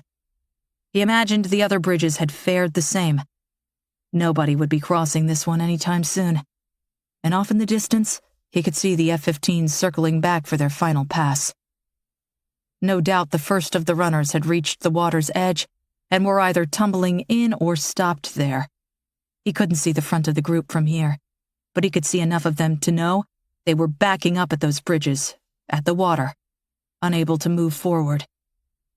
Something wet dripped down the side of his head, and when Fraser touched it, expecting blood, he realized it was only sweat. He had no idea what happened to his headphones. Maybe still in the Apache, or maybe 1,000 feet away in the dirt. He only knew they weren't on his head. The noise screamed so loud on the night air he could taste it. Every molecule was alive and riding the wave of that sound, vibrating with it. He wondered if the sound was coming from him. What would Dr. Chan see if she held up her iPad again? Unlike the others, he felt no need to run. He was curious. He wanted to go after them to see what was happening, but that undeterred urge to run? He didn't feel that at all. Not anymore. Part of him wanted to feel it, and that frightened him a little. not feeling it, and standing out here in the middle of the noise without any protection, no longer feeling the pain, no longer wanting to run. That frightened him a lot, because it meant he was something different. No longer normal. Not one of them, either, but different. He wondered if this is what that little girl felt. Yes. He didn't know where the single word came from. This wasn't a conscious thought on his part, certainly wasn't something he heard, but there it was. An answer to his question. And he'd be damned if it hadn't popped into his head with that little girl's voice. Beside him, a Humvee rolled up and skidded to a stop. Fraser walked over to it and peered inside.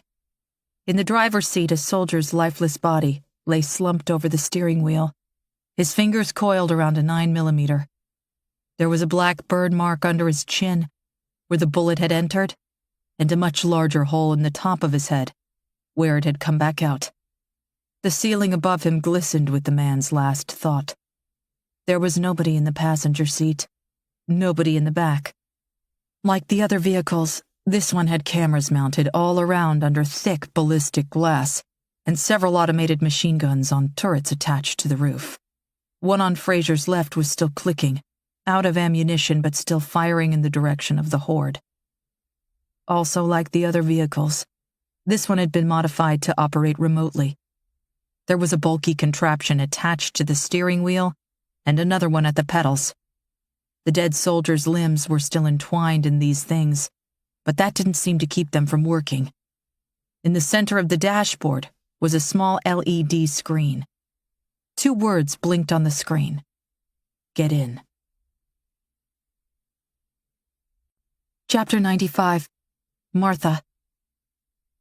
Run away from what, Sophie? Tennant nearly screamed the words in order to be heard. Martha didn't need a camera to tell her Sophie was vibrating. She could see it with her naked eye. What should have been sharp lines, the girl's nose, her arms, her legs, the creases of her clothing, were all blurry, as if Martha was watching her through a veil of water. Sophie's cage was rattling too. The discarded restraints on the floor inched along with the vibration, moving toward the opposite wall. The hangers shook, the tables, the computer monitors and LCD screens flickered. One cracked. A tiny break in the topmost left corner crept and grew across the screen in a web, distorting the image of the horde more than 100 miles away. Before it flicked out completely, Martha caught a glimpse of an enormous black mass building at the edge of the Willamette River, Portland on the opposite side, and what seemed to be a giant fireball between where the bridges had stood earlier. Then the cracked screen went black and shimmied across the concrete. Martha's legs shook beneath her, and she reached for a steel support beam to steady herself. That did little good. The beam was vibrating too. Sophie! Run away from what? Tennant shouted again. Sophie didn't answer, but instead shuffled to the back wall of her cage and ran again for the door, slamming into it with enough force to stress the steel hinges and lock, but not enough to break it. She took several steps back, pinched her eyes shut, and clenched her fists. Run from all, but no place to go. It's everywhere. The words came out muddled, nearly incomprehensible. She's at 136, Tennant called out. Martha glanced frantically from the little girl to him. We need to get her out of that cage. Maybe if we let her run, she'll burn off some of the energy, keep from... She didn't finish the thought. She didn't have to. They all knew what would happen. Behind them both, 2 soldiers near the hangar door raised their weapons. They didn't point the guns at Sophie, but they made it clear they could get them there if they needed to. The one closest to Martha yelled out, We're under orders. She doesn't leave the cage and she doesn't leave this hangar. Don't make us shoot a child, ma'am. She'll die if we leave her in there. She can't leave this hangar, the soldier repeated. With that, his eye shifted over to Tennant for a second, and Martha read something there. Something worse. He wasn't talking about only Sophie. They'd all been exposed. The military action taking place wasn't just to wipe out the horde, but to wipe out the infection. All traces of the infection.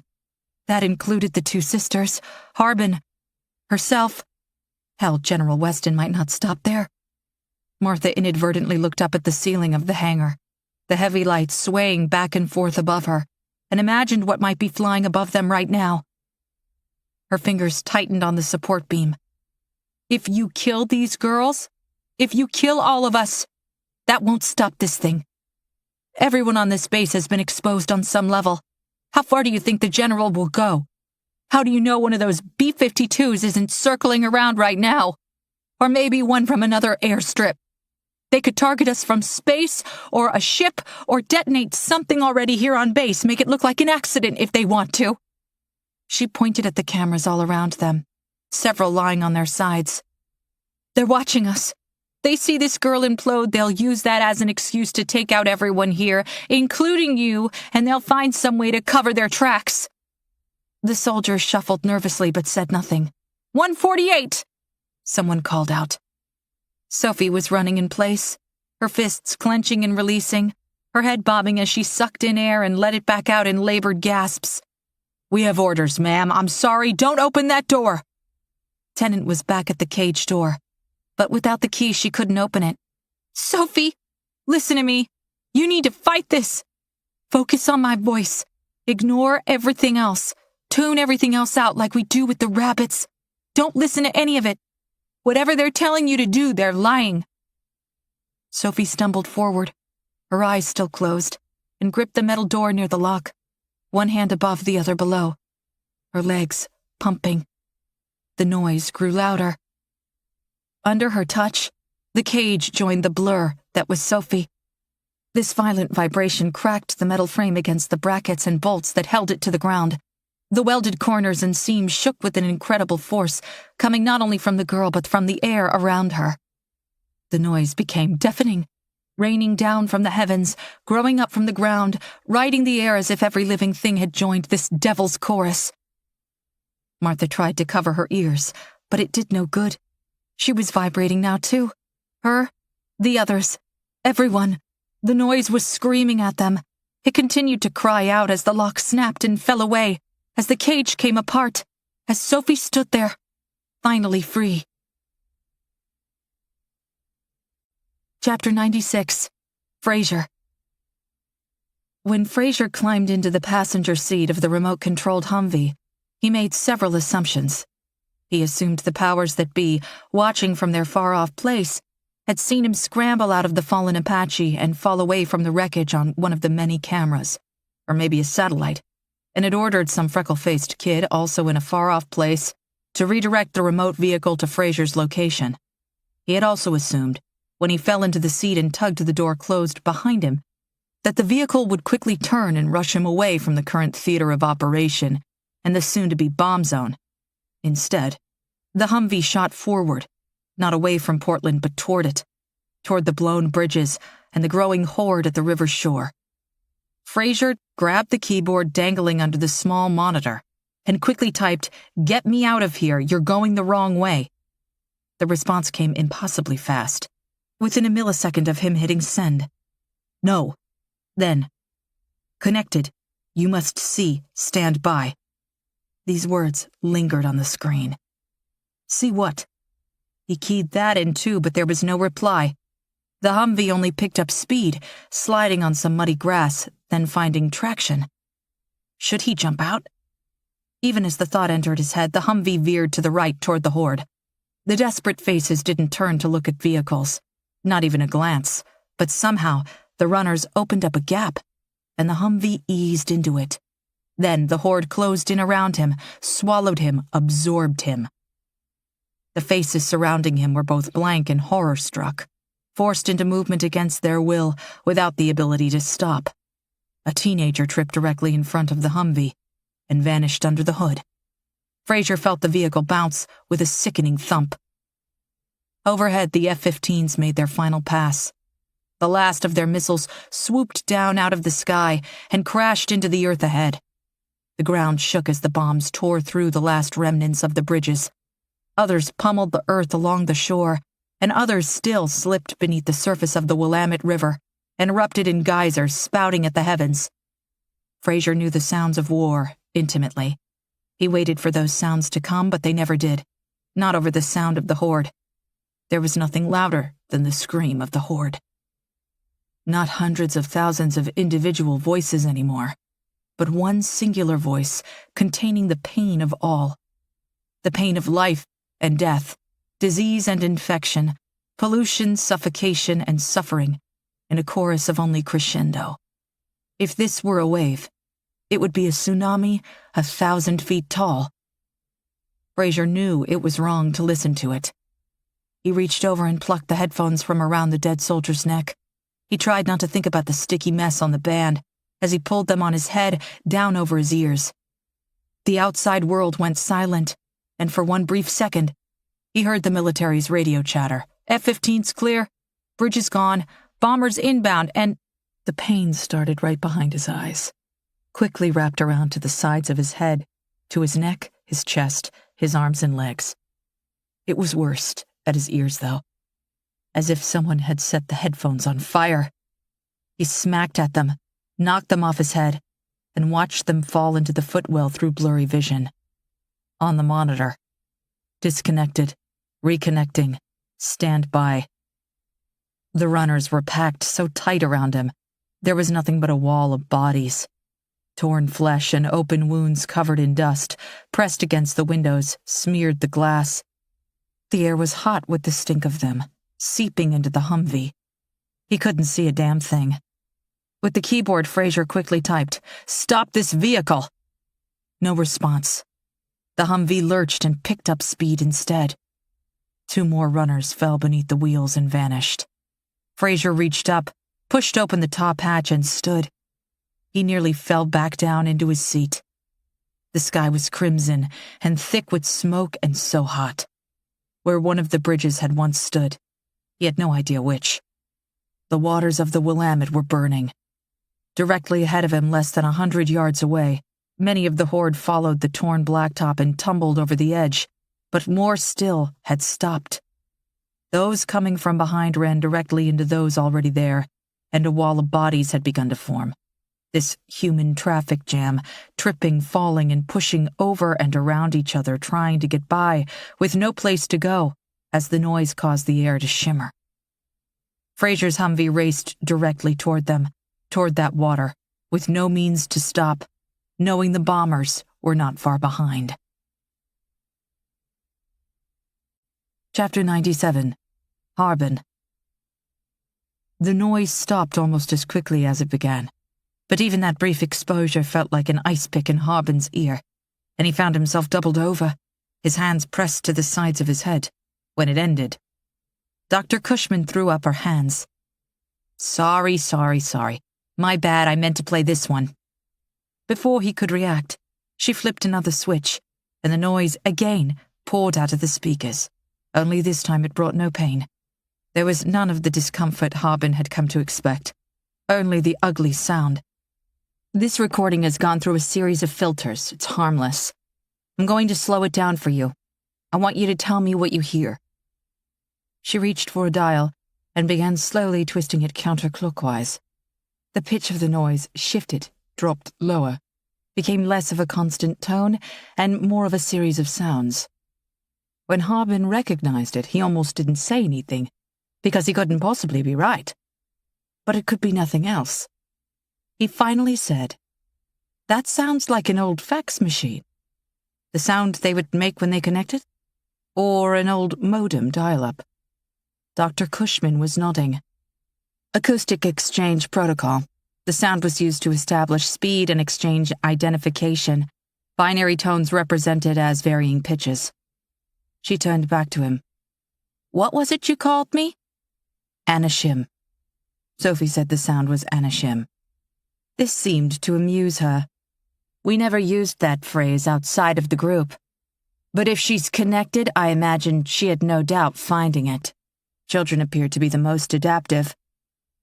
Tugging on a metal drawer, she pulled out a thick sheaf of papers bound together with a clip and dropped it on the table between them. DARPA Initiative 769021473. Analog Symbiotic Human Interface Mechanism. She underlined the first 3 letters of analog and the first letter of each additional word. Analog. Symbiotic Human Interface Mechanism. Anna Shim. Anna Shim. I don't think anyone expected it to work until it did, Cushman said, running the dirty nail of her index finger over the pages. We were tasked with finding an efficient way to connect people and computers without the need for an implant or intrusive surgery of any kind. That seemed like a tall order until we broke down the problem. She tapped the side of her head. Our brains are organic computers, and our 5 senses, touch, smell, sight, sound, and taste, are forms of input. We spent years working with light, following the same principles as fiber optic lines, but using the visual cortex of the brain to decipher the signal. In many ways it worked, but it wasn't very forgiving. The test subject had to look dead on, and something as simple as blinking disrupted the message. Sound, though. Sound was a different animal. When we switched to sound, everything changed. Low volume, high volume, close, far, none of that mattered. There was nearly zero signal loss. We had it. The possibilities were endless.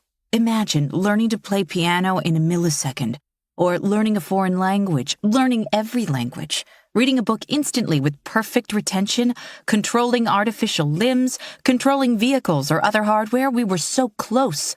We were right there. Dr. Cushman slumped back in her chair and wiped her nose at the back of her hand. That wasn't enough. They wanted the internet. They wanted soldiers to be able to communicate directly with satellites. They wanted a connection without any special headphones or speakers. To do that, we needed 2 things: a carrier signal and a viable transmitter-receiver. The signal was easy. The internet is everywhere. Cellular data networks, Bluetooth, Wi-Fi. Everything is connected now, transmitting and receiving. You step out that door and you're bombarded with it. You may not see it, but it's there. That left the human aspect. How do we teach the brain to talk to that signal? If a telephone rings next to you and you don't know what a telephone is, you just let it ring. But if someone shows you how to pick it up, how to answer and use it, she tapped the side of her head again. Once you know, it's there forever. It practically becomes an involuntary action. Her eyes drifted back down to the stack of pages, and she fell silent for a moment as the memories came back.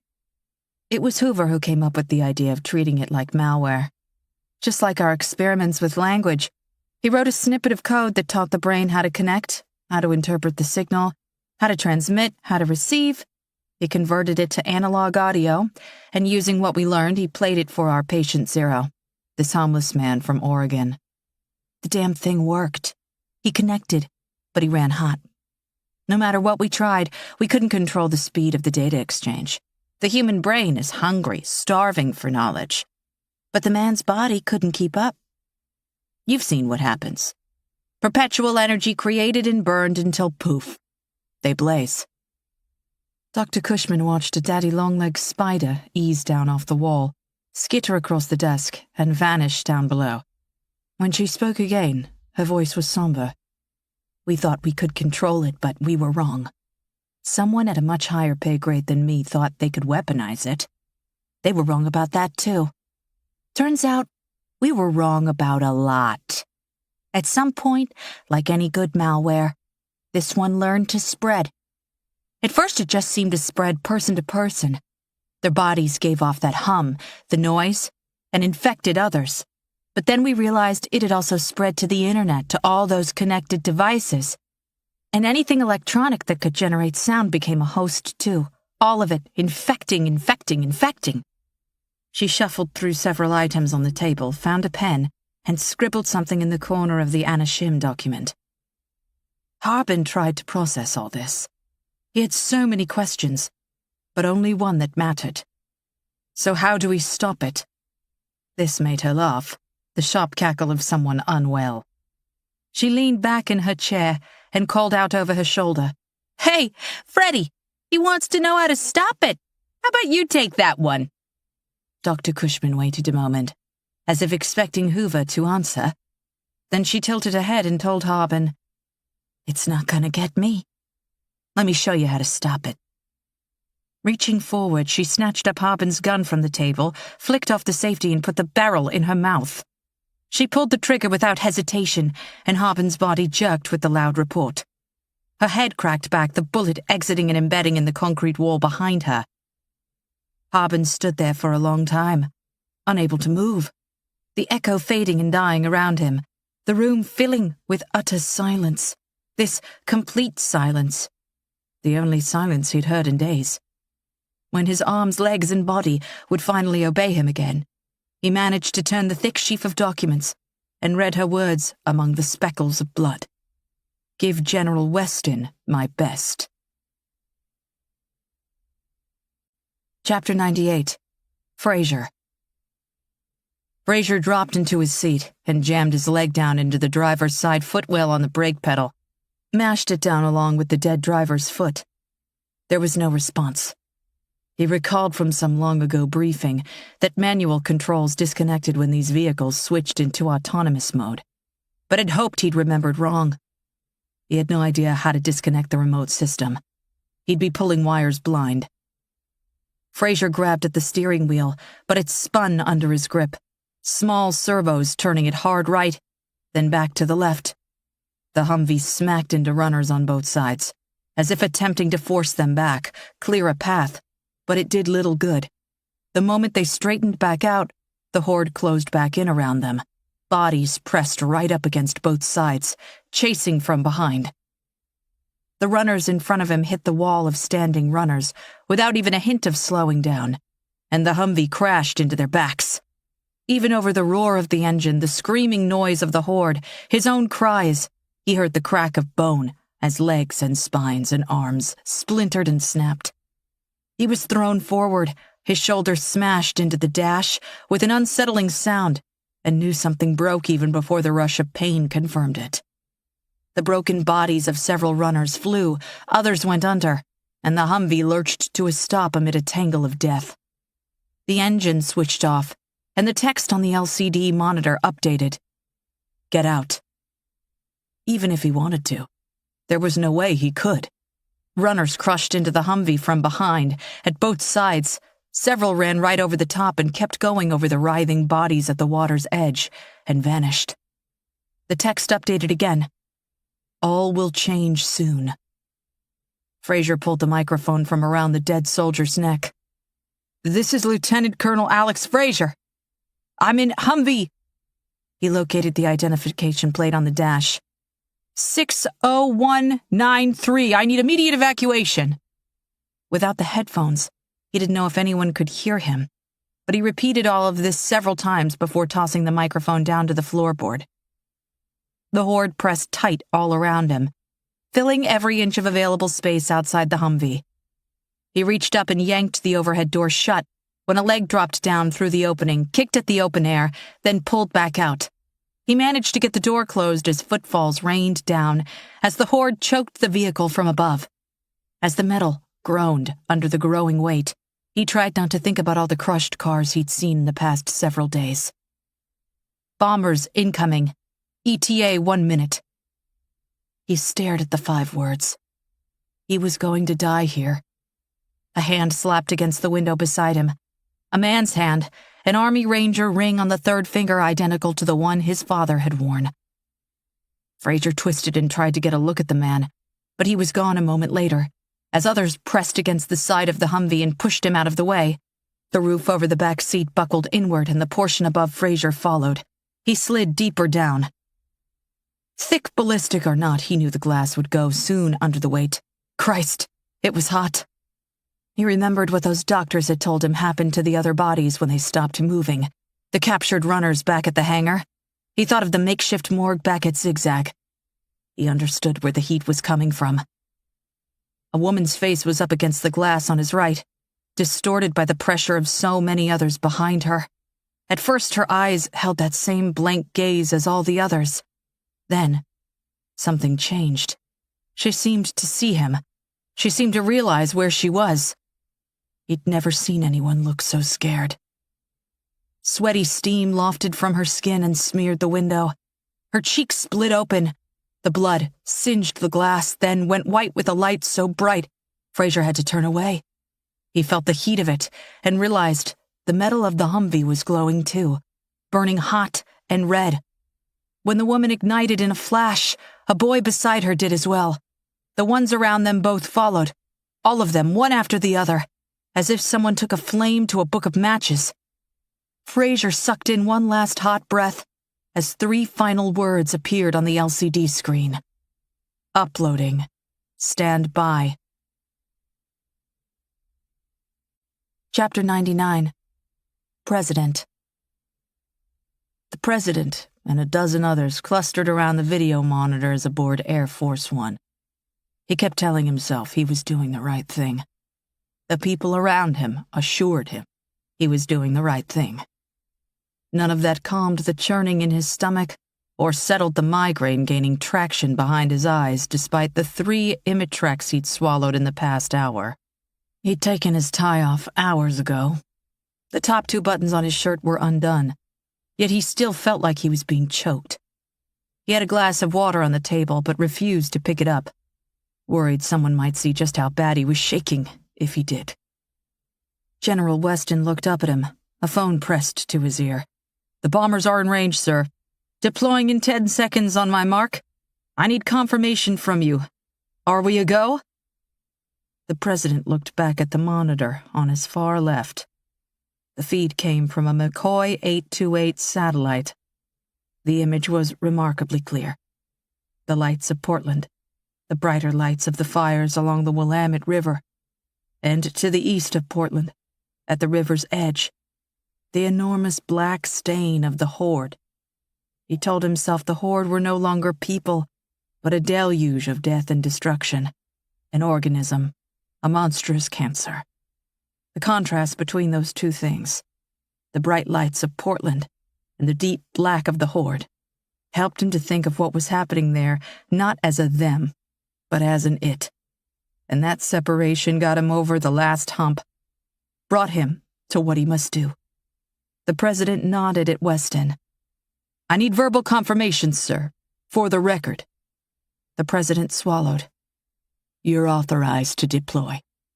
He hadn't realized how quiet the room had gotten until Weston spoke back into the phone. "Achilles is a go. Weapons drop authorized at your ready." The President forced himself to breathe and stepped closer to the monitors. He found his eyes locked on that ugly, black mass. It was so damn big. How long? He could only manage the 2 words, but this was enough for Weston.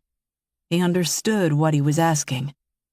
"Deployed at a height of 50,000 feet, the bombs will reach the surface in approximately 3 minutes. The President stepped closer to the monitor, narrowed his eyes and tapped the screen. If the bombs haven't reached the ground, what is that? Weston followed his finger. A pinprick of incredibly bright light had started at the easternmost edge of the Horde, growing thicker and somehow brighter. The President understood then, and the words dropped from his lips. "They're combusting. We forced them to stand still, and it's like the doctor said, without running to burn off the energy. It's building, igniting." Weston was back on the phone. His face grew red as he barked at someone, then listened. "We're reading temperatures on the ground in excess of 1,000 degrees and climbing. This is some kind of chain reaction.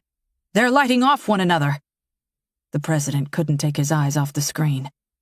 "What does this mean for the bombs?" Weston didn't answer. His mouth was hanging open as he listened to whoever was on the other end of the phone.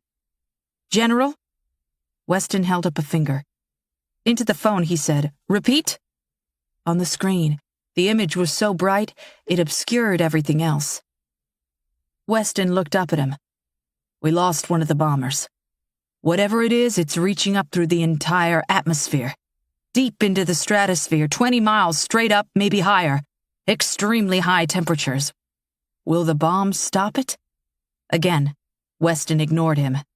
"General?" "There are no more bombs, that's what I'm trying to tell you. They were incinerated along with that plane. The air above them is superheating and—" His voice fell away as he listened again. The satellite image turned pure white. Then the screen went blank. Samantha Troy mumbled, "I think we lost the satellite." She went to a laptop, made several entries, and another image came up, much farther out. "This is Hornet Eye 413, one of our high-altitude recon units. It orbits about 10 miles higher than the McCoys." She clicked through several screens. This is really odd." "What?" "Aside from taking images, Hornet Eye records atmospheric disturbances. That thing is burning everything above it.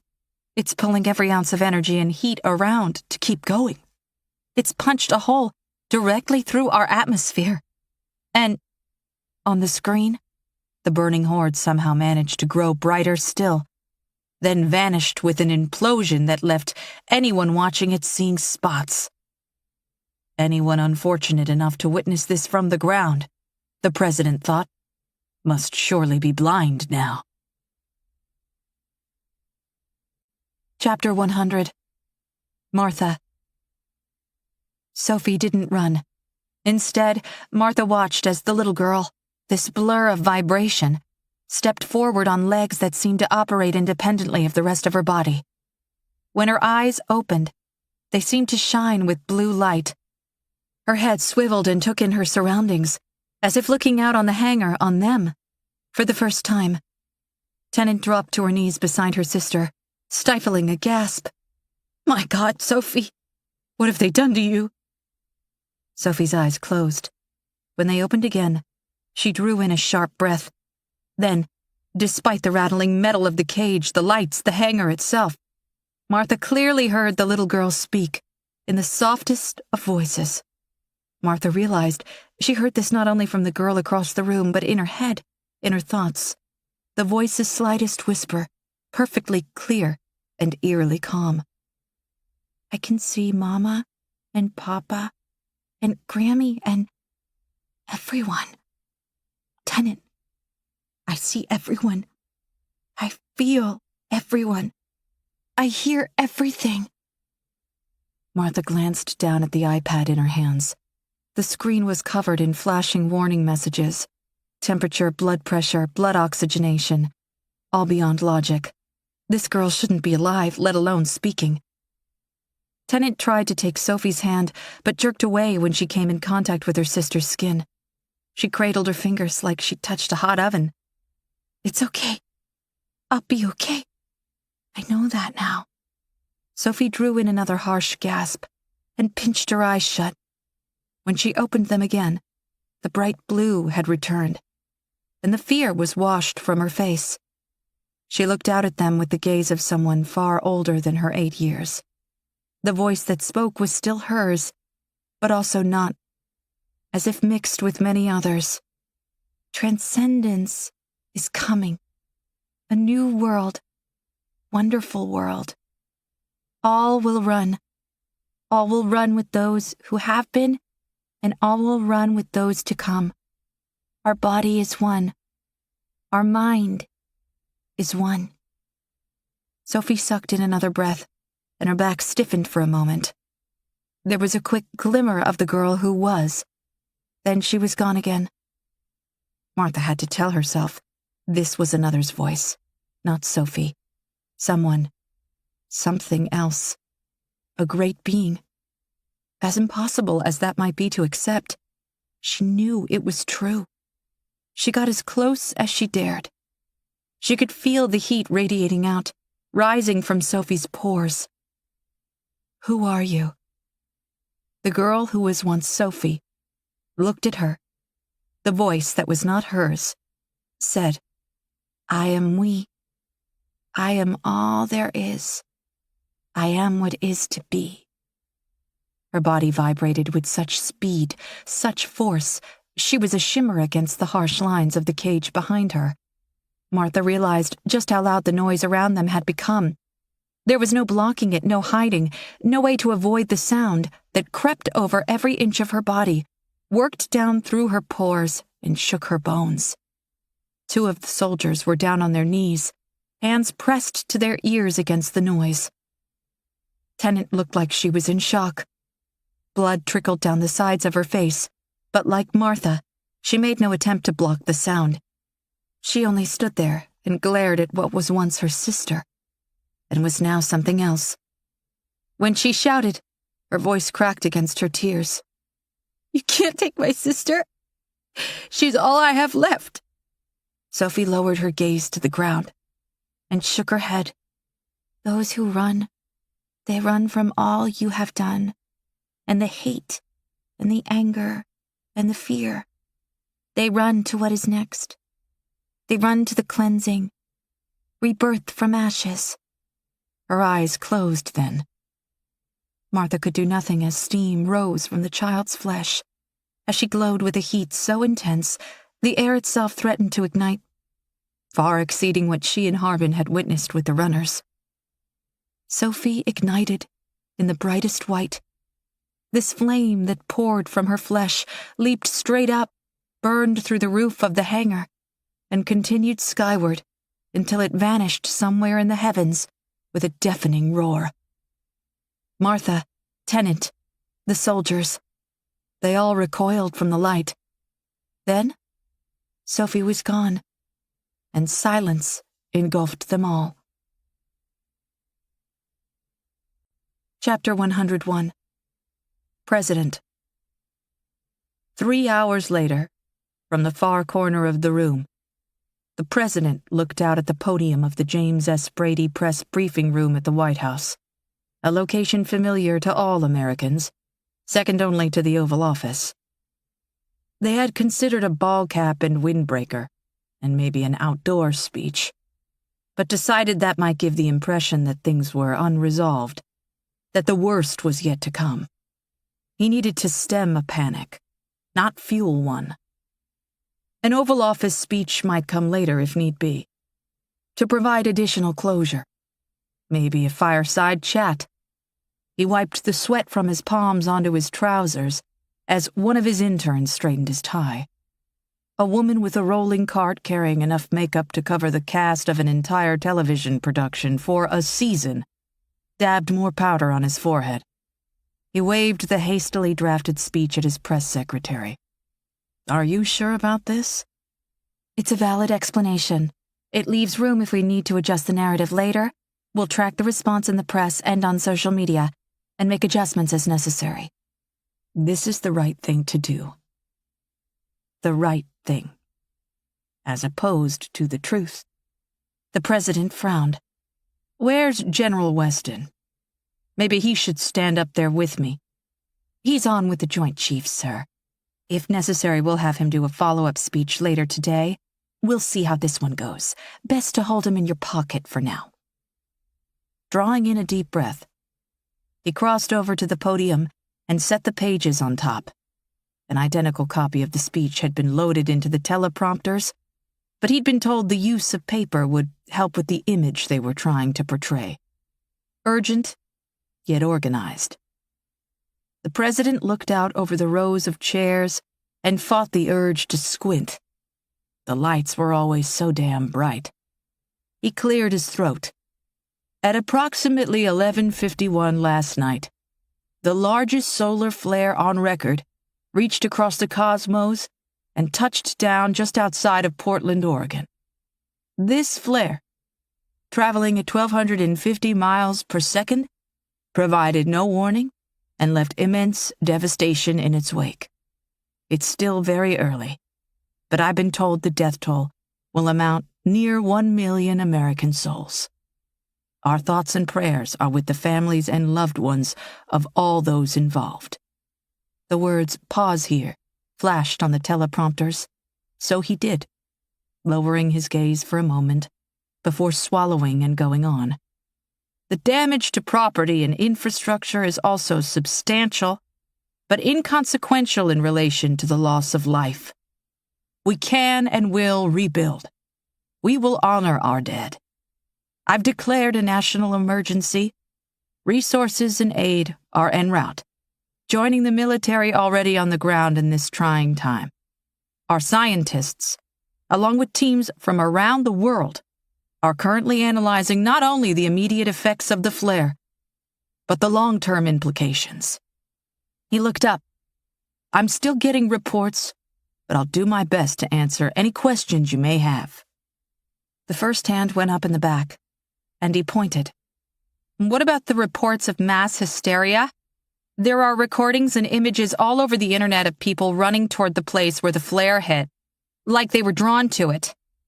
The president's palms felt like they were dripping with sweat, but there was no way he'd wipe them on national television.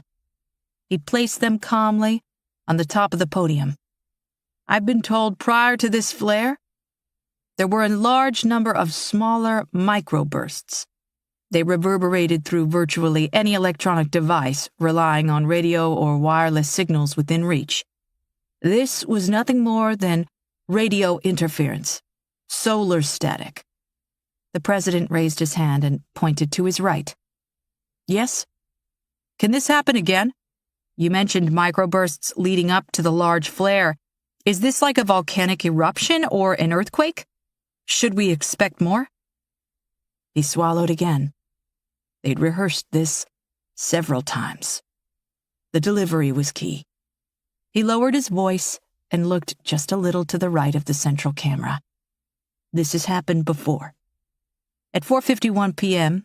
EDT on Monday, April 2nd, 2001, the largest flare previously on record left the sun and just missed our planet. On March 6, 1989, another did reach us and knocked out half the power grid in Canada. There are hundreds of smaller ones on record. This is not a rare occurrence. That in mind, we are a difficult target to hit. Like asteroids and meteorites, most pass us harmlessly by or jettison out into space with little or no impact on our planet. Can it happen again? Absolutely. Is it likely? No, it is not. I've been told the events on the sun leading up to this flare are currently waning. It may be millions of years before something like this happens again. Any idea when the power grid will be restored? We have reports of outages nationwide, more than 100 million homes, well beyond the Pacific Northwest. Most of the country appears to be in the dark. He nodded bleakly. I've been told there was a cascading effect, and residents should check with their local municipality for restoration estimates. How do you expect them to make those phone calls without power? He caught someone from the corner of his eye, giving him the signal to wrap things up. Turning, he placed both hands back on the podium. We have many questions at this point, and I'd love to address all of you. But as you can imagine, I've got a lot of people vying for my attention this morning. We will continue to release information as it comes in. We Americans are strong, we're resourceful, and we are never deterred. An obstacle is something to be tackled, overcome, and conquered. While this event is devastating, I have no doubt we will not only persevere, but we will thrive in the wake of this disaster. We will prosper because we are Americans, and that's what we do. We owe that to the people we lost. He forced a smile out over the seats. Thank you for attending at this early hour. The president stood there for a moment, gripping the podium. Off to the side, someone said, "And we're out." The bright lights switched off, and the president looked out over the empty chairs. Other than a handful of his staff tasked with shouting out prepared questions, there was nobody in attendance. The briefing room set was quickly dismantled. The backdrop, the podium and stage, the walls, all of it would be back aboard Air Force One within 10 minutes. Samantha Troy took him by the arm. "We need to get you back on board, sir. We'll be airborne again as quickly as possible. We need to keep moving." They had landed at Fort Wainwright in Alaska. How long can we keep the nation's power grid off? He asked her. There must be a better way to block the internet. She directed him toward the stairs leading back up into the plane. "We'll discuss options once we're back in the air, sir. We need to move. Where are we going?" "We plan to remain airborne for the foreseeable future. Refuels will be in the air. Until we understand the implications of what's happening and how best to avoid it, we'll stay out of harm's way." "You didn't answer my question." "No, sir, I did not," she replied. 1 week later. Chapter 102. Martha. The president's speech was bullshit. You all know that, right? Senator Michael Raffalo rolled his eyes. scratching his thinning hair, and took a quick drink of water before responding. Dr. Chan, you've been told twice now. We're on the record here. There's no need for that kind of language. She glared up at him, at the center of the large oak monstrosity of a desk, flanked by Senators Greg Hastings and Amber Rausch on his left, and George Lumen on his right, along with an empty chair and a nameplate for Rosario Cortez, who had yet to arrive.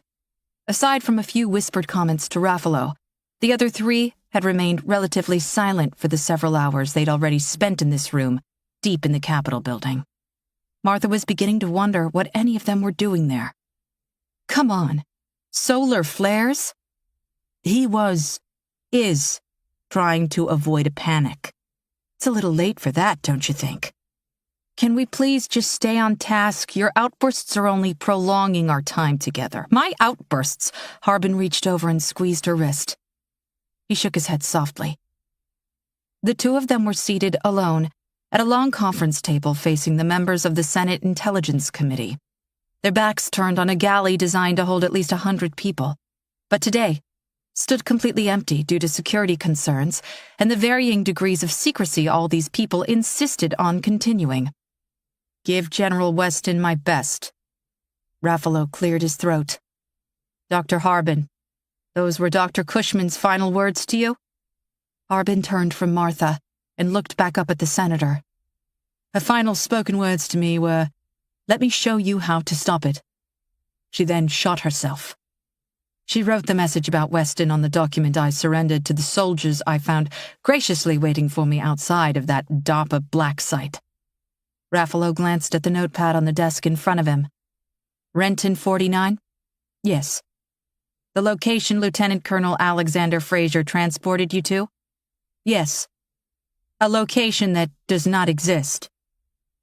2 days ago, Harbin had taken Martha to Renton 49. They'd found the remains of the building in the middle of a dead-end street in Seattle, surrounded by a 10-foot chain-link fence. A homeless woman had told them the property was an abandoned textile factory, vacant for nearly a dozen years. Construction crews had imploded the structure a week ago, within 24 hours of Harbin's visit. The homeless woman said she'd watched the building come down, listened to the workers complain about the excessive amounts of concrete and how much time it would take to haul it all away. A sign on the chain-link fence advertised the future location of 6 luxury lofts, expected completion in 2 years. It had been hanging sideways, one of the bolts meant to hold it in place, missing. Raffalo continued reading from his notepad again. You're referencing the document you said was titled DARPA Initiative 76902143, Analog Symbiotic Human Interface Mechanism? Anna Shim. Yes. The document nobody on this committee has seen or heard of, even though the people you see before you control all of DARPA's funding. Maybe you should ask General Weston about the program. In due time, Doctor. Today we're here to talk to you and your colleague and, like uncontrolled outbursts, chiming in with unsolicited commentary will also extend your stay. So, let's focus, shall we? When Harbin didn't reply, Raffalo scribbled something down on his notepad and continued. Dr. Cushman told you this program was a means to connect the human brain to the internet through the use of sound. Correct? Yes. And she said they succeeded in this endeavor. Yes. And it's your belief, the belief of your team, that success led to the destruction and loss of life you followed in the Pacific Northwest. Yes. He turned back to Martha. Dr. Chan, as the only remaining medical doctor from your team, can you explain to the committee, in your own words, how exactly this worked? No, sir, I cannot. Why not? Because medically it shouldn't work. But it did, didn't it? So give us your best interpretation. She looked to Harbin again, who only gave her a soft nod. Martha placed both her palms on the table and explained as best she could. As we currently understand it, the noise itself is an acoustic virus and can be generated in one of 2 ways: electronically, as a reproduced recording meeting very specific standards, or by a human host infected with the virus, vibrations on a cellular level that generate an audible signature. In both instances, the virus is capable of spreading, infecting others with a near 100% success rate. This sound contains information. That information teaches the human brain how to connect to the internet using any available carrier signal, cellular, Wi-Fi, Bluetooth, possibly others unknown to us. Once connected, the brain, which tends to starve for information, suddenly had an unlimited source of data, and it only wanted more. This caused transmission speeds to increase, and like any computer taxed heavily, this created heat, and that excess heat became energy the body was compelled to burn. Had to burn. By running. Yes, by running. Martha replied. As we saw with several test subjects, when they stopped running, the heat, the energy, became unstable, perpetual. They created more than they used, which eventually led to combustion. Even after death, especially in death, Harbin interjected. This connection didn't just occur in the brain, but in every cell, every molecule of the infected individual. And it didn't stop with what we consider clinical death. The sudden stoppage of motion brought on by clinical death left no place for the energy to go. I guess, to put this in the simplest terms, this would be like disabling the radiator in a car while the accelerator is held to the floorboard. The engine would burn. Like a nuclear reactor in meltdown? Exactly. Senator Rausch leaned over and said something to Raffalo behind a cupped hand. He nodded and said, If this infection had a near 100% success rate, and you, Dr. Harbin there, and those girls from Mount Hood were all exposed, why weren't all of you infected? Harbin leaned forward. When initially exposed, Tenant Riggin had wax in her ears. She was checking rabbit traps, and put it in purely by happenstance in order to block out their cries. Her sister Sophie did not. But both girls were rushed into an underground shelter by their father before the noise hit them in full force. Some combination of these circumstances limited their exposure on varying levels, Tennant more so than her younger sister. Dr. Hoover believed exposure in small doses could possibly build a tolerance in some people, maybe even an immunity. At this, Raffalo raised his index finger and silenced Harbin as he conferred with two of the other senators for nearly a minute, wrote something else down, then looked back at him. Have you been able to replicate this immunity? Harbin shook his head. Not with any kind of regularity. In studying people around the Portland area, we've learned that younger individuals seem to be more adaptive. When exposed in limited doses low enough to avoid infection, they recovered faster. This could be due to their ability to hear a wider range of audio frequencies. We lose that as we get older. I don't really have an answer there. Both Dr. Chan and I were exposed numerous times and don't seem to suffer from any lasting ill effects. Same with Tenant Riggin. With Lieutenant Colonel Fraser, well, we've all seen the recordings. So you don't believe he removed his headphones because they were ineffective? Harbin considered this, choosing his words carefully. I honestly don't think he needed them anymore. In the video captured by the Humvees, he leaves the downed helicopter and gets into another vehicle without showing any signs of discomfort from the noise, even though it was at its strongest all around him. I think he became one of the connected while also remaining in control of most, if not all, of his own faculties. He didn't feel the urge to run, Raffalo stated flatly.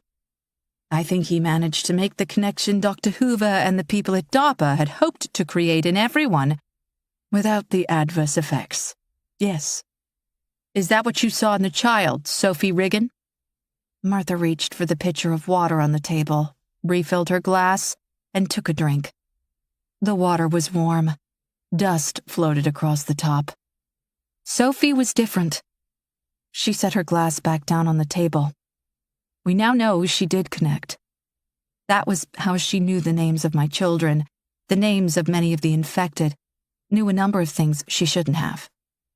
The hive mind the collective consciousness of all the connected, used her as a conduit in those final moments, as a means to try and communicate.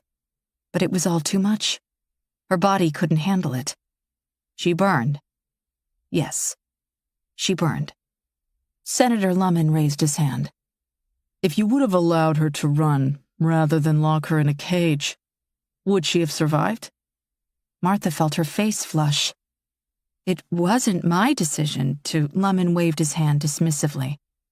If anyone would have allowed her to run, would she have survived? Martha leaned forward, glared at him. I don't know. But it's likely she might have managed this perpetual heat you mentioned and found a way to survive. Arbin cleared his throat. I don't think any of us can be 100% certain she is dead. He'd brought a metal case with him and reached for it now, setting it on the table before him. He gave Martha a glance before pressing the buttons on either side, releasing the latches. He lifted the lid and turned the case toward the panel. Senator Rausch jumped up out of her chair. The others remained still, their faces going ashen. Ruffalo was the first to speak, his voice cracking. Why the hell would you bring that in here? Inside, set in black foam to hold it still, was the old tape recorder Tennant had used to record a message to her parents in the shelter back on Mount Hood. Chapter 103. Martha. I'm not comfortable with this at all, Senator Rausch said. How did you even get that past security? Arbin carefully lifted the tape recorder from the case and set it on the table. From his pocket, he took out 4 batteries and began inserting them into the recorder. Okay, now you're going too far, Ruffalo said. Somebody take that from him and escort him out. One of the Capitol security guards watched from the doorway, but made no attempt to approach him. Instead, he took several steps back. Arbin said, "It's fine." Senator Lemon clearly didn't think so. He shoved his notes into his briefcase, got up, and started for the door. I'll be in my office. Have someone get me when this is over. He was gone a moment later. Hastings was the only one who didn't appear nervous. You've done this before? Arbin nodded, inserting the last battery and slipping the plastic cover back in place. Several times. I assure you, it's safe. Give us a moment, Hastings said, turning to his 2 remaining colleagues. They began to speak in hushed whispers. Martha looked over at Harbin, and although he was attempting to remain collected, his temples glistened with sweat. Ruffalo made another note and said, Proceed with caution, Doctor. You're on very thin ice. Harbin nodded. The volume control on the tape recorder was a small wheel on the side. Martha watched as he turned it from 4 to 10, the highest setting. Then he pressed the bulky play button. Static poured out from the speaker, followed by Sophie's voice, sounding distant. Tell Tennant to go to Big Rock. This repeated 2 more times. Tell Tennant to go to Big Rock. Tell Tennant to go to Big Rock. Arbin pressed the stop button. I don't understand, Ruffalo said. What is Big Rock? We didn't know either, Martha replied. So we asked Tennant. She said Big Rock was an outcropping, a short walk from their village on Mount Hood. Someplace the girls would go to play or to hide from the adults. I still don't understand. Arbin said, We provided the coordinates to the army, and they dispatched a team to investigate. They found the Riggins dog, hiding there. Dehydrated, malnourished, impossibly thin. Another day or 2 and he may have passed away. Sophie saved him. The 3 representatives fell silent for a moment. It was Amber Rausch who first realized the significance. When exactly did she record that? Arbin eyed the 3 of them. The message first appeared 2 days after she combusted. After she was gone. Hastings said, You're saying she somehow recorded this after she died? Arbin shook his head. She didn't record anything. He turned the machine around and hit the button that would have ejected the cassette, had there been one inside. There's no tape. There hasn't been one in this machine since Fraser first found it and turned it in after returning to base. This seemed to confuse them even more. How is it playing, then? Raffalo asked. I'm not sure playing is the correct word for what's happening. Arbin settled back in his chair and pulled the device closer. He studied their faces for another moment, then turned to Martha, who gave him a reassuring nod. He leaned closer to the recorder, pressed the play button again, and spoke in a soft voice. "Sophie, can you hear me?" At first, there was nothing, only static coming from the single speaker. Then, they all heard it. Quiet at first, barely a whisper. Sophie's voice. "Yes, Doctor. I can hear you." Hastings let out an audible gasp. Amber Rausch's eye grew wide, and she seemed to sink down into her seat. Raffalo didn't move at all. His face had gone horribly pale. When he spoke, he sounded like a frightened child. How is that possible? Arbin spoke into the recorder. "Sophie, can you tell us where you are?" I'm not sure. Is it a place? It feels like I'm every place. All at once. It's cold. I'm cold. Can you see me? Can you see Dr. Chan and the others? Yes. I can see everything. Everyone. Hastings frowned. Is that tape recorder connected somehow? Not with Wi-Fi or any other conventional connection method known to us. But somehow, it is. Arbin said, "Sophie, how are you able to speak to us through this device?" She ignored the question. Can I talk to Tennant? Maybe later. I'd like that. Arbin glanced up at the senators, their eyes fixed on the recorder. Who else is there with you? Everyone is here. Your mother and father? The people from your village? Everyone. We all run now. We all run together. Arbin pressed the stop button, and the recorder clicked off. For some reason, this only works when we hit play. It's the only time she hears us. I haven't figured out why. Although Sophie is the only one who speaks to us through this particular device, we think all those who were infected, all those who connected, are there. Where? Raffalo said, clearly much louder than he had hoped. Martha said, "We believe their consciousness uploaded to the internet, to the cloud." You do understand how far-fetched this all sounds. Yet, here we are. At the corner of their table, one of the candles flickered and went out. The other 4 were still burning, as were the half-dozen or so set up on the desk with the senators. Others placed around the chamber fought back the dark, but were losing. The Capitol building had very few windows, and without power, the darkness inside was thick. After Portland, when groups of runners were spotted in Little Rock, Denver, and outside of Atlanta, Homeland Security had taken the extraordinary step of shutting down all internet service providers, severing the country's internet backbone. That hadn't been enough. The Anashim virus spread. Less than a day later, large groups of runners appeared near Los Angeles and downtown Dallas.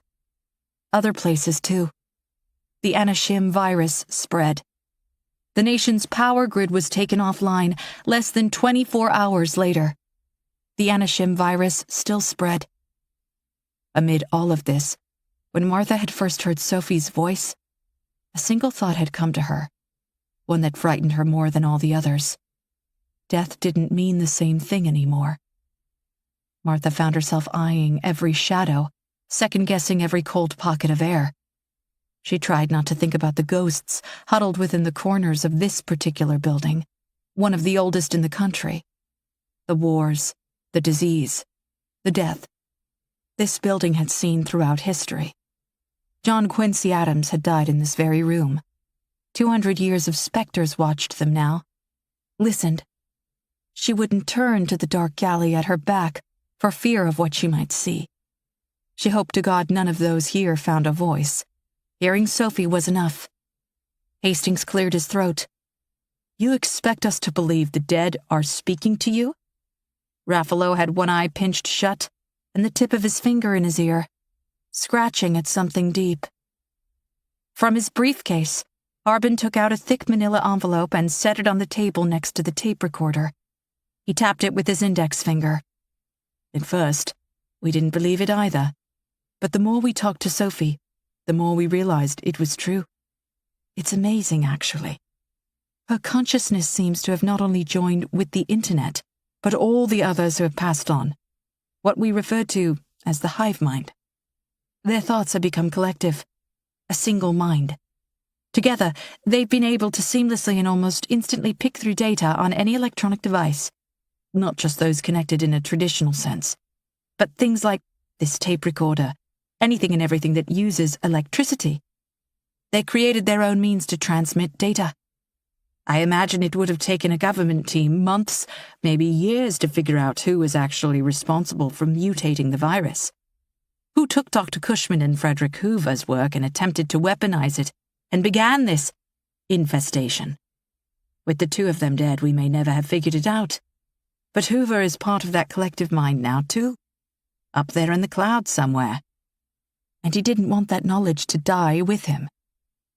A door opened on the side of the room, and General Weston stepped in with Tennant, one hand on her shoulder. The door closed behind them. Tennant looked nervous. Martha had suspected Weston had been listening somewhere nearby, but she hadn't been certain. Without releasing Tennant, he silently stared over at the two of them. Hastings and Rausch glanced at the general but said nothing. Senator Raffalo gave up on his ear and made several more notes. The corner of his mouth twitched. When he looked back at Harbin and Martha, there was no hiding the anger brewing behind his flushed face. He made no attempt to conceal it. Harbin wasn't about to get flustered. He continued. Through our connection with Sophie, through this tape recorder, Hoover provided not only the names of those responsible, but every detail from their first contact with him to everything they've done since, every action they've taken to attempt to cover their tracks. This new mind, this hive mind, doesn't forget. They don't seem to miss anything. He patted the thick envelope again. The amount of information here is staggering. Martha turned to General Weston. When Dr. Cushman said to give you her best, I think we all misunderstood. It wasn't some kind of slight. She wanted you to have the DARPA document. Senators Hastings and Rausch had been whispering to each other, but had fallen silent.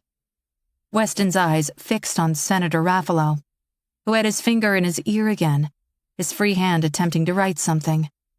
She must have known I'd get the information back to the president. Weston said, I wouldn't allow it to vanish, as some might. She was right. We reviewed not only the Anna Shim information, but a copy of the data Sophie Riggin provided. Had any of that information ended up here, with this committee first? With you in particular, Senator Raffalo. I hate to think where it might have gone. Martha expected Raffalo to deny the accusation, to maybe stand and storm out of the room. But he did neither of those things. Instead, he pressed his finger deeper into his ear and turned to Senator Rausch. Do you hear something? Either because she was still processing what Weston had said, or because she didn't know how to respond to that question, she said nothing. Well, I hear something. At this, she shrunk back, eased her chair away from Raffalo, nearly rolled into Hastings beside her.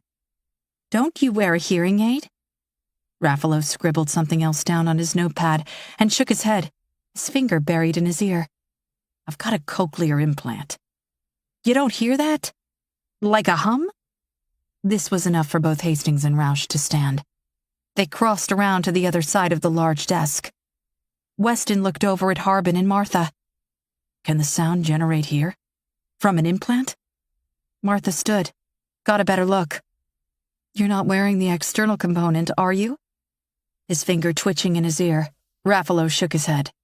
It's in my desk. I haven't worn it since this business started." His free hand scribbled something else down on the notepad. Martha said, "Cochlear implants use conductive transmission. Without the external component within range, there's no microphone, no power. It's non-functioning." "Well, I hear something, damn it, and it's getting loud," Raffalo shot back. His finger looked like it was buried down to his knuckle. On the tape recorder, Harbin pressed play again.